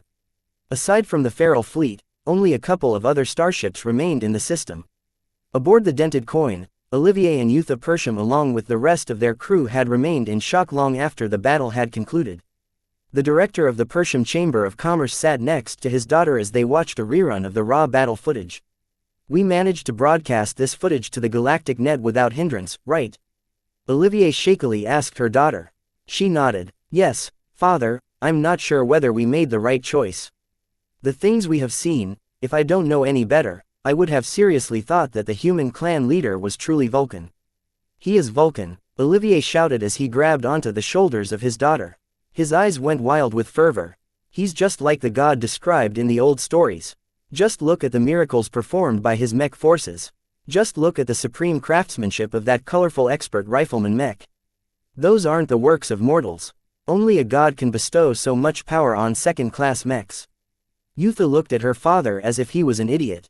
You're crazy. That's a human boy. He wasn't even born when Vulcan first enlightened the first Dwarven rebels. There's no way this makes any sense. The means of a god are unimaginable for humble mortals like us. I'm telling you, my dear, Olivier shouted before despair marred his face. We have been graced by our god, but our fellow Vulcanites were simply too blind to realize the truth. Now we have driven him away. What a disaster. The middle-aged dwarf couldn't imagine what might happen now that the Vulcan Empire had unwittingly spurned their god. Chapter 3296, Battered but Unbroken, Meow. Hey, what gives, Lucky? Meow meow meow. Lucky flew over and smacked his hard tail against Vess's head on a continuous basis. The injured gem cat had been holding back his resentment for a long time that it felt good for him to vent his frustrations this way. Stop that already. What did I do to you, anyway? Meow meow meow. Hey, you managed to get out okay. Meow. You know I would never abandon you. I would have found some way to pick you up no matter how the battle proceeded. Meow. Lucky hissed for a final time before he dived through the deck to get away from the source of his misery. Vase shook his head to rid himself from the sting of the tail slaps and tried his best to direct his attention back to the matter at hand. Though the damaged and reduced expeditionary fleet had successfully managed to leave the Fortia Zentra system, their flight from the Smiling Samuel star sector was far from assured. Just like back in the old days, the Larkinson fleet operated under yellow alert conditions. Every serviceman had to wear a hazard suit or combat suit while the civilians at least needed to wear vac suits at all times. During the previous battle, these protective, vacuum-sealed suits had saved hundreds of lives. In times when the Larkinsons didn't know when the dwarves were able to launch another attack, it was highly prudent for everyone to wear sufficient protection. At the very least, the sight of every crew member wearing combat-oriented garb instead of their normal uniforms kept the Larkinsons in an alert state of mind. As much as many of them wanted to unwind, grieve or process the battle that they had just survived, this was not the time for them to let down their guard. The expeditionary fleet was still behind enemy lines. This was also one of the topics that Vase was about to discuss with his core advisors. Since Larkinson was busy at the moment and Vase didn't want to waste any time on irrelevant details, only a couple of key figures attended the small meeting this time. The projections of General Verl, Calabast, Minister Shetterin and Chief Minister Magdalena appeared around the conference table. Each of them were still clad in their protective suits with only their heads exposed. Their demeanors were serious and it seemed that none of them reveled in the victory they obtained. "We look like we've just suffered a defeat," Vase began. "A battle doesn't necessarily have to produce a winner." General Verl in a tired voice. "We may have forced the dwarves to suspend their mission to wipe us out, but we haven't made any substantial gains either. This was a completely unnecessary fight for us. We fought to survive, not to fulfill any of our ambitions." His words exposed a cruel reality. This battle was indeed an incident where the Larkinsons would lose more than they could gain no matter the outcome. Though there were lots of soldiers who gained valuable combat experience and witnessed the might of the Larkinson clan, these benefits didn't compensate for the loss of lots of starships, mechs and clansmen. Vase sighed. "We need to look on the bright side of how the battle ended. We avoided the worst outcomes and that should be enough." Everyone nodded. At least they could agree with that. The Ferals could have done much worse to them than eventually letting their surviving fleet leave the Fortia Zentra star system undisturbed. "Let's get the ugly news out of the way first. How many people did we lose?" General Verl briefly glanced at a list. "We are still tallying the numbers. We evacuated rather hastily and there are still many injured personnel who might or might not be able to pick themselves up again. In short, we lost 3,700 mechs, but only 1,400 mech pilots. A lot of ejected mech pilots were able to make it back to our fleet as the Slug Rangers generally didn't bother to waste their firepower on our defeated mech pilots. We lost a lot more ship personnel though. Over 6,000 are dead or unaccounted for. Our rescue parties have acted as thoroughly as possible to rescue every living body on the battlefield, but it's possible that they may have missed a couple of survivors." A heavy mood hung over the conference room. The lack of time to scour the various shipwrecks was a major limitation that prevented them from performing a more thorough search. Vase turned around and reached out his hand. The Larkinson mandate that hung on Nida's side automatically flew into his grasp. He briefly closed his eyes, soothed the saddened golden cat and tried to scope out the Larkinson network. "It's fine," he finally said when he was done with his examination. "We didn't leave any surviving clansmen behind. Our rescue parties did a good job." No one around the conference table questioned the accuracy of this statement. Even if Vase was lying, there weren't any good reasons to contradict him. The clan needed as much good news as possible. "How many ships did we lose?" "Over 60. Most of them were poorly armored non-combat sub-capital ships. Our direct battle effectiveness doesn't depend heavily on them, but their absence will significantly slow down our efforts to repair and recover from the damage we've incurred." The general answered. "Also, we are thinking about evacuating 3 or 4 more vessels before our next hop." "Why is that the case?" "The vessels we had to leave behind were either destroyed or crippled to the point where making them spaceworthy and FTL capable requires way more repairs than we can quickly perform in the field. That doesn't mean our remaining starships are all in good condition. You should look at the graveyard for example." The general summoned a projection of the capital ship in question. As the only true defensive capital ship in the Larkinson fleet, the graveyard had shouldered the most important burden of withstanding enemy fire. Without the graveyard performing her essential function, the Steel Rain artillery mechs could have directed their firepower to more vulnerable capital ships such as the Dragon's Den or the Vivacious Wall. Though the graveyard served her role without any complaints, her hull looked as if it had been exposed to a meteor storm. Almost her entire surface was marked with damage. Cracker mechs along with numerous ranged expert mechs had all pounded her thick but inconsistent hull plating that was originally made out of heterogeneous battlefield salvage. The graveyard lost a lot of fused scrap metal plating and some of her outer compartments had even been caved in after suffering direct hits. "Will she hold?" Vase gestured his head at the worrisome projection. According to Vivian Tsai, the graveyard's tolerance for damage is high. Though many of her parameters have dropped, her FTL drives are still in good condition. The biggest risk to our defensive ship is that the heaviest blows from the Gauss cannon may have cracked her keel or other critical structural parts. The engineers aboard the salvaging ship are already scanning her interior to detect she is at risk of collapsing in the near future. I see. Vase did not really care about the loss of all of the sub-capital ships at this point. The expeditionary fleet was so close to the Beander Gate that it was actually good that they were able to get rid of some of their redundant sub-capital ships ahead of time. It was well worth the price to trade them away to preserve the existence of more valuable assets. The graveyard was much more crucial to his plans. The Larkinson fleet had an abundance of non-combat capital ships, so every large vessel that was useful in a fight was essential to his future success in the Red Ocean. I have one more piece of bad news for you with regards to the graveyard. Depending on the severity of her structural damage, we might have to send her to a dry dock in order to restore her long-term integrity and spaceworthiness. Vase scowled. That's certainly not what I want to hear. Shedder and Pernus concurred. I have already inquired where we can perform essential starship repairs. Every shipyard and dry dock in the star cluster is fully booked. Unless you are able to convince those in high places to make an exception for us, this will not change. We might not need to resort to any third parties. General Verl smiled. As long as the graveyard lasts long enough for us to reach the tarnished Crown Star sector, we can pick up the diligent Ovenbird. Though she's not a fully featured mobile dry dock, her large-scale repair and construction capabilities should be more than capable of performing moderate repairs. As long as the graveyard wasn't apart at the seams, they might not have to leave her behind. Prioritize repairs on the graveyard as much as you can. Transfer over additional engineers and repair crews if you have to. She has already shown her worth in the prior battle. We absolutely can't do without her defenses. Her formidable salvaging capabilities are also essential in a place like the Red Ocean. Once Vase gained a decent understanding of the condition of the Larkinson fleet, he moved on to his next concern. General Verl, Chief Minister Magdalena, how are our clansmen doing?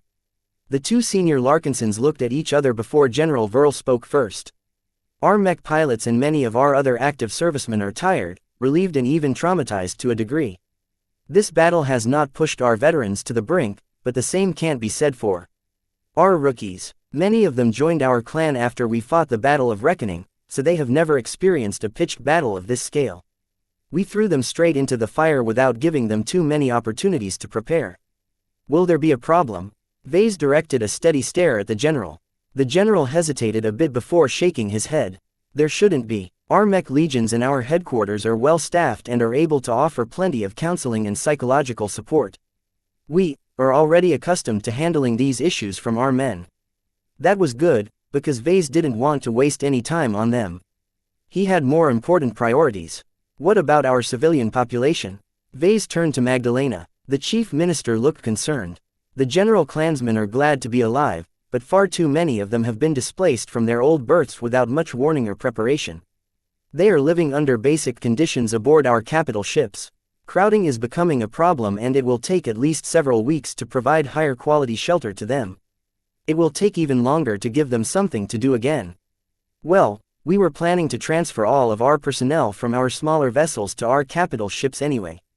We just started with this operation a few months ahead of schedule. Don't bother with transferring them back to their old berths if the ships still exist. Even if it is a little chaotic, do your best to help our civilian population settle into our capital ships. I shall pass that on. We were already discussing this option before you called this meeting. Magdalena Larkinson said, are there any other personnel concerns that need to be brought to my attention? Vase asked. There were a few issues.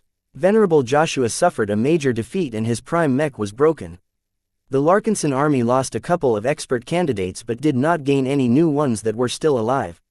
None of the current roster of expert candidates had broken through to expert pilot. Vincent Rickling was loudly demanding a new prime mech for himself. Vase did not show much concern to these issues. Some of them were genuine problems but he didn't need to address them in person. The clan had plenty of people and institutions to solve these lower-level problems. He just asked in order to gain a better picture of the overall state of his clan. From what he could gather, his clansmen weren't particularly happy, but they were far from blaming him for their losses. That was all Vase needed to know. Chapter 3297. Streaming celebrities. Once the people attending the meeting finished their discussion on the state of the Larkinson clan, they moved on to their next priority, which was trying to make it out of the Vulcan Empire alive and intact. Tell me how we stand with regards to our flight from a dwarven country. The Vulcanites are in the middle of an upheaval. Calabast immediately spoke up. Have you checked the galactic net lately? Vase shook his head. No, I have my hands full with managing other affairs. Several of our expert mechs are in bad shape and need to be repaired as soon as possible to restore our top-level battle effectiveness. How can I spare any time to browse the galactic net? Calabast pressed her lips into a line. Well, you might want to take a look at the regional news portals. Not just the Vulcan Empire, but the entire star cluster is buzzing about our battle. A sinking feeling overcame Vase. He tapped his fingers and called up a projection that displayed a selection of the current news in the star cluster. The Dwarven menace has returned. Larkins on Clan, the powerhouse from the Komodo star sector, review the stunning footage of the Battle of Fortia Zentra with analysis from esteemed tacticians and mech designers. Magic OR Science. Witness the debate on the Larkins on Clan's mass energy attacks at 2000 Standard Time. The Vulcan Empire must avenge the evil deeds of these intruding humans. VES Larkins on, blasphemer and liar. This evil human sorcerer must answer for his crimes. Suffice to say, the headlines did not put Vase in a good mood. When he looked a little deeper, he realized that footage of the entire battle had ended up on the galactic net. From start to finish, the entire progression of the engagement from the initial blows of the Dwarven fleet to the eventual halt in hostilities was captured by several different long-range optical sensor feeds. How bad is it, Calabast? Vase whispered as he saw a giant projection of himself talking nonsense to the Dwarven fleet. The spymaster smirked. I wouldn't be so worried if I were you. We looked good during the battle. You can't say the same for the dwarves, who not only bear the fault of initiating hostilities, but also failed to achieve their objective. Sure, we exposed our trump cards to everyone who cares, but with how often we make use of them, this outcome would have happened sooner or later. At least this is one of the best ways to insert fear into anyone who thinks they can employ massed mechs to tear us down. You call this the best way? Vase angrily gestured at the footage. If you look closely at the footage, you'll see that they only consist of a few long-range optical sensor feeds from a relatively cheap third-class commercial vessel. The resolution of the footage isn't high and smaller details are difficult to distinguish due to distance and interference. The dented coin uploaded this footage to the Galactic Net Live in order to discredit the Dwarven God cult and strengthen the traditionalists in the Vulcan Empire. The ship did not transmit any other sensor readings. Vase calmed down when he heard that. Has it actually helped us in any way? Calabast looked pleased. Director Olivier Persham succeeded in his goal. A lot of controversy has erupted in the Vulcan Empire. There are Vulcanites who are for or against this battle, and there are a lot of angry leaders who don't want their worst nightmares to come true. This unprovoked attack will have repercussions on their entire state, and the last thing they want is to worsen their case in front of the MTA. Although this news isn't public, a couple of my sources tell me that Grand Regent Hobbitas Aiden himself is in talks with the association. Shedder Pernus smiled as well. According to my own understanding of the local political situation, a large and intense opposition has broken out from the more traditional and dovish parts of the Vulcan Empire. There are still many Vulcanites who dread a war against the powerful tall folk and want nothing more than to enjoy their current level of power and prosperity in this star sector. The warmongers threatened to tear this all down. The fact that the feral provincial army provoked a battle with superior numbers only to lose badly has embarrassed and discredited the fanatical Dwarven god cultists. And that means a follow-up action is highly unlikely to happen. The controversy is too big, and the traditionalists within the Vulcan Empire will not allow their younger and rather short-sighted Vulcanites to make this problem worse. That was good news to Vase. The Larkinsons, Glory Seekers and Crossers all lost a lot of battle effectiveness and could never win against a similar opponent in their current condition. Of course, Shedderan's judgment was not absolute. There was still a chance that the crazy dwarves organized another pursuit force and were on their way to intercept the escaping human fleet before it left the star sector. Therefore, until the Larkinsons actually left the reach of the Vulcan Empire, Vase and the others did not intend to relax. Calabast and Shedderan continued to explain their take on the developing political crisis in the Vulcan Empire. The Vulcan faith and the Dwarven leaders who were aligned to it had long shown great concern at the Dwarven god cult's unceasing growth. Up until now, the rise of the cult had long been unstoppable. More and more dwarves of the younger generation were not content with worshipping a human god. The Vulcan Empire's population skewed heavily to the younger side.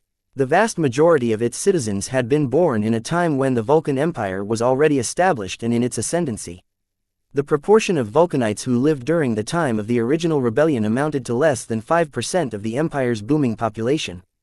This was the strongest reason why the much more appealing dwarven god cult managed to displace the traditional Vulcan faith. Due to this age distribution, the traditionalists had constantly been losing ground, yet all of that changed after this battle. Even though a single battle did not say much, the battle was so embarrassing and emotionally charged to the Vulcanites that the people aligned to the Vulcan faith were justifiably angry at their more short-sighted and impulsive dwarves. The infighting that had erupted between the two major Vulcanite factions would cause their attention to be directed towards each other. This was why both Sheddarin and Calabast did not anticipate any further trouble up ahead. Sheddarin predicted that a lot more changes were in store, but all of this speculation and analysis could wait until later. Right now, Vase and the other Larkinsons had to take care of their immediate concerns first. Will we actually be safe once we leave Smiling Samuel? Vase questioned. Even though we still retained a lot of battle effectiveness, we are weaker and more vulnerable than ever. Many of our trump cards have been exposed, and some of them can't even be used because we don't have the means anymore. Sheddarin grinned. You don't have to worry about that. One of the consequences of live streaming the footage of our battle is that we have become heroes to the citizens of the Empire of the Lost. We are one of the first group of humans who has fought a real, standing battle against the Vulcanites and managed to hand them a defeat. This is something that many of the Lost have been dreaming of. Considering their loaded past and culture, they would never do anything to us. In fact, I am already in talks with their diplomats. They are willing to send a military border fleet to escort us back to the Amswick system where we can recuperate under the local authorities' explicit protection. Vase did not look assured. What are the chances that this is a trap? We've been stabbed in the back by government forces way too many times to count. You didn't have someone like myself in your staff back then. Sheddarin Pernus plainly replied. You can trust my judgment. There are no major factions in the Empire of the Lost who benefit from attacking us. The downsides are too great. Still, if you are truly concerned, then we can refuse most of their offers and simply accept the more basic ones that put more separation between us and the Lost. Do that, then. I don't want any entanglement with any governments. Even if the Lost applaud our victory against the Vulcanites, that does not necessarily make us friends. With all of his prior experiences with governments and politicians, Vase would be a fool to embrace the entreaties of any official authority. Though Sheddarin did not agree with this overly cautious stance, Vase was in charge and he was not. As a minister, the old man still had enough sense of propriety to bow his head. I need a better guarantee of protection. Vase said, there ought to be a lot of mercenaries based in the port system of a second-rate state. Can we hire the services of a large-scale security company like we did before? I have good impressions of the Infinity Guards back when we were recovering from the Battle of Reckoning. Now that we are in a similar position, I think it is best we employ the same solution. Everyone in the meeting agreed with his suggestion. Compared to the goodwill from the Empire of the Lost, Vase much preferred to put his faith in a mercenary contract. I shall work on it, Minister Sheddarin said as he bowed his head. It is best to contract a large, cluster-wide mercenary organization. That way, we will not be beholden to citizens who are loyal to the Empire of the Lost. Getting enough protection to deter immediate attacks on us is our highest priority. If possible, also try and see if you can persuade the mercenaries to keep escorting us all the way to the Beander Gate at Tarnished Crowd. I don't want to take any more chances and I'm willing to pay big to rule out any further attacks. What budget do you have in mind, sir? Chief Minister Magdalena asked. Our financial position is stable, but don't forget that rebuilding our strength will require a huge amount of investment. Vase waved his hand. You can discuss the exact figure among yourselves. I don't want any half measures though. If we have to pay as much as 1 billion hex credits or more in order to receive the best form of protection, then just do it. With all of the publicity that we've gained from showing off our combat prowess, we can't rule out that someone interested in our mechs or methods is planning to do something to us. If we can travel together with an entire mercenary mech division, I would feel a lot safer. That is highly unusual, sir. The vast majority of security companies can never field so many mechs together at the same time. There are simply too few clients who need such extravagant protection and are willing to pay the exorbitant fees. Sheddarin warned. Then contract multiple mercenary organizations if needed. Who says we only have to go in bed with one of them? In fact, I would feel safer if we don't put all of our eggs in one basket. The amount of paranoia that Vase was displaying throughout the meeting was excessive. However, not even Calabash dared to roll her eyes. In a time of weakness, they all needed to show a lot of caution. Only a single mistake or oversight was enough to ruin the Larkinson clan and everything that they had worked for. No one attending this meeting was willing to see that happen. They invested too much in the clan to lose it all at this point. After discussing a few more topics, the meeting finally came to an end. Everyone knew what they needed to do now that they had formed a basic plan on how to get out and where they should go next. Chapter 3298, Unfavorable Comparisons. As the victorious but battered expeditionary fleet made its way out of the Vulcan Empire like a pack of beaten dogs, the Larkinsons all got to work. After establishing a basic plan for the future, the different leaders within the clan all took charge and made sure that everyone was doing something productive. Mechs were being repaired. Mech pilots were being prepared for an eventual second bout. Engineers and repair crews were doing as much as they could to repair their damaged ships. Logistical personnel were organizing and allocating all of the goods and supplies that had been shifted over to the capital ships in a hurry.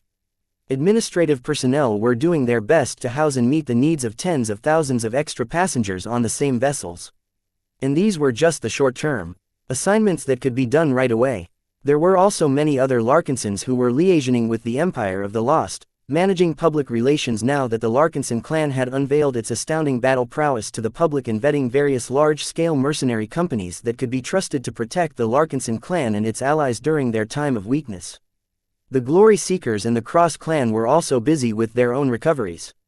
Both of them had taken a battering during this battle, as their burden was no less than that of the Larkinson clan. Perhaps the only benefit they gained from the battle was that they both gained additional expert candidates. The Glory Seekers originally didn't have any expert candidates, but the breakthroughs of two notable female mech pilots during battle attracted a lot of attention. Unlike the Larkinson clan, the Glory Seekers were much more prepared to guard their human assets. As soon as a new expert candidate emerged, nearby Glory Seekers immediately converged upon the individual in question and used their mechs to form a wall that drastically increased the survival chances of their potential new hero. Sometimes, this worked. Other times, the concentrated firepower from the Slug Rangers was too overwhelming. The Glory Seekers were already happy to have gained two surviving expert candidates from this battle. The previous two battles had already shown that it was no longer sufficient to depend on just Venerable Brutus Woden to represent their top strength. They urgently needed to nurture their own batch of expert pilots in order to stop falling behind the Larkinsons and Crossers. The root of our problem stems from our home state's shortage of expert candidates and expert pilots. Marshal Ariadne Woden told her staff during a meeting. Our original intention was to maintain the strength of a mech regiment. It was only later that our mission expanded in scope and that we gained the option to recruit a vast amount of external personnel. It is easy enough for us to expand our ranks of mech pilots. It is not possible for us to expand our expert pilot roster in the same way. Our only choice is to put much more effort into developing our expert candidates. We cannot surrender all of the initiative in top-level combat to the Larkinsons and the Crossers. We are Hexers, and we are superior. The Hexers all stood up and saluted. We are superior. While the Glory Seekers were discussing plans to foster the growth of expert pilots, the Cross clan was considering different matters. As a former ruling power, the Cross clan's depth was deeper. It already had 5 expert candidates who had always maintained a low profile, and now another new talent had joined their ranks. Even so, none of the Crossers expected these promising individuals to grow up quickly. The fact that none of the expert candidates of the Larkinson clan and the Cross clan underwent apotheosis in the previous battle showed that it was not that easy for them to break through when needed. At this time, the general officers and leaders of the Cross clan were busy with arranging all of the routine matters that needed to be addressed. Their leader, who should have been presiding over the meetings, was absent at the moment. Every Crosser knew why this was the case. Patriarch Reginald Cross fought so hard and so long against another high-tier expert pilot that it became difficult to accept the outcome. We were so close, he whispered as he sat close to the entrance of the inner shrine aboard the Hemington Cross. That tough old dwarf was one step ahead of me. I could feel my will being grinded by his determination to save his people. The more we threatened his battle buddies, the more he strained himself. I actually thought he would have broken through to ace pilot if we fought for another minute. Professor Benedict stood close to the moody expert pilot and leader and crossed his arms. And you thought that it would be a good idea to fight against a newly promoted ace pilot? You should know that the outburst of forced resonance at this level is far more than what you and your men can handle. That is exactly why I needed Orthox to break through. Reginald stood up as his deflated will flared up again. Only by challenging an opponent that is at least as good as my father will I be able to prove myself that I can be his equal. The senior mech designer frowned. You're being too impulsive, and you know it. I am fully aware of how much you yearn to become an ace pilot, but the way you are going about it is too selfish. If Orthox broke through, the damage that he could do to us is no less than what the Larkinson clan's battle networks have done to the dwarves. Think about it clearly, Patriarch. Are you willing to exchange the lives of thousands of brave crosser mech pilots who put all of their trust in you so that you can gain a slight chance of undergoing your second apotheosis? The crosser Patriarch looked stormy. He must have been aware of this consideration, but he refused to think it through. What the professor was doing ruined Reginald's attempt to claim ignorance. When faced with this line of questioning, the ambitious crosser leader had no choice but to provide a straight answer. An expert pilot never shirked back from a challenge. Look at the performance of the Larkinson clan. The expert pilot slowly said, when it comes to their mechs and mech pilots, they are not that different from ours. Yet why is it that their trump cards are far better than ours? Their expert mechs are more powerful than they should be, and their so-called battle networks, which have recently become famous and admired throughout the surrounding star clusters, have achieved far greater results than any of our measures. How can we ever catch up to that level of strength? I haven't remained idle, Reginald. I am still in the process of building up a chain of industries, so I haven't been able to deliver any immediate results. Just give me a year or two and that will change. I have gained a lot of inspiration from the methods of the brats over at the Larkinson clan. While I cannot replicate their solutions, I can develop my own ones that will not lose ground. Although he felt a little ashamed to admit it, his work was not as impactful as that of a journeyman. The reasons why were twofold according to Professor Benedict. First, Patriarch Vase Larkinson's design philosophy was so unorthodox that it leveraged external sources of power. Though these sources were too mysterious to someone like Benedict, he could still understand and even apply this basic concept himself. Second, Vase and his team of journeymen had a head start. Unlike Professor Benedict, who had to abandon his old identity and much of his prior empire in order to start from the beginning in the Cross clan, the Larkinson mech designers had steadily built themselves up to this point without interruption. Time was the scarcest and most valuable resource of every mech designer. Professor Benedict just happened to have lost a lot of it due to displacing himself multiple times. If he was still able to retain his original identity and status in the Friday Coalition, who knew whether its soldiers would have the support of one more esteemed master? Professor Benedict silently shook his head. He had made his choices in life and he was man enough to own up to them. In a way, he was glad to have gained the opportunity to unmoor himself of all of his past burdens and gain the chance to enter the Red Ocean alongside a remarkable young mech designer. The battles he took part in, the mechs he got in touch with, and the creative battle methods he witnessed up until now had thoroughly invigorated his staid and inflexible design philosophy. If he continued with his old trajectory where he wasn't exposed to all of the dazzling sights, then he might have been able to advance to master, only to have locked his design philosophy on an average trajectory with no further future. Now, the inspiration he received and the insights he had gained from seeing a completely different mech designer at work had initiated a thorough renewal process that caused Professor Benedict to question, reform and rebuild many of his goals, theories and assumptions. Although these changes would probably delay his possible advancement to master, the senior did not care at all. His wonder and awe for mechs had completely been reignited now that he witnessed how much more potential that they could hold. Unfortunately, as much as Professor Benedict was having his best time in half a century, it was difficult for him to convey all of this to a bone-headed expert pilot. Whatever good you're doing will only allow you to catch up to the Larkinsons at best. Patriarch Reginald huffed as he largely discounted the prowess of a senior mech designer. What I am trying to accomplish will surpass them in one fell swoop. His fire had returned as he no longer dwelled on the opportunity that he had missed in the previous battle.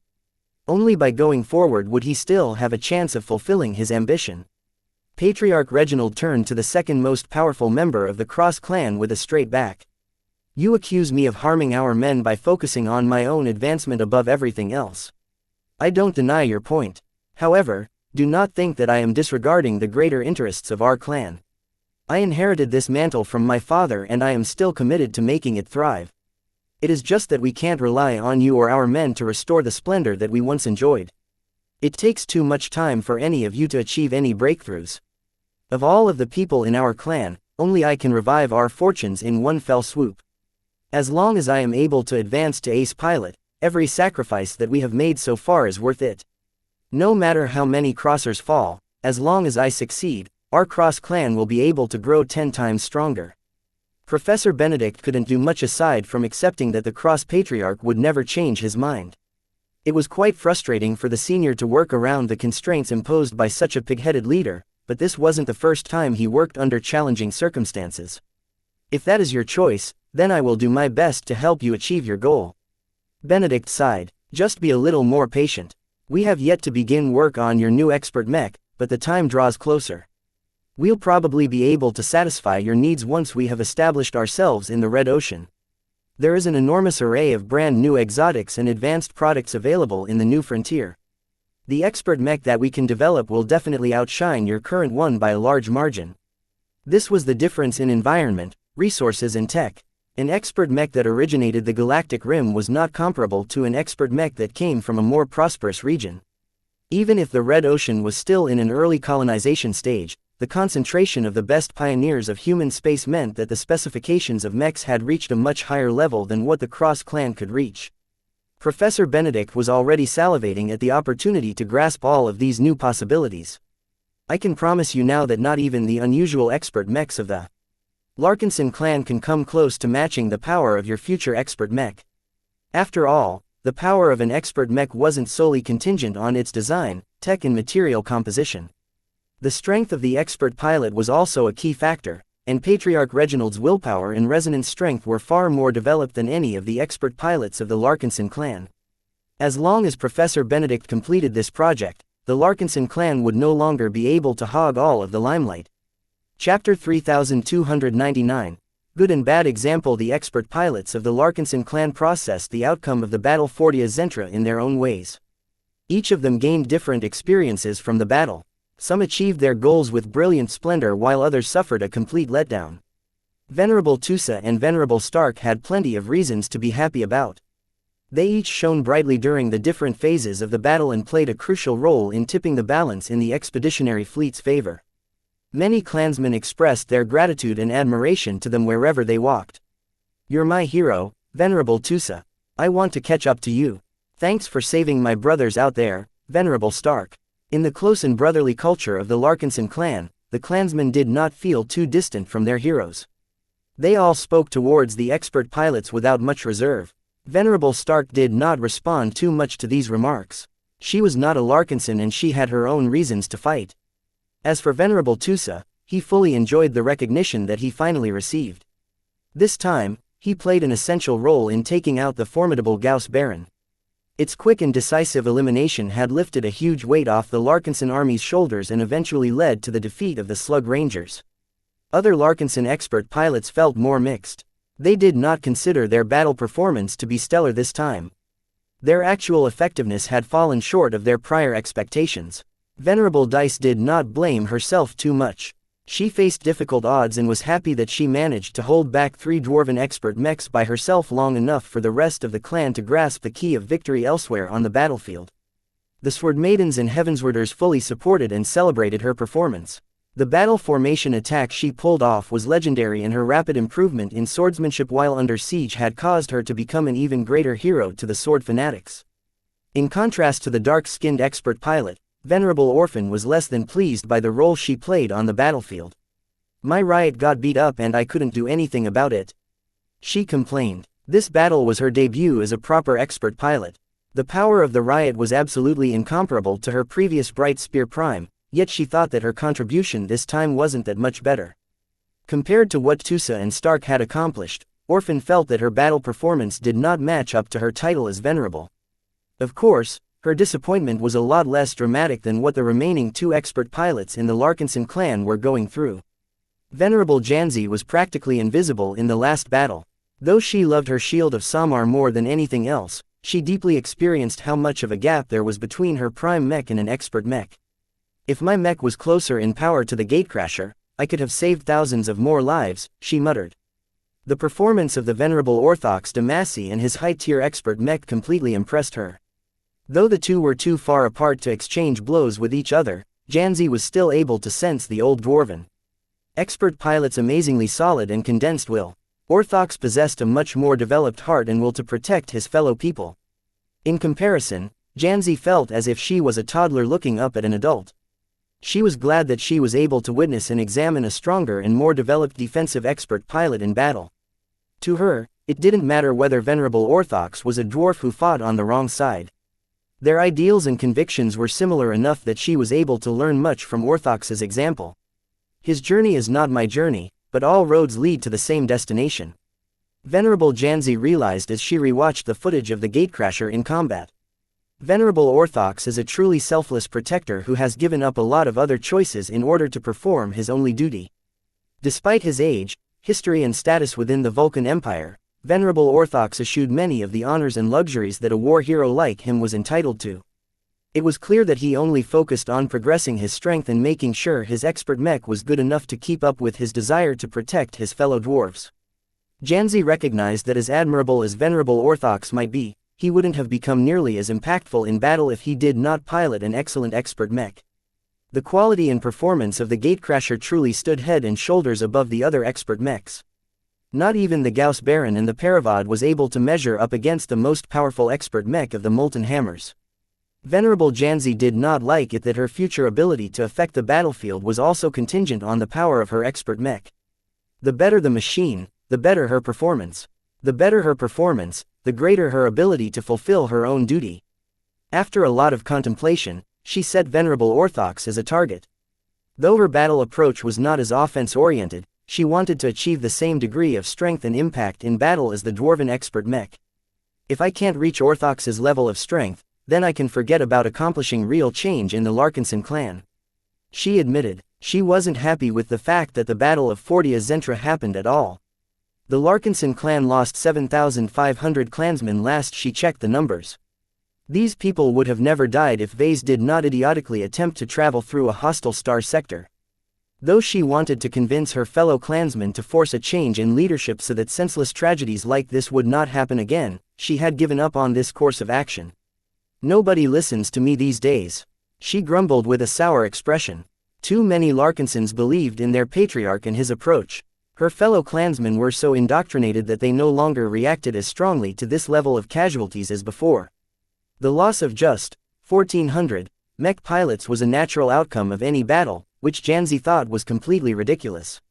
If 1,400 people died at once in a random city on an average planet, then everyone would become shocked and outraged. A lot of investigations would follow as many other people demanded accountability. Whoever was responsible for allowing this catastrophe to happen was bound to step down sooner or later. Xianxia shook her head. We've all become too desensitized for that to happen in our clan. Our motto practically enshrines this stupid belief that suffering casualties is normal. The only way to break this cultural inertia was to become strong or authoritative enough to make people listen. Vase was too prominent in the clan at the moment, but if Xianxia managed to become a lot more stronger, she believed that her fellow clansmen would finally begin to take her words seriously. The fire burning in her heart grew stronger. Though she was not able to simplify her goals and outlook as much as Venerable Orthox, he still served as a good example of what she must do to develop herself as a Space Knight pilot. Our journeys are different, but our goals are the same. Xianxia also wished to protect her fellow Larkinsons. The only difference was that she was far more willing to protect her clan from its own leaders than Venerable Orthox.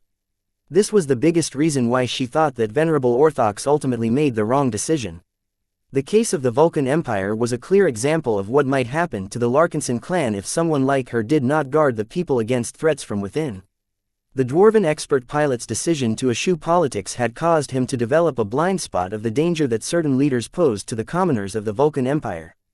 Venerable Xianxia was determined not to follow this bad example. I need to grow stronger. I can't let the other expert pilots overshadow me in battle all of the time. She clenched her fist. If she performed as well as Venerable Stark, then she would already have a lot more weight in the clan than before. It was a pity that defensive mech pilots were not able to distinguish themselves on the battlefield as easily. Still, all was not lost. Venerable Orthox and the Gatecrasher showed her a way for Space Knight pilots to become a lot more prominent during combat. She just needed to obtain an expert mech first. While Venerable Janzi was plotting a clear plan to achieve greatness in her own way, Venerable Joshua hadn't even gotten to that point. His mental state was much worse than that of his ex-girlfriend.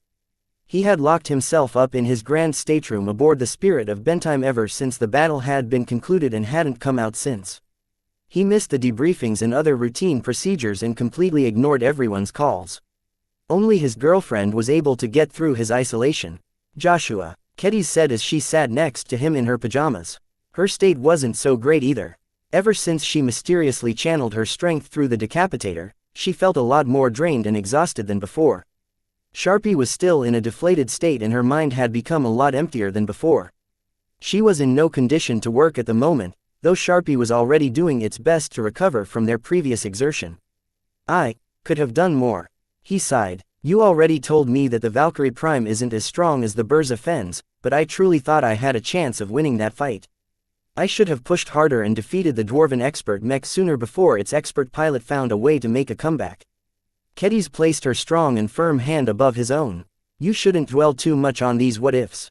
Vase doesn't think there's a point in questioning your past decisions when you can't change a thing about what has already happened.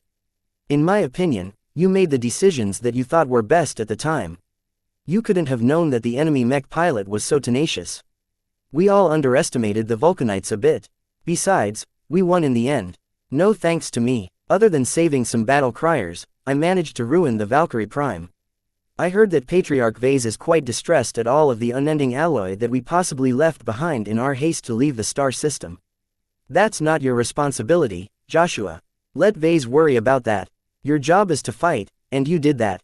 Have you forgotten about how many Dwarven mech pilots you and the Penitent Sisters managed to kill?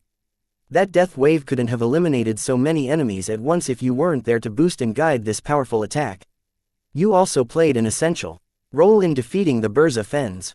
Even if your duel isn't so stellar, you managed to distract it long enough for the Dark Zephyr to sneak up and stab it in the back.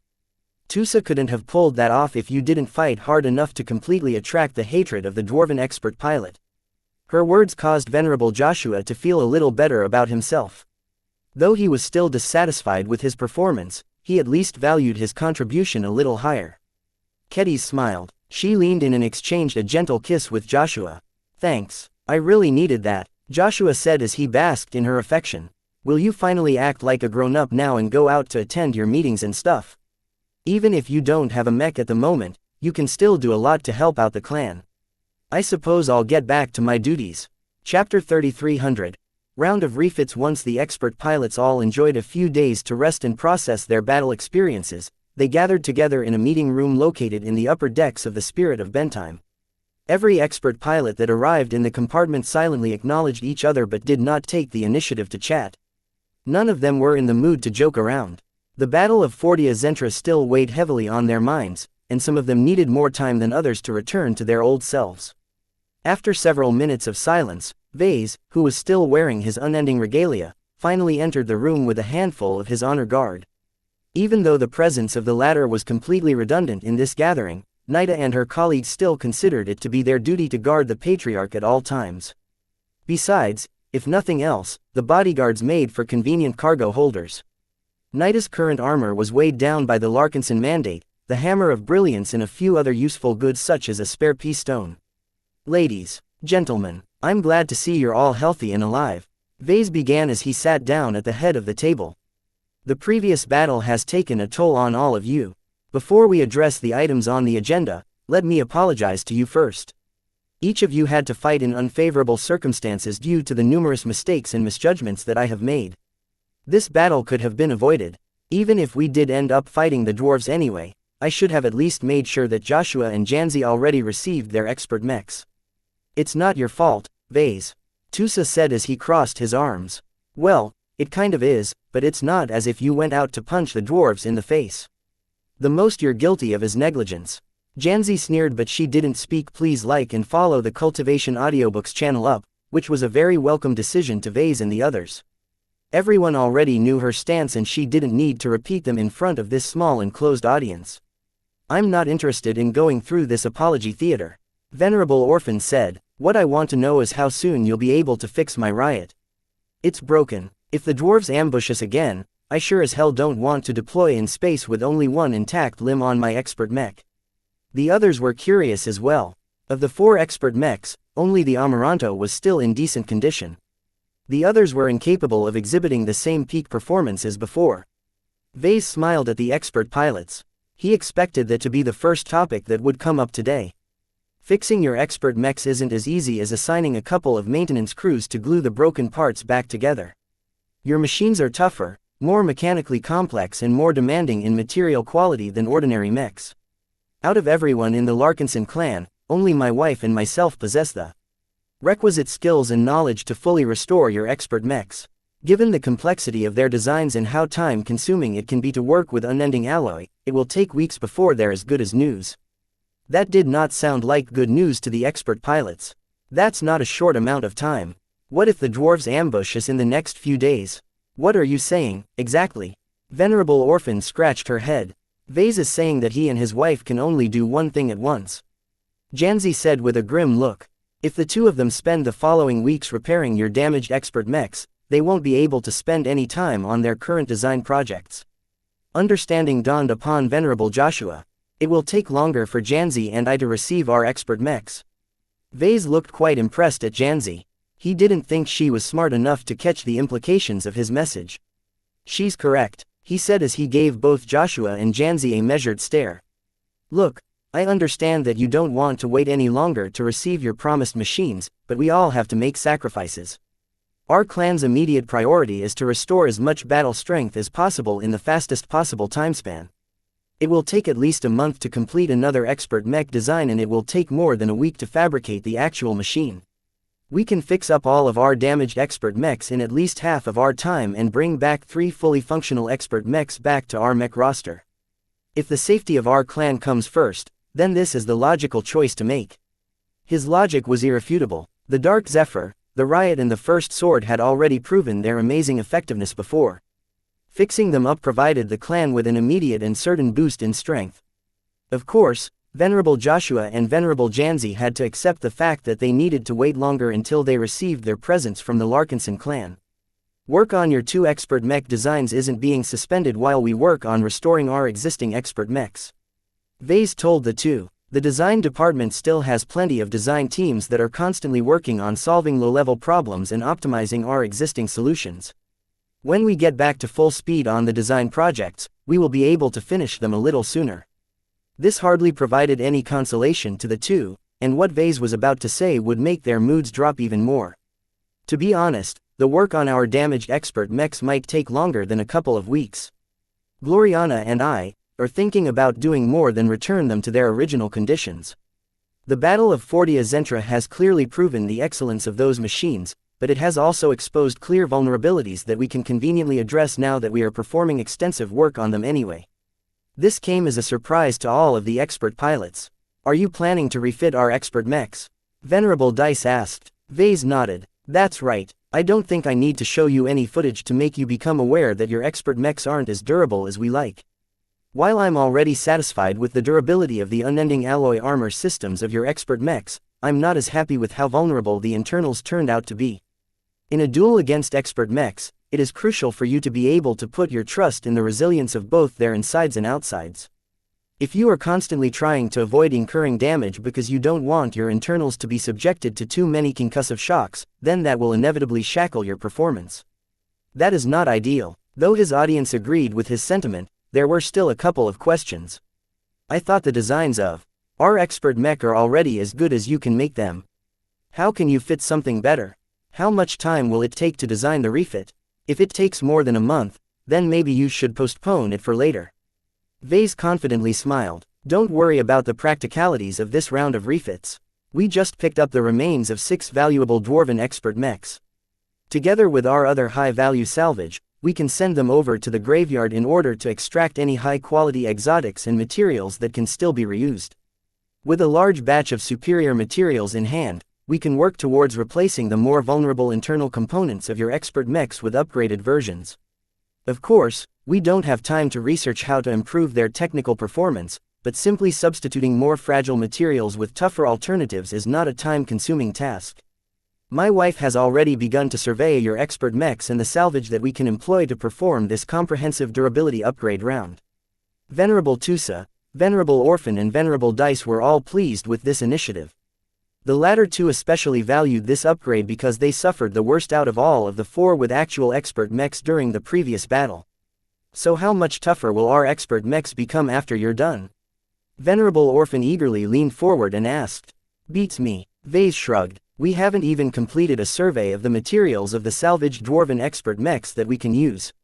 However, if I have to make a guess, then the upgrade will likely be quite substantial. The general dwarven mech ideology is to design their machines to be tough. Even their lighter machines are more resilient than normal. There are many cases where we can use harder materials or even repurposed dwarven armor plating to strengthen the internals of your machines. The balance and mass distribution will change as a result, but we will try our best to keep them as similar as possible. Can you give us a figure? I would say that the durability of the internal architecture of your expert mechs will likely receive a boost of 20% on average. This is a generous upgrade that will allow you to fight with a lot more confidence against other expert mechs next time. While this degree of improvement did not sound revolutionary, it was nonetheless a hefty increase that could definitely make a difference in combat. In circumstances where both combatants were roughly even, a difference of 20% could definitely lead to an edge where the Larkinson expert mech would be able to win 9 out of 10 times. This was because the increase in defense not only allowed the powerful machines to increase their fault tolerance and last longer, but also granted their pilots greater leeway to perform risky moves. Of course, only half of the expert pilots present in this meeting were happy with these changes. Venerable Stark raised her hand. What about my Amaranto? You did a good job in preserving the integrity of your expert mech. It has hardly suffered from any direct damage. We only need a couple of days to perform light repairs on the components and systems that have endured excessive strain. We don't plan to upgrade the Amaranto, though. For what reason? Vase looked apologetic. The value of your expert mech lies in its offensive power, and it has already reached the limit that our design department can achieve at the moment. You can do a lot to upgrade its defenses. Venerable Stark pointed out. It's one of the reasons why I wasn't able to perform at my best for much of the battle. If my mech was as durable as the Dark Zephyr, those two Slug Ranger expert mechs wouldn't have hounded me for so long. We are aware of that, and we intend to do something about it, just not now. Refitting a Masterwork expert mech is much more difficult than refitting a normal expert mech. We can't perform too many modifications at once and their quality has to conform to the same standard of quality as your existing machine. I see. Vase decided to give her a bone. It wouldn't do to neglect the MVP of the last battle and their most effective expert pilot at this point. We don't intend to keep your Amaranto as fragile as it is now. Much of the reason why we couldn't improve the defense of your expert mech is because we don't have access to any better tech and materials at a reasonable budget. That will drastically change once we reach the Red Ocean. Once we get there, we can slowly master new tech and procure stronger and more remarkable exotics to upgrade not just the Amaranto, but all of our other expert mechs as well. The development on your machines never stops.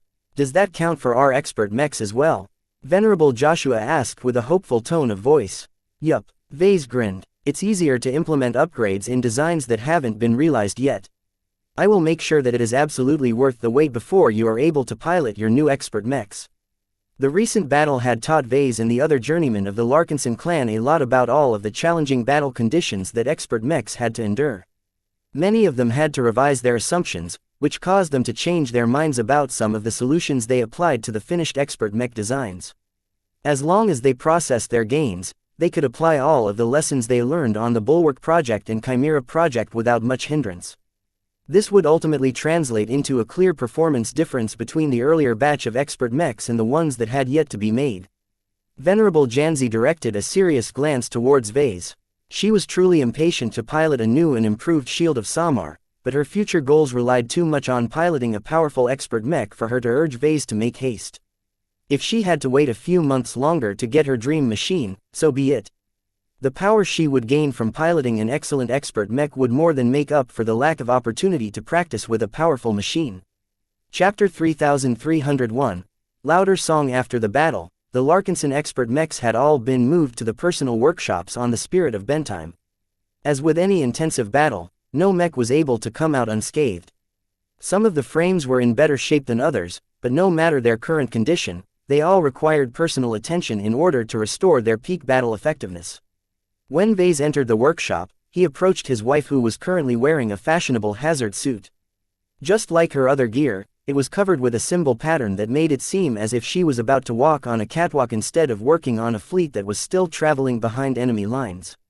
When Vase embraced his wife from behind, he had to be careful not to put too much pressure on her.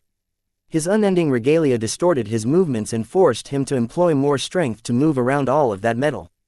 As Vase took a deep whiff of her scent, Gloriana grew annoyed and tried to push him away. "Don't do that, your combat armor is too cold and it feels weird as well. I don't know why you insist on wearing something so excessive when we're in the middle of our fleet. No one can get past all of your layers of security, especially inside a ship filled with Larkinsons." Vase shrugged as he let her go. "It's better to be safe than sorry. In my opinion, you should also wear something that offers more protection. I don't think your hazard suit offers much protection for our baby. If you want, we can shave some more unending alloy from the shield of Samar to build another protective suit." "No thanks. Don't underestimate my outfit. I paid good money for this and it offers a lot more protection and cushioning than you think. Besides, I can't perform precision repairs when my limbs are being weighed down by all of that heavy metal." This was indeed a serious problem. Vase wasn't affected by the high density of unending alloy due to his unnatural physical strength and endurance, but Gloriana did not possess any physical enhancements. Her attitude towards him wasn't pleasant at the moment, and it was his fault. They already had a shouting match a few days ago where Gloriana loudly complained about how he squandered 4 precious gems on expert mechs that were already built. From her perspective, Vase just wasted 4 good opportunities to turn a high-quality mech into a masterwork.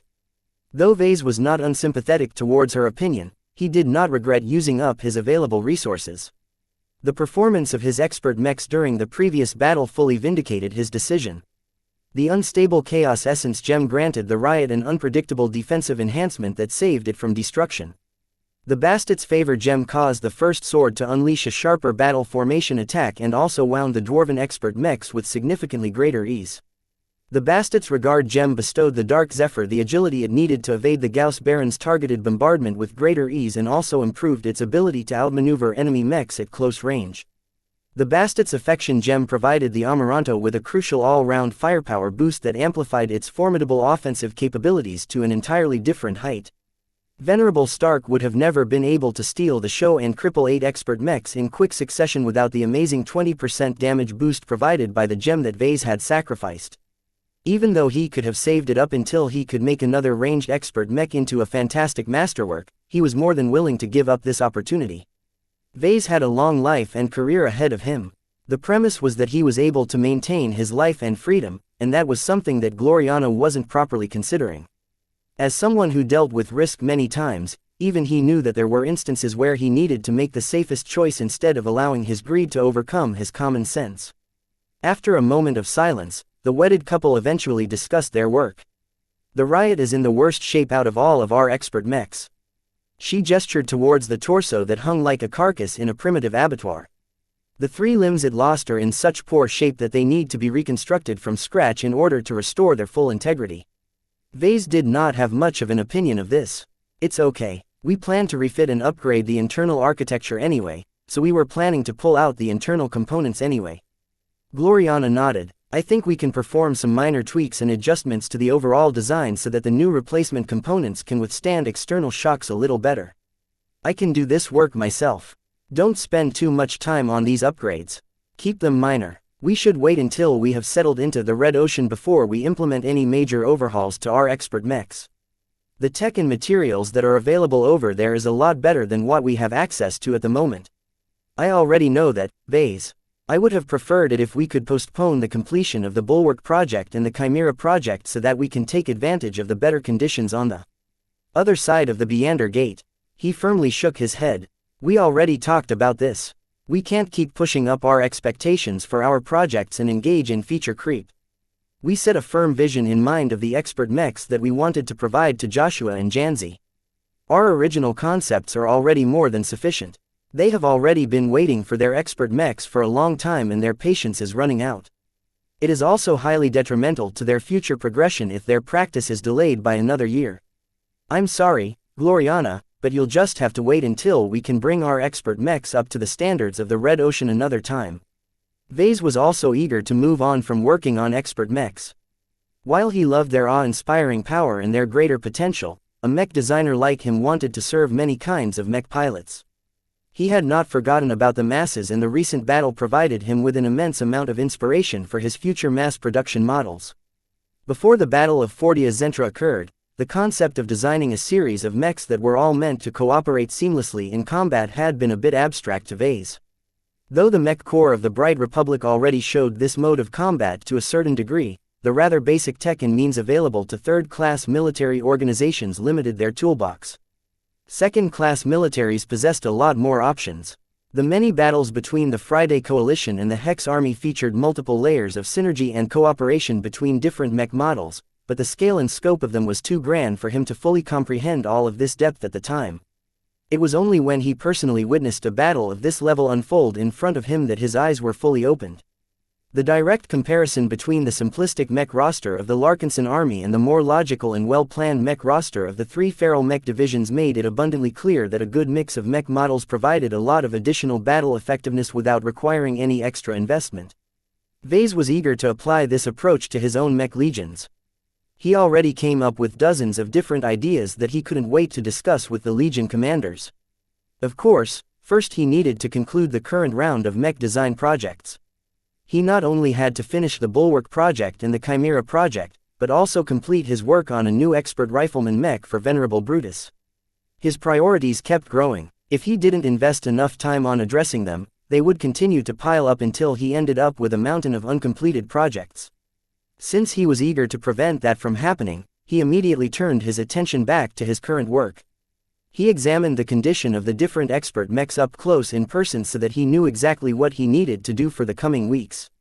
The Amaranto required the least amount of work to repair, but neither Vase nor Gloriana felt confident about outsourcing the maintenance work to a crew of mech technicians. The Amaranto is a masterpiece and it needs to stay that way. I'll perform the repairs myself, Gloriana demanded. The Dark Zephyr, the Riot and the First Sword weren't masterworks and did not impose any exaggerated demands.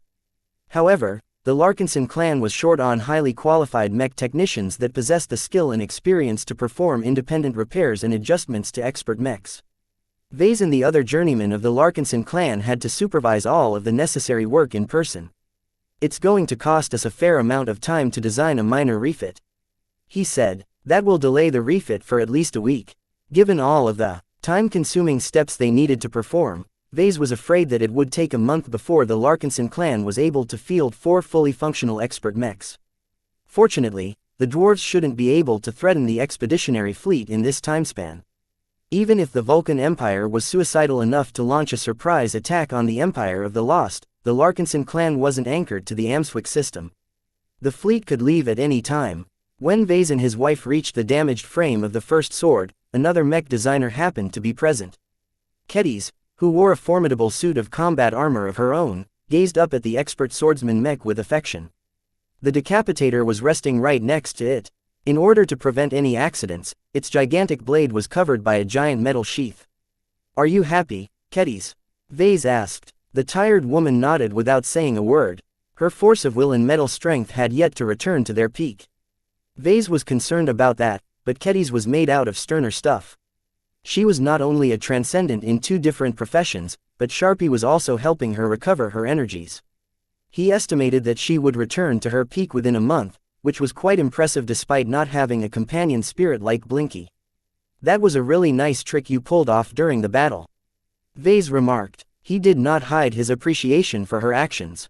"I didn't know that was possible, but once I realized what you had done, I tried it out myself. If we hadn't made our moves, who knows how many more Larkinsons would have perished." His wife looked confused. She didn't know what her husband and his student were talking about. Kedis smiled. "I did it for Venerable Dice. To be honest, I wasn't quite aware I could do that either. It's just, I always felt that I was in tune with the decapitator. I spent hours of my spare time staying close to it. The sword sings to me, you know. Every good sword does that, but the ones that I've made myself ring clearer to me than anything else. At some point, I found that I could still hear the decapitator singing to me even when I had returned to my stateroom. I first thought it was just a lingering dream, but when Venerable Dice fought with it for the first time, the singing grew louder. Vase became completely engrossed in her story. Though Kedis obviously found it difficult to describe her experiences, Vase did not fail to recognize that the objects that she was interacting with were alive in their own way.